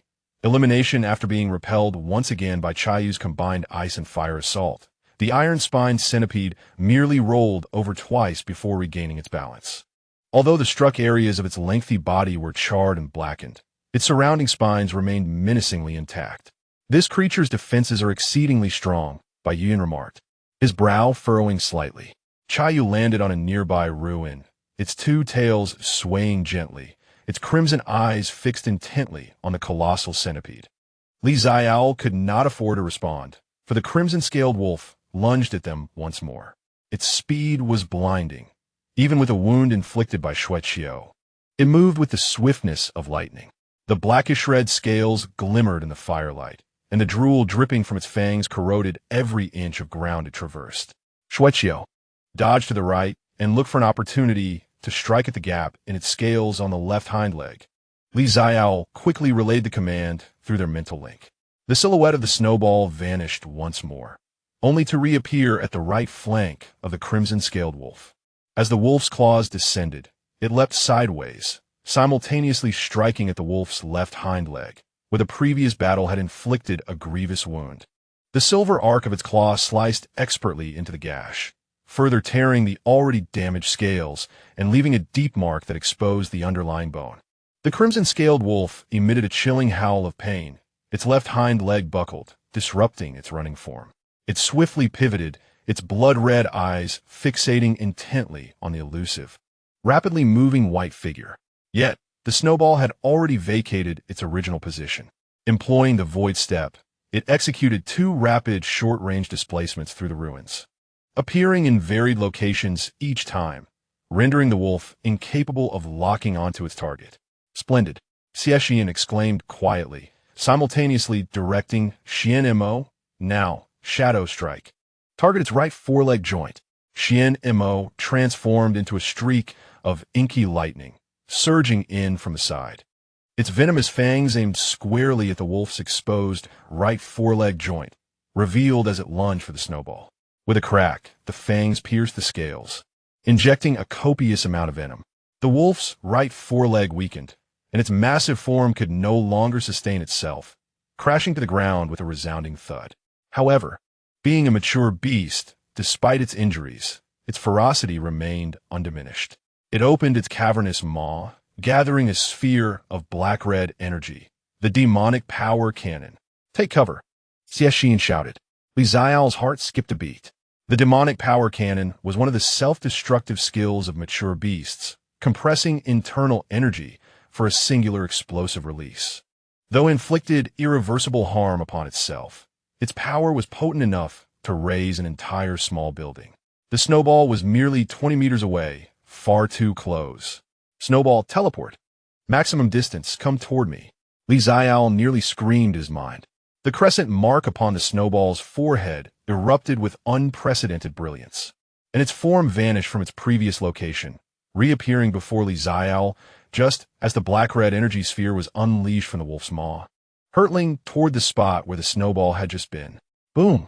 The energy sphere collided with a nearby residential building, creating a massive breach in its structure, sending bricks flying and dust billowing into the sky. The snowball landed in front of Xiaole, panting lightly, yet its gaze remained sharp. "Snowball." Xiaole crouched down, trembling hands checking for any injuries.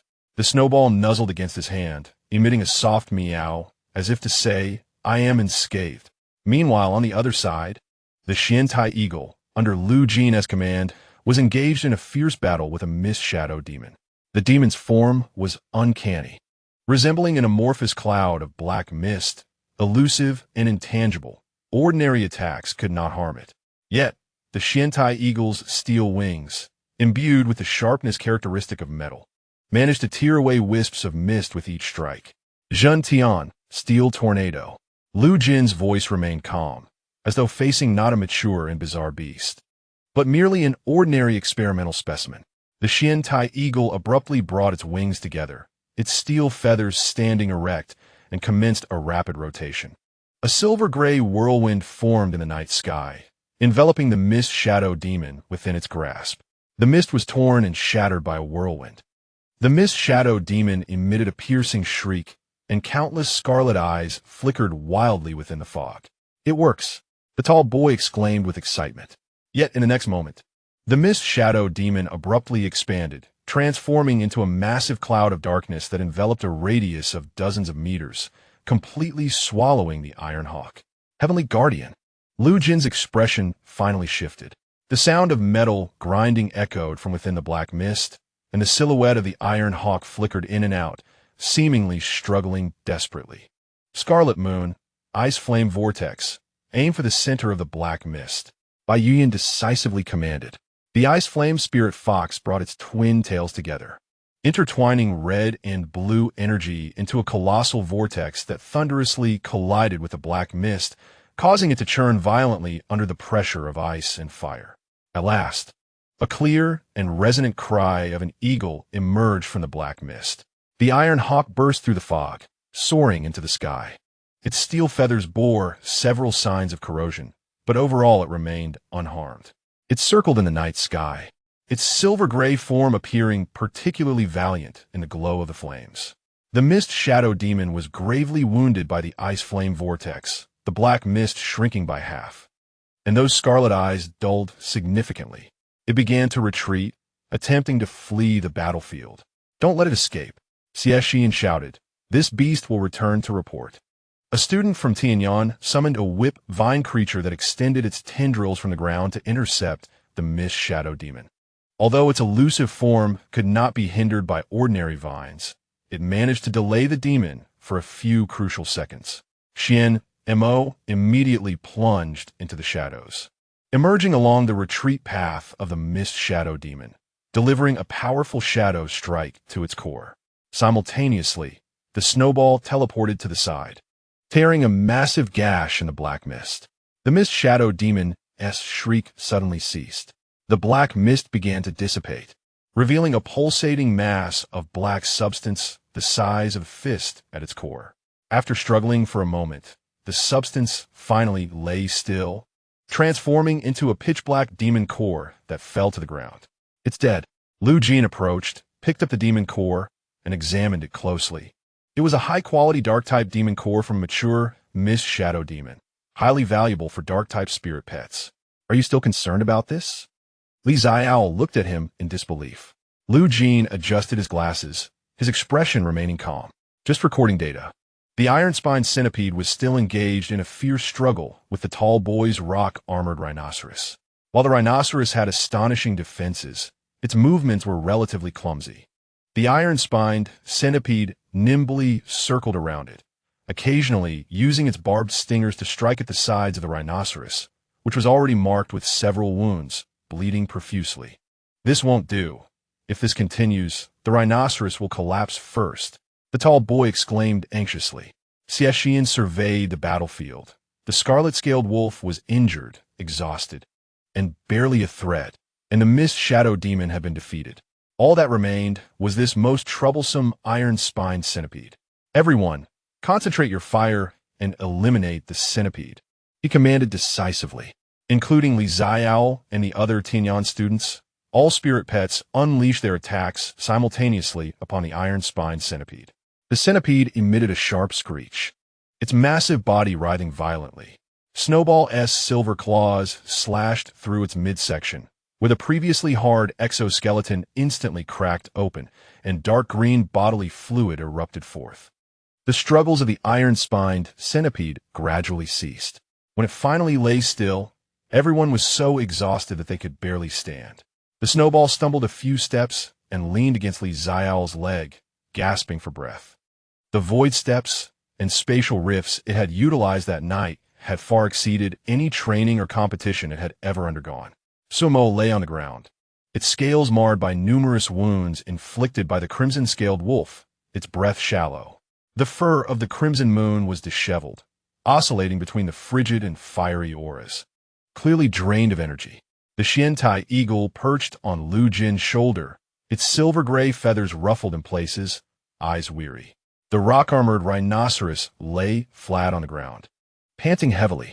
A few other spirit pets were also exhausted, resting in place. Finally, the tall boy plopped down on the ground, his voice quivering yet unable to mask his excitement. "You all, though your spirit pets are merely in the early stages of growth, are quite formidable. 3 of them are in the mature stage." Lu Jin corrected him calmly. "To be precise, they are 3 early-stage magical beasts. Moreover, they fought independently without coordination. Had they collaborated, we might not have triumphed. Can't you say something nice?" The tall boy rolled his eyes. Lu Jin ignored him, his gaze fixed on the snowball. The white cat rested against Xiaole's leg, its snowy fur appearing particularly pure in the firelight. A golden crescent mark shone faintly on its forehead. "I saw it," Lu Jin remarked. Before its first displacement, there were no signs of acceleration, no tensing of muscles, no push from its hind legs, not even a preparatory motion. It simply vanished and reappeared in another location. Xiaole's heart tightened. He lifted his head to meet Lu Jin's calm yet piercing gaze. His mind raced, attempting to devise a rational explanation. "You needn't explain," Lu Jin interrupted, adjusting his glasses. "I am merely stating the phenomena I observed. As for what it is and how it is accomplished, that lies between you and it. I am merely recording data." Upon finishing, he indeed pulled out a small notebook from his pocket, beginning to jot down notes. Xiaole thought, "This person is exactly as described in the original text, an academic fanatic obsessively devoted to rare spirit pets, yet possessing good character and a sense of propriety regarding what to ask and what not to." Xie Shiyan approached, standing beside Xiaole. He said nothing, simply glancing at Lu Jin, then at the snowball, his expression complex. Bai Yin also came over, with the crimson moon following closely, its 2 tails gently swaying. "Can it still walk?" Bai Yin inquired. Xiaole stretched his limbs, feeling as though his body had come undone, yet nodded slightly. "It should be fine." "That's good," Bai Yin replied. "This place is unsafe. We should return to the rendezvous point." He paused, his gaze falling on the snowball. It has expended a great deal of energy. Let return to the spirit pet space to rest. Understood. Xiaole summoned the snowball back into the spirit pet space. The snowball lay on the grassy ground of the spirit pet space, its blue eyes half closed, emitting soft purring sound from its throat, clearly fatigued. The ruins behind him continued to smolder, the corpses of mature magical beasts gradually dissipating, leaving behind a few orbs of varying hues known as demon cores. Lu Jin picked up a demon core and casually handed it to Xiaole beside him. Xiaole was momentarily taken aback, then immediately declined, stating that it was a collective effort in their hunt. However, Lu Jin had already moved on, waving his hand dismissively over his shoulder. The tall young man chuckled and said, "We have no use for the dark attribute demon core. Let us give it to that young lad over there." He pointed toward Xie Shiyan. Upon returning to the assembly point, the sky had begun to brighten. The playground was crowded with evacuees. Elderly individuals and children huddled in blankets against the walls, while the younger folk sat in small groups, engaged in hushed conversations. The spirit pets lay sprawled or curled up, most of them utterly exhausted. Military personnel were still busy, counting heads, distributing supplies, and registering missing persons. A young female soldier spotted Xiaole and the others returning and hurried over to greet them. "How'd it go? Were you injured?" "No serious injuries," Xie Shiyan replied. 3 early-stage mature beasts infiltrated, but we dealt with them. The soldier paused in surprise. 3 mature beasts? You all, seeing the immense credit about to be attributed to the 3 of them, Xiaole quickly interjected, "There were also students from Tianyan assisting us. Their spirit pets are all at least mid-stage. Even so, they remain significant contributors. If those 3 mature beasts had successfully infiltrated, the consequences would have been dire." The soldier's eyes sparkled with admiration as she patted Xiaole's shoulder, gesturing toward a table surrounded by a circle of people in the center of the playground. "They're distributing supplies over there. Follow me, and I'll ensure they provide extra for you." Chapter 34. Dawn. A short line had formed at the supply distribution table, with the faces of the people showing varying degrees of fatigue. The military personnel in charge of distribution was a middle-aged man in his 40s. His left cheek marred by an old scar, his movements brisk and efficient. Upon noticing the female soldier escorting them, he lifted his gaze, appraising the group.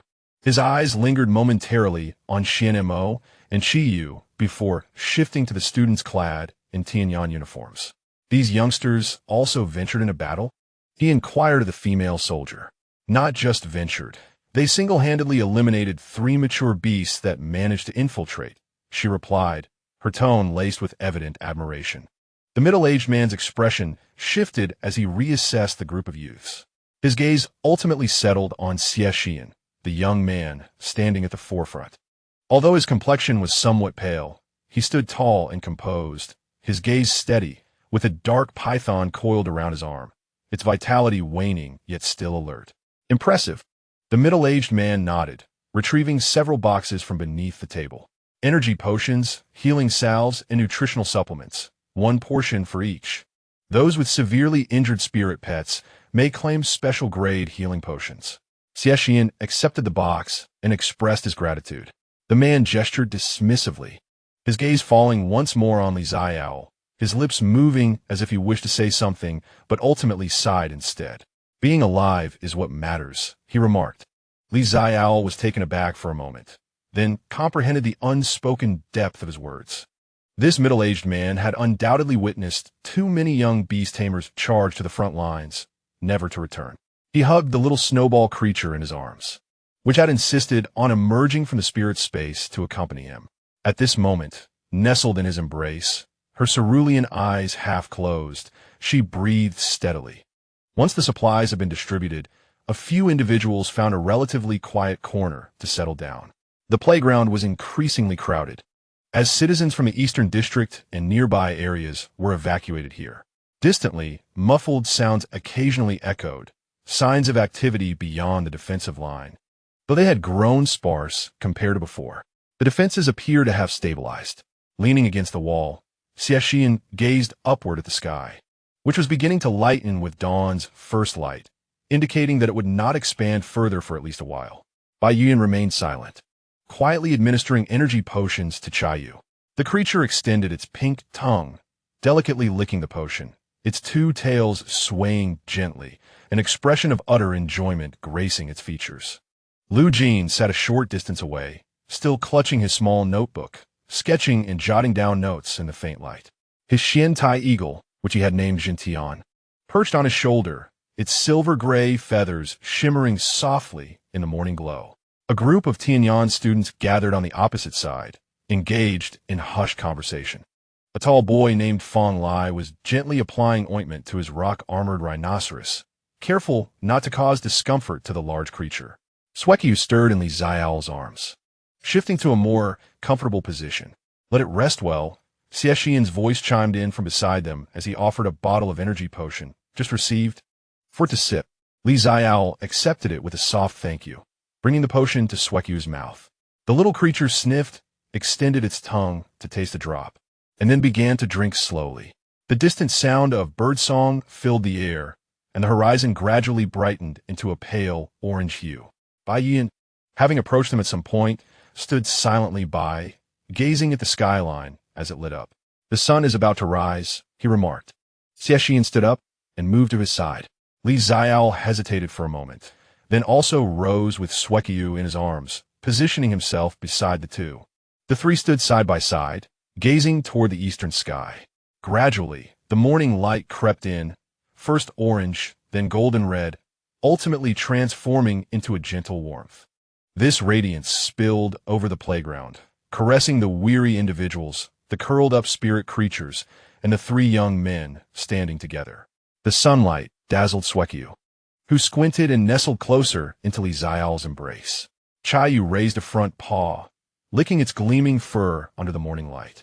Xuanmo poked its head out from Xie Shiyan's arm, its purple vertical pupils reflecting the slowly rising sun. The day has broken, Xie Shiyan whispered softly. MHM, Bai Yuan responded. Li Xiaole remained silent, simply gazing at the increasingly brightening sky. Memories of sunrises in his previous world flooded his mind. The view from the balcony of his university dormitory, the expression of his roommate when recommending the book The Path of Beast Tamers. It seemed that world would be forever out of reach. Yet, as he glanced down at Xueqiu and then at the two steadfast companions beside him, an unexpected feeling surged within him, suggesting that perhaps acceptance was not entirely unattainable. Li Xiaole, Xie Shiyan suddenly called his name. Once things stabilize here, let us go have breakfast together. Xie Shiyan's lips curved into a subtle arc, and I recalled a certain establishment renowned for its delectable buns. Li Xiaole paused for a moment before smiling in response. All right. Bai Yuan remained silent, yet the corners of his mouth also lifted slightly. Lu Jin, having approached at some point, held a small notebook in hand. Observing the trio standing together, he adjusted his glasses and suddenly inquired, "Have you three always been like this? Like this?" Xie Shiyan turned to face him. Fighting together, resting together, witnessing sunrises together. Lu Jin's tone remained calm, but his eyes sparkled with an inquisitive light. Such camaraderie could not be forged in a mere temporary alliance. Xie Shiyan and Bai Yuan exchanged a glance, remaining silent, while Li Xiaole, cradling a snowball, fell into quiet contemplation. Indeed, when had the three of them begun to share such unspoken understanding? Was it during the training sessions, the battles of the finals, or perhaps last night's life-or-death struggle? He was uncertain. All he knew was that standing here beside these two individuals instilled a profound sense of tranquility within him. The snowball in his arms let out a soft meow, as if to say, "I am here too." Such understanding is earned through experience, Xie Shiyan finally replied, his tone understated, yet imbued with conviction. Having faced life and death together, it naturally emerges. Lu Jin nodded thoughtfully, lowering his gaze to jot something down in his notebook. Curious, Li Xiaole leaned in to glimpse the densely filled pages adorned with peculiar symbols and charts. He deciphered a few words: white spirit beast, anomalous displacement, silver light tearing through space, wave fluctuations, suspected. What are you recording? He could not resist asking. Observation notes. Lu Jin adjusted his glasses, his tone matter of fact. I document all the spirit beasts that pique my interest. They may prove useful in the future, including ours. Indeed, the three of you, Lu Jin closed a notebook, his gaze sweeping over the trio. Xie Shiyan's shadow poison python, dual attributes of darkness and poison. Bai Yian's ice flame spirit fox, dual attributes of ice and fire. And yours. He hesitated, glancing at the snowball. Unknown species, unknown attributes, yet possessing an exceptionally rare ability. Each one merits documentation. Xiaole felt a tightening in his chest, yet there was an inexplicable comfort in being observed by someone like Lu Jin. His honesty and sense of propriety were reassuring. You want to go spreading this around, will you? He confirmed once more. Lu Jin cast him a sidelong glance, his expression seemingly questioning the assumption of his character. I merely record facts, not gossip, he stated. Moreover, given your current level of attention, even if I were silent, there would be plenty who are watching. I simply noticed earlier than most. This was indeed true. Xiaole recalled the discussion surrounding the snowball in online forums, his emotions swirling within him. A commotion arose from a distance, emanating from the direction of the playground entrance. The group turned to see a squad of military beast tamers escorting a number of injured individuals back. Most of the casualties were civilians attacked by monstrous beasts. Alongside several beast tamers in uniforms, their bodies wrapped in bandages and faces pale. The injured from the front lines have returned, Xie Shiyan spoke in a low voice. The crowd instinctively parted to allow the wounded passage. In the midst of the scene, a child weeps softly while an elderly person clasps their hands in prayer, murmuring incantations. A few young beast tamers rush forward, eager to assist yet uncertain of how to proceed, left standing in a daze. Observing this tableau, Xiaole feels an indescribable sensation swell within him. This is the essence of war, not a tale of fervent heroism, nor a recounting of glorious victories, but rather a collection of wounded souls, terrified ordinary individuals, and shattered families. Xuanmo seems to sense the turmoil within him, nudging his chest with its head. Meow. It lets out a gentle sound, as if to reassure him. I am here, do not fear. I am unharmed. Xiaole affectionately ruffles its fur. Gradually, the crowd on the playground quiets down. The injured are being accommodated in hastily erected tents, with medical personnel bustling in and out. The military remains occupied, tallying supplies and coordinating evacuations. A soldier approaches them, his face smeared with dirt, yet his gaze steadfast and resolute. He sizes up Xiaole and the others before addressing Xie Shiyan, saying, "You must be Xie Shiyan. Please follow me. The military has summoned you and your team." The three exchange glances, each surprised yet inclined to nod in agreement. Then please lead the way. Nearby, students from Tianyan also hear the exchange and voluntarily fall in line behind them, evidently considering themselves part of the team. Chapter 35. Military commission. The air on the playground is infused with a mingled sense of disinfectant and energy potions. Unpleasant yet somehow reassuring. Cradling Xuanmo, Xiaole follows the soldier through the throng. The morning light slants in from the east, stretching their shadows long. Walking side by side, their shoulders nearly touch with each step. Xie Shiyan's arm is close beside him, the cuff slightly rolled up, revealing a faint scar on his wrist, uncertain whether it was a remnant of training or a fresh wound from the previous night's battle. What are you staring at? Xie Shiyan suddenly turns his head. Xiaole hastily averts his gaze. It's nothing, just that you have an injury on your wrist. Xie Shiyan glances down nonchalantly, smiling lightly. Just a scrape, nothing serious. Remember to tend to it when we return, Xiaole advises. All right, Xie Shiyan responds promptly, the curve of his smile deepening. Bai Yian walks a little further behind, his pace leisurely. He glances at the backs of the two, then lowers his gaze to continue on his path. Lu Jin and a few others from Tianyan bring up the rear. Fang Lai is murmuring something quietly, only to be nudged by another student who gestures for him to remain silent. Navigating through the playground and around several hastily assembled tents, they arrive before a structure resembling a temporary command post. Once a primary school building, now fortified with sandbags at the entrance, where soldiers with their spirit companions stand guard. The guiding soldier halts, exchanges a few words with the guards at the door, and then turns to them saying, "Come inside. The command center is on the 3rd floor." The staircase is narrow, The light dimmed. Xiaole ascended with a snowball nestled in his arms. The creature was curled up, its azure eyes half closed, as if it had yet to fully recover from fatigue. "Should we let it rest in the spirit pet space?" asked Xie Shiyan from behind him. "No.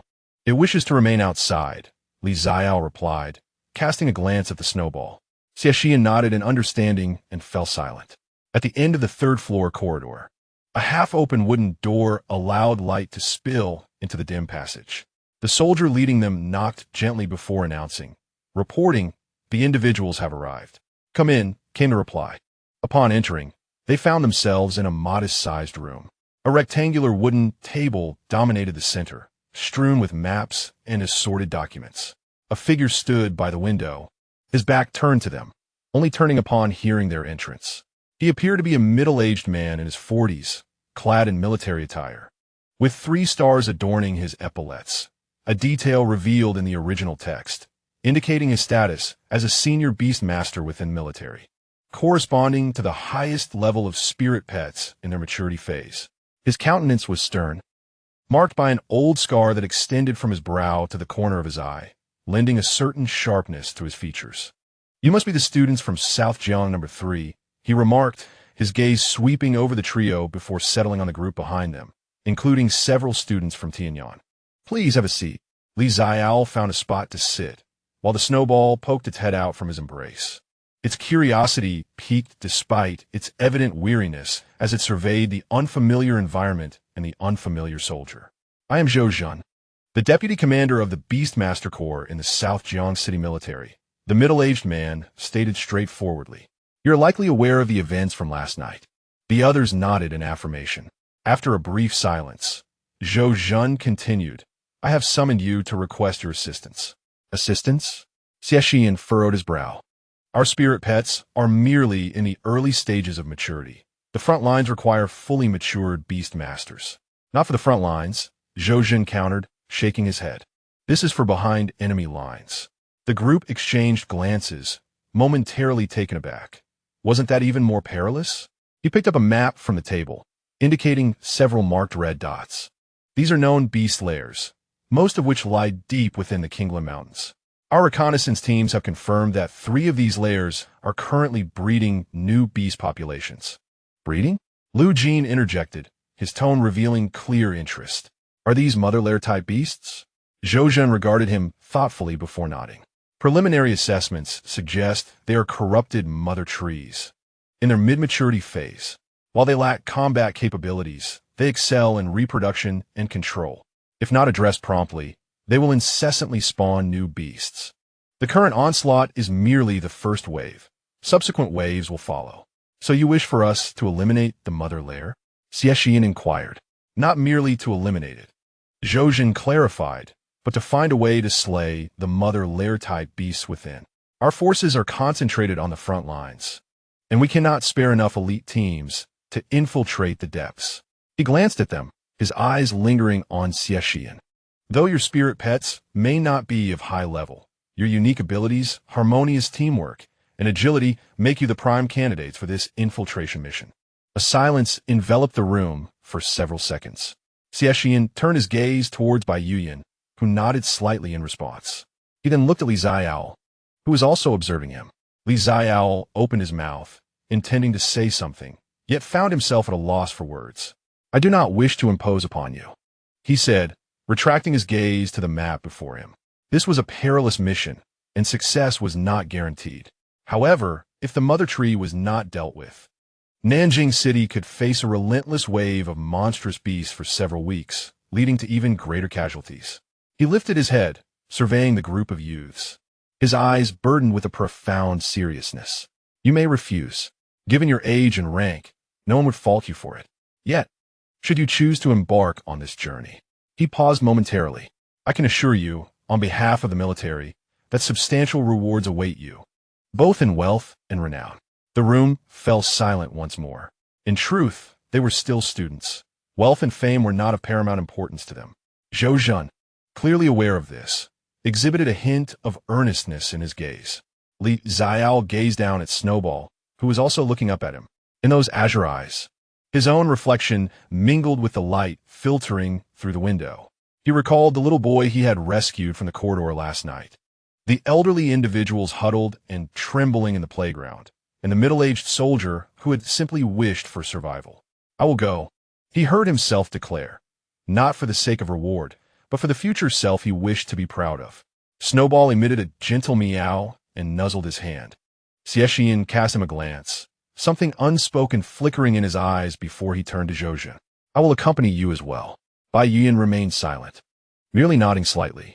Lu Jin adjusted his glasses and stated calmly, "First-hand data is essential for recording. I will participate." The other students from Tianyan exchanged glances and nodded in agreement. Zhou Zhan's gaze lingered momentarily on each face. Then he rose and, addressing the group of youths, slowly rendered a military salute. "I am profoundly grateful." Returning to the corner of the playground, Fong Lai led several Tianyan students to collect supplies. Lu Jin, somehow acquiring a simple folding table, spread out the map upon it, marking various points as Zhen Tian perched on his shoulder, its silver-gray feathers glinting like metal in the sunlight. Without looking up, Lu Jin remarked, "I have researched potential locations of the corrupted mother tree." Xie Shiyan approached, leaning over the map. Xiaole joined him, and Snowball peeked out from his embrace, its blue eyes fixated on the densely packed annotations. The terrain surrounding Kingland Mountain was intricate. Lu Jin pointed with the tip of his pen at several locations. Here, and here are all possible sites for the corrupted mother tree. However, the most likely spot is this valley, as it is concealed near a water source, and surrounded by 3 routes frequented by monstrous beasts, aligning with the habits of the corrupted mother tree. "You have studied the corrupted mother tree?" Bai Yuan inquired. "I have perused some literature," Lu Jin replied, adjusting his glasses. "The corrupted mother tree is exceedingly rare. It possesses no combat capabilities, but can control surrounding beasts through its roots. Once it takes root, the beasts within several dozen kilometers become its sustenance and tools. Then, there would be many beasts surrounding it?" Xiaole asked. Lu Jin nodded, stating that the beasts bred in this manner would carry the taint of corruption, rendering them more aggressive and frenzied. If not swiftly contained, the number of these beasts would swell, surpassing even those that appeared naturally. This revelation cast a pall over the faces of the group, as the military had indeed presented them with a formidable challenge. "Thus, we must act promptly," Xie Shiyan proposed. "Shall we depart tonight?" "That would be best," Lu Jin agreed, noting that Zhou Zhan would supply equipment and provisions, along with a detailed map. Their task was to locate the corrupted mother tree and destroy it. Xiaole raised the pivotal question, "How do we destroy it?" Although a mature corrupted mother tree lacked combat capability, its defenses and regenerative abilities were surely formidable. Adjusting his glasses, Lu Jin replied gravely, "Such a hive-type beast typically possesses a core, the most vulnerable point, yet remains well concealed." Just then, Fong Lai, who had hurried back, interjected, "So we merely need to locate the core?" If only it were that simple. Lu Jin shot him a sidelong glance, then produced a small box, a signal jammer that each officer had distributed, which was also crucial to their mission. At that moment, Xiaole spoke up, revealing that Xueqiu had informed him through their mental link that it could perceive the core's location through spatial awareness. Xueqiu expressed confidence in its ability to find it. Lu Jin's eyes brightened once more, and he jotted down notes in his little book. Xiaole and Xueqiu exchanged glances, seemingly reluctant to voice their thoughts. As dusk fell, they set forth. The sun gradually sank behind the western mountains, casting a resplendent orange glow across the sky. Fewer people occupied the playground than during the day, most having retreated to safer grounds. Only a handful of military soldiers and a few remaining beastmasters busied themselves. Zhou Zhan came personally to see them off. He gazed at the group of youths, burdened with gear and poised to venture deep into Kingland Mountain, and after a long silence, uttered a single phrase, "Return alive." He then saluted and turned away. Xie Shiyan took a deep breath, glancing at his comrades beside him. Positioned at the forefront of the group, Xie Shiyan held Xuanmo, its violet vertical pupils fixed on the distance. Xiaole, cradling Xueqiu, stood between Xie Shiyan and Bai Yuan. Xueqiu peered from his embrace, gazing at the darkening mountains, its crescent mark on the forehead faintly glowing. "Are you ready?" Xie Shiyan inquired. No one responded, yet all eyes were upon him. Nodding, he took the first step. Let's go. The setting sun elongated their shadows, stretching them far and wide. Chapter 36. Infiltration at last. The sun dipped below the final silhouette of the mountains. The horizon's orange hue fading into a deep purple, gradually consumed by inky blue. The outline of Kingland Mountain loomed ominously in the twilight, resembling a slumbering behemoth, quietly awaiting its prey. The team advanced along an overgrown forest path, marked as a safe route on the map provided by Xie Shiyan. While termed safe, it was a relative assessment. At least on this path, scouts had not detected any signs of beasts beyond maturity in recent days. Xie Shiyan walked at the forefront.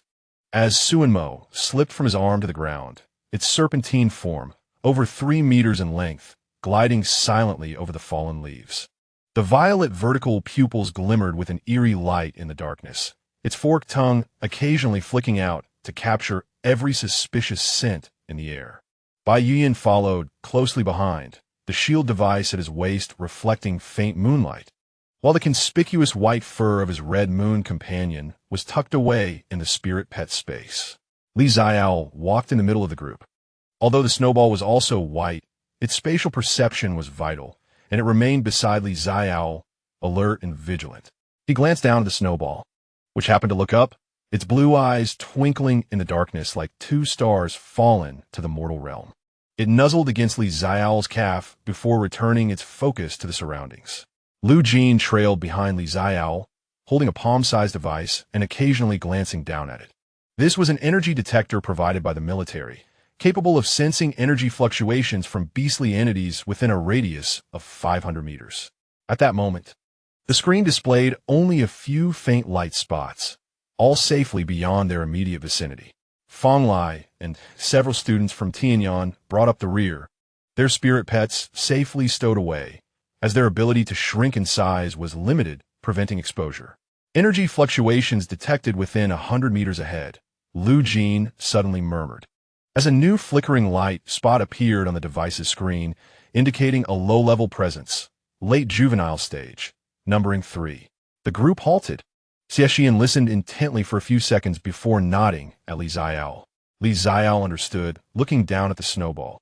The snowball closed its eyes, the crescent mark on its forehead glowing faintly as it utilized its spatial perception to investigate the situation ahead. Moments later, the snowball opened its eyes and let out a soft meow. 3 greystone wolves, late juvenile stage, are resting, Xiaole translated. Their position is 50 meters to the left of our path, posing no threat. Let's circumvent them, Xie Shiyan decisively commanded. The group slightly deviated from their planned route, silently maneuvering past the resting spot of the 3 greystone wolves under the guidance of the snowball. The wolves remained oblivious, curled up in the bushes, deep in slumber. Fong Lai couldn't help but mutter, "This is incredible." Lu Jin shot him a glance, refraining from responding or taking notes. It was not the right moment. The night deepened, and the mist in the forest thickened. The moonlight was obscured by the dense canopy, with only scattered patches of light filtering through the leaves, casting indistinct silver spots on the ground. After walking for approximately half an hour, new light spots appeared on Lu Jin's device. This time it was not just one, but a cluster densely distributed directly ahead. 500 meters ahead, a large congregation of beastly entities. Lu Jin's voice turned grave, at least 30 or more, ranging from late juvenile to late growth stages. The group halted once more. Xie Shiyan approached Lu Jin, scrutinizing the flickering light spots on the device's screen, his brow furrowed. "Is this a pack controlled by the corrupted mother tree?" he inquired. "It is possible," Lu Jin replied, "if they were wild beasts. They would not be so densely clustered together. Moreover, their distribution is remarkably systematic, radiating in concentric circles around a central point. This aligns seamlessly with the defensive pattern of the corrupted mother tree. Is that central point the location of the corrupted mother tree? The probability is high." Xie Shiyan fell silent for a few moments before turning to face the group. Ahead lies the first formidable challenge. His voice, although not loud, resonated clearly in the ears of everyone present. With over 30 monstrous beasts, a direct confrontation is futile. We must infiltrate, locate the nest, eliminate the mother tree, and then retreat. He turned to Xiaole. Can the snowball detect the core of the mother tree? Xiaole bowed his head to communicate with Snowball for a few seconds before nodding.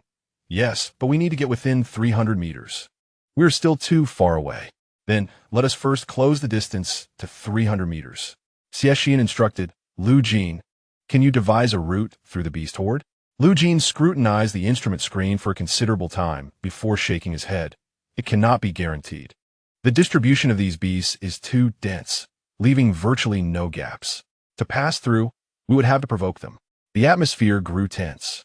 Fong Lai could not help but ask, what shall we do then? Charge through. To charge through is to court death. Bai Yian interjected calmly, stepping beside Lu Jin, observing the distribution of light points on the screen. Suddenly, he remarked, look here. He pointed to a relatively sparse area at the edge of the screen.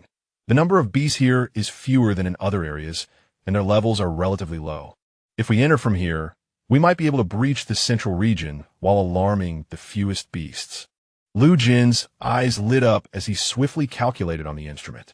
Feasible. He raised his head and said, the distance from here to the central area is 400 meters. If we move swiftly, the number of alerted beasts should not exceed 5. 5. Xie Shiyan pondered for a moment. With Snowball's spatial awareness providing early warnings, we can avoid some encounters. The actual number we will face may only be 2 or 3. 2 or 3 growing stage beasts. We can handle that. Bai Yian affirmed. Xie Shiyan nodded, turning towards Xiaole. Xiaole took a deep breath, clutching Snowball tightly. Sensing his tension, Snowball nudged his hand with its head. I am ready, he said. The others around him also nodded in agreement. Then let us set forth. The teams silently altered their course, advancing in the direction indicated by Lu Jin. Snowball led the way, keeping pace with Xie Shiyan. Its spatial perception was fully engaged, clearly mapping the location, level, and status of every beast within a 500-meter radius. 40 meters ahead, a juvenile rock-armored lizard lay sleeping. Xiaole quietly conveyed Snowball's information. We will circumvent it from 10 meters to its left, where a rock provides cover. The team carefully followed the directive, skirting around. The rock-armored lizard curled beneath a boulder, breathing steadily, entirely unaware of the humans passing by. Continue onward. 30 meters further, 2 wind-blade wolves were patrolling, exchanging positions. Xiaole noted, there's a 5-second window. We move now. The team swiftly traversed the gap between the 2 large trees. 5 seconds later, the 2 wind-blade wolves completed their exchange of positions, passing just 2 meters behind them. One of the wolves paused to sniff the air. Yet the cloaking device flawlessly concealed the presence of both humans and spirit pets, leaving it utterly unaware. It merely wagged its tail and resumed its patrol. Fong Lai nearly stifled a gasp, striving to contain his astonishment. Thus, guided by Snowball, they traversed layer upon layer of monstrous beast defenses, inching closer to the central zone. When Lu Jin's instrument indicated a mere 300 meters to the core, an unmistakable shift in the atmosphere became palpable to all. It was a vague sense of oppression, as if some unseen force lurked in the shadows, observing them. The surrounding trees had also transformed, their trunks entwined with dark crimson vines, adorned with tiny barbs that occasionally twitched, resembling living entities. This is the influence of the corrupted mother tree, Lu Jin murmured, his voice tinged with the excitement characteristic of a researcher. These vines extend its root system and can sense any creatures within their vicinity. Be careful not to touch them. The group cautiously navigated around the writhing vines and continued onward. Suddenly, Snowball halted, ears perked. Meow, it softly called. Xiaole's expression shifted. The mother tree lay ahead, guarded by 8 monstrous beasts, 3 of which were in the late growth stage. Can we circumvent them? Xie Shiyan inquired. Snowball shook its head. 8. Xie Shiyan gritted his teeth. Then we have no choice but to confront them head-on. Bai Yian interjected, we can have Chai strike first, creating chaos with ice flame vortex to separate them. Then Snowball and Xuanmo can launch a surprise attack on the core of the mother tree. Xiaole added, our spirit pets will be tasked with restraining the remaining beasts. Fong Lai concurred. A rudimentary yet viable plan swiftly took shape. Xie Shiyan surveyed the group. and each member nodded in agreement. "All right," he declared, "we will execute the plan in 3 minutes." In the night, the silhouettes of the 8 beasts gradually came into focus. They formed a circle, guarding the enormous, ominously dark red tree at the center. Chapter 37. The Corrupted Mother Tree. A nauseating scent of decay permeated the air around the mother tree. It was not merely the stench of rot, but a grotesque amalgamation of blood and sweetness, evoking a sense of revulsion, as if something was slowly decomposing in the dark. Xiaole crouched behind an ancient tree, thick enough for 3 people to embrace, clutching Snowball tightly. The little creature's ears were pressed low, its azure eyes shimmering faintly in the darkness, and the crescent mark on its forehead flickered rhythmically. "What's the situation?" Xie Shiyan's voice emerged from beside her, kept at a hushed tone. He half squatted next to Xiaole, while Xuanmo had already melded into the shadows, employing its shadowy stealth. Xiaole turned her head. The moonlight filtering through the leaves cast a delicate outline of Xie Shiyan's profile, accentuating his sharp features. His brows were slightly furrowed, lips pressed into a straight line. Yet his gaze remained steady, devoid of any hint of panic. Xiaole lowered her voice to respond. 8 guardian beasts, 3 in the late growth stage, 5 in the mid-growth stage, evenly distributed around the mother tree. Xie Shiyan nodded, remaining silent, and raised his hand to signal behind him. Bai Yuan silently emerged from the shadows on the opposite side. His movements were exceptionally light, so much so that he seemed to tread upon the fallen leaves without making a sound. The moonlight cascaded over his silvery locks, casting a chilling sheen. Once he came to a halt, his gaze lingered momentarily on Xiaole before shifting to Xie Shiyan. Lu Jin was prepared. Bai Yuan's voice retained its customary frigid tone. Yet at this moment, it dipped lower, imbued with a scarcely perceptible weight. Fan Lai and the others had released their spirit pets, poised for action at any moment. Xie Shiyan glanced upwards. The moon was obscured by a veil of clouds, dimming the light. "Once the clouds pass," he stated, "the brightness of the moon is disadvantageous to us." The 3 remained silently crouched behind the trees, awaiting that brief window of darkness that would last mere seconds. Xiaole felt his heart racing, pounding so fiercely it seemed ready to leap from his throat. He looked down at Snowball, who appeared to sense his tension, lifting its head to nuzzle his chin with its damp nose. Meow, a soft sound, akin to a gentle assurance. "Fear not, I am here." Xiaole inhaled deeply, his fingers delicately grooming the fur behind Snowball's ears. This was the spot Snowball adored being touched. Each caress would elicit a comfortable squint of its eyes. Yet, at this moment, it did not squint, remaining vigilant, though its tail swayed gently, as if in response to its master's affection. The heavy clouds had now drifted to the edge of the moon, the light dimming gradually. 10 seconds, 9 seconds, 8 seconds. "Prepare," Xie Shiyan signaled. Simultaneously, Bai Yuan summoned the Crimson Moon. The ice flame spirit fox leapt from the spirit pet space, its 2 fluffy tails swaying gently. As the energies of ice and fire swirled around it, gathering strength, Xiaole rose slightly, and Snowball leaped from his arms to his feet, its body crouching low, claws extended, the tips shimmering with a faint silver arc. 5 seconds, 4 seconds, 3 seconds. Attack! The Crimson Moon struck first. A radiant fusion of red and blue light erupted from the darkness, intertwining energies of ice and fire forming a 5-meter diameter vortex at the heart of the Guardian Beast Pack. This location, meticulously calculated by Bai Yuan, lay perfectly between 3 late-stage growth beasts, maximizing the chaos. Boom! The explosive crack of the ice flame shattered the night's tranquility. The 3 late-stage growth beasts emitted furious roars in unison. One, resembling a colossal bear, its body cloaked in dark red fur, the corrupted violent bear, was struck head-on by the ice flame, half of its fur charred, writhing in pain upon the ground. The other 2, one bull-sized thorned beast adorned with bone spines, and a pitch-black shadow leopard with blood-red eyes, although toppled by the shockwave, quickly regained their footing, their crimson eyes swiftly locking onto the source of the assault. "Success!" Fan Lai exclaimed with exhilaration. directing his rock-armored rhino to charge forward. Rock-armored, brace against that thorn beast.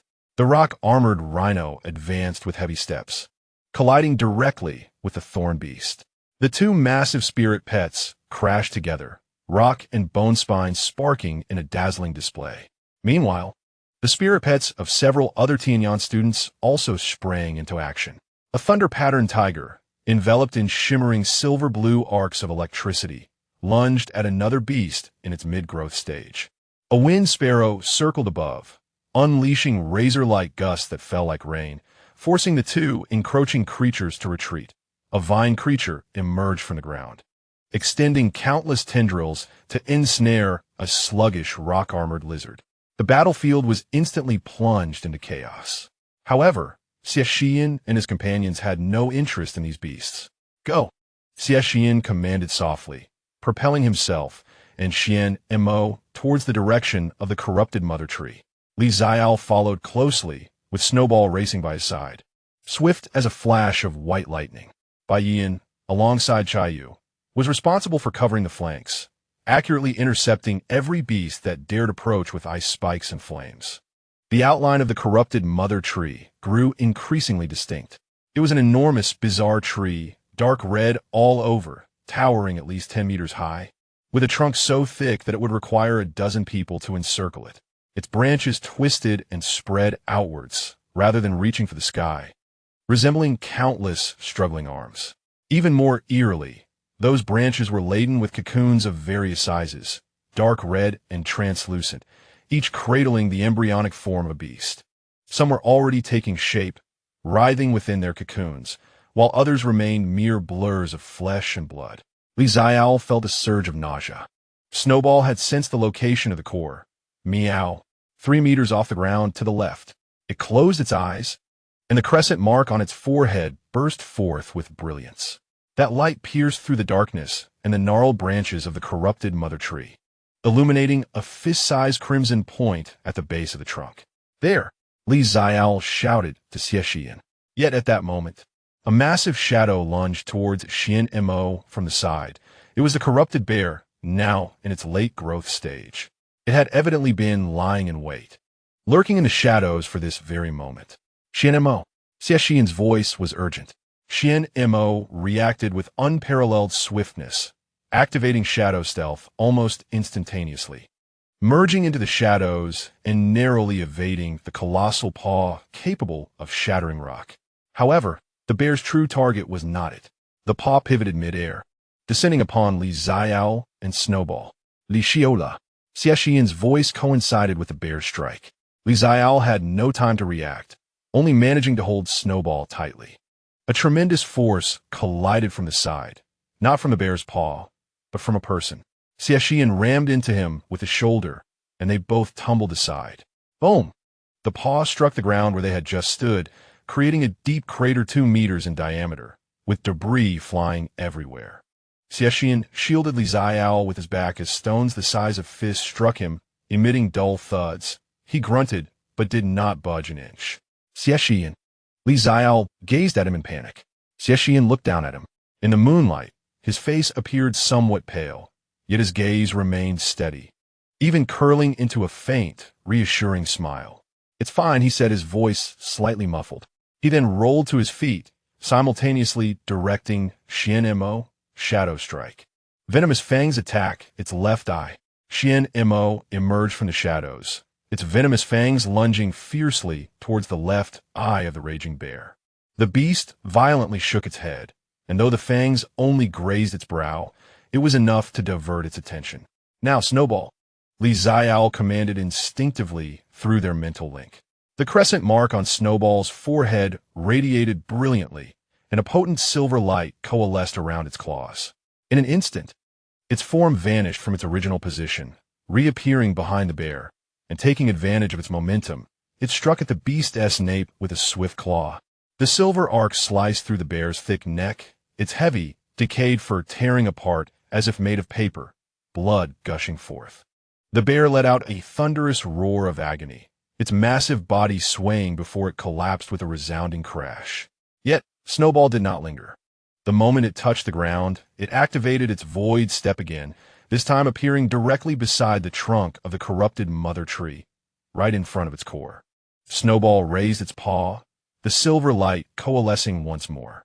The corrupted mother tree seemed to sense a fatal threat, shaking violently as cocoons on its branches burst open, and several partially formed beastlings tumbled out, struggling to rise.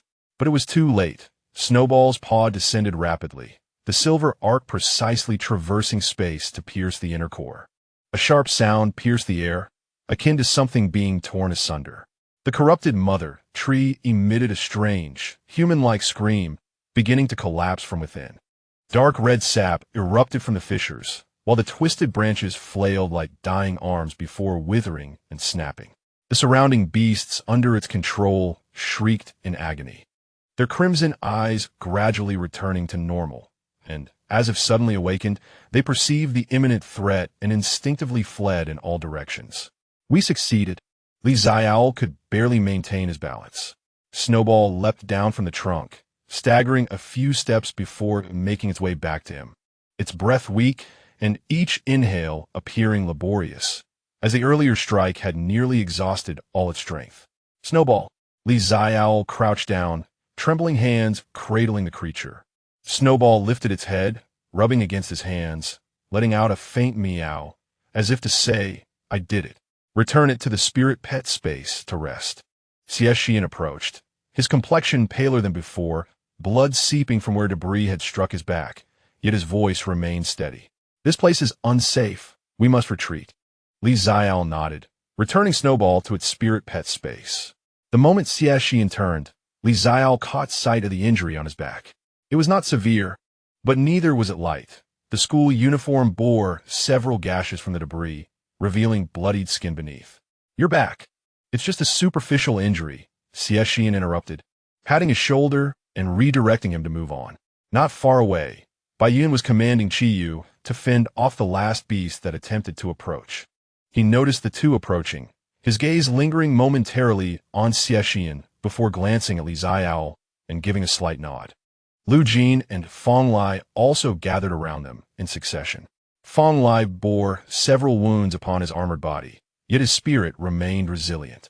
Lu Jin meticulously cleansed the dark crimson fluid from his silvery gray feathers with his beak. The mother tree had perished. As Lu Jin gazed upon the disintegrating, decaying tree, a hint of excitement tinged his voice. The energy core had been utterly destroyed, causing the surrounding beasts to lose control. The records were complete, the data intact. "Can't you show a bit of concern for the injured first?" Fong Lai regarded him with exasperation. Lu Jin paused momentarily, then turned to Xie Shiyan, adjusting his glasses. "Not dead, right?" Xie Shiyan replied. "Xiaole, we should apply some medicine first." Xiaole had grown accustomed to this person's manner of speaking. Fong Lai questioned, "Is that something a person should say?" The decaying mother tree gradually transformed into light particles, leaving behind a mid-stage corrupted mother tree core and a withered branch. Lu Jin moved to collect it. The core of a mother nest-type beast was exceedingly rare. The laboratory desperately needed such materials. His eyes sparkled with newfound enthusiasm. The withered branch of the corrupted mother tree could serve as an evolution material for grass or poison-type spirit pets. Baiyun interrupted Lu Jin's incessant chatter. "We should descend the mountain first. If the true orchestrator takes notice, we may find ourselves unable to leave." Xiaole was taken aback. The true orchestrator? Baiyun was also aware that someone was pulling the strings behind the beast's hide. There was no time for contemplation. As if affirming Baiyun's words, a beastly roar echoed from the distant woods. Snowball conveyed a sense of unease from within the spirit pet space. Xie Shiyan, clearly affected by Baiyun's earlier statement, fell into a pensive state. However, the situation was dire, leaving no room for further thought. He immediately commanded, "Move." The group hastily retraced their steps down the mountain. Chapter 38. Completion. Moonlight filtered through the gaps in the foliage, casting mottled shadows upon the ground. Xiaole's steps felt unsteady. It was not only fatigue, but also the waning adrenaline that rendered his limbs somewhat powerless. Still, he managed to keep pace with the group. Ahead of him was Xie Shiyan, with several gashes from sharp stones marring his clothes. The blood had dried into dark crimson patches. and the wounds had yet to be tended to, with a few appearing rather deep, the fabric glued to his skin by congealed blood. Just looking at it was painful. Xiaole fretted, "We should apply some medicine to those wounds first." "It's fine," Xie Shiyan replied without turning. "I'll take care of it later." He paused, suddenly turning his head to fix his gaze upon Xiaole's face. "What about you? Were you scared just now?" "No," Xiaole instinctively denied. But as the words left his mouth, they felt unconvincing. When that corrupted bear's massive paw came crashing down, his mind had gone blank. Had Xie Shiyan not pushed him aside, he and Snowball might have been reduced to mere pulp. Xie Shiyan remained silent, a slight curve gracing his lips. The smile was faint, yet his eyes sparkled with light. "Next time, be quicker," he said. "Don't wait for me to save you." "Understood." Xiaole lowered his head. Though the words seemed critical, they undeniably carried a different sentiment. Behind them, the soft sound of footsteps approached. Bai Yiyan had somehow walked up beside them. The silver-haired youth maintained his usual aloof demeanor, the moonlight cascading upon his face, accentuating its exquisite, jade-like quality. He cast a fleeting glance at Xie Shiyan, his gaze lingering for a moment on the wound on his back. Upon returning, "Let the military personnel attend to it," Bai Yiyan remarked, his tone nonchalant yet tinged with concern. Xie Shiyan nodded silently. The descent was considerably smoother than the ascent. After the death of the corrupted mother tree, the surrounding beasts had lost their control and had mostly scattered in flight. Occasionally, a few juvenile creatures lingered nearby, but upon sensing the approach of humans, they darted into the thickets in panic, posing no real threat. Nonetheless, Xie Shiyan remained vigilant, leading the way while Xuanmo kept a watchful eye, its violet vertical pupils scanning the enveloping darkness. Although the mother tree had perished, other dangers lurked deep within Kingland Mountain. The wild beasts, though freed from the mother tree's dominion, still roamed the land. Bai Yiyan walked a few paces behind Xie Shiyan, maintaining a respectful distance of 2 or 3 steps. He remained silent, his pace steady, occasionally glancing up at the sky, seemingly gauging their direction. Xiaole followed closely behind them. The moonlight filtered through the gaps in the foliage, illuminating the 2 figures ahead.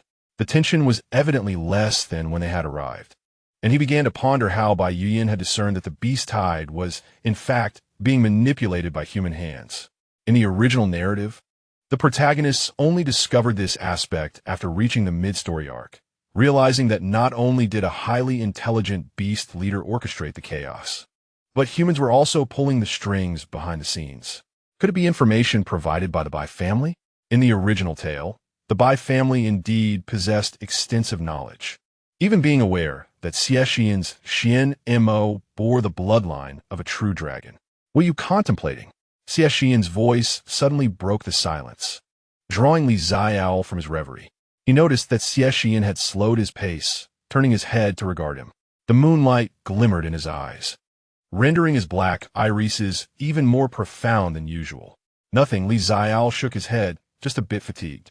"We're almost there," Xie Shiyan reassured him. "We shall soon descend the mountain.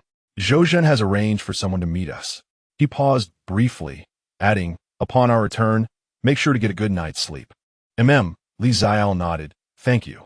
Xie Shiyan appeared momentarily taken aback, then understanding dawned upon him, a smile gracing his lips. "No need for thanks, we are partners, after all, and should support one another." Xiaole gazed at his gentle smile, illuminated by the moonlight, unsure of how to respond. He nodded slightly, offering a soft, partner.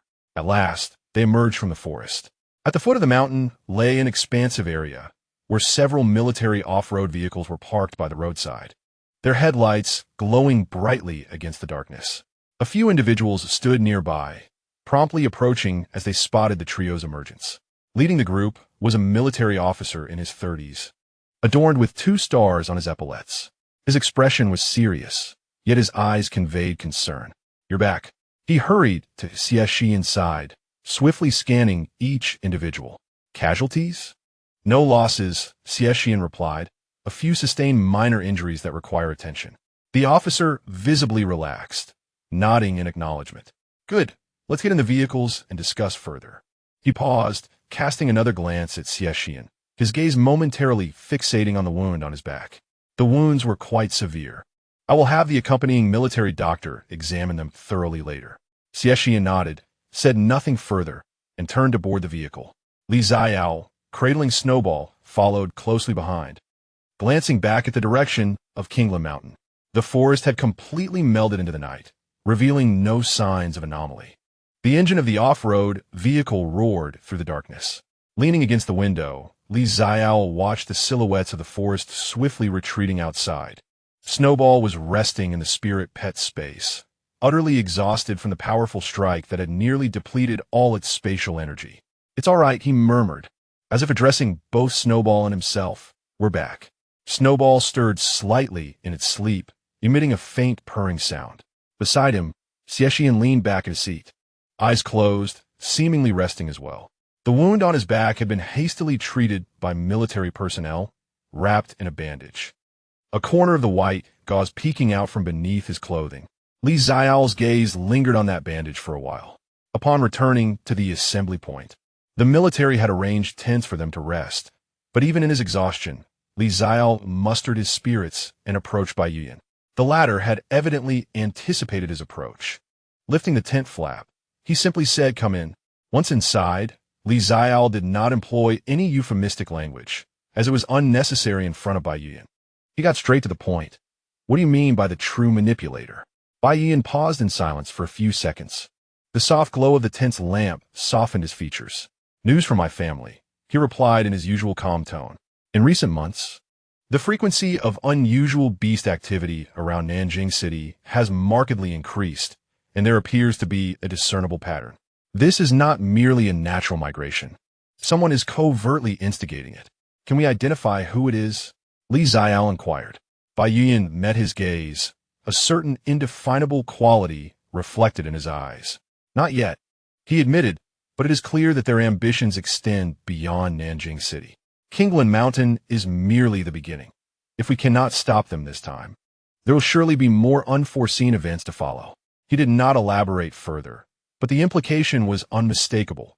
Someone was orchestrating a beast tide, and Nanjing City was just the initial target.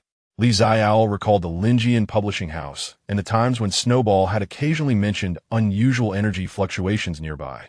Perhaps all of this was connected to the manipulator behind the scenes. Chapter 39. Rest and Rewards. Thank you for sharing this with me. After pondering for a few moments, Xiaole stood up. "I'll take my leave now. You should rest early." Bai Yuyan sat by the makeshift military cot, his silver hair glinting softly under the light, his expression neutral, yet his pale eyes reflected the flickering shadows of the lamp, leaving one to wonder what thoughts occupied his mind. As Xiaole lifted the tent flap and stepped outside, the night breeze enveloped him, carrying a hint of chill. He paused at the entrance for a moment, gazing upward at the sky. The moon had shifted westward, and the clouds were thin, allowing the moonlight to spill through, casting a hazy silver sheen upon the ground. In the distance, figures moved about the playground, soldiers from the military patrolling with light footsteps, their hushed conversations occasionally breaking the silence. He took a deep breath, suppressing the weight of his thoughts, and turned towards his tent. After taking a few steps, he noticed a silhouette standing nearby. Xie Shiyan leaned against a tree, arms crossed, appearing quite relaxed, yet his bright eyes shone distinctly in the darkness, fixated on him without blinking. "Finished chatting?" Xie Shiyan inquired. Xiaole was momentarily taken aback. "What are you doing here?" "I just went to see the military doctor for a change of bandages and inquired about the situation," Xie Shiyan replied, standing upright and approaching him. His tone was devoid of emotion as he mentioned that the others had informed him he had gone towards Bai Yuyan, hence his waiting here. As he reached Xiaole, they stood about 2 paces apart. Moonlight spilled from the side, casting a chiaroscuro effect on his face, and his dark eyes remained fixed on Xiaole. "What were you discussing?" Xie Shiyan asked, his casual tone reminiscent of asking about dinner plans. Xiaole hesitated. Bai Yuyan shared some insights regarding the recent beast tide. "Oh," Xie Shiyan nodded, refraining from probing further, simply remarking that it was normal for someone from his family to be well informed. "Don't overthink it," he advised. "Let's head back and get some rest." The military has reported that the front line has stabilized, and has even pushed forward by 5 kilometers. That's good to hear. Xiaole exhaled in relief, but he couldn't help but notice Xie Shiyan's movements appeared a bit stiff. Each motion of his arm seemed to draw a faint furrow in his brow. "You're injured on your back," Xiaole couldn't help but voice. "It's nothing." Xie Shiyan interrupted him. "The military doctor has examined it. The wound isn't deep. A couple of days of rest will suffice." He spoke nonchalantly, yet Xiaole recalled the force of the scattered stones and felt a heaviness in his heart. "Next time, don't act so impulsively," Xiaole murmured, lowering his gaze. "What if you damage your bones? Next time, will you save me?" Xie Shiyan looked at him, a hint of amusement in his tone. Xiaole blinked, raising his head to meet his eyes, which sparkled with mirth. The moonlight gently illuminated Xie Shiyan's profile, adorning it with a soft glow. "I will try," Xiaole replied, diverting his gaze. He sensed Xie Shiyan still watching him, as a voice echoed in his ears. "Rest well. See you tomorrow." After saying this, he turned and walked away, his figure seamlessly merging with the night, brisk and resolute, without looking back. Xiaole stood still for a moment, finally realizing he had been gazing at the departing figure for far too long. He cleared his throat and made his way back to his tent. Sunlight streamed through the tent seams, casting bright patches of light. Xiaole awoke to the ruckus outside. Blinking sleepily, he first noticed the warm, furry bundle of Snowball, which had somehow emerged from the spirit beast space, nestled against his chest, emitting a steady purr. "Awake?" he whispered gently. Snowball's ears twitched, and it opened its eyes. Still heavy with sleep, it lifted its head and rubbed its damp nose against Xiaole's chin. "Meow," it softly called. Xiaole gently rubbed the creature's head, sensing that the little one's spirit had notably improved since last night. Though still somewhat weary, the brightness in its eyes had returned significantly. "Are you still tired?" he inquired, to which the Snowball shook its head, rising from his embrace and stretching luxuriously. The sunlight cascaded upon its pristine white fur, casting a gentle sheen. It nestled back against Xiaole's chest, meticulously grooming its tousled coat with its paws, an act both graceful and earnest. He sat up, cradling the Snowball as he exited the tent. The sunlight was somewhat blinding. He squinted momentarily to adjust, then noticed that the camp was far more bustling than the previous evening. Personnel from the military were moving about, counting supplies and organizing equipment. Outside the tents of several injured individuals, a line had formed, awaiting treatment. Not far off, Xie Shiyan stood before a makeshift table, conversing with Zhou. The injury on his back had been treated, fresh bandages visible just beneath his clothing. Xuanmo rested at his feet, its violet-slit pupils half-closed, seemingly relishing the sun's warmth. Bai Yan stood a short distance away, with Qi Yu at his side, their tails gently swaying. He held a document-like item, engrossed in its contents, his silver hair glimmering softly in the sunlight. Lu Jin and Feng Lai were also present, encircled in a small gathering, apparently engaged in discussion. Lu Jin held the same little notebook, taking notes while listening, with Zhen Tian perched on his shoulder, occasionally tilting its head. Xiaole approached with the Snowball, the gravel beneath his feet producing a faint crunching sound. Xie Shiyan was the first to notice him, raising his head to nod in acknowledgement. "Awake? How did you sleep?" "Not too bad," replied Xiaole as he drew closer. "What are you discussing?" Zhou glanced at him, a hint of a smile gracing his face. "We were just talking about you. I have submitted last night's mission report, and we've just received a response." He picked up a document from the table and handed it to Xiaole. A letter of thanks from the military. Xiaole accepted it, glancing through the brief note. The words were formal yet sincere, expressing gratitude for their bravery in the face of danger, assisting the military in completing a perilous task, and contributing significantly to the stabilization of the situation in Nanjing City. The letter bore the military's grand red seal at its conclusion. "In addition to this, there are tangible rewards," Zhou continued. "Each of you will receive a bonus of 500,000, which has already been deposited into your Beast Tamer Association accounts. Furthermore, based on your needs, the military can provide relevant evolution materials for spirit pets, energy crystals, advanced potions, and other resources. There is one more matter." His expression turned serious. I have submitted a detailed report about this mission to the military's higher-ups and the Beast Tamer Association. Your performance has garnered their attention. He glanced at Xie Shiyan, Bai Yuyan, and Li Xiaole. You three, still student from South Zhang's 3rd middle school, with early-stage spirit pets, have accomplished tasks that even elite squads might struggle to achieve.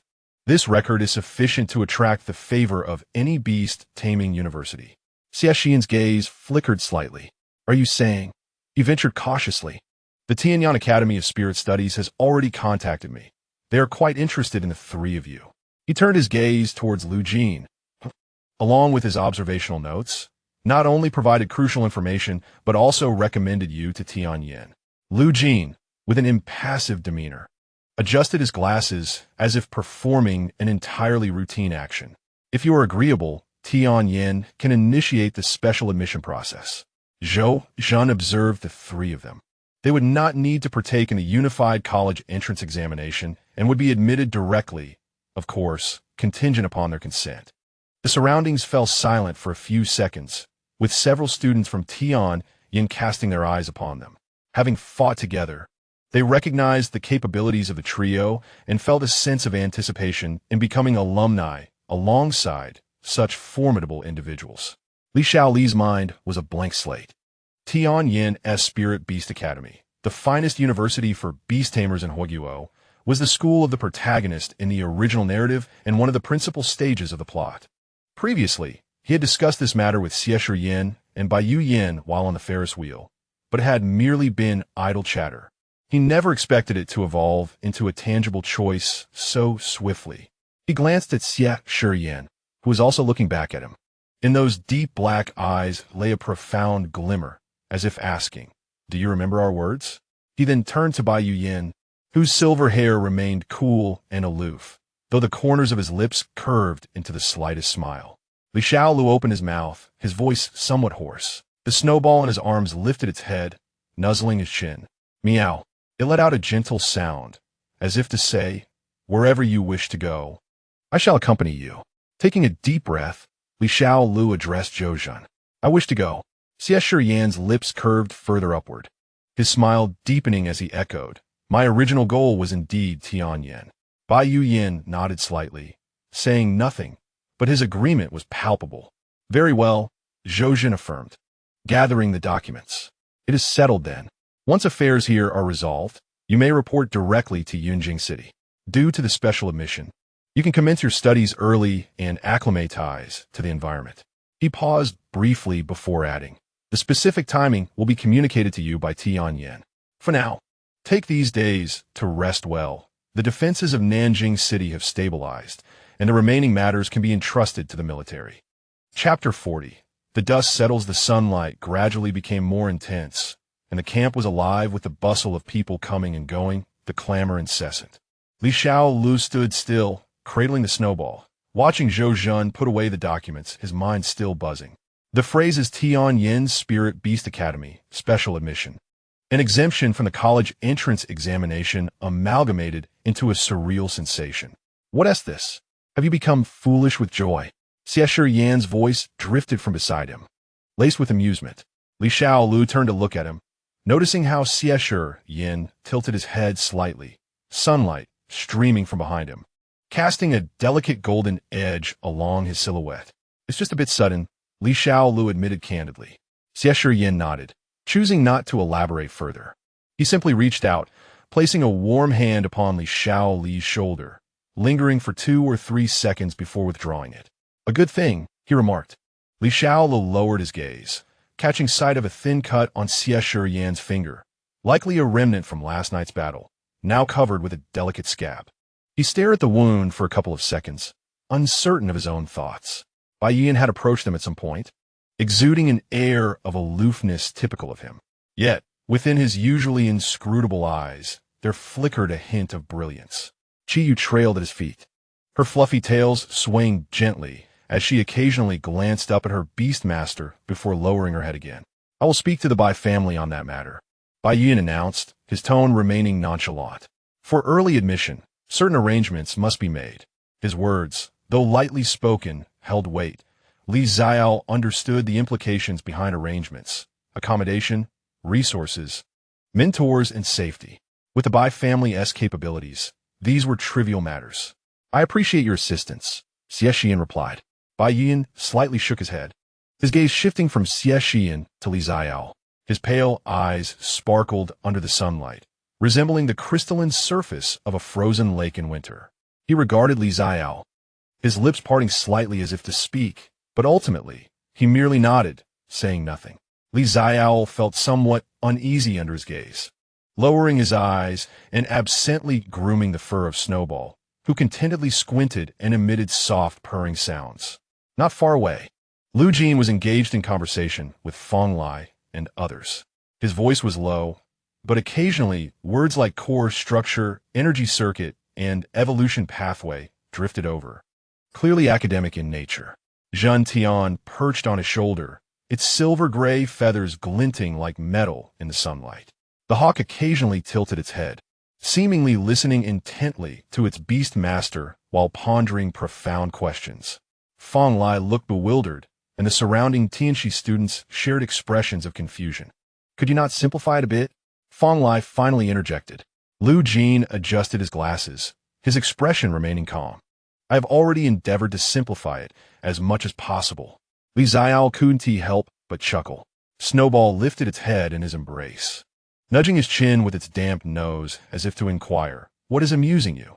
Li Xiaole peered down at the little creature, whose azure eyes reflected his face, clear as two springs. He affectionately ruffled Snowball's head, saying nothing. In the afternoon, the camp began an orderly retreat. The defensive line had stabilized.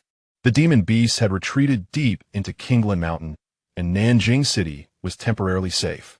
The military personnel departed in batches. The injured were transported to hospitals, and supplies were meticulously counted and loaded, everything proceeding with great order. Li Xiaole and his companions followed the final group to evacuate.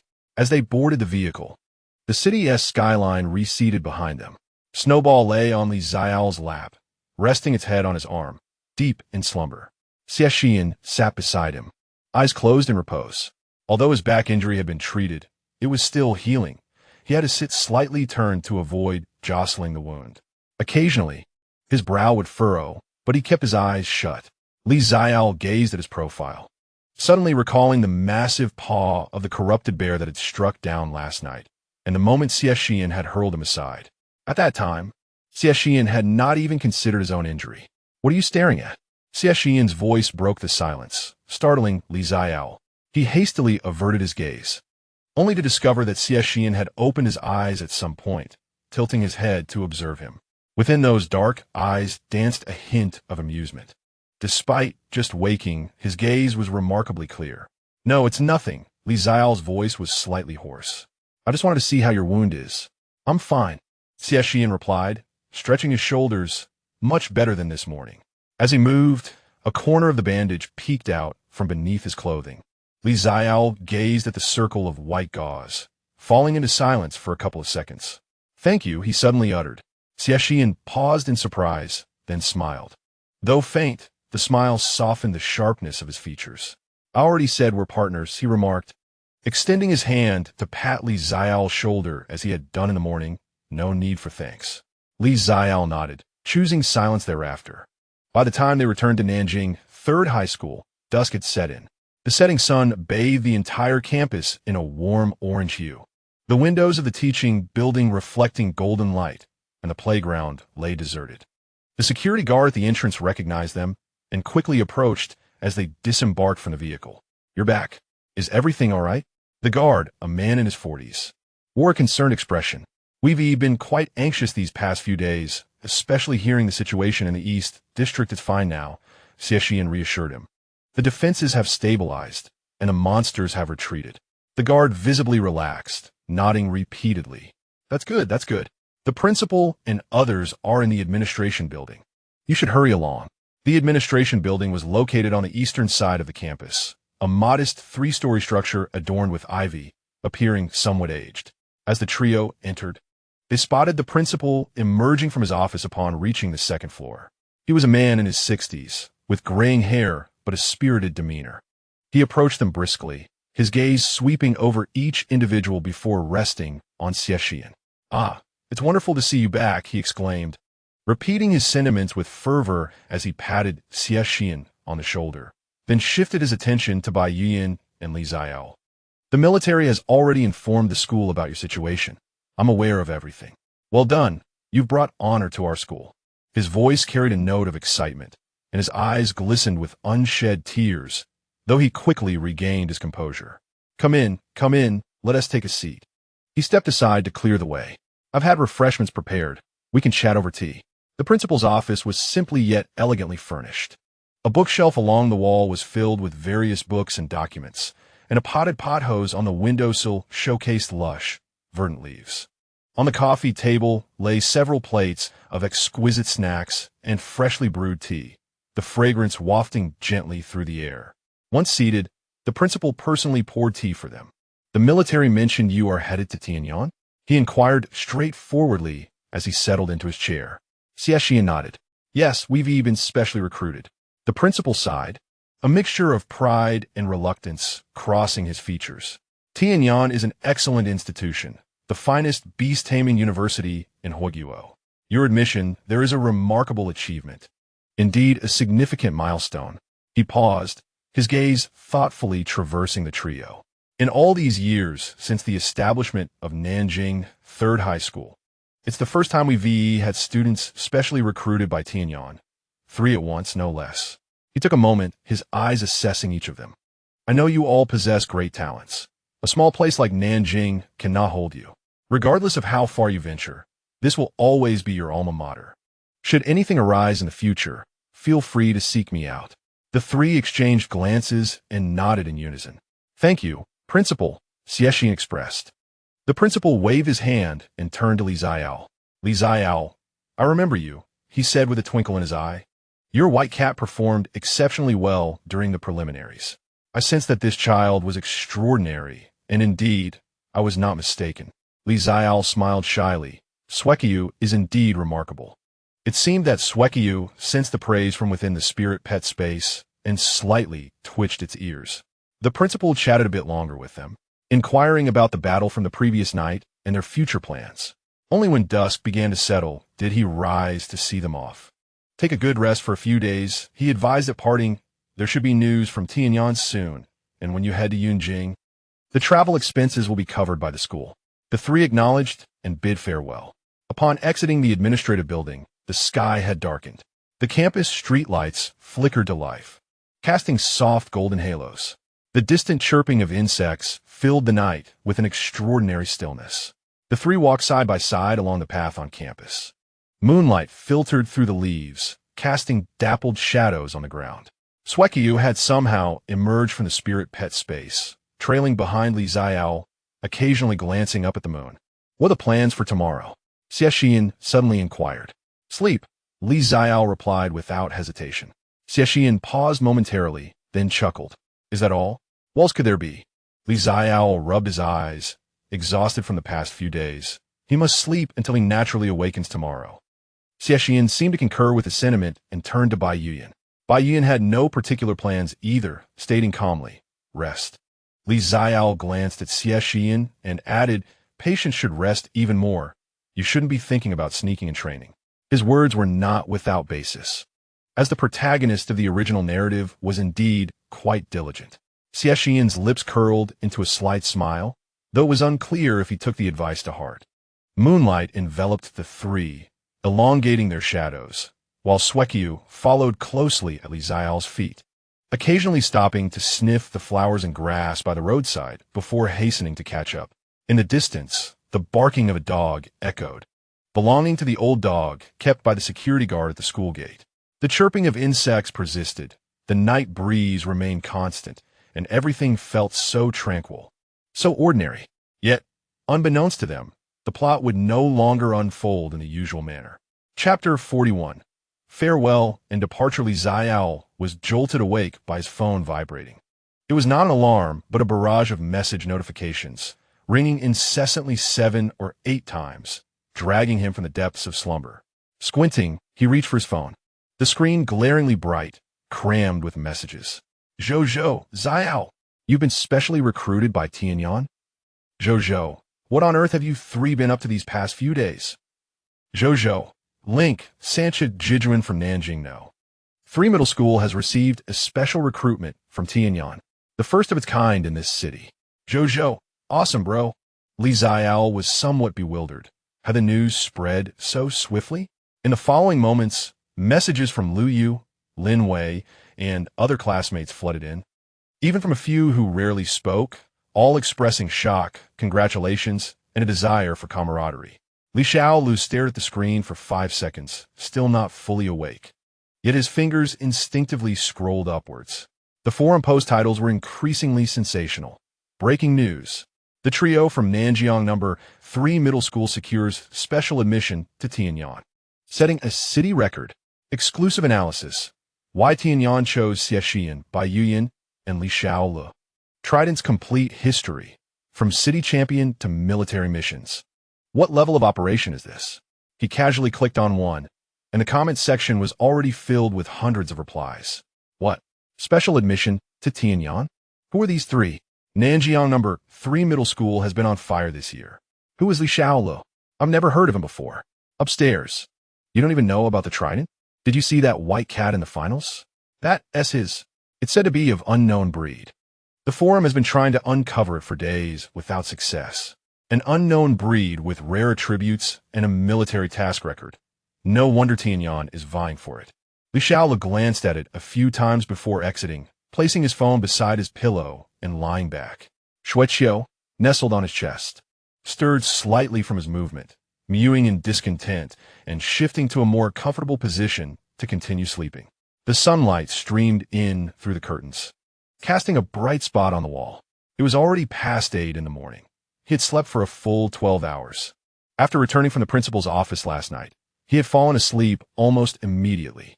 Xuanmo had emerged from the spirit pet space, curling up in his arms, and they both had slept soundly. Now awake, he felt achy yet rejuvenated. He turned his head to gaze at the sunlight outside, suddenly feeling a sense of disorientation. He looked back at Xuanmo, and immediately, his golden finger provided information. Name? Attribute, space system, level, early growth stage, peak, skills, void step, intermediate, space tier, intermediate, spatial domain, beginner, space mark, beginner, status, energy abundant, about to break through to mid-growth stage. Remarks, bloodline further awakened, enhancing control over space. Significant increase in strength anticipated post-breakthrough. Xuanmo had been in the early growth stage for some time. It seemed likely he would reach the mid-stage before heading to Tianyan. After lying there for another half hour, he finally got up to wash up. His phone buzzed a few more times. This time, it was a message from Xie Shiyan. Are you awake? Xiaole replied, toothbrush in mouth. Just woke up. The response was instantaneous. Get ready. See you at the school gate at 9. Xiaole paused, typing back. Is something going on? Xie Shiyan. I'm taking you out for breakfast. Xiaole thought. I SNT'd a bit late for breakfast. But then he realized that after crashing in a bed last night, he had woken up with an empty stomach. He replied with a simple, okay, then set his phone down to continue washing up. After freshening up and changing into clean clothes, he picked up Xuanmo from the bed. The little creature was still asleep, merely twitching its ears in response to being lifted, its eyes remaining firmly shut. Awaken, it's time for breakfast. Xiaole gently shook it. Only then did Xuanmo reluctantly open its eyes, meowing in dissatisfaction, yet it did not return to slumber. It merely nestled in his embrace, squinting drowsily.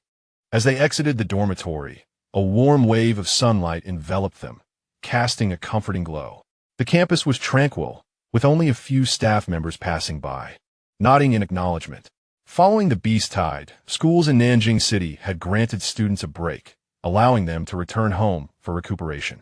Most dormitories were empty, with only a handful of logistical personnel and a few recently returned students remaining. Upon reaching the school gate, Xie Shiyan was already waiting there. Dressed in a light gray hoodie and black athletic pants, he appeared considerably more relaxed than usual. The wound on his back seemed to have healed somewhat, as he stood with a more natural posture than yesterday. Xuanmo coiled around his arm, its inky scales glimmering faintly in the sunlight. Upon noticing Xiaole's approach, it lifted its head, its purple vertical pupils fixating on Xueqiu for a moment before lowering again, seemingly sensing its gaze. Xueqiu raised its head from Li Xiao's embrace and mewed its Xuanmo, offering a greeting. "Where is Bai Yuyan?" Li Xiao inquired as he walked over. "I just received a message. He will arrive shortly," Xie Shiyan replied, his eyes lingering on Li Xiao's face for 2 seconds. "Did you sleep well?"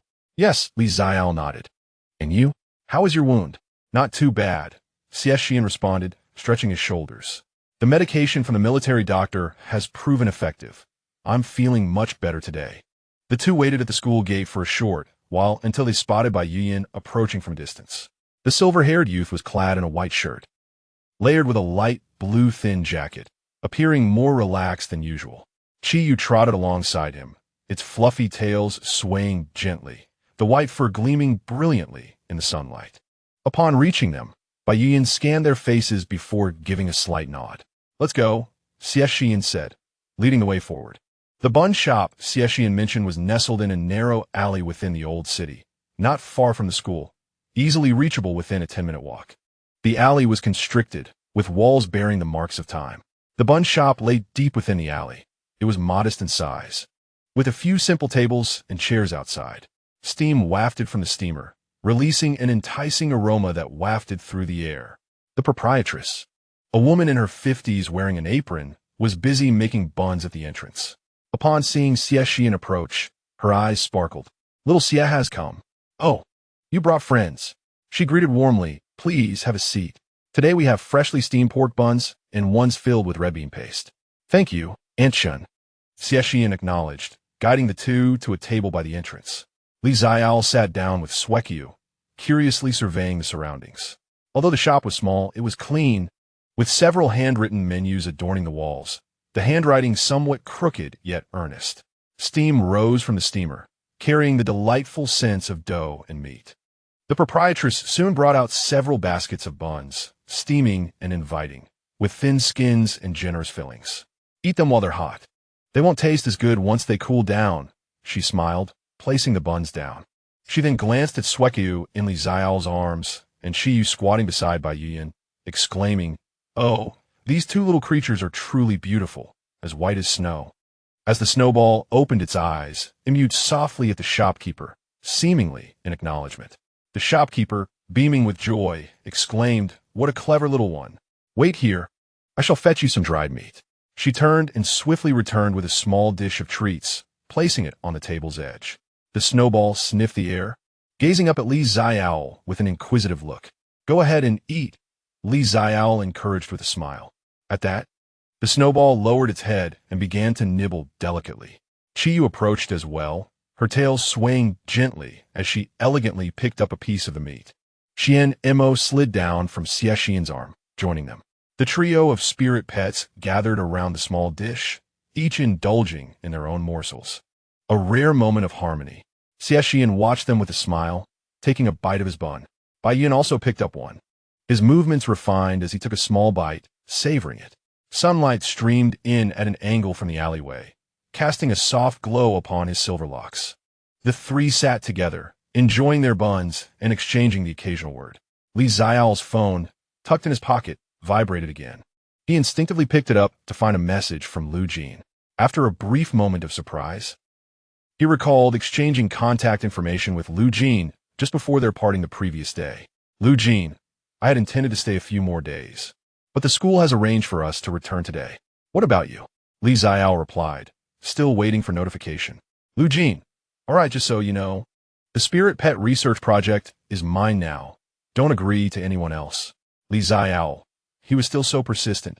Noticing Li Xiao's bemusement as he stared at his phone, Xie Shiyan inquired, "What is the matter?" Li Xiao handed him the phone. Xie Shiyan chuckled. "After spending these days together, I feel that entrusting the research to him isn't a bad idea. At least his intentions are genuine." Bai Yuyan, seldom speaking, added, "Tianyan has abundant research resources, and he has recommended us before. Handing it over to him is a way of reciprocating kindness." Li Xiao nodded, glancing at his phone once more. He noticed a new message from Zhou. "Xiao, are you about to leave? Let us know before you go, so we can gather." He replied, "Maybe in a few days. I haven't decided on a specific time yet." Zhou responded instantly. All right, I'll wait for your news. There were also several messages from the original owneress' parents. They were ordinary researchers working in a neighboring city and typically did not keep in touch often. However, after the recent beast tide, they had called several times, only feeling at ease after confirming Li Xiaole's safety. Last night, Li Xiaole had informed them about being specially recruited by Tianyin, which had excited them immensely.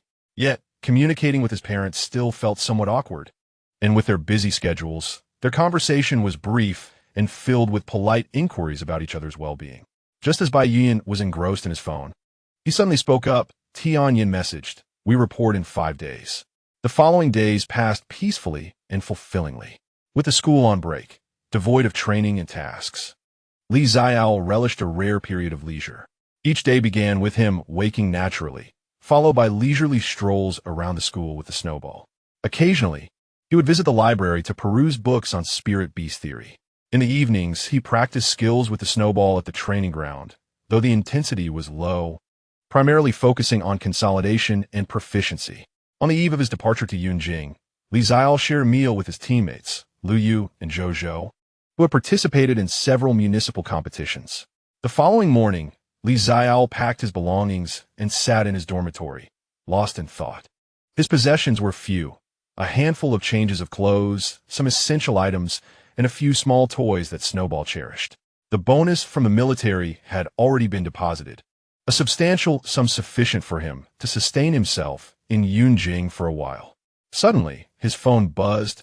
It was a message from Zhou. "Xiao, are you about to leave? Lu Yu and I are waiting for you at the school gate to see you off." Li Xiaole replied with a simple okay, then picked up Snowball and exited the dormitory. At the school gate, Zhou and Lu Yu were already waiting. As soon as Zhou spotted him, he rushed over and patted his shoulder heartily. "Brother, don't forget us once you make it big." Lu Yu chimed in with a smile. "Make sure to thrive in Yunjing and come back to visit when you can." Li Xiaole nodded, grinning. "Absolutely, you both take care too." After exchanging a few more words, Zhou and Lu Yu bid him farewell. Just before leaving, Zhou turned back and called out, "Message us when you arrive." Li Xiaole waved goodbye, watching their figures disappear around the corner. In the distance, a black car slowly approached, and as it drew near, the rear window rolled down. It was Xie Shiyan, his gaze fixed on Li Xiaole, the corners of his mouth curving into a slight smile. "Let's go." Li Xiaole nodded and got into the car. Bai Yuan occupied the passenger seat, while the driver, clad in a suit, appeared to be from the Bai family. The vehicle headed towards Jiangnan Airport, and Snowball peered out from Li Xiaole's embrace, observing the receding school gate, his azure eyes reflecting the contours of the city. Chapter 42. Yunjing at Yunjing International Airport. Terminal 3. Li Xiaole stood before the expansive windows of the arrivals hall, momentarily entranced by the planes taking off and landing outside. It was midday, and the sunlight streamed through the glass, warming him and inducing a slight drowsiness. Snowball perched atop his suitcase, playfully pawing at the metal ring of the zipper. Thoroughly enjoying himself, Li Xiaole had decided to let him experience the world outside, as it was his first visit to Yunjing. This decision, however, proved to be rather unwise. Since disembarking, 7 or 8 individuals had approached him, inquiring about his enchanting spirit pet and whether they could pet it. Snowball reveled in the attention, lifting his head each time to gaze innocently with those striking blue eyes, eliciting a chorus of how adorable. From onlookers, "Get used to it," came Xie Shiyan's voice from beside him. Li Xiaole cast a resigned glance at him. Xie Shiyan leaned against the frame of another window, arms crossed, exuding a relaxed demeanor. His dark eyes were fixed on Li Xiaole, a hint of amusement dancing at the corners of his mouth. The sound of suitcase wheels approached, and Bai Yuan appeared, pushing a silver-gray suitcase. Dressed in a light blue shirt with a white thin jacket over it, he looked impeccably fresh, as if he had just stepped out of a magazine. "The car has arrived," he announced. The 3 of them made their way out of the terminal, dragging their luggage. Outside, a black business vehicle awaited, its door ajar, and a middle-aged man in a suit stood beside it, bowing slightly as they approached. "Young master." He nodded at Bai Yuan, then turned to Xie Shiyan and Li Xiaole, inquiring if they were indeed the young masters, Xie and Li. "Please get in the car." Xiaole felt somewhat uneasy at being addressed as young Master Li, yet said nothing as he embraced his snowball and entered the vehicle.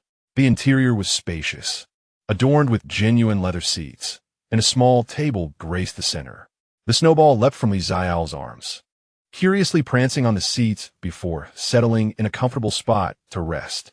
The car glided smoothly out of the airport, merging into the flow of the highway. The accommodation has been arranged, Yian stated, his tone remaining unperturbed. It's approximately a 15-minute walk from Tianyan, a 3-story standalone house, featuring an independent training area and a space for spirit pets. Xiaole paused, surprised. A 3-story standalone? Indeed, Yian replied, casting a glance at him. Considering the need for space in spirit pet training, it will also facilitate your sparring sessions. Additionally, Lu Jin has contacted me. He mentioned he would come over once we are settled. Lu Jin? Xie Shiyan raised an eyebrow. Tianyan shouldn't be on break yet, right? Yian responded coolly. His interest in our spirit pets likely surpasses his enthusiasm for attending classes. This was indeed a truthful observation. Xiaole recalled the bespectacled man who was perpetually jotting down data in his notebook and couldn't help but chuckle. The snowball seemed to sense his thoughts and mewed softly. He also mentioned, Yian paused, a faint smile gracing his lips, that he has reserved several laboratories in the research department for us.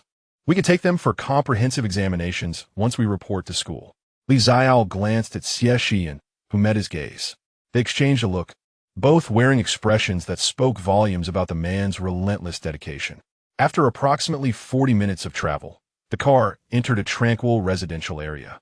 The buildings here were modestly sized, mostly 3 to 4 stories high, with light beige stone facades that glimmered gently in the sunlight. The greenery was abundant, with ginkgo and phoenix trees lining the streets, their leaves beginning to turn golden, rustling softly in the breeze. The vehicle halted in front of a 3-story house. Yian exited first, followed closely by Xie Shiyan and Xiaole. The snowball bounded out of the car, curiously surveying its new surroundings from Xiaole's feet. The house was larger than anticipated. The first floor comprised a living room, dining area, and kitchen, all tastefully decorated yet exuding a sense of simplicity. The floor-to-ceiling windows opened to a small courtyard adorned with blooming osmanthus trees, filling the air with a delicate fragrance. The second floor housed the bedrooms, with each occupant enjoying their own en-suite bathroom. Upon entering his room, Xiaole discovered a window facing the courtyard, sunlight streaming in and enveloping the space in warmth. The bed was already made with soft gray linens, inviting comfort. The snowball leapt onto the bed, playfully treading on the duvet before settling down, contentedly squinting its eyes. The third floor featured an open training area, approximately 70 to 80 square meters, with a professional protective surface underfoot. In one corner lay several training targets and obstacles. A terrace accompanied the training space, offering a view of the distant mountains. Xiaole stood in the center of the training area, spinning around, feeling somewhat dazed. Is this truly the realm of the affluent? Yian stood at the doorway, observing the expression on his face, a slight smile gracing his lips. Are you satisfied? Exceedingly so, Xiaole replied candidly, though I must admit, I feel a tad out of place. Yian acknowledged this with a nod. He said nothing further, merely approaching and standing beside him. The two stood shoulder to shoulder, gazing out at the mountains beyond the window. You will gradually acclimatize, Yian remarked softly. At some point, Xie Shiyan had joined them, positioning himself by Xiaole's other side. Tomorrow marks the official registration, so we have the afternoon free. Shall we explore a bit? He looked at Xiaole, suggesting they familiarize themselves with the surroundings and perhaps find a place to dine. After a moment's contemplation, Xiaole nodded in agreement. The trio strolled leisurely along the street, Xiaole coaxing Xueqia back into the spirit companion space, having decided it prudent not to draw too much attention to the little creature. Yian walked slightly ahead, seemingly surveying the nearby shops. Suddenly, he halted, pointing to a charming restaurant at the street corner. What do you think of that establishment? The restaurant, though modest in size, boasted tasteful decor, with several potted plants adorning the entrance and a welcoming sign for spirit companions affixed to the floor-to-ceiling windows. The three entered and chose a table by the window. The server, a young woman, brightened at their arrival, displaying commendable professionalism as she introduced the menu after a few curious glances. Xiaole was finally released, settling on the chair beside Xiaole, curiously surveying the surroundings. This restaurant was indeed accommodating towards spirit companions, with small cushions at each table and a dedicated menu for them. As Xiaole perused the menu, he noted an array of energy jerky, nutritious jelly, and specially crafted beverages, all priced higher than the human meals. What a world for the affluent, he mused. Xie Shiyan chuckled. Soon, you shall be among the wealthy as well. The military bonus will suffice to sustain you here for an entire year. Xiaole contemplated the sum and realized it indeed seemed ample. The dishes arrived promptly, and the three conversed as they dined. After finishing the energy jerky ordered for him, Xiaole returned to his cushion, licking his paws and occasionally pausing to gaze thoughtfully out the window. Following his line of sight, Xiaole observed a small square outside, where several young individuals were walking their spirit companions. A wind chime bird spiraled above, a flame dog chased its own tail in circles, and a rock turtle ambled leisurely. It was an ordinary scene, yet Xiaole's ears perked up. What is it? Xiaole inquired softly. Xiaole did not respond immediately, continuing to fixate on that direction. After a few seconds, he turned to Xiaole, his azure eyes reflecting a hint of confusion. Meow, he called gently. There's something over there, but I cannot articulate what it is. Xiaole felt a stir of intrigue. He recalled that Xiaole possessed a heightened sensitivity to certain unique energy fluctuations. Did you see something? Xie Shiyan noted the change in Xiaole's expression. Nothing significant. Xiaole shook his head. Xiaole is merely curious about the spirit companions outside. Xie Shiyan did not press further. After their meal, the three continued their exploration. Apart from a few prestigious beast-taming universities, various shops selling spirit pet supplies, attribute materials, and skill learning centers abound, all closely related to spirit pets. Xiaole cradled Snowball as he navigated through the crowd alongside Xie Shiyan and Bai Yuyan. He instinctively surveyed his surroundings, attempting to discern the source of what Snowball had sensed moments earlier. Yet, nothing seemed amiss. Everything appeared perfectly normal until they passed a small park. The park, modest in size, featured a central fountain surrounded by a profusion of flowers. A few children frolicked on the lawn, while several spirit pets basked in the sun nearby. Snowball's ears perked up again. This time, Xiaole too felt an elusive gaze directed at him from a certain direction. He turned to look but saw nothing. However, in that direction, on a bench beside the fountain, sat a young man. His pale pink hair was casually tied back, and his profile was soft and gentle. Dressed in a loose white shirt, he held a flute in his hands, seemingly engrossed in polishing it. Sunlight bathed him, rendering him quiet and serene, an ordinary passerby. Yet, as Xiaole's gaze lingered on him for only a brief moment, his special ability reacted. Name? Unknown Beast. Attribute: Illusion System, Special Variant. Level: Late Mature Stage. Skills: Mirror Flower Water Moon, Advanced. Mental Interference, Advanced. Virtual Reality Transition, Advanced. Illusory Sound, Passive. Remarks: An exceedingly rare humanoid beast, adept at ensnaring humans with illusions, blending seamlessly into crowds. Current status: Disguised as a human, observing the surrounding environment. Danger level: Medium, does not actively attack ordinary people, but may pose a threat if identified by beast tamers or spirit pets. Xiaole faltered in his steps. A humanoid beast, late mature stage, of the illusion system, a creature that had never appeared in the original narrative. He instinctively tightened his embrace, and Snowball seemed to sense his unease, snuggling closer to him. Yet it remained silent, merely watching that direction with vigilance. What's wrong? Xie Shiyan's voice broke through his thoughts. Xiaole regained his composure, realizing Xie Shiyan was observing him with a slight furrow in his brow. Bai Yuyan also halted and turned to him. Nothing. Xiaole shook his head, striving to maintain a normal tone. Snowball is a bit tired. Let us head back. Xie Shiyan glanced at the snowball in his arms, then back at Xiaole's face. A flicker of something passed through his dark eyes. Yet he refrained from pressing further, simply nodding. All right, Let us return. The three turned to retrace their steps. Xiaole did not look back, but he knew that the faint, watchful gaze followed them until they rounded the corner, finally dissipating. Upon returning to their residence, Xiaole ascended the stairs with Snowball in his arms, retreating to his room. He closed the door and leaned against it for a moment, exhaling deeply. Snowball jumped down and sat at his feet, gazing up at him. "Meow," it softly called. "I know," he replied. Xiaole crouched down and gently stroked its head. That creature was a beast. He refrained from disclosing the information he gleaned from the golden finger to Xie Shiyan and Bai Yuan. It was simply not feasible. After all, how could he tell them that he possessed a pair of eyes capable of perceiving all beasts? Yet, he needed to devise a plan. A humanoid beast in its late maturity phase, blending into the crowd. Such a being could not have appeared in Yunjing City without reason. Was it merely passing through? Or did it harbor ulterior motives?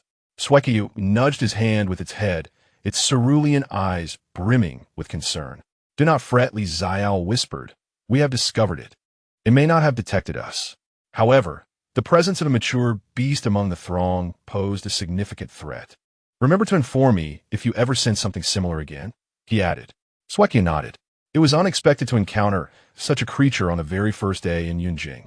Xiaole pondered further, but the narrative did not indicate any instances of beasts causing turmoil in Yunjing City, nor had a beast tide occurred there. He felt a slight sense of relief. Chapter 43. Reporting in the morning sunlight streamed through the gaps in the curtains, casting bright patches of light upon the sheets. Xiaole opened his eyes, and the first thing he beheld was the enlarged face of Xueqiu. The little creature lay beside his pillow, its azure eyes fixed upon him. And upon noticing his awakening, it eagerly nudged his cheek with its damp nose. "Meow. Awake. How long have you been staring at me?" Xiaole's voice was hoarse. Xueqiu tilted its head, seemingly contemplating the question, then meowed softly, implying it hadn't been long. Xiaole sat up, rubbing its head, and glanced at his phone on the bedside table, which read 7:30. Today, he was to report to Tianyan. After freshening up, he descended the stairs and found Xie Shiyan and Bai Yuan already in the living room on the first floor. Xie Shiyan sat on the sofa, holding a document-like item, while Xuanmo lounged beside him, its purple vertical pupils half closed. Bai Yuan stood by the floor-to-ceiling window, feeding energy fruits to Chayu, his silver hair glimmering softly in the morning light. Both turned to look at him as they heard his footsteps. "Awake?" Xie Shiyan set down the document. "Perfect timing. Breakfast has just been delivered to the dining room." Xiaole nodded, cradling Xueqiu as he made his way to the dining room. The table was adorned with a sumptuous breakfast, porridge, buns, side dishes, and several exquisite pastries. Xiaole took a seat, and Xueqiu leapt from his arms to perch on the chair beside him, gazing eagerly at the food spread before them. "No need to rush," Xiaole said, offering it a piece of specially prepared jerky. Xueqiu immediately buried its head in the treat, its tail wagging joyfully. Xie Shiyan and Bai Yuan joined him at the table, and the trio quietly enjoyed their breakfast, exchanging words occasionally. "The reporting time is 9 o'clock, Bai Yuan remarked. "It's about a 15-minute walk from here, so we have ample time. Have we received any news regarding the mentor assignments?" Xie Shiyan inquired. Bai Yuan nodded. "I received the notification last night. All three of us are in the combat department, and our mentor is Professor Qinjinan." Qinjinan and Xiaole had encountered this name in the original work, a senior professor of the combat department at the Tianyan Spirit Academy, a king-level spirit beastmaster, renowned for his extensive practical experience and rigorous training methods. Many of his students had become the backbone of the military or the Spirit Beastmaster Association. There was another matter.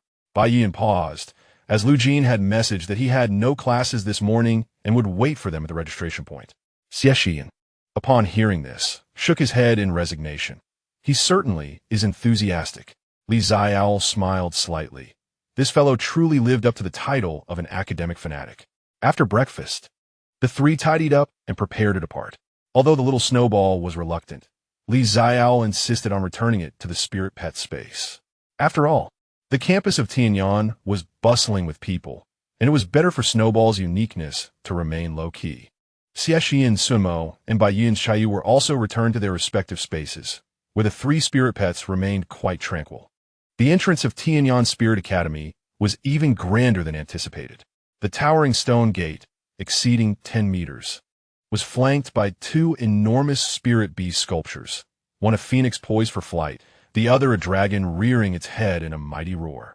The words Tianyan Spirit Academy were inscribed on the lintel, the strokes powerful, reflecting the weight of time. Numerous individuals were already milling about at the entrance, mostly students in casual attire, with a few freshmen dragging suitcases, their faces adorned with curiosity and anticipation. The trio stepped through the school gates and walked along the main thoroughfare. Flanking the road were ginkgo trees, their leaves of vibrant green, rustling softly in the breeze. In the distance stood several teaching buildings, their gray-white facades and glass curtain walls glinting in the sunlight. Over there lay the training grounds for the combat department. Bai Yin pointed to an open area in the distance, rumored to house 10 standard combat platforms and a simulated practical training zone featuring various terrains. The research department was located on the opposite side. Another voice interjected. The three turned to see Lu Jin approaching from beneath a nearby ginkgo tree. He appeared as usual in a white shirt and black-rimmed glasses, his demeanor scholarly, utterly inconspicuous for someone so devoted to the study of spirit pets. "Have you been waiting long?" Li Xiaole inquired. "Not too long. Just finished class," Lu Jin replied as he reached them, his gaze habitually sweeping across the trio. "Are your spirit pets in their spaces?" Li Xiaole nodded. Lu Jin seemed somewhat disappointed, but said nothing further, merely adjusting his glasses. "Let us go. We should register first. The combat department's administrative building is over there." He led the way forward, and the others followed. The registration process was simpler than expected. In the combat department's office building, they filled out a few forms, received their student IDs and a freshman handbook, and collected some basic supplies from the adjoining equipment room. The entire process was completed in under an hour. The teacher who received them was a woman in her 30s, with short hair and a capable demeanor. Her smile warm and inviting. After reviewing their files, her eyes brightened. "Xie Shiyan, Bai Yin, Li Xiaole, right? Professor Chen specifically instructed that you should seek him out upon your arrival." She gestured to the upper floor. "Professor Chen's office is on the 4th floor. The room at the very end. You should be there now, so you can head up directly." The trio expressed their thanks and turned to ascend the stairs. At the end of the corridor, Chun Jinin's office stood with its door ajar, the faint sound of rustling papers emanating from within. Xie Shiyan knocked gently. "Come in," came the invitation. Pushing the door open, he entered. The office was quite spacious, with an entire wall lined with bookshelves filled with various tomes and materials. By the window stood a large desk, behind which sat a middle-aged man in his 50s. Dressed simply in a dark shirt, his hair was somewhat graying, yet he exuded vitality, his eyes particularly bright. At that moment, he set down the documents in his hands, surveying the three newcomers. "Please have a seat." He gestured toward the chairs opposite his desk. The trio settled down, and Chun Jinin's gaze swept over them in turn. "I am well aware of your circumstances. City champions, military tasks. You have indeed performed admirably." He paused, then added, "However, I must remind you that Tianyan is not Nanjing. The competition here is far more fierce than you can imagine. This year's combat division has not only you three being specially recruited, but also several prodigies from other provinces. Some of their spirit beasts are already in mid-growth, and some have participated in national-level competitions. While you may be top tier in Nanjing, here you are merely one among many." His words were direct, yet they did not come across as unpalatable. Xie Shiyan nodded. "We understand." "That's good to hear," Chun Jinin replied, rising to walk over to the window, his back to them. "There is one more matter. Although your spirit beasts possess immense potential, their levels remain relatively low. Early-stage growth is not considered low among first-year students, but it is also not particularly high." He turned back to face them. "I suggest you expedite your pursuit of the intermediate beast tamer qualification. With your current strength, it should pose no problem. Obtaining this intermediate certificate will allow you to apply for more resources and tasks, which will also aid in the growth of your spirit beasts." Intermediate beast tamer qualification. Li Xiaole muttered to himself. According to regulations, the spirit beasts corresponding to the intermediate level should be in the growth stage, which they had indeed reached. When is the examination? Xie Shiyan inquired. It is held every month, Chen Jinan replied, returning to his desk and retrieving 3 forms from the drawer. These are the registration forms. Simply fill them out and submit them to the Beast Tamer Association. The association is conveniently located right next to the school. The trio accepted the forms. Chen Jinan concluded, since you have arrived early, your primary task during this period is to familiarize yourselves with the environment and adapt to the pace. You may also arrange your training independently. Once classes commence in September, formal courses will be assigned to you. That will be all. The 3 nodded and departed. Emerging from the office building, they were greeted by the warm sunlight.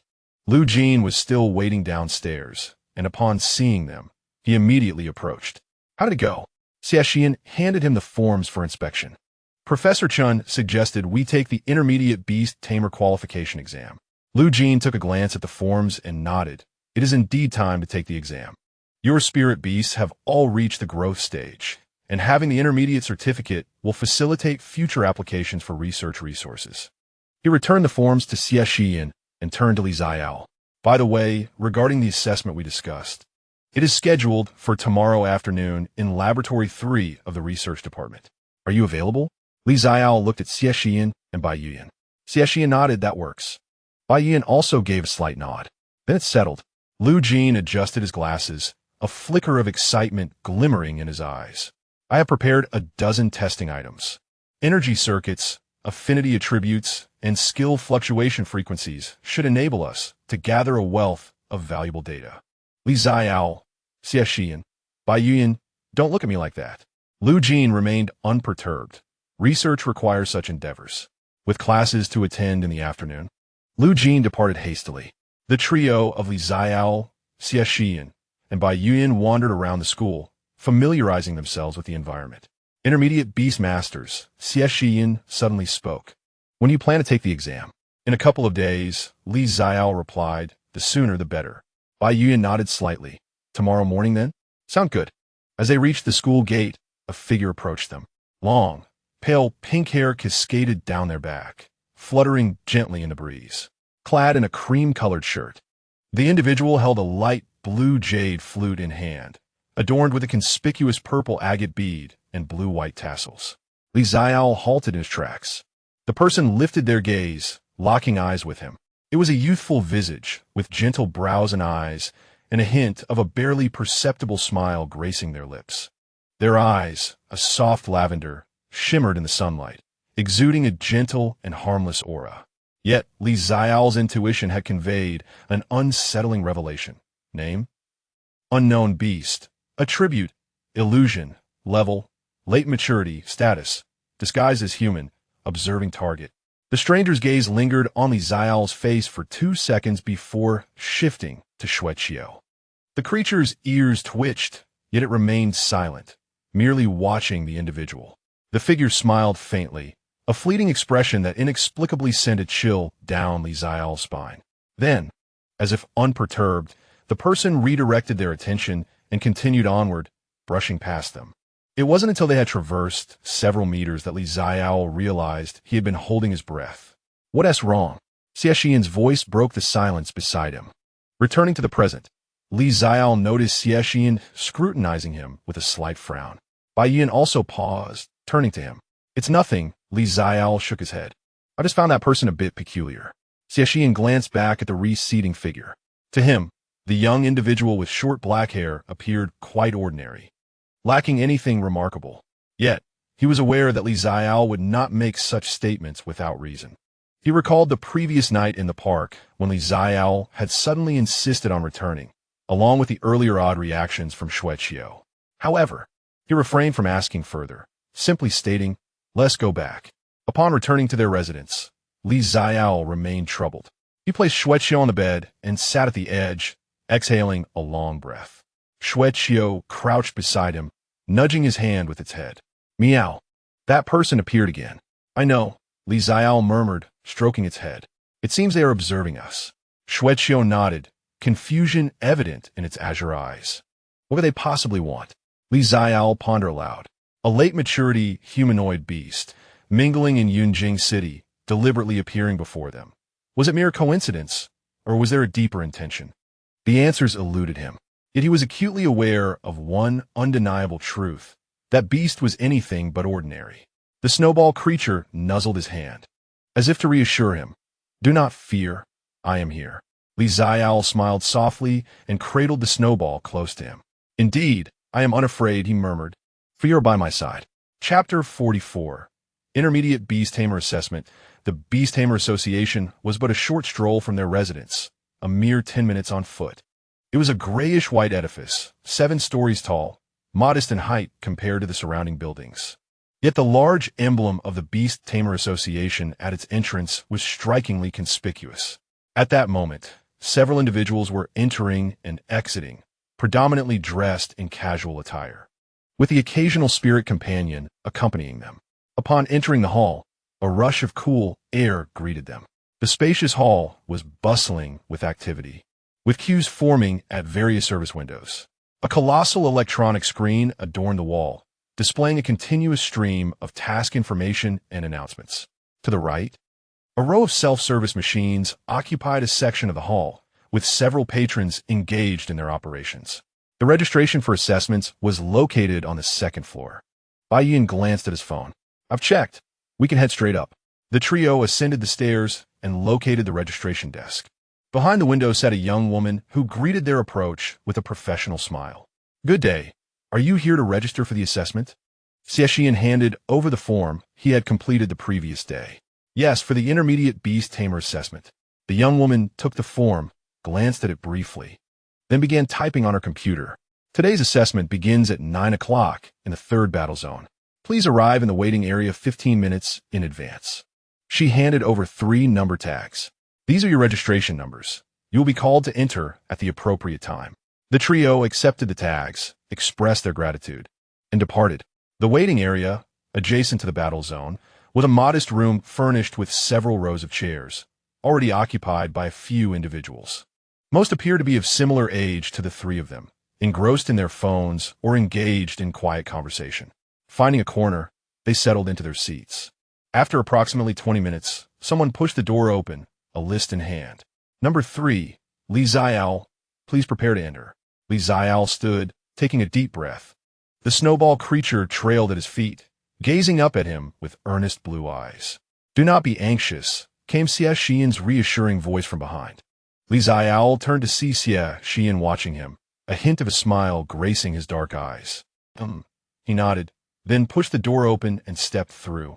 The battle zone was a standard arena, the ground covered with specialized protective material, surrounded by energy barriers to contain any unleashed skills.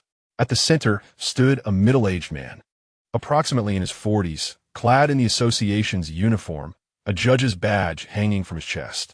Upon noticing Xiaole's entrance, he appraised him briefly, his gaze momentarily lingering on the snowball creature at Xiaole's feet. Xiaole? He inquired, glancing down at the tablet in his hand. Early stage of growth. Challenging the intermediate assessment. Yes, Xiaole affirmed, stepping forward to the designated position. The examiner nodded. The rules are straightforward. Select one of the intermediate beasts registered with me for combat. Survive for 5 minutes to pass. Defeating the beast is considered exceptional. Any objections? None. The examiner tapped a few times on the tablet, and several lines of text appeared on the electronic screen. Selectable beast list, rock armored lizard. Mid-stage defensive type, windblade wolf. Mid-stage speed type, flame monkey. Mid-stage offensive type. Which one will you choose? The examiner inquired. The rock armored lizard, Xiaole replied. The examiner raised an eyebrow, but said nothing, operating the tablet once more.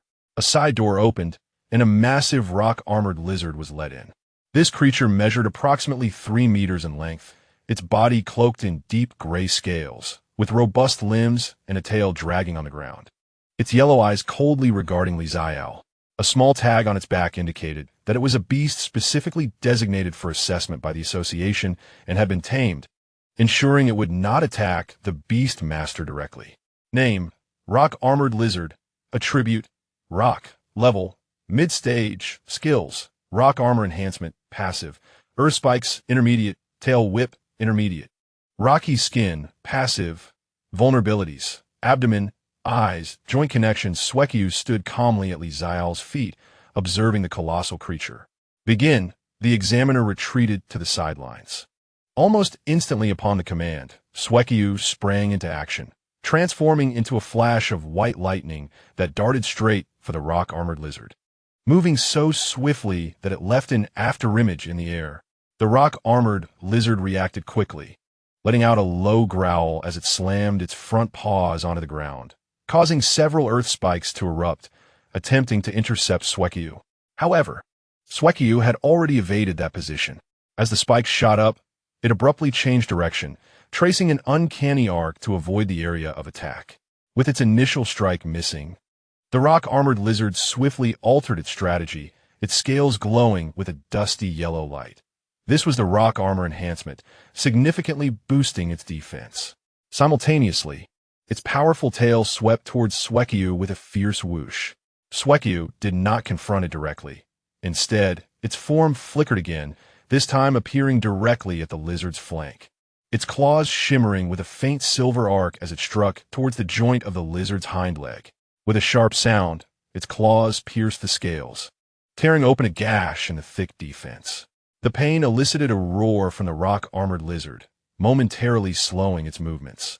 Xuanmo landed without pause, pouncing once more, this time targeting the same spot on the opposite hind leg.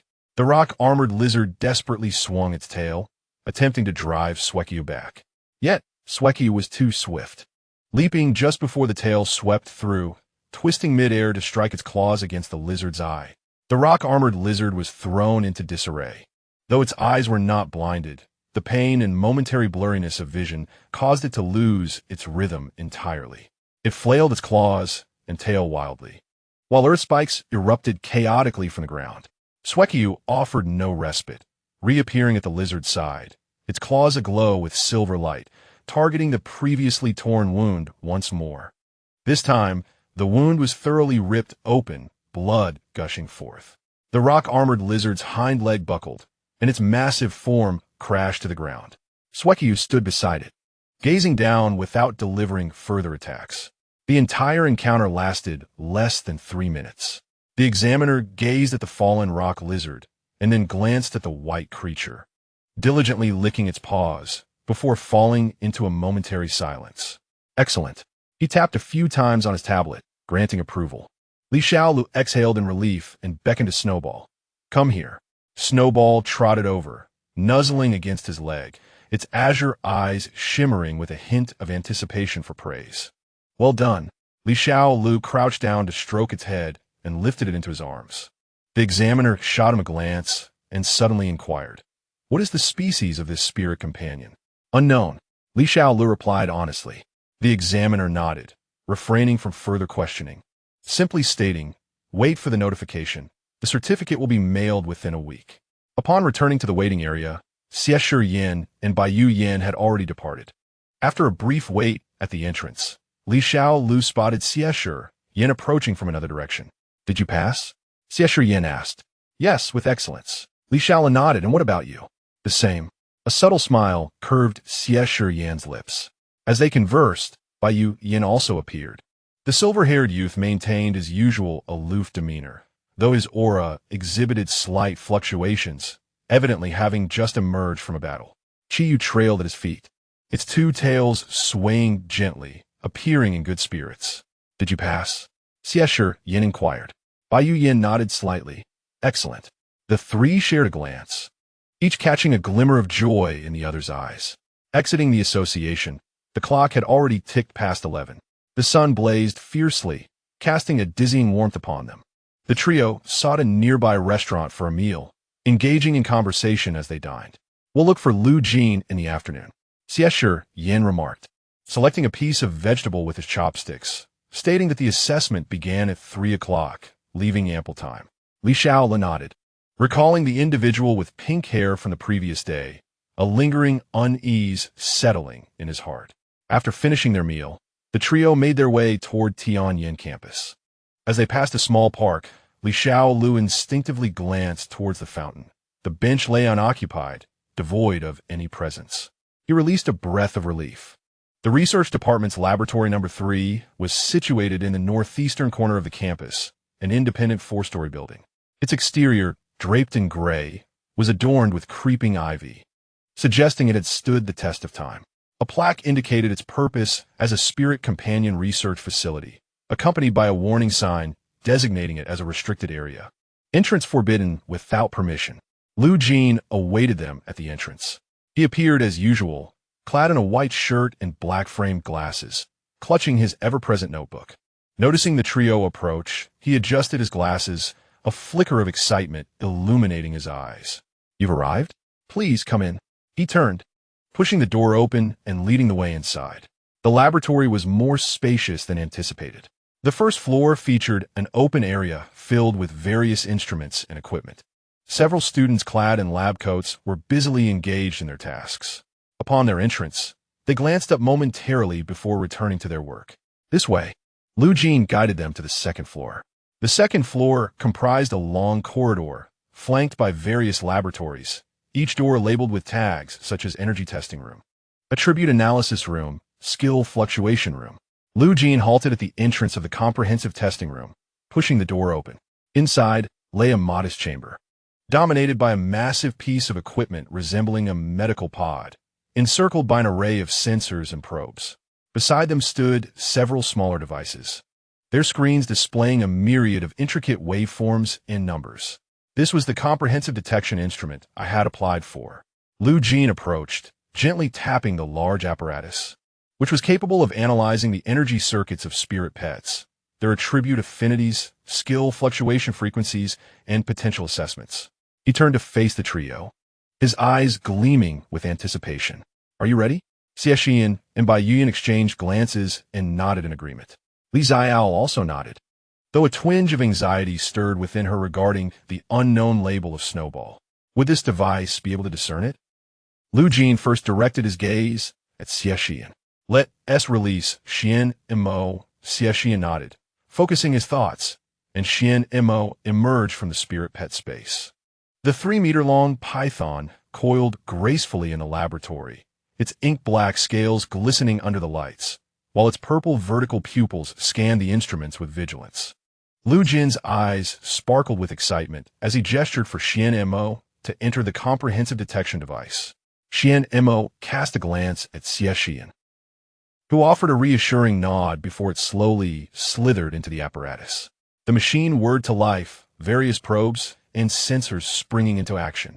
Lines of data and waveforms sprang forth on the screen as Lu Jin fixated on the display, his pen racing to record the information. Dark attribute affinity, 92. Poison attribute affinity, 88. Energy circuit, stable. Fluctuation frequency, within normal range. Residual skill, energy analysis, shadow strike, intermediate, venomous fong, intermediate, shadow stealth, intermediate. He recited the findings with palpable excitement as he recorded. The detection process lasted approximately 10 minutes. Lu Jin gazed at the final line of data on the screen, pausing for 2 seconds in silence. Potential assessment, S grade. He adjusted his glasses and turned to Xie Shiyan. "This aligns closely with my expectations. Xuanmo possesses a remarkably unique bloodline. While its exact nature remains elusive, the complexity of its energy circuit far surpasses that of an ordinary shadow serpent." Xie Shiyan nodded, choosing not to elaborate further. Next was Bai Yuan's Qiyu. As the ice flame spirit fox entered the apparatus, the sensors seemed to come alive, detecting the rare, simultaneous presence of ice and fire energies. The results mirrored those of Xuanmo, ice attribute affinity, 90, fire attribute affinity, 90, and a potential assessment of S grade as well. After recording the data, Lu Jin turned his gaze toward Xiaole, his eyes brimming with palpable anticipation. It was Snowball's turn. Xiaole took a deep breath and released Snowball from the spirit pet space. Snowball landed on the ground, curiously examining the massive machine. It took 2 steps forward, then paused to glance back at Xiaole, its cerulean eyes filled with inquiry. "Go ahead," Xiaole whispered softly. "It's all right." Only then did Snowball approach the device. The moment it entered, the data on the screen began to flicker. However, the fluctuations gradually diminished, becoming smaller and smaller, until finally, the screen displayed a single line. Detection failed, unable to analyze target. Lu Jin was taken aback. He hurried to the instrument, scrutinizing various parameters, his brow furrowed in concentration. After a considerable pause, he finally lifted his head to look at Xiaole. This device is unable to analyze Snowball. He paused momentarily, seemingly in the midst of articulating his thoughts. The energy circuit remains undetectable. The affinity properties cannot be assessed, and the fluctuations in skill frequency appear utterly void, as if it were deliberately shielding all forms of detection. The little creature, Snowball, emerged from the apparatus and returned to Xiaole's feet, nudging his leg with its head. It lifted its gaze to Lu Jin, its cerulean eyes reflecting a hint of innocence. Lu Jin remained silent for a few seconds, then adjusted his glasses and suddenly broke into a smile. Intriguing. He swiftly jotted down notes in his little notebook, even more fascinating than I had anticipated. He looked at Xiaole, his eyes glimmering with the distinctive light of a researcher. The uniqueness of Snowball surpasses that of Xuanmo and Qiyu. He stated, although precise data cannot be obtained, its very existence constitutes a datum. It is currently the only spirit pet that renders this instrument completely ineffective. Xiaole remarked. That sounds almost as good as saying nothing at all. Lu Jin lowered his head to continue his recording. Once finished, he closed the notebook and addressed the trio. Data collection is complete. Thank you for your cooperation. He hesitated, then added, by the way, there's an off-campus practical assignment tomorrow to gather spirit plant samples from the Xie secret realm. Would you like to join? Off-campus practice? Xie Shiyan inquired. Yes, it is a routine activity for first-year students. Although you have yet to officially enroll, I can assist you with the application. A team of 4 is just right.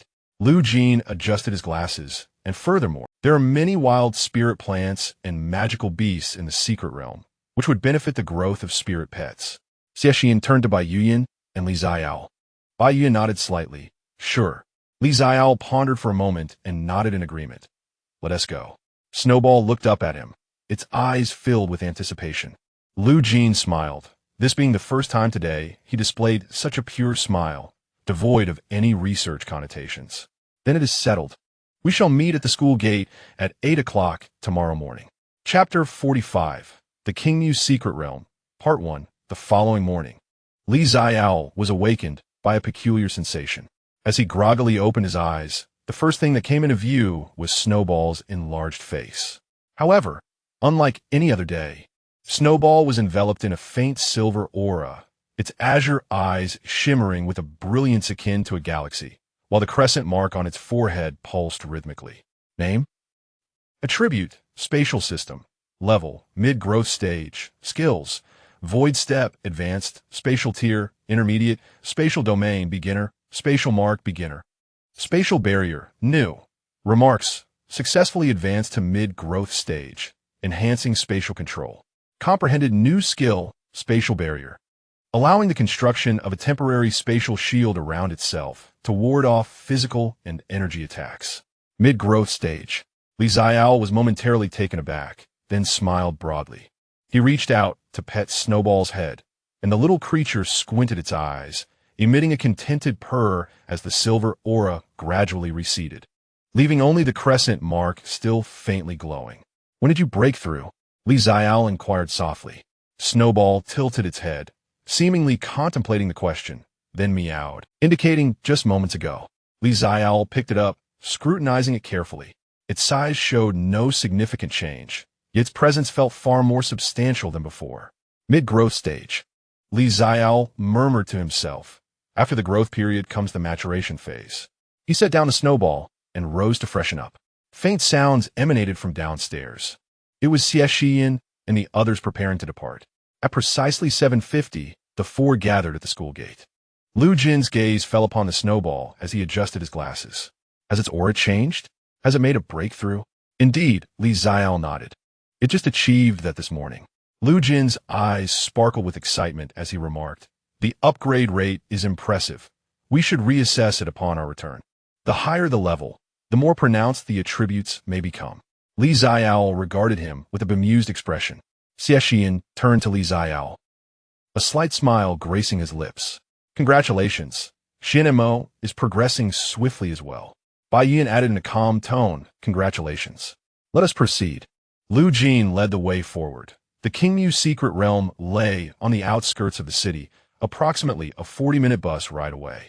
The mission duration spanned 2 days and 1 night. Had they gathered all necessary supplies? The three nodded affirmatively. A spacious bus awaited them at the entrance.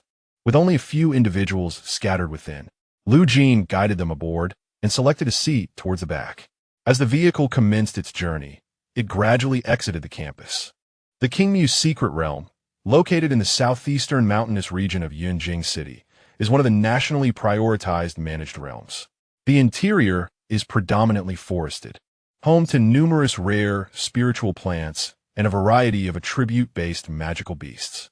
Due to its rich resources and manageable risks, it frequently serves as a practical training ground for the beast taming university. The bus halted at the entrance to the secret realm.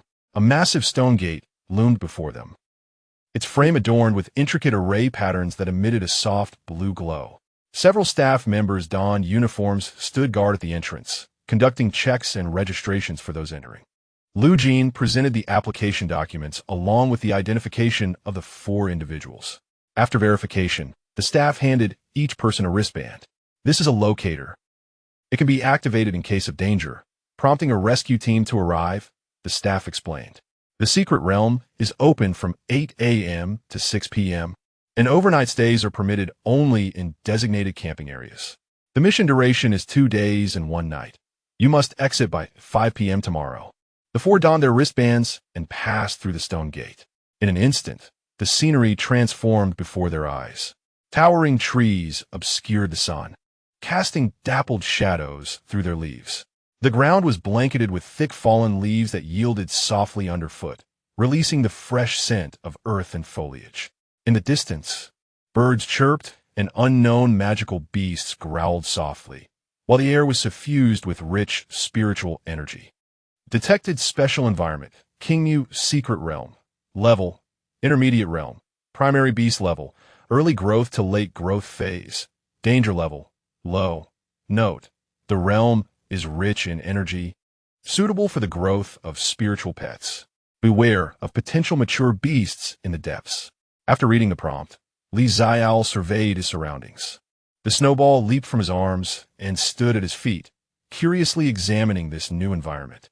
Lu Jin retrieved several maps from his backpack, distributing one to each person. This is the map of the secret realm, marking resource points and danger zones, he explained, pointing to several red dots on the map. Our task is to collect samples of these spiritual plants: moonlight grass, dewdrop flower, ironwood bark, and glowing mushrooms. They are relatively common, but are scattered across different areas. He paused for a moment, directing his gaze towards the 3 individuals. Although the regulations of the secret realm stipulated that intermediate beast tamers must enter in teams of 4, I propose that we act separately for enhanced efficiency. While the realm is inhabited by magical beasts, the majority are in the later stages of their growth, and your strengths are more than sufficient to handle them. Should we encounter danger, we can activate our wristbands or deploy signal flares.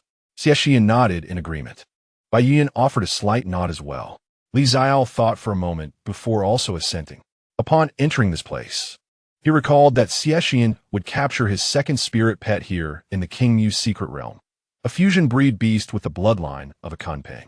After everything that had transpired, he had nearly forgotten this narrative. However, the timing was not right, as that plotline unfolded after his official enrollment in September, and his companions were not Xiaole and the others. Could Xie Shiyan still encounter a second spirit pet? Xiaole was uncertain, yet he harbored hope that Xie Shiyan would indeed have such an encounter. I shall venture east, Xie Shiyan remarked, glancing at the map, noting that the ironwood forest was suitable for gathering bark. I will head to the western valley, Bai Yian stated, indicating the proximity of moonlight grass and dewdrop flowers to water sources. Lu Jin adjusted his glasses. I will explore the north. There are records of bioluminescent mushrooms in that area. Xiaole, you will take the south? Xiaole nodded affirmatively. The 4 agreed to reconvene at the designated campsite by evening before dispersing in their respective directions. Xiaole cradled Snowball as he proceeded southward. The terrain in that direction was relatively flat, comprising an expansive woodland where sunlight filtered through the gaps in the leaves, casting golden patches upon the ground. Occasionally, a few young magical beasts peeked out from the underbrush, only to panic and flee at the sight of them. Snowball trotted beside him, its azure eyes scanning the surroundings with vigilance. After advancing to the mid-growth stage, its perceptive range seemed to have broadened further. It would occasionally pause, its ears twitching slightly to capture even the faintest fluctuations in the air. Relax, Xiaole chuckled. It's not as perilous here. Snowball looked up at him, meowing softly, as if to imply, what if there is danger? Xiaole affectionately ruffled its head and continued onward. After approximately 20 minutes, an open area came into view. In the center lay a small pond, its water crystal clear, surrounded by a variety of flora. A few juvenile magical beasts were quenching their thirst at the water's edge, and upon noticing the newcomers, they scattered in fright. Xiaole crouched by the pond, consulting his map for confirmation. This should be the clear spring pond marked on the map, surrounded by numerous spiritual plants. He scanned the vicinity and soon spotted his target. Several clusters of faintly glowing blue grass nestled within the crevices of the rocks by the pond. Precisely the moonlight grass he sought. With utmost care, he harvested 2 specimens and placed them in a preservation box within his backpack. Snowball sat beside him, observing his efforts with an air of ennui. Suddenly, its ears perked up, and it turned to gaze into the forest behind them. Xiaole sensed its unease. What is it? Snowball did not respond immediately, but continued to fixate on that direction.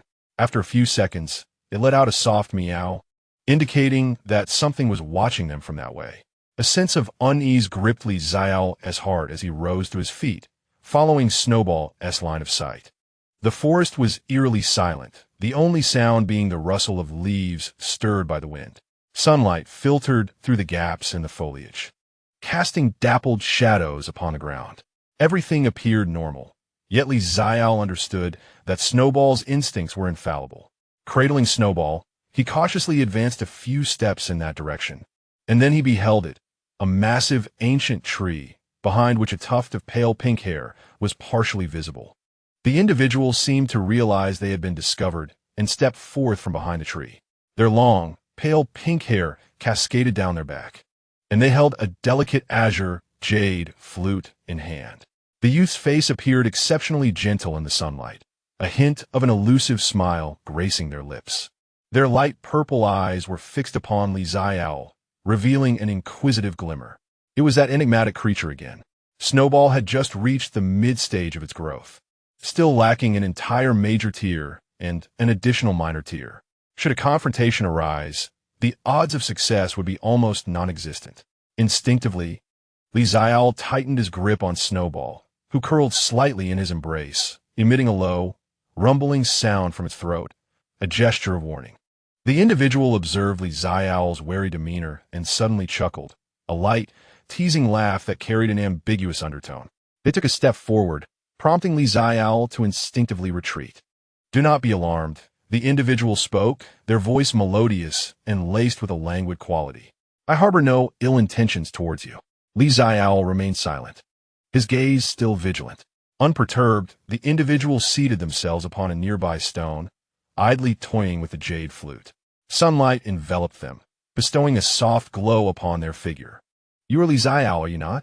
They inquired, their tone casual as if discussing the weather. You hail from Nanjing Sanzhong and have been specially recruited by Tianyan. Your spirit companion is quite intriguing. I have observed you for several days. A heaviness settled in Xiaole's heart. Indeed, he was being followed. What do you want? Xiaole asked, striving to keep his voice steady. The individual tilted their head, seemingly pondering the question. After a few moments, they chuckled again. To be honest, I am unsure, they replied, a hint of self-deprecation in their tone. Having lived for so long, one must seek amusement. You and your companions are rather fascinating, especially you. Their gaze shifted back to Snowball. Snowball emitted a louder warning growl. The individual regarded the creature, a flicker of interest igniting in their eyes. It is quite special, is it not? Although I cannot discern its breed, the aura it exudes is exceedingly rare. Xiaole remained silent. The individual waited for several seconds, and upon receiving no response, stood up, brushing non-existent dust from their attire. Enough for today, they declared, waving a hand towards Xiaole. Until next time, I hope you can relax a bit. With that, they turned and ventured deeper into the woods. After a few steps, they paused, glancing back at Xiaole. By the way, my name is Huan, they said, a meaningful smile curving their lips. Remember this name. Then, their figure gradually faded, ultimately vanishing entirely amidst the trees. Xiaole remained rooted in place, holding Snowball, and after a considerable time, exhaled deeply. Snowball relaxed in his embrace, nuzzling its head against his chin. Meow. He has departed. I am aware. Xiaole gently caressed its head. He too was aware that the entity known as the illusory flute would reappear before them. Meanwhile, on the other side of the secret realm, Xie Shiyan wandered alone through the ironwood forest. The trees in this region were noticeably taller than those found elsewhere, with deep brown trunks as sturdy as iron, serving as the primary source of ironwood bark. As he walked, he observed the surrounding trees, occasionally pausing to collect a few pieces of bark. Xuanmo coiled around his arm, its violet vertical pupils scanning the vicinity with vigilance. Suddenly, it lifted its head, gazing intently in a particular direction, its serpentine tongue flickering rapidly. What is it? Xie Shiyan inquired softly. Xuanmo conveyed a vague message, indicating that something was present in that direction. After a moment of contemplation, Xie Shiyan proceeded towards it. Navigating through a thicket, he soon discovered a modest pond. The water was a deep azure, crystal clear, revealing several silver fish darting about beneath the surface. Beside the pond lay a peculiar creature. It resembled a smaller whale, or at least appeared to be one. Measuring nearly 5 meters in length, its body was entirely blue, languidly resting at the water's edge, breathing faintly. Strangely, it possessed not only fish fins along its sides, but also a pair of wings typically associated with birds. These wings were of verdant hue, their feathers disheveled, with several noticeable injuries adorning them. Xie Shiyan paused, recalling a rare account he had encountered in a book. Under extraordinary circumstances, two creatures of differing attributes might merge, resulting in a singular entity that exhibited the characteristics of both.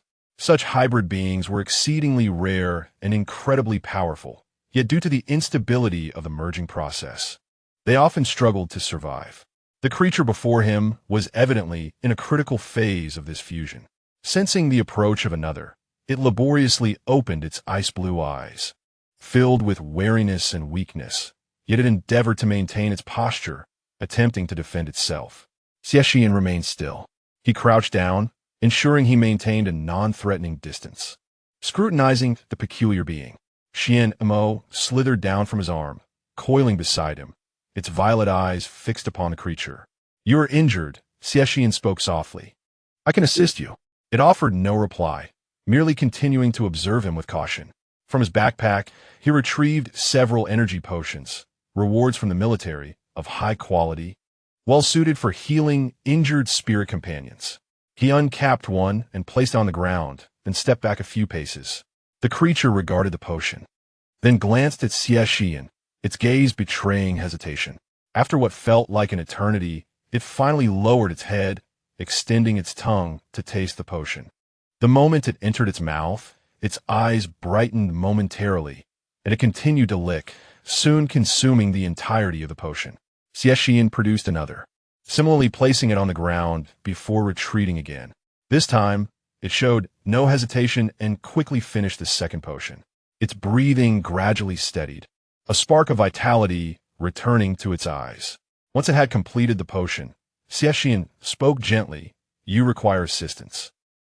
I can take you to a safe place where you can recover at your own pace. A myriad of complex emotions glimmered in its ice-blue eyes. It has struggled alone in this realm for a considerable time. The process of fusion has inflicted immense pain upon it, as the growth of its wings has consumed a vast amount of energy, rendering it unable to hunt or move, destined only to await death in this desolate place. It remains uncertain whether the human before it is worthy of trust, yet it finds itself devoid of alternatives. With a gentle closing of its eyes, it nods softly. A faint curve appears at the corners of Xie Shiyan's lips as he rises and extends his hand towards the beast. Then come with me. As dusk descends, the four of them return to the camp one after another, with Xie Shiyan being the last to arrive. Xiaole observes a peculiar pallor on his face and cautiously inquires, "Did something happen?" Xie Shiyan, having expended considerable mental energy during the contract, replies slowly, "I just formed a contract with a beast." Lu Jin's expression shifts slightly as he asks, "Are you certain? What species?" Forming contracts with multiple spirit pets demands a high level of mental fortitude from beast tamers, who typically refrain from engaging with beasts of low potential. Considering that the beast recovery is nearly complete, Xie Shiyan releases it from confinement. Lu Jin's eyes immediately brighten. Is this a fusion species? He approaches quickly, circling around it several times, and promptly retrieves his notebook. This appearance resembles the fusion of the blue water whale and the galebird. How exceedingly rare. Xiaole observes with greater clarity. Name, blue water whale, galebird special fusion species. Attributes, water, wind. Level, early growth stage. Skills, water curtain celestial splendor, intermediate. Wind blade dance, intermediate. Healing rain beginner, gale stride beginner. Status, weak curious. Remarks, an extraordinarily rare fusion species beast. Formed under special conditions from the blue water whale and the galebird. Its current form is that of a fusion state, which is unstable, embodying characteristics of both spirit pets. I discovered it in the ironwood forest. It was injured, so I lent a hand, he states, his tone calm, yet his eyes glimmering with a hint of mirth. I named it Feng Yuan. It shall be my companion from now on. Bai Yuan nods slightly, while Chai peers curiously from the spirit pet space at this new member. Xiaole approaches, cradling a snowball in his arms. The snowball peeks out, its cerulean eyes fixating on Feng Yuan for several moments before it lets out a meow, seemingly in greeting.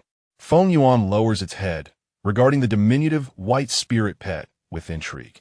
It emits a gentle sound, deep and resonant, akin to the song of a whale, yet reminiscent of a bird's call. The snowball tilts its head and meows again.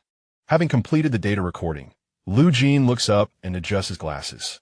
The fusion species in its early growth stage has a potential assessment of S rank. He glances at Xie Shiyan. You are quite fortunate. Xie Shiyan smiles, but remains silent. Xiaole stands by, observing this scene, suddenly reminded of the descriptions in the original text. The journey of Xie Shiyan in subduing Feng Yuan was indeed fraught with challenges, ultimately requiring him to earn the other's recognition through his actions. Yet now, with his presence, many things have changed. He is uncertain whether this is a fortune or a misfortune. Yet he was aware of one truth. The entity known as the illusory flute, a humanoid beast, still lurked in the shadows, its reappearance uncertain. As night fell, the four gathered around a campfire at their encampment, seated together. Their spirit companions were also released, congregating beside the flickering flames. Xuanmo coiled at Xie Shiyan's feet, Qiyu perched beside Bai Yuan, Xueqiu rested on Xiaole's lap. While Feng Yuan lay a bit further away, its ice-blue eyes gazing up at the starlit sky, lost in contemplation. Today had yielded a bountiful harvest. Lu Jin leafed through his notes. Moonlight grass, dewdrop flowers, ironwood bark, and glowing mushrooms. All mission objectives successfully accomplished. With half a day remaining tomorrow, they could venture deeper into the wilderness. Xie Shiyan nodded, stating, Feng Yuan needs to recuperate. I shall take it to the water source tomorrow to seek out some spirit plants. Bai Yuan glanced at Xiaole, inquiring, and you? I'll just wander about. Xiaole replied, Xueqiu has just evolved and needs to adapt to its new skills. Xueqiu let out a soft meow from his lap. Chapter 46, The Secret Realm of King Mu, Part 2. Bai Yuan hesitated slightly before suggesting, would you join me? This proposal was unexpected. Xie Shiyan lifted his gaze, casting a look at Bai Yuan before turning to Xiaole, remaining silent. That sounds good, Xiaole affirmed. Which direction shall we take? East, Bai Yuan replied. The map indicates the presence of ice attribute spirit plants, and there are plenty of bees to practice against. Xueqiu could use the experience. After contemplating, Xiaole responded, all right. Xie Shiyan averted his gaze, quietly observing the campfire, lost in thought. The morning mist had yet to dissipate, and the campfire had dwindled to a mere pile of ashes. Lu Jin offered a final reminder. We must regroup at the exit of the secret realm by 5 in the afternoon. The four then set off in different directions. Bai Yuyan led the way, his pace measured. Xiaole followed closely behind, cradling Xuanmo as they traversed through one grove after another. Xie trotted alongside Bai Yuyan, its fluffy tails swaying gently as it paused occasionally to sniff the flowers and grasses lining the path. Neither spoke. The only sounds were the soft rustle of footsteps and the occasional chirp of birds. This silence did not evoke awkwardness, but rather an unusual sense of relaxation. Xiaole gazed at the silver-haired figure ahead, suddenly recalling the first time he had encountered Bai Yuyan during the contract ceremony, where the stunning ice-fired, dual-attribute white fox had captivated all, while his master merely cast a disinterested glance around, as if everything were irrelevant to him. At that moment, he had perceived this individual as cold as ice. Now he realized that beneath the icy exterior lay warmth, albeit rarely revealed. Bai Yuyan unexpectedly turned his head, intending to inquire about Xuanmo, but upon seeing the momentary daze on Xiaole's face, he instead asked, "What are you pondering?" Xiaole came to his senses, replying, "Nothing much, just observing that you seem slightly more talkative than when we first met." Bai Yuyan paused, tilting his head slightly. The morning light streamed from behind him, casting a soft outline on his profile. "Is that so?" he replied, his tone still calm, yet the corners of his mouth seemed to curve upward. The two continued their journey forward. After passing through a thicket, they emerged into a wide expanse. Before them lay an open meadow, with a small pond at its center. The water crystal clear, reflecting the azure sky and fluffy white clouds above. The grassland was adorned with a myriad of wildflowers, in hues of red, yellow, and purple, gently swaying in the morning breeze. A few juvenile herbivorous mythical beasts were drinking by the pond. Upon noticing the arrival of humans, they immediately scattered in all directions. Name: woolly horned sheep. Attribute: common. Level: late juvenile. Skills: charge, alertness. Remarks: a docile herbivorous mythical beast, devoid of aggression. Xiaole glanced briefly before averting his gaze. Bai Yuyan paused by the pond, crouching down to examine the surrounding flora with delicate care, as if handling a treasured artifact. Xiaole settled beside him, the mingling essence of ice and fire gently dispelling the surrounding chill. Xiaole also crouched down, placing Snowball on the grass. The little creature immediately scurried over, curiously sniffing the wildflowers and occasionally sneezing. This grass, Bai Yuyan pointed to a delicate blue plant by the pond, is called cold dew grass, an ice attribute spirit plant. He carefully plucked a few leaves, placing them in a portable preservation box. Observing his actions, Xiaole suddenly inquired, "You seem quite knowledgeable about spirit plants?" "We have a dedicated database at home," Bai Yuyan replied. "I peruse some materials since childhood." "Does your family place great importance on beast mastery?" Xiaole tentatively asked. Bai Yuyan fell silent for 2 seconds before responding. "The Bai family has a long-standing heritage, systematically studying bloodlines, attributes, and evolution paths. I was required to memorize various spirit creature information as a child." His tone was flat, as if stating a mere fact. Yet, Xiaole sensed a hint of something deeper. This meticulously arranged, methodical upbringing might not align with his true desires. "Do you enjoy it?" Xiaole blurted out. Bai Yuyan glanced at him, his light-colored eyes particularly clear under the sunlight, as if they could peer into one's heart. "Enjoy what?" "Beast mastery," Xiaole clarified. "Do you genuinely enjoy it, or is it due to family expectations?" Bai Yuyan did not respond immediately. After a few seconds, he began. "Previously it was the latter. Now, it is the former." Lowering his head, he continued to gather cold dew grass, adding in a subdued tone, "After meeting Xiaole, I came to understand." Xiaole was momentarily taken aback, then smiled. "Me too. It was only after encountering Snowball that I realized what it truly feels like to fight alongside a spirit creature." Snowball was chasing a butterfly, and upon hearing its name, turned back with a soft meow before resuming its pursuit. Bai Yuyan observed the frolicking Snowball, a faint smile curving his lips. The two lingered by the pond for half an hour, gathering several types of spirit plants before proceeding onward. Crossing the grassy expanse, they entered a dense forest. The trees here were markedly taller and sturdier than those on the periphery, their branches creating a canopy that obscured the sunlight. casting the surroundings into shadow. A damp atmosphere enveloped the air, mingling with the scent of earth and decaying leaves. Snowball's ears perked up. Meow. It let out a soft call and halted in its tracks. Xiaole immediately became alert. What is it? Snowball closed its eyes. The crescent mark on its forehead faintly glowing as it utilized spatial perception to scan the vicinity. After a few moments, it opened its eyes, gazing deep into the forest. Meow. Over there, 3 in the mid-growth stage and 1 in the late stage, Xiaole relayed to Bai Yiyan. Should we circumvent them? Xiaole inquired. Bai Yiyan pondered for a moment before shaking his head. No need. Xiaole requires practical combat experience, and your snowball needs to test its new skills. It is fortuitous. Xiaole nodded in agreement, recognizing the rarity of such an opportunity. The two proceeded towards the direction indicated by Snowball. As they traversed a thicket, an open space revealed itself. 4 magical beasts rested there. 3 resembling wild wolves, their bodies cloaked in azure fur with eyes of pale green. The 4th, larger in size, resembled an enlarged wild boar, its back adorned with sharp bone spines. Name: Gale Wolf. Attribute: Wind. Level: Mid-growth stage. Skills: Windblade. High-speed movement. Wind Shield. Remarks: Social creatures. Adept at teamwork. Name: Spiked Wild Boar. Attribute: Rock. Level: Late growth stage. Skills: Charge. Bone Spike Projection. Rock Armor. Remarks: High defense, extensive attack range. The 4 beasts sensed the approach of intruders and immediately rose, emitting low, threatening growls. The spiked wild boar stepped forward, its spines erect, poised for an attack. Leave the 3 gale wolves to me, Bai Yiyan stated calmly. You handle the wild boar. Understood, Xiaole replied with a nod. Snowball leaped from his arms and positioned itself at his feet, its azure eyes fixated on the spiked wild boar. Its body lowered slightly, claws extended, shimmering with a faint silver arc of light.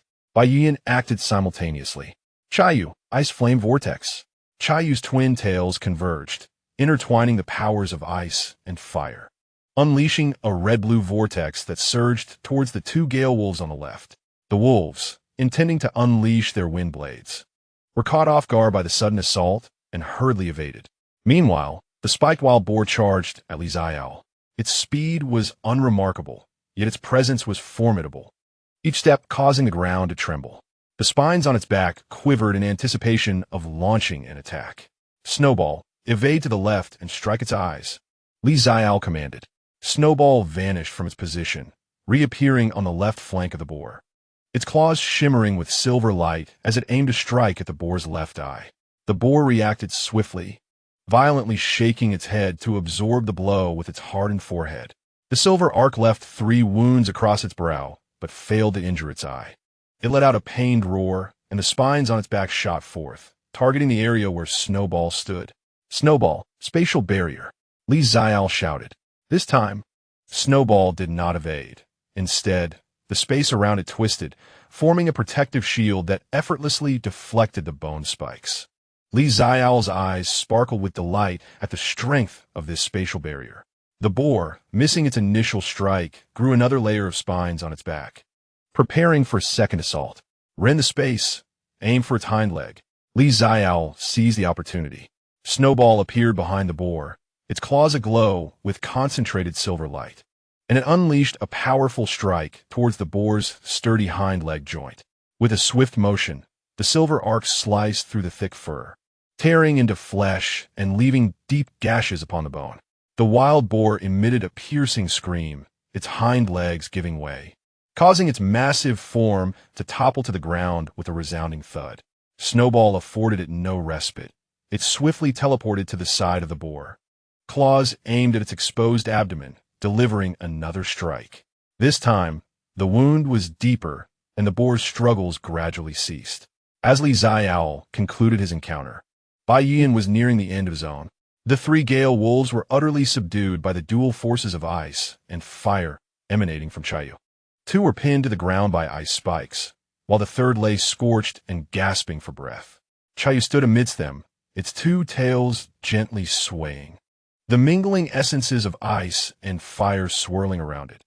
Elegant yet perilous, its aura having ascended to the mid-stage of growth. With all foes vanquished, Xiaole had also reached mid-stage. Bai Yuyan approached and cast a glance at the fallen spiked wild boar. Xiaole was reviewing the latest information about Xiaole. Name, Ice Flame Spirit Fox. Attributes, Ice. Fire, level, mid-stage of growth. Skills, Ice Spike Technique, intermediate. Chain Fire Spark, intermediate. Ice Fire Shield, intermediate. Fox Fire Mirage, intermediate. Ice Flame Vortex, advanced. Notes, mastery of ice and fire power has become more precise. The corpses of the 4 beasts gradually dissipated, leaving behind several demon cores, 3 azure wind-type cores, and 1 earth and yellow rock-type core. Xiaole picked up the rock-type core and stowed it in his backpack, knowing it could be exchanged for points. Bai Yuyan nodded, instructing Xiaole to collect the 3 wind-type cores. The two continued onward. By midday, they found a stream side to rest. Sunlight filtered through the gaps in the leaves, casting dappled shadows upon the water surface. The stream was crystal clear, revealing the pebbles on the bottom and the darting fish. Xiaole sat on a stone, cradling Snowball in his lap, administering an energy potion. The little creature had expended considerable energy that day, drinking intently, its pink tongue lapping up the potion. Bai Yuyan sat on a nearby stone, grooming Xiaole. The fox lay across his legs, eyes half closed, seemingly relishing the moment. Xiaole observed this scene, feeling a sense of wonder. The usually aloof Bai Yuyan exhibited a surprising gentleness as he groomed his spirit companion. His long fingers threaded through Xiaole's snowy fur, occasionally pausing to gently massage, prompting contented purrs from a fox. "What are you looking at?" Bai Yuyan suddenly inquired, his gaze still averted. Xiaole, caught off guard, awkwardly shifted his focus. "Oh, nothing. I just think you are quite kind to Xiaole." Bai Yuyan fell silent for a moment before responding, "It is my partner." His tone was flat, yet Xiaole discerned a hint of sincerity behind his words. "Indeed," Xiaole replied, looking down at Snowball in his arms. The creature, having finished its potion, nudged its head against his chin, as if in agreement. They sat quietly, listening to the gentle sound of the stream, with occasional bird song echoing from afar. "Do you think we will always be like this?" Xiaole asked unexpectedly. As soon as the question slipped from Xiaole's lips, a pang of regret washed over him. Initially, he had yearned to distance himself from the main group. So what did it mean to ask now? He contemplated letting Bai Yuyan pretend he hadn't heard, but Bai Yuyan had already voiced his inquiry. "What?" Xiaole steeled himself, rephrasing his thoughts. To fight together, to embark on adventures, to grow stronger together. Bai Yuyan did not respond immediately. After a few moments, he finally spoke, "If you are willing." He paused, then added, "Neither Xie Shiyan nor I are particularly easy to befriend. Yet, you are an exception." Xiaole was momentarily taken aback. This was the first time Bai Yuyan had expressed such sentiments. He gazed into Bai Yuyan's light-colored eyes, his mouth agape, suddenly at a loss for words. The snowball in his arms lifted its head, regarding its master with a puzzled meow. Bai Yuyan shifted his gaze, returning to grooming Xiaole, his tone reverting to its usual coolness. "Once you've rested enough, we should resume our journey. We must reach the exit before 5. Xiaole nodded, cradling the snowball. At 4 in the afternoon, the two arrived at the exit of the secret realm. Xie Shiyan was already there, accompanied by Xuanmo, while Feng Yuan, too large to continue, had been returned to the spirit pet space for a rest. Lu Jin had also arrived, still engrossed in his notebook, scribbling and sketching. Upon seeing their return, Xie Shiyan looked up. "Was a harvest satisfactory?" "Not too bad," Bai Yuyan replied, moving closer. "Xiaole has broken through, and we found some spirit plants." Xiaole added, "The snowball has adjusted to its skills." Xie Shiyan observed Xiaole and the snowball he held, a gentle smile gracing his lips. "It seems both of you have grown stronger. Today at the water source, Xuanmo also made a breakthrough." Xiaole was momentarily astonished, glancing at the dark serpent coiled on the ground. Upon closer inspection, he could indeed sense its aura had solidified significantly, exuding a subtle pressure. Name, Shadow Venom Python. Attributes, Dark, Poison, Level, Mid-Growth Stage. Skills, Shadow Strike Advanced, Shadow Stealth, Intermediate, Venomous Spit, Intermediate, Shadow Bind, Intermediate, Dark Poison Domain, Intermediate, Remarks achieved mid-growth stage, steadily increasing in strength. Lu Jin observed the trio from the side, jotting down notes while making playful jabs. Did you three coordinate this? Even minor breakthroughs seemed to coincide. He did not expect a response from them, clapping his hands instead. All right, the secret realm task is complete. Let us head out. The four exited the secret realm, their eyes momentarily dazzled. Staff awaited at the entrance, verifying their wristbands and identities before signaling them to leave. The task was accomplished commendably, one staff member remarked, glancing at their backpacks. You gathered quite a bit, I see. Not too shabby, Lu Jin replied.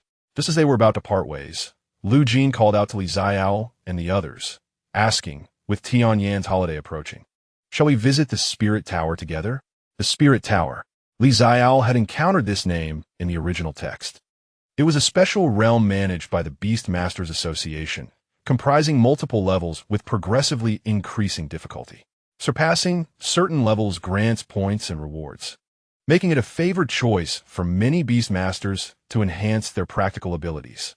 Certainly, Xie Shiyan was evidently aware of the Spirit Tower, as he glanced towards Xiaole and Bai Yuyan, inquiring if they would join him. Xiaole pondered for a moment before nodding in agreement, and Bai Yuyan followed suit with a confirming gesture. Chapter 47. The Yunjing auction. There remained a week before Tianyan would be on holiday, and the trio had scheduled their visit to the Spirit Tower for the second day of the break. Throughout the mornings leading up to their departure, Xiaole diligently practiced skills with Xueqiu in the training area on the third floor. After progressing to the mid-stage of growth, the little creature demonstrated a markedly improved command of spatial energy. The execution of the void step became increasingly fluid, and the power of spatial rending saw a significant enhancement, leaving the specialized alloy targets in the training area scarred and battered. The spatial markers previously established in Nanjiang were now retrieved, and Xiaole instructed Xueqiu to set one within his bedroom, allowing for immediate teleportation in case of danger. As for the remaining two markers, Xiaole discovered they could also be affixed to living beings. After some hesitation, he decided to keep them in reserve. However, what thrilled Xiaole most was the new skill, spatial barrier. Xueqiu could now construct a hemispherical shield approximately 2 meters in diameter around itself, shimmering with a faint silver hue, capable of withstanding the majority of physical and energy assaults. Xiaole tested the shield against the energy cannon in the training area, an apparatus designed to simulate the attacks of late-stage beasts, and the shield held firm against 3 strikes before shattering. Impressive indeed. Xie Shiyan stood at the edge of the training area, observing as Xueqiu once again utilized the spatial barrier to fend off the shadow strike from Xuanmo. Nodding thoughtfully, the power of Xuanmo's shadow strike had substantially increased. The black energy blade collided with the silver shield, creating ripples that dissipated into nothingness. Inside the shield, Xueqiu proudly mewed at Xuanmo. Xuanmo withdrew its attack, its purple slit pupils fixating on Xueqiu for a moment before it glided back to Xie Shiyan's side, gently tapping the ground with its tail, as if conceding that this time Xueqiu had indeed impressed it. How is Feng Yuan recovering? Li Xiaole inquired. Xie Shiyan nodded. Much improved. Lu Jin came by yesterday for a checkup. Feng Yuan has already mastered 2 single forms. Xiaole recalled that in the original narrative, Feng Yuan primarily fought using single forms, as the fused state was unstable. Single forms allowed seamless transitions, proving to be a reliable support. As for Lu Jin, he had been visiting nearly every day under the pretense of monitoring his research subject's recovery, though in reality, he was keen to observe a few rare spirit pets. Has he not come today? Xiaole asked. He went to school, Xie Shiyan replied, claiming there was an important class he could not miss. Just as he finished speaking, the sound of a door opening echoed from downstairs. Xiaole descended to find Bai Yuyan standing at the entrance. The silver-haired youth wore a light gray casual shirt and held an envelope in hand. An invitation to the auction, Bai Yuyan said, extending the envelope towards him. The largest beast auction house in Yunjing is hosting an event tomorrow evening. My family sent over a few invitations. Xiaole accepted the envelope. Curiosity piqued as he flipped it open for a glance. The invitation was crafted from deep blue cardstock, adorned with gilded lettering that proclaimed the name of the Yunjing Beast Auction House, accompanied by a serial number in the lower right corner. I hear this auction is quite exclusive. Xiaole inquired. Bai Yuan nodded slightly. Attendance requires an invitation or membership. This auction house held a prestigious reputation within the beast community, frequently showcasing rare materials and high-tier equipment. At some point, Xie Shiyan had also descended, standing behind Xiaole and casting a glance at the invitation. "Tomorrow evening?" he asked. "Indeed," Bai Yuan replied. "I've notified Lu Jin as well. He has taken leave." Xiaole paused in surprise. He would take time off for an auction? Bai Yuan calmly reiterated. He mentioned that the auction often features rare spirit plants and beast eggs, which he deems more important than attending class. Xiaole remarked, "Well, that sounds just like Lu Jin." The following evening, the four gathered at their residence and set off for the auction house. The Yunjing Beast Auction House was situated in the bustling heart of the city. A 7-story edifice with an ancient architectural style, featuring crimson walls and golden tiles, its flying eaves and bracketed roofs standing out amidst the surrounding modern skyscrapers. The entrance was lined with an array of luxurious vehicles, and well-dressed individuals flowed in and out, occasionally accompanied by spirit pets, all exuding a robust presence and rarity. "Quite the spectacle," Xiaole murmured, clutching his snowball, which curiously peered out from his embrace, taking in the surroundings. He had advised it to maintain a low profile today, so it lay quietly, its azure eyes occasionally scanning the elegantly attired guests and their extraordinary companions. As they approached the entrance, Bai Yuan presented the invitation. A staff member in uniform accepted it, conducting meticulous verification before gesturing respectfully for them to enter. "Please come in." Upon stepping into the auction house, the opulence within was even more pronounced. The grand hall soared to a height of several meters, dominated by an enormous crystal chandelier that sparkled brilliantly. The space was already populated by numerous attendees engaged in small conversations, while servers weaved through the crowd, balancing trays of exquisite delicacies and beverages. "Will you be seated in the regular area or the VIP section?" A young girl in a kipeo approached with a gracious smile. Bai Yuan produced a card, an even more prestigious black card, surpassing the invitation. The girl's eyes lit up, her demeanor becoming even more respectful. "Ah, esteemed guests of the Bai family, please follow me." She guided the four through the hall and up a spiral staircase to the second floor. The second floor featured a long corridor with individual private boxes lining either side. The girl paused at the door of the innermost box, opening it. "This is one of our finest boxes. Please make yourselves comfortable. The auction will commence in 10 minutes.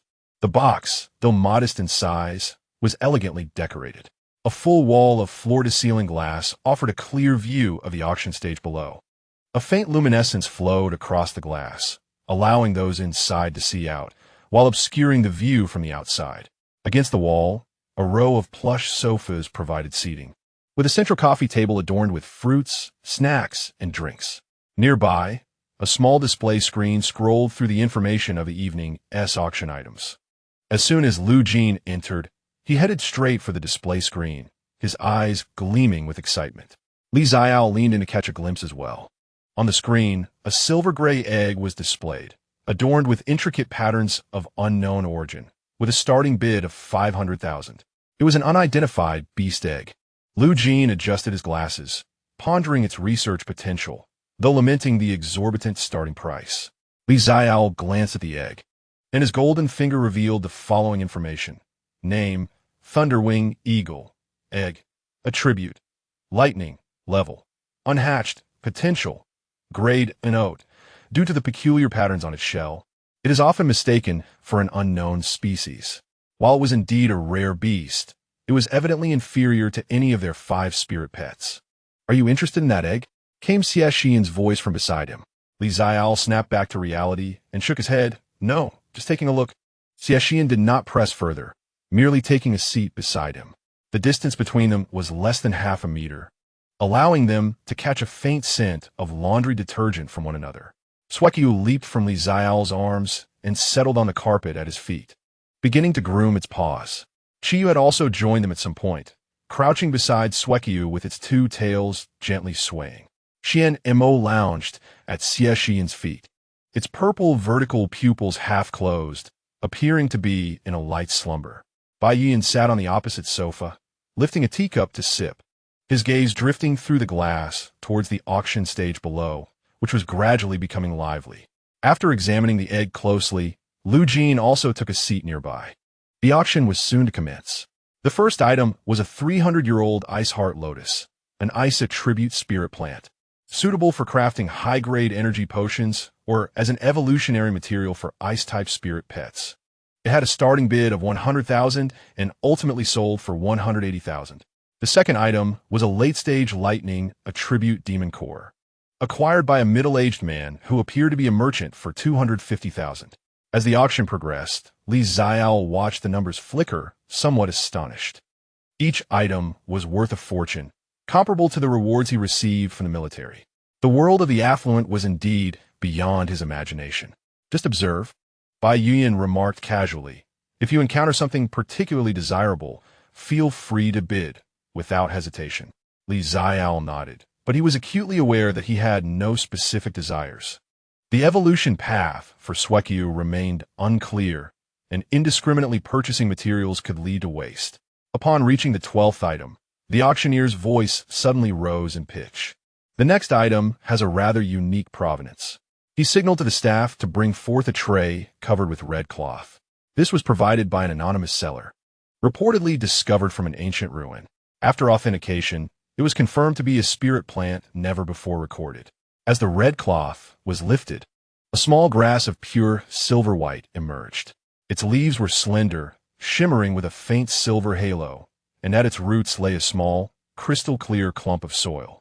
Xiaole's gaze fell upon the spirit plant, and a golden finger promptly displayed the information. Name, void grass, attribute, space, level, rare, usage, evolution material for space-type spirit pets, capable of stabilizing spatial energy circuits and enhancing spatial control. Note, an extremely rare space attribute spirit plant, typically found near spatial nodes. It holds immense value for space-type spirit pets. A space attribute spirit plant. Xiaole's heart skipped a beat. Instinctively, he glanced down at the snowball at his feet. The snowball seemed to sense something as well. It lifted its head, its cerulean eyes fixated on the silvery grass, its ears twitching slightly. This ethereal plant had a starting bid of 400,000. The auctioneer's voice rang out. For 100,000. Xiaole clenched his teeth. With the 60,000 his parents had given him, he had a total of 600,000, but that was all the living expenses he had in Yunjing. Do you desire it? Xie Shiyan's voice interrupted his thoughts. Xiaole paused and turned to look at him. Xie Shiyan was watching him, a hint of curiosity in his dark eyes. A bit, Xiaole replied vaguely, but it's too expensive. Xie Shiyan did not press further, merely stating, then bid. However, before he could finish, Bai Yuan's voice interjected, 500,000. He held a bidding device in his hand, his tone indifferent. The three individuals in the private box turned their attention toward him simultaneously. Bai Yuan remained composed. The snowball is needed. Xiaole opened his mouth, momentarily at a loss for words. Downstairs, the auctioneer's voice became animated. Box number 52 bids 500,000. Is there a higher offer? After a brief silence, another voice chimed in. 550,000. Bai Yuan pressed the bidding device again. 600,000. 650,000. 700,000. 750,000. 1 million. Bai Yuan's voice remained calm, as if he were bidding not 1,000,000, but merely 100. The entire auction house fell silent for a moment.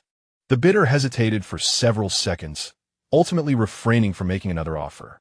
1 million once, 1 million twice, 1 million 3 times sold. The auctioneer struck the gavel, congratulating the esteemed guest in box number 52. Inside the box, Xiaole gazed at Bai Yuan, his emotions complex. Bai, I will repay you this money. Bai Yuan glanced at him, a flicker of inscrutable emotion in his light-colored eyes. No need, he replied, his tone nonchalant. Consider it a gift to celebrate your arrival in Tianyan. Xie Shiyan observed Bai Yuan, his gaze momentarily flickering, yet he remained silent. Lu Jin withdrew his gaze from below. Adjusting his glasses, I have seen this type of ethereal plant in ancient texts. It possesses spatial attributes, doesn't it? Li Xiao, your spirit pet, is indeed related to space. Li Xiao's heart tightened, but upon seeing Lu Jin's expression of certainty, he felt there was no need to deny it any longer. This guy had already guessed it, merely refraining from stating the obvious. Thank you, he said earnestly, looking at Bai Yiyan. Bai Yiyan nodded slightly, choosing not to elaborate further. After the auction concluded, the staff delivered the void grass to them. It was a delicate plant encased in a special crystal box, its silvery luminescence swirling within, appearing almost unreal in its beauty. As Li Xiao took the box, his hands trembled slightly. The snowball leaned in, gently tapping the crystal box with its paws, then looked up, its azure eyes brimming with joy. Meow. This is very important to me. Li Xiao patted its head, a warm sensation swelling in his heart. Exiting the auction house, the night had deepened. The streetlights illuminated the entire street as if it were daylight. In the distance, the outlines of the Tianyang campus shimmered subtly in the night, with the occasional call of a spirit beast echoing from some direction. 4 individuals walked side by side along the pavement, with Xueqiu cradled in Li Xiao's arms, while Chayu and Xuanmo trailed closely at their respective beastmasters' feet, and Lu Jin's Zhun Tian perched on his shoulder. Today had proven fruitful. Lu Jin flipped through his notebook. Although he had not captured that coveted egg, he had recorded a considerable amount of data on Void Grass, Ice Heart Lotus, and Thunder-type Demon Core. You seem easily satisfied, Xie Shiyan remarked with a chuckle. Lu Jin adjusted his glasses and replied, the pursuit of knowledge itself is the greatest satisfaction. As they conversed merrily, they approached a crossroads. The red light illuminated, prompting them to halt and await the signal. Li Xiao, cradling Xueqiu, gazed at the scenery across the street when suddenly his attention was fixed. On the opposite sidewalk stood a young man, his pale pink hair gently swaying in the night breeze, a delicate jade flute gripped in his hand, and his light purple eyes piercing through the traffic, locking onto Li Xiao. It was him again. Upon noticing Li Xiao's gaze, the man smiled enigmatically, raised his hand in a gentle wave, and then turned, vanishing into the crowd. What is it? Xie Shiyan's voice broke through. Li Xiao snapped back to reality, realizing Xie Shiyan was observing him with a slight frown. It's nothing, Li Xiao shook his head. Just thought I saw someone I knew. Xie Shiyan followed his gaze, but only a throng of passers-by greeted him, nothing particularly striking. The green light flickered on. Let us go, Xie Shiyan urged, giving Li Xiao a reassuring pat on the shoulder. The 4 continued their journey, but Li Xiao glanced back, only to find that pink figure had long since vanished from the bustling crowd. Upon returning to their residence, Li Xiao carefully stored the void grass and then sat on the edge of his bed with Xueqiu in his arms. He appeared again, he murmured. Xueqiu nudged his hand with its head, worry reflected in its deep blue eyes. What does he want? Is he merely observing us? Li Xiao pondered, his thoughts tangled in confusion. He decided to focus on the recently acquired void grass, placing it in a special box meant for preserving spiritual plants, intending to utilize it when Xueqiu was ready to evolve. Chapter 48. The Spirit Beast Tower. In the days following the auction, life unfolded with tranquility. Li Xiao had carefully placed the void grass in a cool corner of his room. He refrained from allowing Xueqiu to absorb it just yet, recalling Lu Jin's advice that such high-level spiritual plants should ideally be used when a spirit beast is on the brink of evolution for optimal effect. Wait until it reaches the late peak of its growth phase, Lu Jin had suggested while adjusting his glasses. Space-type spiritual plants are exceedingly rare. It would be a waste to squander this opportunity. Li Xiao wholeheartedly agreed. During this time, Xie Shiyan took Feng Yuan to the Tianyang training grounds several times to help it acclimate to switching between its 2 forms. The Bai family resided in Yunjing, and Bai Yiyan often had matters to attend to. Meanwhile, Li Xiao continued training with Xueqiu on the 3rd floor of their residence. Before long, the first day of the holiday arrived. Early in the morning, Lu Jin sent a message. Shall we go to the Spirit Beast Tower tomorrow? I've made a reservation. Li Xiao replied. Sounds good. Xie Shiyan and Bai Yiyan promptly responded, confirming that the time was set for 9 o'clock in the morning. The Spirit Tower, situated next to the headquarters of the Beastmasters Association in the heart of Yunjing City, resembles a 9-story ancient black pagoda, constructed from a unique material. Its surface shimmers with a faint glow of energy, and it is said to contain over 100 layers, each serving as an independent spatial secret realm. This is the Spirit Tower. Lu Jin stood in the square before the tower, gazing upward at the colossal structure. Each provincial capital in the country boasts one, facilitating the exchange of information and maintaining a unified national ranking. Xiaole, cradling a snowball, also looked up at the tower. The snowball peeked out from his embrace, its azure eyes filled with curiosity. "We have reserved a team challenge," Lu Jin continued. "With 4 participants, the difficulty will adjust according to the number of players. For our first attempt, I suggest we aim for a steady pace." 10 layers? Xiaole inquired. "The layers of a spirit tower are categorized by the levels of spirit pets," Lu Jin elucidated. "Layers 1 to 10 correspond to the early to mid-growth stages. Layers 11 to 20 correspond to the late growth stage, while layers above 20 require fully matured pets to challenge. Of course, this standard applies to ordinary beast masters. Those with exceptional talent may challenge higher levels."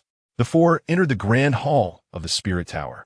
The hall was spacious, soaring to a height of several meters, with enormous electronic screens lining the walls, displaying national rankings and clearance records. Directly ahead was a row of service counters, behind which sat staff members clad in uniforms. "Hello, are you here to challenge?" A young girl approached them. "We have a reservation," Lu Jin replied, presenting his beast master identification. The girl checked the computer and nodded. "Yes, your reservation is confirmed. You're set for a team challenge at 10 layers, correct?" "Indeed." The girl handed each of them a wristband. "This is a recording wristband that will log your clearance time and performance. It will activate automatically upon entry, and you may return it upon exit. I wish you all the best of luck." The 4 donned their wristbands and proceeded toward the entrance. The entrance was a massive metal door, its frame intricately engraved with complex array patterns. The door slowly opened, revealing a realm of distorted light and shadow within. "Step inside," Lu Jin urged, leading the way. As they crossed through the portal, the scenery before them transformed in an instant. Beneath their feet lay a vast expanse of grassland, lush and verdant, stretching to the horizon. The sky was a soft blue, adorned with a few wispy clouds, while distant mountains undulated in the background. The air was fresh, imbued with the fragrance of grass and wildflowers. A few butterflies flitted among the grass, rendering the scene utterly serene and beautiful. "This is the first layer?" Xiaole surveyed his surroundings, slightly taken aback. "Each layer of the Spirit Tower is a distinct spatial realm," Lu Jin explained, retrieving a small instrument to assess the environment. "The difficulty will gradually escalate. The first layer is typically adaptive and will not feature particularly formidable beasts." Just as he finished speaking, a rustling sound emerged from the grass nearby. A few wolf-like spirit beasts emerged from the underbrush, their blue fur and pale green eyes resembling the gale wolves they had encountered previously in the King's secret realm. However, these specimens were somewhat smaller and exuded a weaker aura. Name: Gale Wolf. Attribute: Wind. Growth stage: Early growth. Quantity: 5. In the early growth stage, 5 wolves. Xiaole reported the information, perfectly suited for practice. Xie Shiyan glanced at Bai Yuyan and Xiaole, suggesting a swift resolution. Bai Yuyan nodded slightly, and Xiaole leapt from his side, its twin tails swaying gently. Xuanmo also sprang from Xiaole's arms, standing at his feet, its azure eyes fixated on the 5 gale wolves. "Xuanmo, shadow stealth," Xie Shiyan commanded. Xuanmo's figure melded into the shadows, vanishing from sight. The 5 gale wolves seemed to sense danger, beginning to growl uneasily. "Engage." Xiaole was the first to strike, unleashing a vortex of icy flames that enveloped the 3 wolves on the left. The wolves attempted to evade, but were grazed by the energy at the vortex's edge, emitting pained whimpers. Simultaneously, Xuanmo sprang into action, transforming into a streak of white light, diving at the 2 wolves on the right. As the wolves prepared to unleash wind blades, Xuanmo appeared before them, its claws shimmering with silver light, incapacitating them with swift strikes. "Remarkably swift," Lu Jin noted, documenting the data with shining eyes. The two wolves barely had a chance to react. Xuanmo emerged from the shadows to deliver the final blow. The 5 Gale wolves lay defeated, gradually dissipating into motes of light, leaving behind several azure demon cores. Let us proceed. Xie Shiyan picked up the demon cores and led the way forward. The second layer revealed a dense forest. The third layer transformed into a rocky wasteland. The fourth layer was a swampy wetland. Each environment varied distinctly, with the level and number of demon beasts progressively increasing. However, the 4 worked in perfect harmony, facing no significant obstacles. Xueqiu's performance was particularly impressive, its speed so swift it was nearly a blur, each strike landing with unerring precision. The mid-growth stage demon beast stood no chance against it. Once they encountered a late-growth stage rock-armored turtle, its defenses remarkably thick. Yet Xueqiu's claw tore a gaping wound through its formidable shell. Lu Jin recorded every detail with growing excitement. From the 11th to the 20th layers, the challenges escalated significantly. The demon beasts ranged from mid to late growth stages, with their numbers increasing from a handful to dozens. They began to coordinate their efforts, no longer fighting independently. Yet, the team maintained their synergy, facing minimal resistance.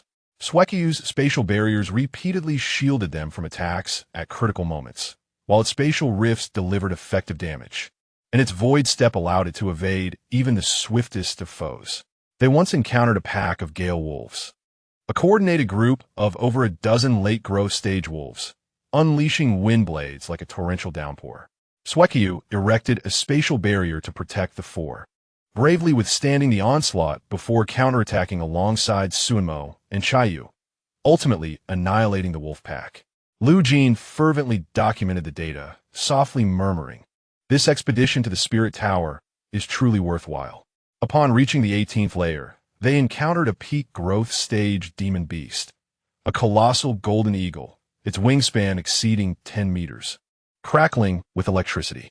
Name: Thunderwing Eagle King. Attribute: Thunder. Level: Late growth stage pinnacle. Skills: Thunder Feather Scatter, Lightning Dive, Thunderstorm Domain. Weaknesses: Abdomen, Eyes. Speed type Nemesis. This is somewhat challenging. Xie Shiyan observed the gigantic eagle soaring in the sky, his brow furrowing slightly. Shall I give it a try? Lu Jin, who had been idly recording from the sidelines, finally decided to take action. Zhen Tian took flight from Lu Jin's shoulder, letting out a sharp cry. Zhen Tian. Iron Feather Scatter. Target the wings of the Thunderwing Eagle King, Lu Jin commanded. The silver feathers on Zhen Tian began to harden, and with a powerful flap of its wings, the feathers transformed into iron projectiles that shot forth. The Thunderwing Eagle King was incredibly swift, dodging each one. But the iron feathers were merely a distraction, providing enough time for Zhen Tian to close in on the Thunderwing Eagle King. Steel Wing Assault, followed by Steel Tornado. The Thunderwing Eagle King, caught off guard, attempted to repel Zhen Tian with its Thunderstorm Domain.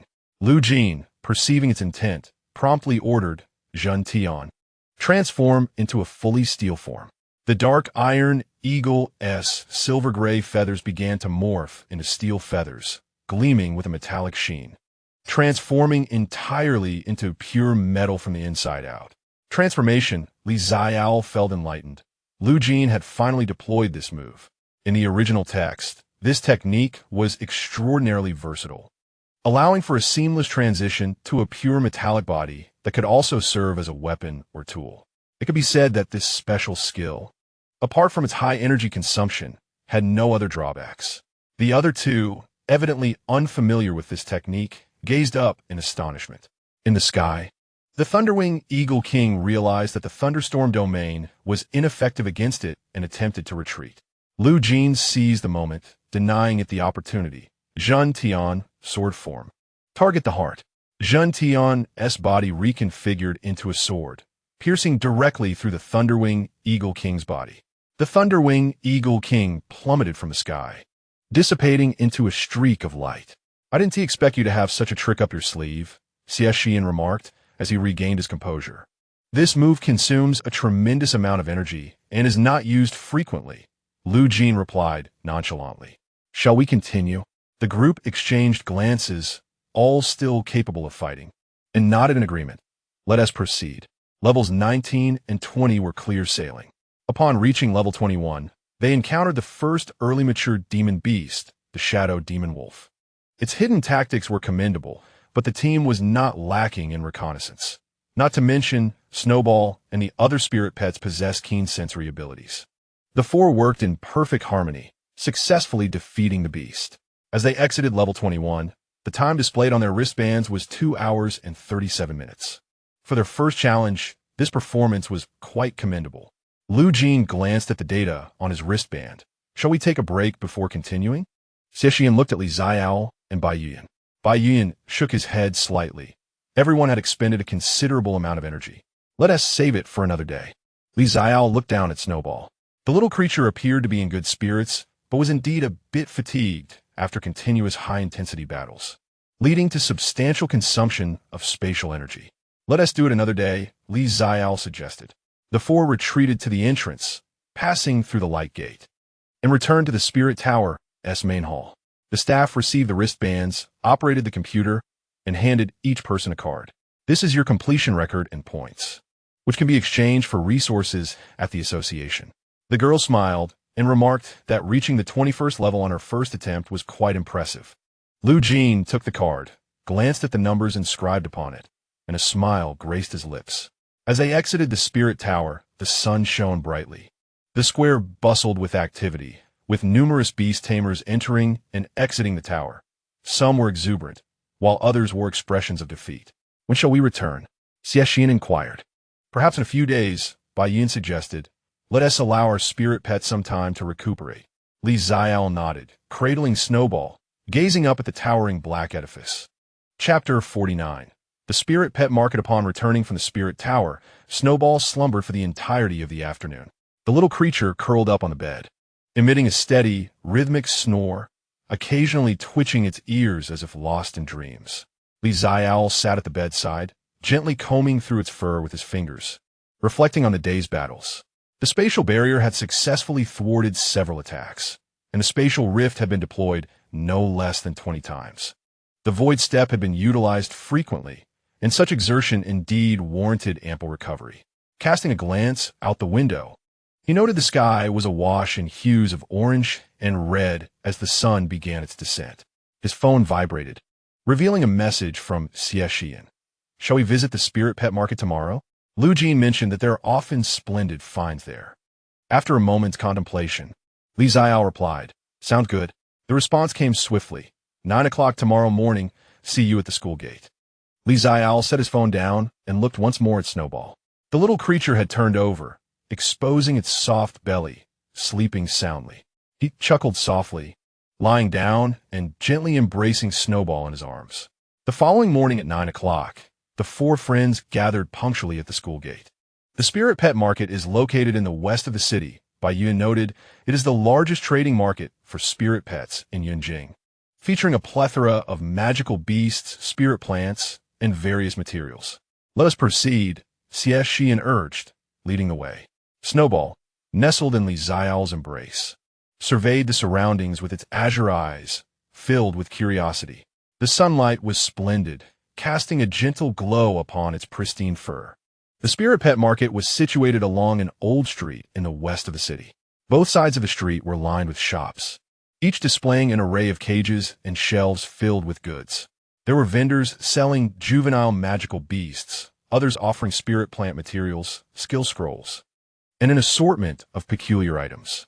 The street thrived with activity, featuring beast tamers accompanied by their spirit pets, merchants haggling over prices, and several uniformed association staff patrolling the area. This way, Lu Jin expertly navigated them through the crowd. He came to a halt in front of a modest shop, its entrance adorned with several shelves brimming with various materials. A weathered sign hung above the door, bearing the faded inscription, Old Zhang's Material Shop. This store offers affordable goods and frequently has treasures, Lu Jin stated, stepping inside. Inside the shop sat a middle-aged man in his 50s, diligently polishing an item with a cloth. Upon noticing their arrival, he looked up, his gaze sweeping over the four before settling on Lu Jin. Ah, little Lu back again? He remarked, setting down his task and rising to his feet. "What are you looking for today?" "Just browsing," Lu Jin replied, his eyes scanning the shelves. Li Xiaole also began to explore the offerings around him. The shop indeed boasted a plethora of items, various types of demon cores, spiritual plants, ores, and other nameless curiosities. He approached a shelf, his gaze fixating on a dull gray stone. Name: Space Crystal Fragment. Attribute: Space. Rarity: Rare.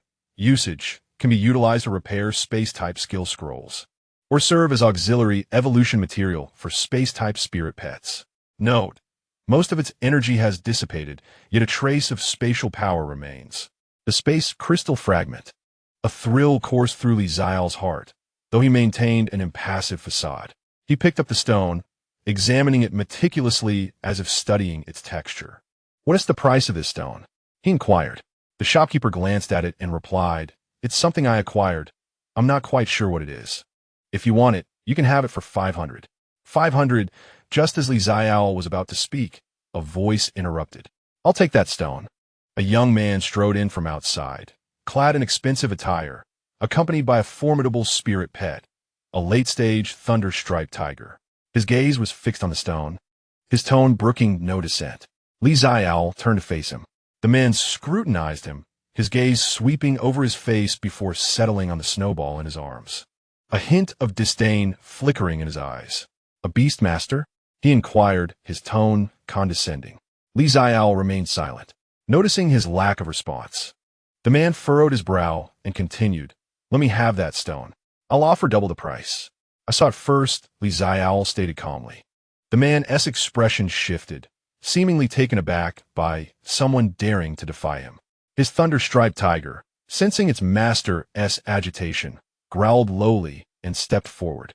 The snowball peeked out from Li Xiaole's embrace, its azure eyes fixated on the tiger, emitting a deep, rumbling sound. The atmosphere grew tense. "What is happening?" Xie Shiyan's voice emerged from the side. Unbeknownst to them, he had approached and stood beside Li Xiaole, his gaze directed at the young man.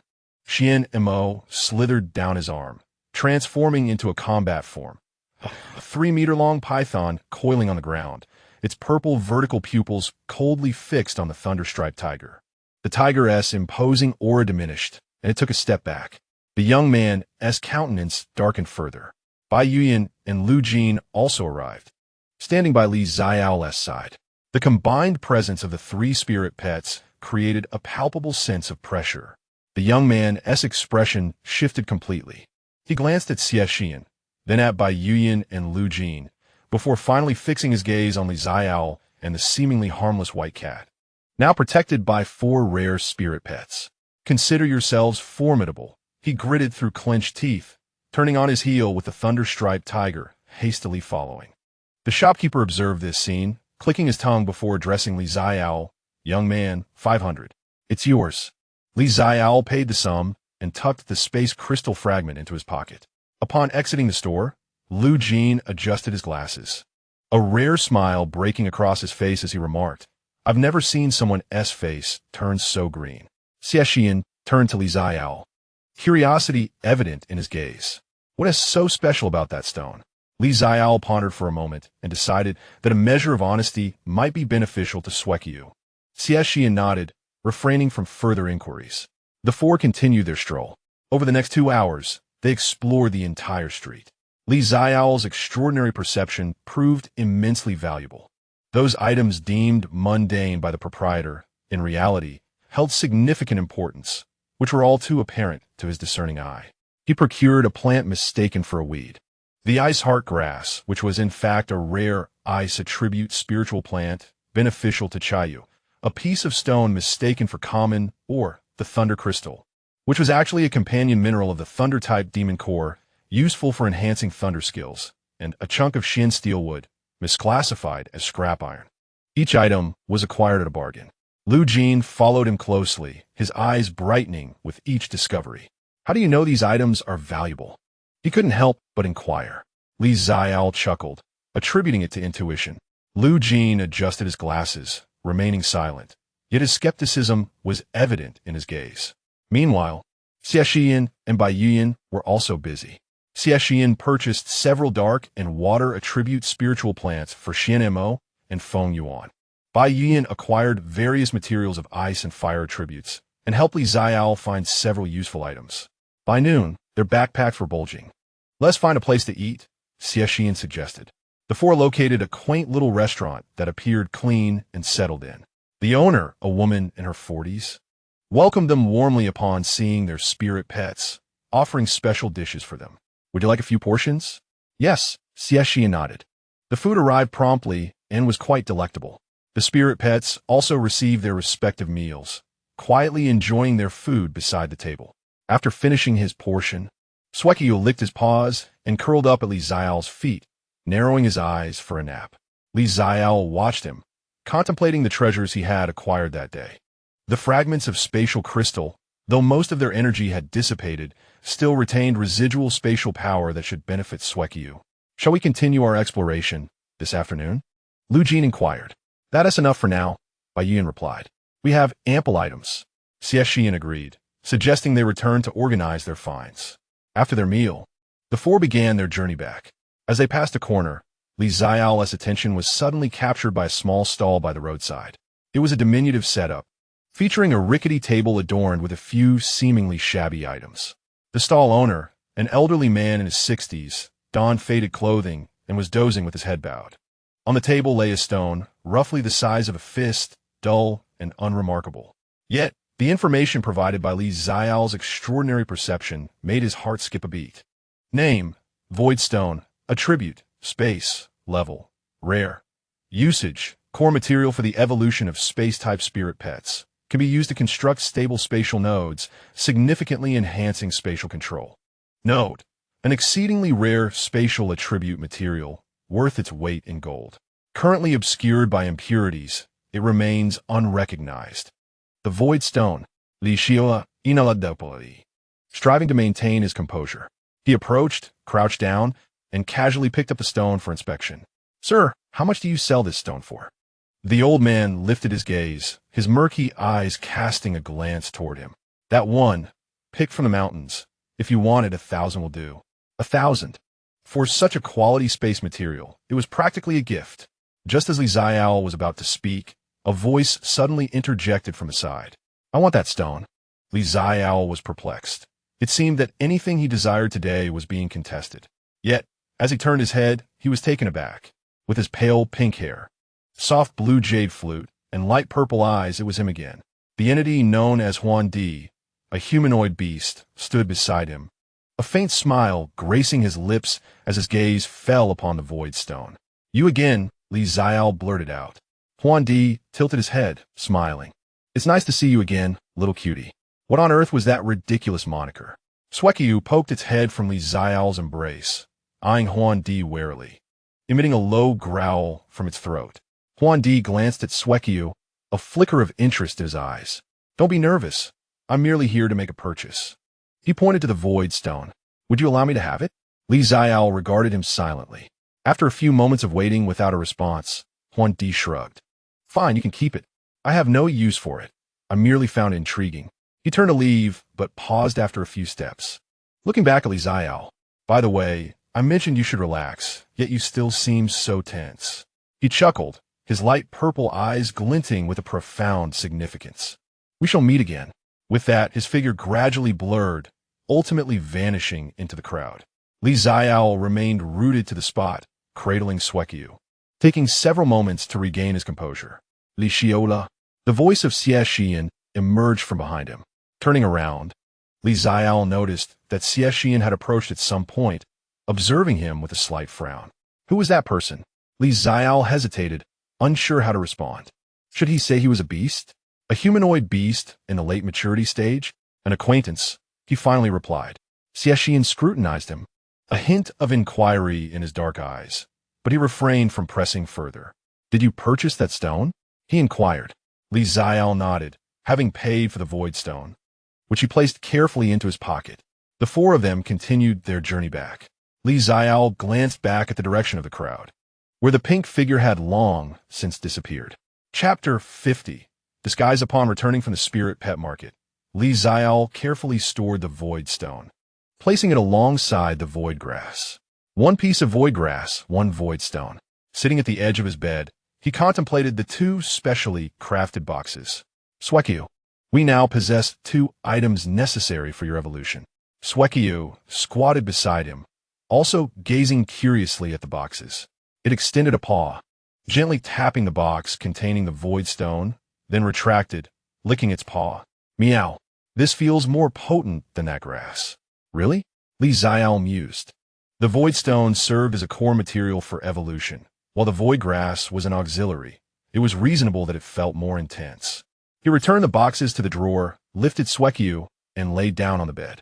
The night outside has deepened, and the moonlight spills through the gaps in the curtains, casting a silvery patch upon the floor. The distant city is ablaze with lights, and occasionally, muffled sounds of commotion drift in. Snowball curls up in his embrace, emitting a steady, rhythmic snore. Yet, Xiaole does not feel the slightest inclination to sleep. Over the past few days, a sense of perplexity has settled in his heart. Logically, the pink-haired figure from the illusory flute should stand out amid the sea of dark and brown-haired individuals. However, after several encounters, neither Xie Shiyan nor any of his companions seem to sense anything amiss. A faint suspicion lingers within him. Could it be that they perceive things differently than I do? The ensuing month unfolds with a predictable rhythm. In the mornings, the quartet trains together at the Tianyan training grounds, honing their coordination. Feng Yuan has already begun to adeptly switch between 2 forms. In his water form, he can wield healing and defensive abilities, while in his wind form, he exhibits astonishing speed. What they lack in their team is support, and with Feng Yuan on their side, they can face formidable foes with greater assurance. Afternoons are more relaxed. Sometimes, Bai Yuyan leads a few of them to explore the Bai family's enterprises. Naturally, they have ventured to the Spirit Tower twice more. On their first attempt, they reached the 25th floor, encountering an increasing number of early-stage mature beasts, making coordination increasingly challenging. On the second attempt, they found themselves stuck on the 26th floor, confronted by a mid-stage phantom ghost tiger, whose speed was alarming and ability to become invisible, coupled with dark-type skills, rendered them defenseless. Snowball's spatial awareness could pinpoint its location, yet the others struggled to keep pace, ultimately failing to overcome the challenge. Let us return when we have all advanced to the late growth stage, Xie Shiyan suggested. Lu Jin adjusted his glasses, uncharacteristically adopting a serious expression. The dark energy fluctuations from that ghost tiger are quite unique. If we could gather data, can't you think of anything else? Xiaole retorted, exasperated.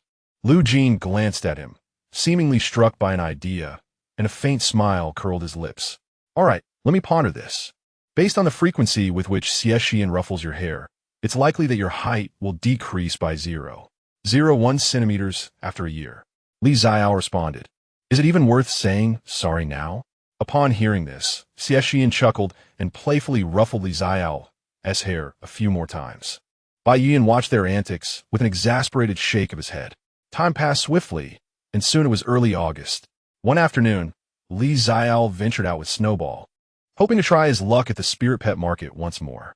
The treasures he had previously uncovered were nearly exhausted. The void stone and void grass remained untouched. As Snowball was still in the mid-growth stage, with some distance to go before reaching the later stage, using them prematurely would be wasteful. The sun blazed fiercely, making him feel slightly lightheaded. He cradled Snowball, walking down the familiar streets. Just as he reached an intersection, his phone suddenly buzzed. It was a message from Lu Jin. Where are you? Xiaole replied. On my way to the spirit pet market. Lu Jin. Alone? Xiaole. Yes. Lu Jin. Don't go, come back first. Someone is looking for you. Xiaole paused, taken aback. Who? There was a brief silence on Lu Jin's end before a message arrived that left him stunned. Someone named Illusory Flute. He says he knows you. Xiaole stood frozen for a few seconds, staring at the message. Wandi, the humanoid beast with pink hair? How could he have managed to find his residence directly? Xueqiu seemed to sense his emotions, peering out from his embrace with a worried expression. Meow? It's nothing. Xiaole took a deep breath. Let's go back and take a look. He replied to Lu Jin with a message. I will return shortly. then turned to head back. Upon arriving at his dwelling, he found several individuals seated in the living room on the first floor. Xie Shiyan sat calmly on the sofa, his expression serene, yet his gaze bore a hint of scrutiny.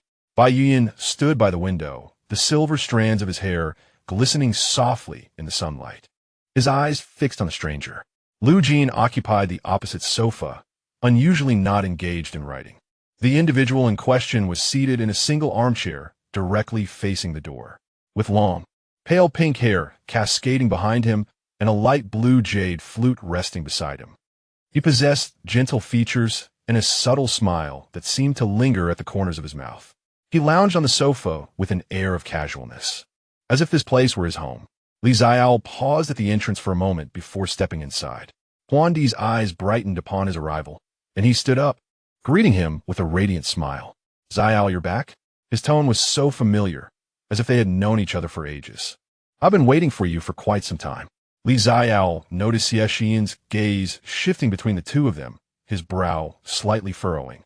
Bai Yuan remained by the window, silent, but his eyes scrutinized Huandi with subtle intensity. Lu Jin looked up, adjusting his glasses, and inquired with calmness, "Are you two quite familiar with one another?" Xiaole hesitated for a few seconds.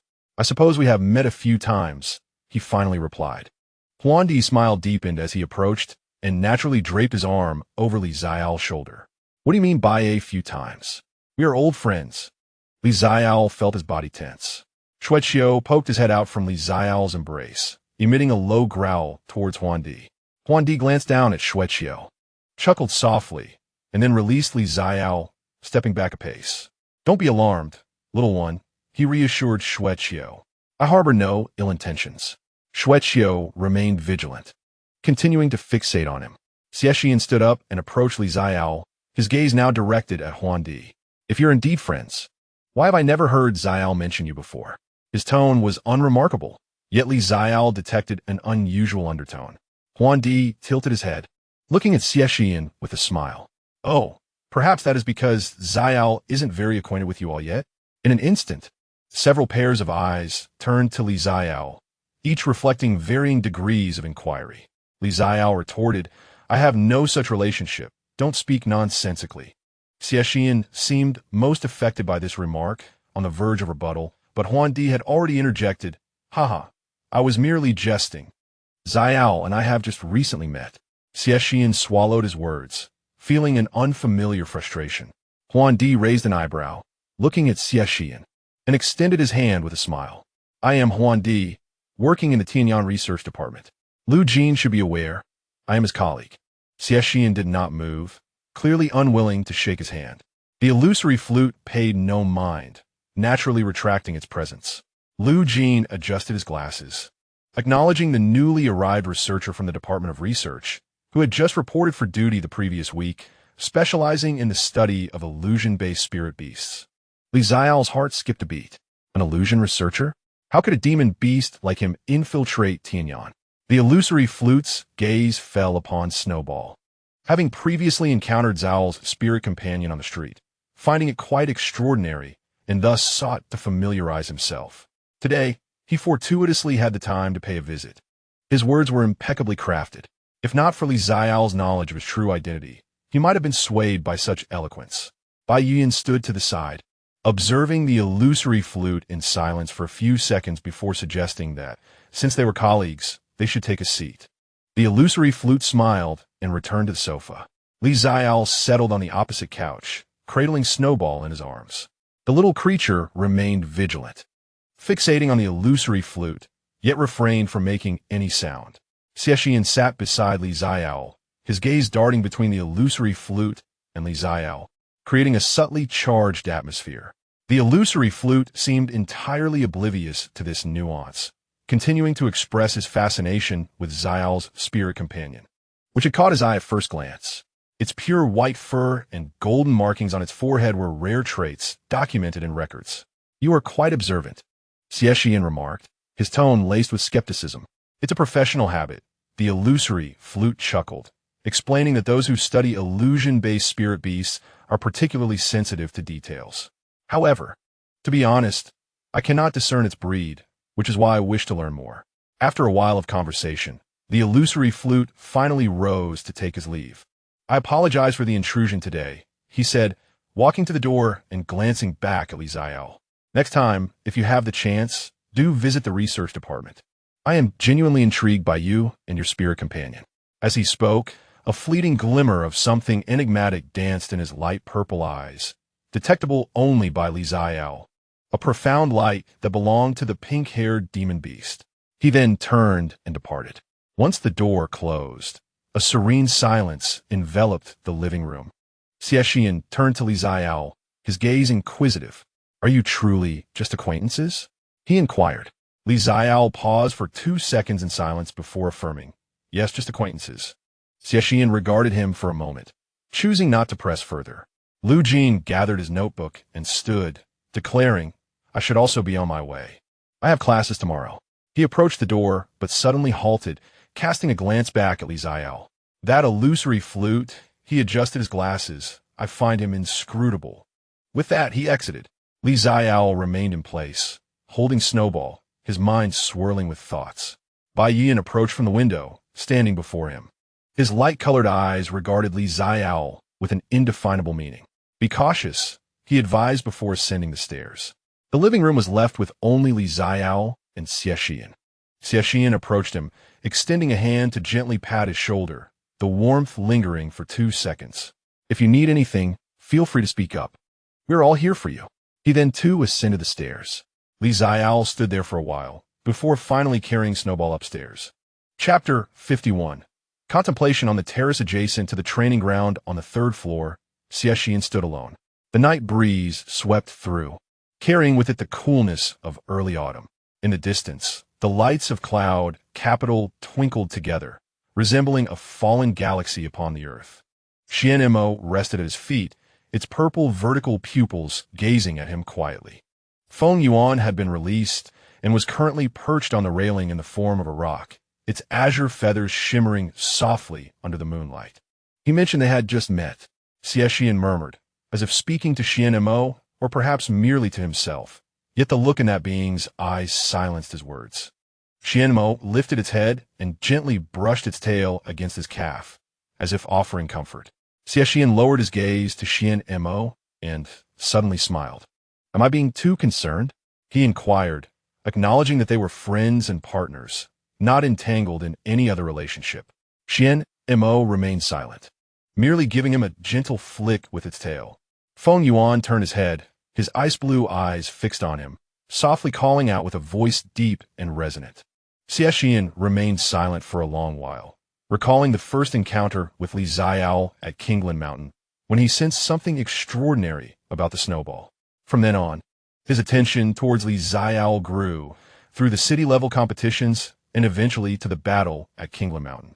Unknowingly, that individual had become someone he instinctively watched over, checking for injuries, noticing his preferences, and observing how his eyes curved into crescent shapes when he smiled. There was an inexplicable discontent that surged within him whenever he saw someone else draping an arm around Xiaole's shoulders. "What is happening to me?" he mused, letting out a self-deprecating laugh. The appearance of the illusion flute was akin to a small stone cast into a tranquil lake, creating ripples that soon faded, restoring life to its usual rhythm days later. However, Xiaole distinctly sensed that Xie Shiyan's gaze held something unamiable, a subtle scrutiny that was almost imperceptible. Every time he turned to look, the other would casually avert his eyes. "Why have you been staring at me lately?" Xiaole finally couldn't contain himself and asked one day during a break at the training ground. Xie Shiyan, who was feeding Xuanmo energy jerky, paused at the question and then nonchalantly replied that he was merely contemplating tactical coordination. Xiaole regarded him with skepticism, but chose not to press further. Bai Yian, sitting nearby, groomed the crimson moon, his movements still elegant and composed, his light-colored eyes flitting between the two, lost in thought. Lu Jin, who had been a frequent visitor, had not been seen in recent days. "Has Lu Jin been busy lately?" Li Xiaole kazwali inkirat.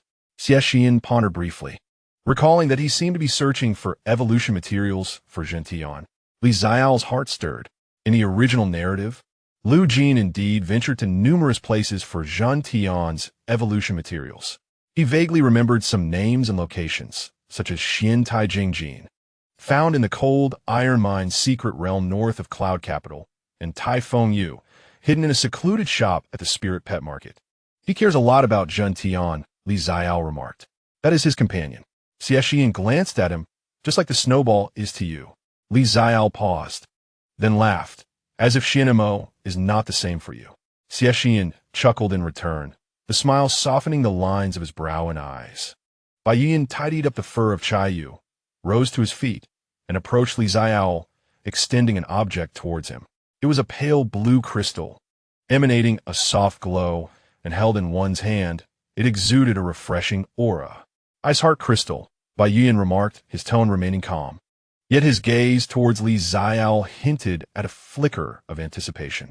It possesses certain nourishing properties for spirit pets. Consider it a treat for Xueqiu. Li Xiao accepted it, feeling somewhat embarrassed. This must be quite expensive, right? Bai Yuan did not respond, merely casting a glance his way, his light-colored eyes betraying an inscrutable emotion. Take it if I offer it to you, he stated before turning to descend stairs. I will prepare lunch. Watching Bai Yuan's retreating figure, a warmth surged within Li Xiao. Xie Shiyan, observing the scene, suddenly remarked, he treats you quite well. Oh, Li Xiao turned to look at him, noticing a subtle nuance in Xie Shiyan's expression. It's nothing. Xie Shiyan averted his gaze, resuming the task of feeding Xuanmo dried meat, his voice lowering slightly. Li Xiao? Xueqiu poked its head out from his embrace, glancing between Xie Shiyan and Li Xiao, meowing in confusion. A few days later, Li Xiao seized an opportunity to invite Lu Jin out alone. Shall we visit the Spirit Pet Market? Lu Jin adjusted his glasses, a hint of skepticism in his eyes. Just the two of us? Yes, Li Xiao nodded. I have a few things to find, and I can also assist you in locating the evolution materials for Xie Shiyan. Lu Jin's eyes immediately brightened. You know what Xie Shiyan requires? Just a guess, Li Xiao replied vaguely. Haven't you been searching for steel attribute materials? I happen to have a few leads. Recalling how accurately Li Xiao had assessed items before, Lu Jin wasted no time, swiftly gathering his belongings and accompanying him out. As they walked towards the Spirit Pet Market, the sunlight was splendid, and the streets were bustling with activity. Rarely did Lu Jin forego his notebook. With his hands tucked into his pockets, he appeared more relaxed than usual. Where's your notebook? Li Xiao inquired curiously. I didn't bring it today, Lu Jin replied. After all, one cannot constantly record. One must also take the time to unwind. Li Xiao couldn't help but chuckle. It's rare to hear you say such a thing. Lu Jin shot him a glance, a faint smile curving his lips. In your eyes, am I merely a research machine? Pretty much, Li Xiao responded candidly. Lu Jin fell silent for a couple of seconds before stating, research is something I enjoy, but it is not everything. Li Xiao mused privately that Lu Jin's passion was quite unwavering. However, he merely smiled without voicing his thoughts. As they conversed while walking, they soon arrived at the Spirit Pet Market. Li Xiao led Lu Jin through the throng, reaching a familiar street. He carefully recalled the storyline and located the entrance to a secluded little shop, which was rather inconspicuous, lacking even a sign, with an old man dozing at the entrance. This is the place, Li Xiao announced. Lu Jin surveyed the shop with skepticism. What could possibly be good here? We'll find out once we step inside, Li Xiao assured him. The two entered the shop, which was small, with shelves cluttered with various odds and ends, coated in a layer of dust. The old man followed them in, but offered no greeting, merely leaning against the doorframe to continue his slumber. Li Xiao glanced around and soon spotted his objective in a corner, a pale golden feather adorned with intricate patterns, glimmering with a faint radiance. Name, Iron Phoenix Feather. Attribute, Steel. Level, Rare. Note, contains a faint aura of the phoenix. Can be used to awaken the bloodline of spirit pets with phoenix ancestry. How much for this? Li Xiao inquired as he picked up the feather. The old man raised his eyelids and replied, 30,000. 30,000? So inexpensive? Li Xiao suppressed his excitement and turned to Lu Jin. Do you think this is useful? Lu Jin took the feather and examined it closely.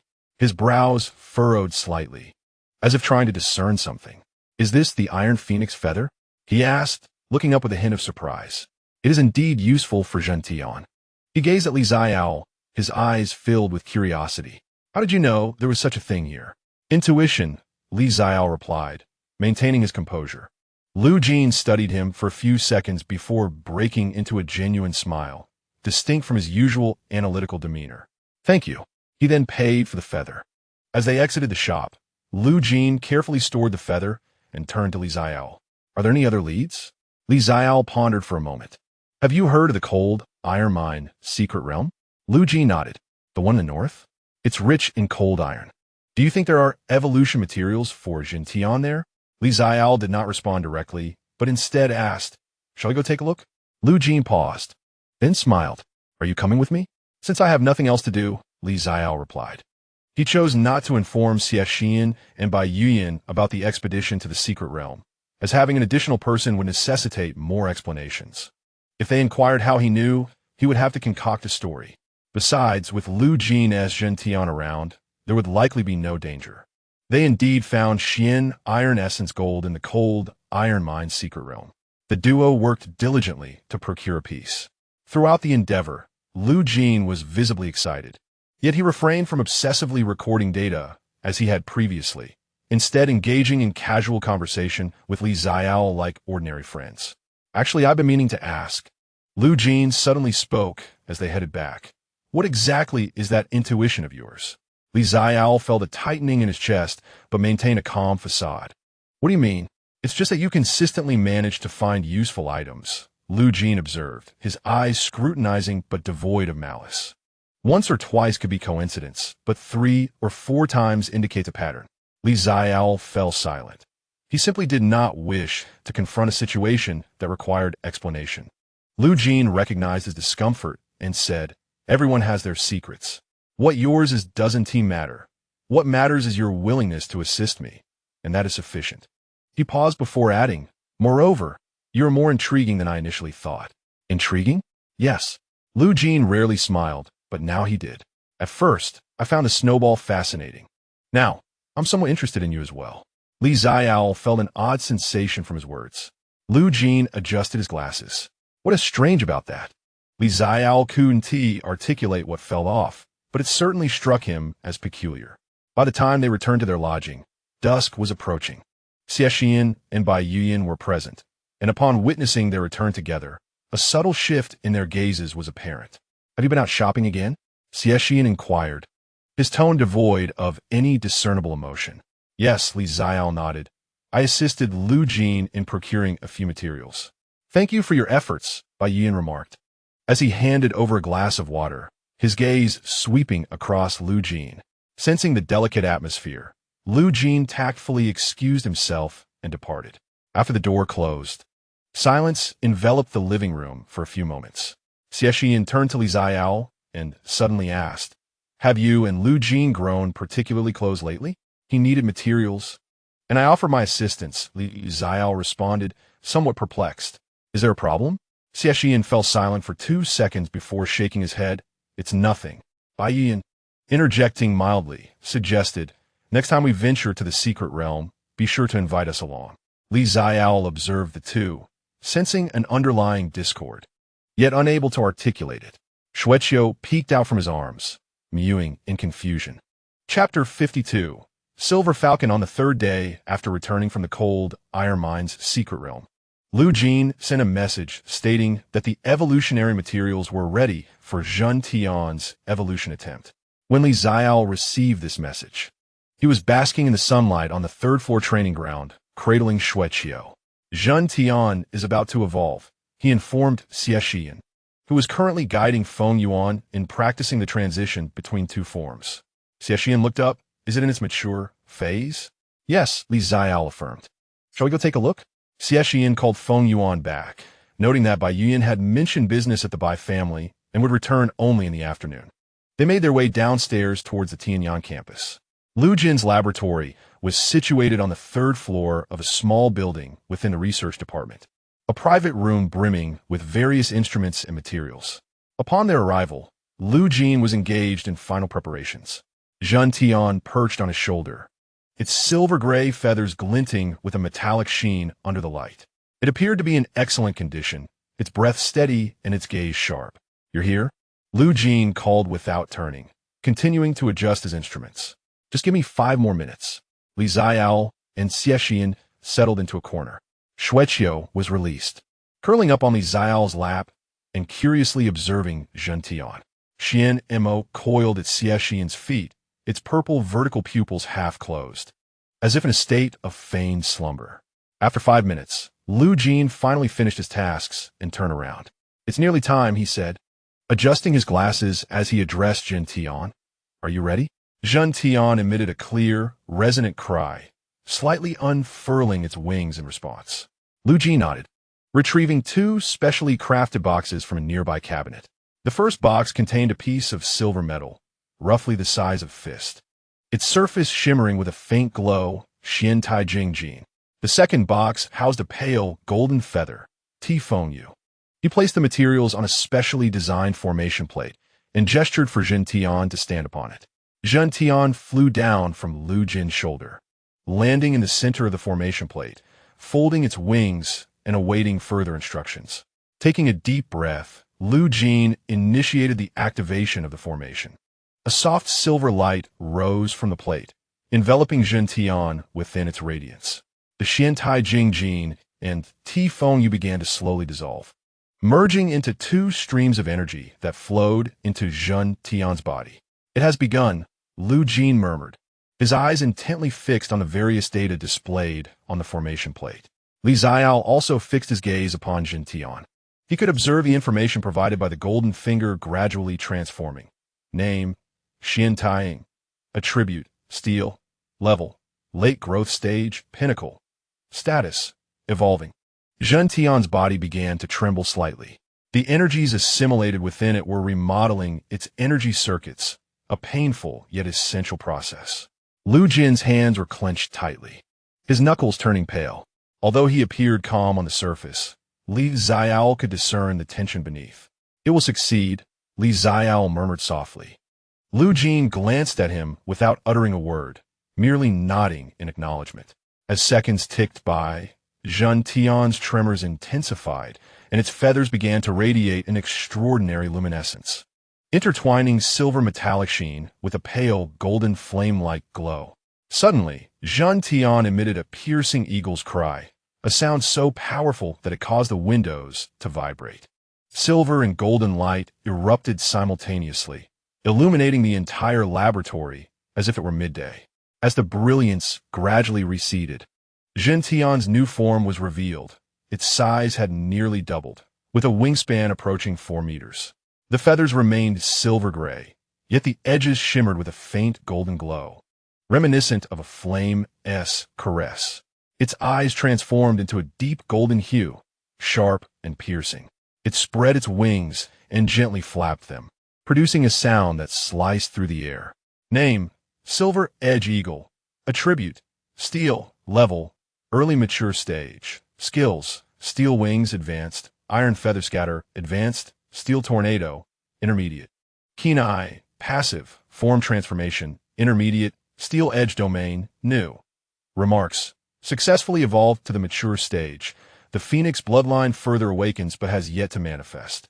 The new skill, steel edge domain, enhances both attack and defense within a limited radius around itself.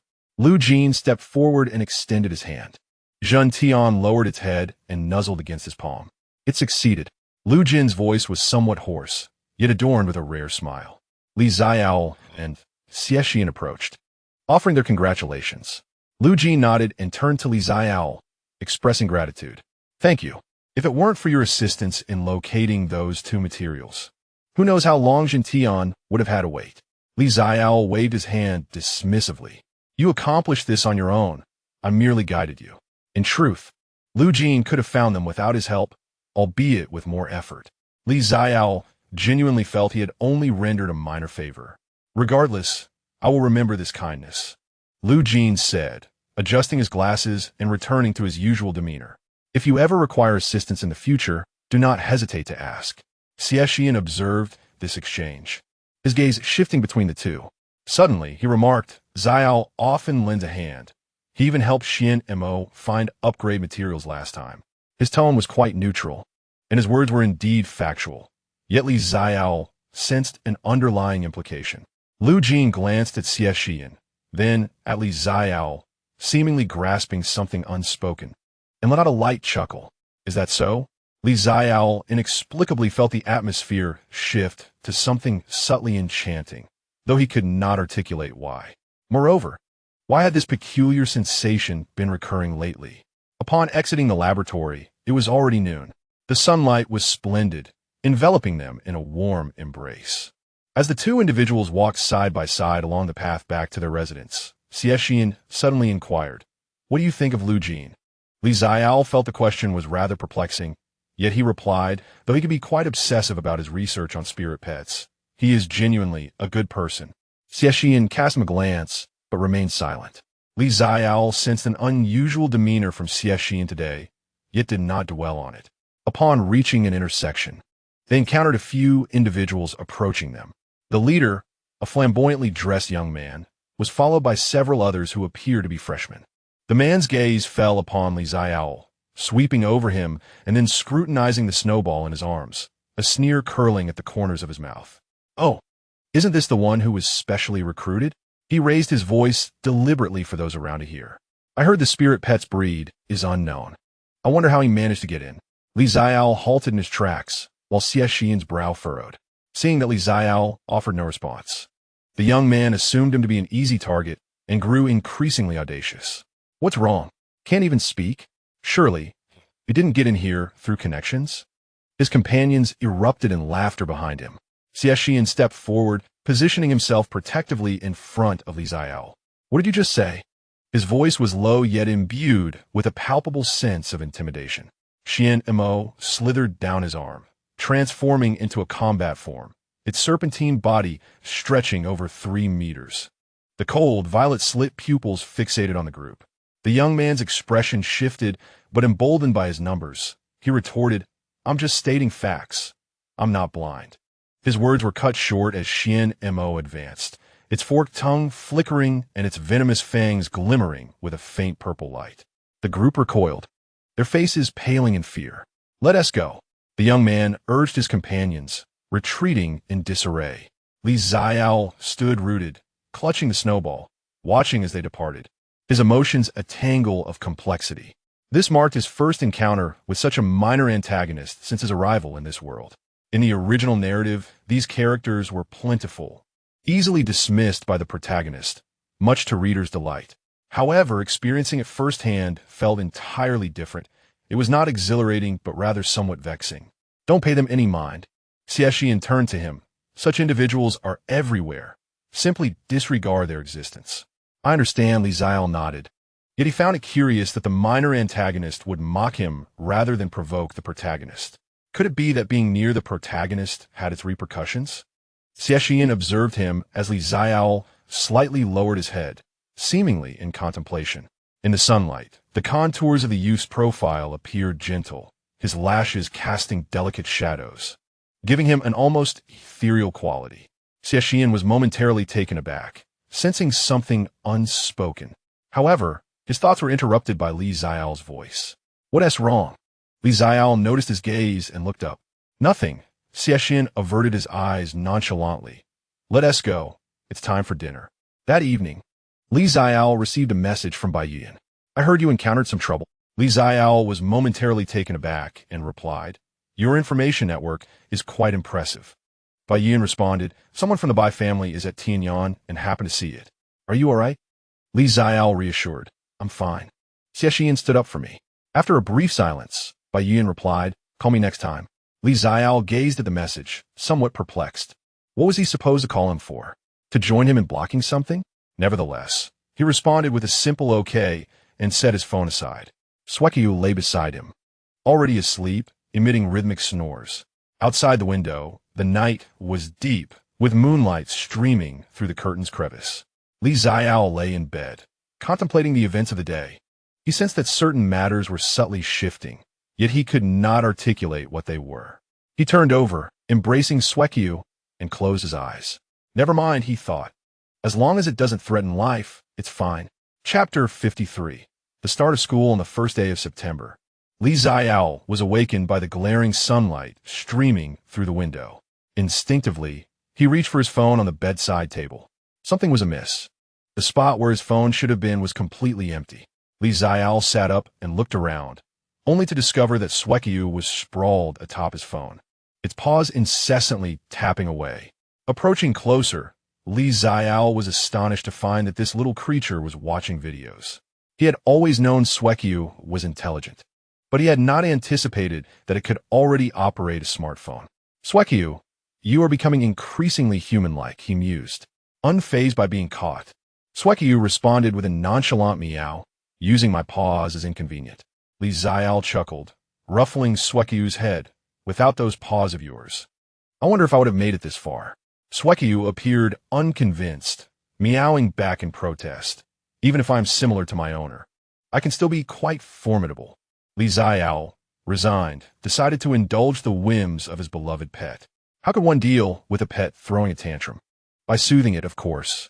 After thorough preparations, the three set off for Tianyan, marking the commencement of the school year. The Tianyan Spirit Beast Academy was hosting its opening ceremony for the new academic year. The morning sun cast a golden hue on the vast central plaza, gilding the grand statue of the spirit beast. Thousands of new students had already gathered in the square, dressed in various casual outfits, engaging in lively conversations filled with anticipation and curiosity for their new lives. A commotion arose nearby, a group of new students embroiled in a debate. Xiaole glanced over and recognized one of them as Zhou Cheng, the individual who had mocked him a few days prior. Rumor had it that he hailed from a prominent family, accompanied by a mid-stage thunder-pattern tiger as his spirit pet. Zhou Cheng spotted him as well, a smirk of disdain curling at his lips. However, when his gaze fell upon Xie Shiyan and Bai Yuan, his expression shifted, and with a huff, he averted his eyes. Ignore him, Xie Shiyan advised. I know, Xiaole nodded in agreement. Xuanmo peeked out from his embrace, its azure eyes glancing at Zhou Cheng before casually returning to grooming its paws. At that moment, a familiar figure emerged from the throng. The pink hair glistened under the sunlight, and a light blue jade flute was held in hand, accompanied by a pair of light purple eyes that sparkled with mirth. This was Huangdi. Xiaole, good morning, he greeted Xiaole warmly, then turned to acknowledge Xie Shiyan and Bai Yuan. Good morning to you both as well. Xie Shiyan frowned slightly, but chose not to comment. Bai Yuan merely nodded in acknowledgement. What brings you here? Xiaole inquired. The professors of the research department are also required to attend the opening ceremony. Huangdi smiled, a glimmer of mischief flickering in his light purple eyes. And of course, I wish to see you. Xiaole's brow furrowed deeper at the remark. Bai Yuan's gaze lingered on Huangdi for a brief moment before shifting away. I was merely jesting. Huangdi waved his hand dismissively. I truly have matters to attend to. After the semester begins, there is a project in the research department that requires assistance from some students in collecting data. Are any of you interested? What kind of project? Lu Jin's voice chimed in from the side. Unbeknownst to them, he had also arrived, with Zhen Tian perched on his shoulder, its silver gray feathers glimmering like metal under the sunlight. Having matured significantly, Zhen Tian exuded a notably stronger aura, prompting a few newcomers nearby to instinctively step aside. It's an ecological survey of the mystical beasts in the secret realms, Huangdi explained. We need to enter several lower-level secret realms to document the activity patterns and data of the beasts. There will be compensation, and it can also count towards practical credits. I'm in, Lu Jin responded without hesitation. Huangdi turned to Xiaole and the others. Xie Shiyan, do you wish to join? Xiaole pondered for a moment before nodding. I can give a try. Then it's settled for the four of you. Huangdi smiled as he noted their names in his notebook. I will notify you of the specific times later. He closed the notebook and glanced at Xiaole once more, a flicker of something passing through his light purple eyes. Until we meet again. With that, he turned and departed, his pink hair standing out distinctly in the crowd. Xie Shiyan watched his retreating figure, lowering his head slightly. Lost in thought, Bai Yuan remained expressionless, yet his gaze lingered on Huangdi's silhouette for an extended period. Lu Jin adjusted his glasses, speaking in a neutral tone. He has a decent reputation in the research department, though he is somewhat peculiar.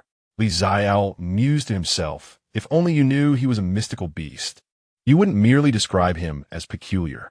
The opening ceremony commenced promptly at 9 o'clock.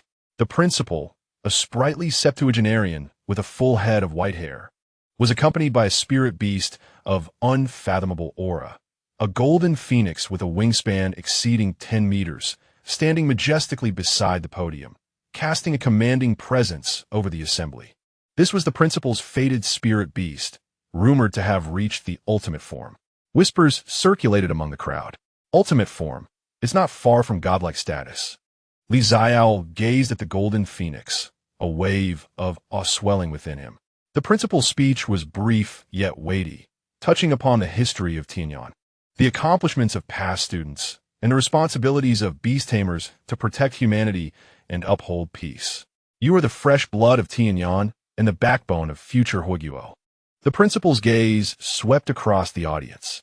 I hope you remember that being a beast tamer is not merely a profession, but a profound responsibility. Your spirit beasts are your companions and your weapons, but above all, you must wield this power to protect those who need safeguarding. The assembly fell silent before erupting into enthusiastic applause. Xiaole, still captivated by the golden phoenix, suddenly recalled descriptions from the original text, noting that the principal had participated in numerous large-scale defense battles against beast tides in his youth, achieving remarkable feats. What are you thinking about?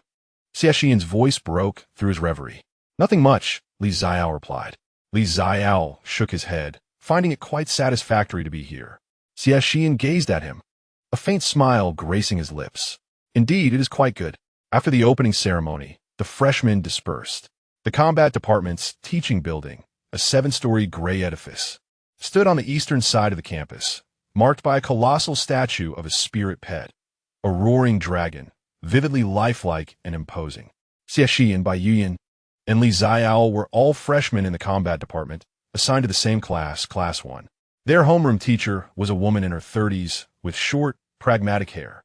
Named Feng Lin, reputed to be a royal beastmaster, her spirit pet, a fully developed thunder shadow leopard. Welcome to Class 1 of the combat department.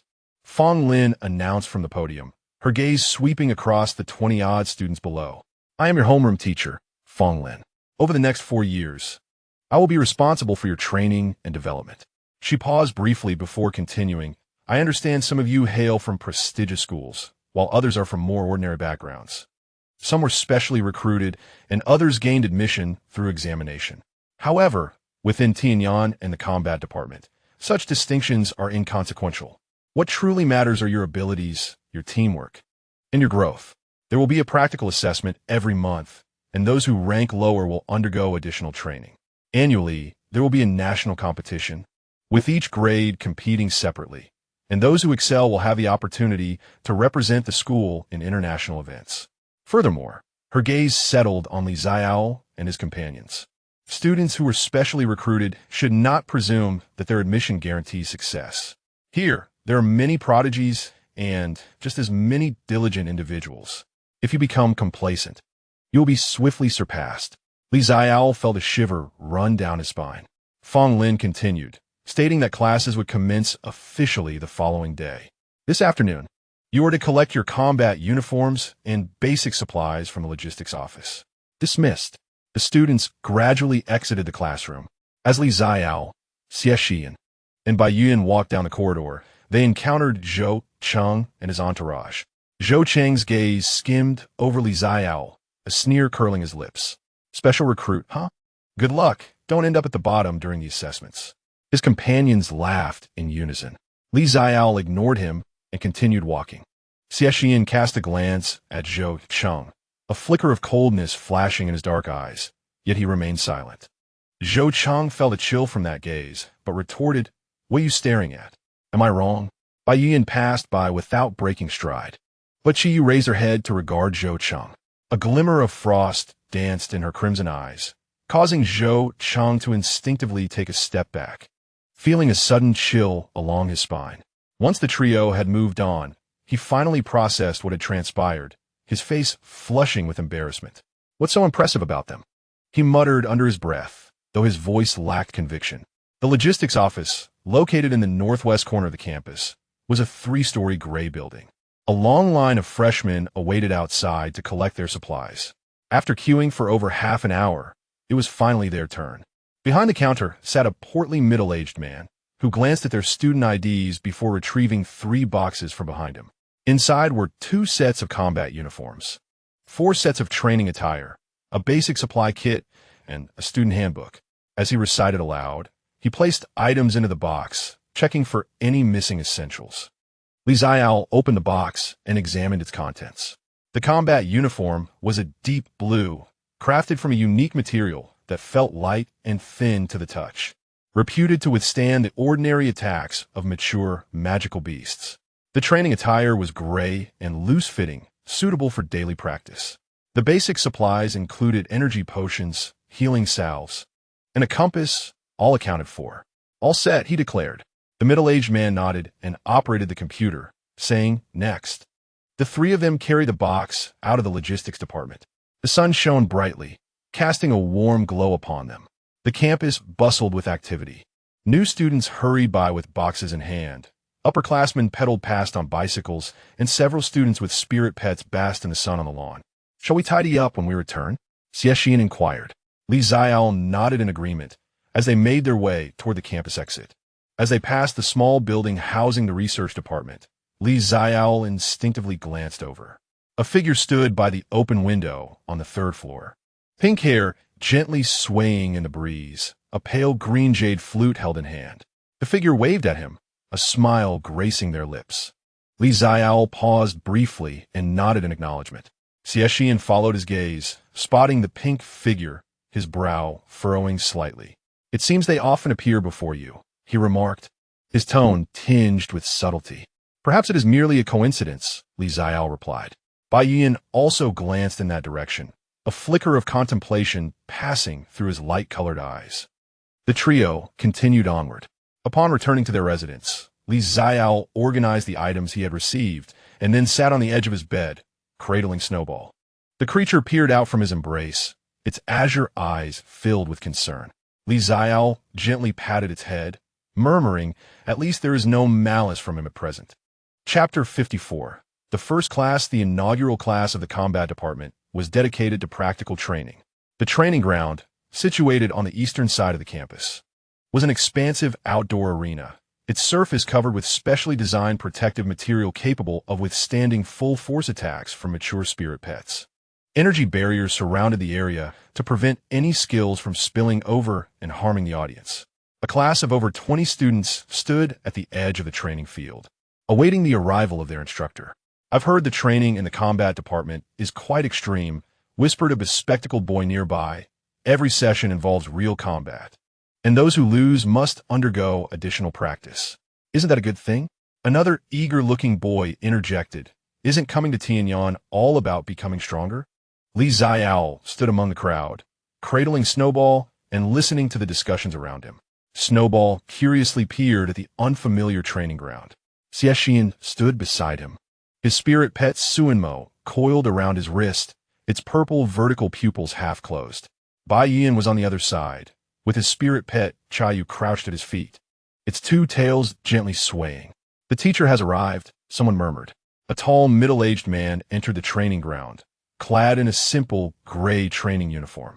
A prominent scar extended from his brow to the corner of his mouth, lending him a somewhat fearsome appearance. Yet his bright eyes, sweeping over the crowd, compelled everyone to stand a little straighter. "My name is Xiaole, and I am your instructor for this semester's practical course." His voice was deep and imposing. "Before we commence, I must convey a crucial message. The combat department is not a place for trivialities. Here, you will endure injuries, face failures, and exhaust yourselves to the point of collapse. Yet, it is through these trials that you will truly grow stronger." He paused, his gaze sweeping across the crowd. "If anyone is fearful, you may request to transfer departments now. I will count to 3. 3, 2, 1. Excellent, no one has left." A smile crept upon his lips, a smile that made the scar on his face appear even more menacing. "Let's begin. Form pairs and engage in free combat. The victors shall rest, while the defeated shall practice further. Who will be the first?" As his words fell, a figure stepped forward, Zhou Cheng. He strode to the center of the training ground, fixing his gaze on Xiaole, a taunting smile playing at the corners of his mouth. Teacher, I wish to challenge that special recruit. All eyes turned toward Xiaole. Xie Shiyan furrowed his brow, about to speak, but Xiaole had already stepped forward. All right. Xueqiu leapt from his arms, positioning itself at his feet. Its azure eyes locked on Zhou Cheng. Zhou Cheng summoned his spirit pet, a mid-growth thunderstriped tiger. This formidable creature, large in stature, was cloaked in silvery blue fur, with arcs of electricity crackling around it, exuding an air of authority. Name, Thunderstriped Tiger. Attribute, Thunder, level, mid-growth skills, Thunderclaw, Lightning Flash, Thunder Roar. Remarks, a Thunder attribute. Attack-oriented spirit pet, known for its speed and explosive power, yet possessing relatively weak defenses. Xiaole glanced at the information, solidifying his understanding. Xiaole observed the two and nodded. Begin. No sooner had he spoken than Zhou Cheng sprang into action. Thunder, Lightning Flash, then Thunderclaw. The Thunderstriped Tiger transformed into a streak of silver-blue lightning, charging towards Xueqiu with astonishing speed, leaving a trail of afterimages in its wake. Yet, Xueqiu remained still. Just as the tiger's lethal claws were about to make contact, Xueqiu vanished from its position. In the next instant, it reappeared 2 meters behind the Thunderstriped Tiger, its claws shimmering with silver light as it struck toward the tiger's hind leg. With a swift motion, 3 shallow wounds marred the tiger's fur. Though the cuts were not deep, the pain elicited a howl from it, causing its movements to falter momentarily. What? Zhou Cheng's eyes widened in disbelief. How could it be so fast? Thunder, Thunder Roar, he commanded urgently. The Thunderstriped Tiger opened its massive jaws and unleashed a deafening roar. The silver-blue sound waves, infused with electricity, surged towards Xueqiu. This was an area attack, unavoidable. However, Xueqiu had no intention of evading. The space around it shimmered slightly, and a faint silver shield materialized as a barrier. The sound waves collided with the shield, creating ripples that dissipated into nothingness. Continue. Xiaole's voice remained calm. Xueqiu moved once more, this time with even greater speed, too rapid for even afterimages to form. Just as the Thunderstriped Tiger prepared to retaliate, Xueqiu had already appeared at its side, striking toward its ribcage. Once again, 3 wounds were inflicted. The Thunderstriped Tiger let out a pained roar, attempting to turn around. Yet Snowball had already vacated that position. It reappeared on the opposite side of the Thunderstriped Tiger, delivering another claw strike. 3 marks, 6 marks, 9 marks. Dozens of scars adorned the tiger's body. Although none were deep, their cumulative effect was overwhelming. Panic began to set in. Its attacks grew erratic, lightning flashing as it collided with empty space, its claws swiping at thin air, and its roars directed aimlessly at the ground. Zhou Cheng's face turned ashen, utterly at a loss for what to do. Enough, Xiaole's voice rang out. Snowball ceased its assault, retreating to Xiaole's feet, licking its paws, its azure eyes observing the disheveled Thunderstriped Tiger with a calmness, as if nothing had transpired. The Thunderstriped Tiger lay on the ground, panting heavily, its body marred by numerous wounds. Though merely superficial, its spirit had been thoroughly subdued. Zhou Cheng's face flushed crimson. His lips moved, yet no words emerged. Xiaole glanced at him, then turned to Xiaole, nodding affirmatively. Your reflexes are commendable, and your skill application is quite adept, he remarked. But you rely too heavily on your spiritual companion's speed. Should you encounter an opponent with greater defense or area control, you may find yourself at a disadvantage. Xiaole nodded. Thank you, teacher. That's enough for now. You may rest. Xiaole waved his hand, then directed his gaze toward Zhou Cheng. You practice more. The training grounds will remain open, and you shall not leave. Zhou Cheng's complexion paled further, yet he dared not retort, lowering his head to recall the Thunderstriped Tiger. Stepping aside, the other students regarded Xiaole with newfound respect. That special recruit, once perceived as a pushover, proved to be remarkably strong. Xie Shiyan approached, patting Xiaole on the shoulder with a smile, while fought. Not bad, Xiaole replied, cradling Snowball and ruffling its fur. Snowball was even more impressive. Snowball purred contentedly. The subsequent training continued. Xie Shiyan faced an intermediate stage rock-armored turtle, dispatching it within 3 minutes. Xuanmo's Shadow Strike, combined with poisonous fangs, easily breached the turtle's defenses. Bai Yuan battled an intermediate stage Gale Wolf, similarly dominating the encounter. The combined powers of Crimson Moon's ice and fire left the wolf defenseless, ultimately encasing its limbs in ice, rendering it immobile. Other students experienced a mix of victories and defeats, yet the overall performance was commendable. Xiaole observed throughout, occasionally offering sharp critiques, each remark grounded in reason. By the time training concluded, noon had arrived. Zhou Cheng remained in a corner of the training ground, repetitively practicing basic skills with his thunderstriped tiger. The creature was clearly exhausted, yet Zhou Cheng dared not cease, gritting his teeth to persevere. As Li Xiao walked past, Zhou Cheng lifted his gaze, his expression complex, filled with anger, resentment, and a hint of fear. Li Xiao ignored him and continued onward. Upon exiting the training grounds, the sun shone brightly. "What shall we do this afternoon, with no classes?" Xie Shiyan inquired. "I'll return to rest," Li Xiao responded, rubbing his shoulders. Snowball had exerted considerable energy. Snowball nestled in his embrace, squinting its eyes, nearly asleep. "Then let us head back," Bai Yuan suggested. The trio made their way outside the school. As they passed the small building of the research department, Li Xiao instinctively glanced up again. The third-floor window was open, yet this time it was vacant. He averted his gaze and continued walking forward. Chapter 55, The Misty Forest. The days following formal enrollment were far more fulfilling than anticipated. Each morning was dedicated to theoretical classes on spirit pet energy studies, with the hefty textbooks stacked high enough to serve as a pillow. Afternoons were reserved for practical training, and Xiaole's classes were never easy. By the end, one felt utterly exhausted, longing to simply lie down. Recently, it seemed that Snowball had gained a bit of weight. After one training session, Xie Shiyan suddenly remarked. Li Xiao looked down at the Snowball nestled in his arms. The little creature was squinting its eyes while licking its paws. Upon hearing the comment, it immediately lifted its head, meowing in discontent. "It says it hasn't gained weight," Li Xiao translated. Xie Shiyan's lips curved into a smile. "All right, then it has merely grown stronger." Bai Yuan approached, offering Li Xiao a bottle of energy drink. "It's cold," he stated, his tone remaining calm, though his light-colored gaze lingered on Li Xiao for a moment. "Thank you." Li Xiao accepted the drink and took a sip. The icy liquid slid down his throat, dispelling the post-training heat. Xie Shiyan observed this scene, his eyes flickering slightly but remaining silent. The three of them walked side by side towards the school gate. Li Xiao recalled an announcement. "The research program begins tomorrow." Xie Shiyan inquired, "Is it a notification from Huandi?" Li Xiao nodded. "The message was sent this morning, stating that the first task will be in the Misty Shadow Realm to collect activity data on illusion-type beasts." "Illusion-type?" Xie Shiyan's brows furrowed slightly. "Those beasts are quite rare, aren't they?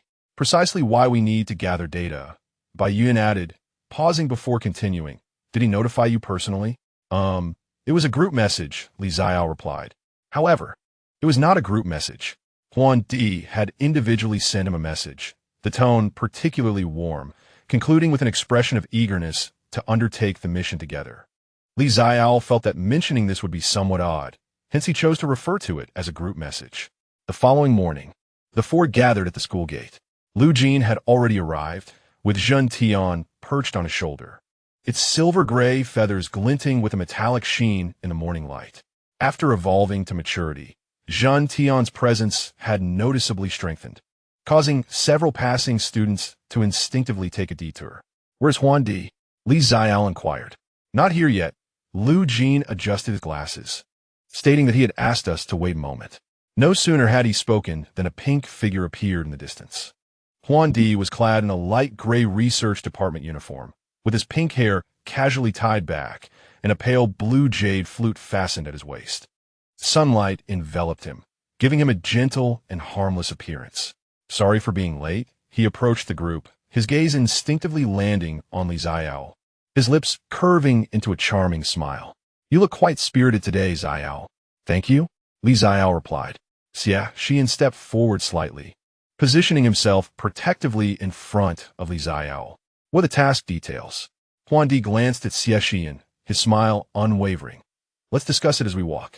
The five of them proceeded outside the school. Huandi walked beside Li Xiao, casually detailing the task. Deep within the misty shadow realm lies a misty forest, perpetually shrouded in fog, which serves as a favored habitat for illusion-type beasts. We need to establish monitoring points in that area to record the patterns and data of the beast's activities. What is the danger level? Xie Shiyan asked. Low, Huandi replied. The illusion flute remarked that the beasts within a misty forest are of relatively low rank, peaking only at the late growth stage. Furthermore, the illusion-type beasts are not highly aggressive. They primarily rely on their illusionary arts to bewilder their prey. As long as one remains vigilant, there should be no significant issues. That's reassuring. Lu Jin adjusted his glasses, his eyes sparkling with intrigue. I have yet to gather data on illusion-type beasts. The illusion flute glanced at him with a smile. Indeed, Lu Jin, you are quite the research enthusiast. Lu Jin maintained his composure. Is that a compliment? Of course. The entrance to the Misty Shadow's secret realm lies in the mountainous region southeast of Yunjing, and it takes about an hour by vehicle to reach it. Upon entering the secret realm, towering trees obscured the sky, and the air was suffused with rich spiritual energy, accompanied by the distant cries of unknown beasts. Detected special environment, Misty Shadow, secret realm. Level, low-level secret realm. Primary beast level, early to mid-growth stage. Danger level, low. This way, the illusion flute led the way, appearing quite familiar with the terrain. His pace was steady, and he skillfully navigated around perilous areas. Occasionally, they would catch sight of a few beasts, but they merely observed from a distance before circumventing them. Are you well acquainted with this place? Xiaole could not help but inquire. The illusion flute turned back to him, a glimmer of amusement flashing in his light purple eyes. I've been here a few times. Research necessitates it. Xiaole refrained from pressing further. However, Xuanmo peered out from his arms, warily fixating on the illusion flute's retreating figure, emitting a faint growl. The creature understood what this individual was, and also that its master was aware, while others were not. Relax, Xiaole softly reassured it. Xuanmo nuzzled his hand and fell silent. After approximately an hour of traversing, the scenery began to shift. Thick fog gradually enveloped the area, reducing visibility to less than 10 meters. The surrounding trees appeared peculiar, their trunks twisted, and their leaves radiating an eerie silver-gray hue, with sporadic faint glimmers flickering within the mist. We have arrived at the misty forest. The illusion flute halted, cautioning that they must be vigilant from this point onward. The fog could distort perception and potentially induce hallucinations. Stay close to me and do not stray. He retrieved a jade flute from his waist and gently placed it to his lips, producing a soft yet penetrating note that reverberated through the mist. The surrounding fog seemed to dissipate slightly with the sound, restoring visibility to approximately 20 meters. How did you accomplish that? Lu Jin inquired, curiosity piqued. That is the ability of my spirit pet, the illusion flute explained. It can disperse the mist, allowing us to see our surroundings clearly.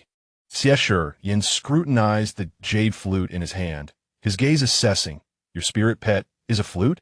It is an illusion beast residing within the flute. The illusion flute chuckled. It prefers to remain inside, so it seldom makes an appearance. This explanation seemed plausible, yet Xiaole was aware of the truth. It was not a spirit pet at all, but rather his own essence. The group continued onward. Xuanmo leapt from Xiaole's embrace, trailing closely at his feet. The little creature's spatial awareness proved exceptionally useful here, detecting beasts concealed within the fog before they could approach. 30 meters to the left ahead, 3 shadow foxes. Xiaole whispered. The illusion flute glanced at him, a hint of surprise in his eyes. Your perception is quite sharp. Xuanmo is rather sensitive to energy fluctuations. Xiaole replied vaguely. The flute player smiled, refraining from further inquiries. Under his guidance, the group smoothly entered the misty forest, establishing monitoring points at several crucial locations. The elusive phantom beasts were exceedingly rare. After half a day, not a single one had been spotted. Occasionally, they detected faint energy fluctuations, but before they could document them, they vanished without a trace.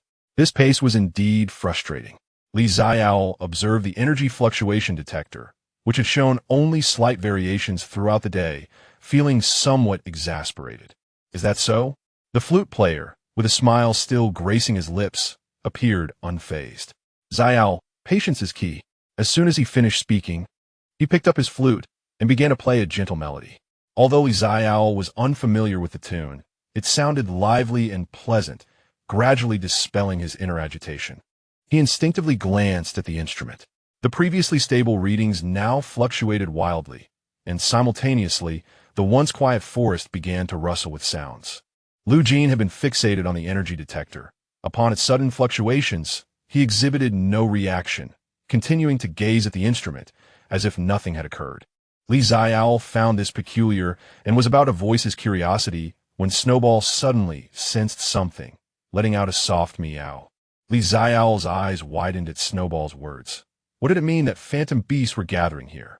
A myriad of iridescent butterflies emerged from a mist, swirling around the group in rhythm with the flute's melody, some even alighting upon the flute player's instrument. Xiaole felt bewildered, surrounded by a host of phantom beasts. Unsure of what to say. Name, iridescent butterfly. Attribute, phantom.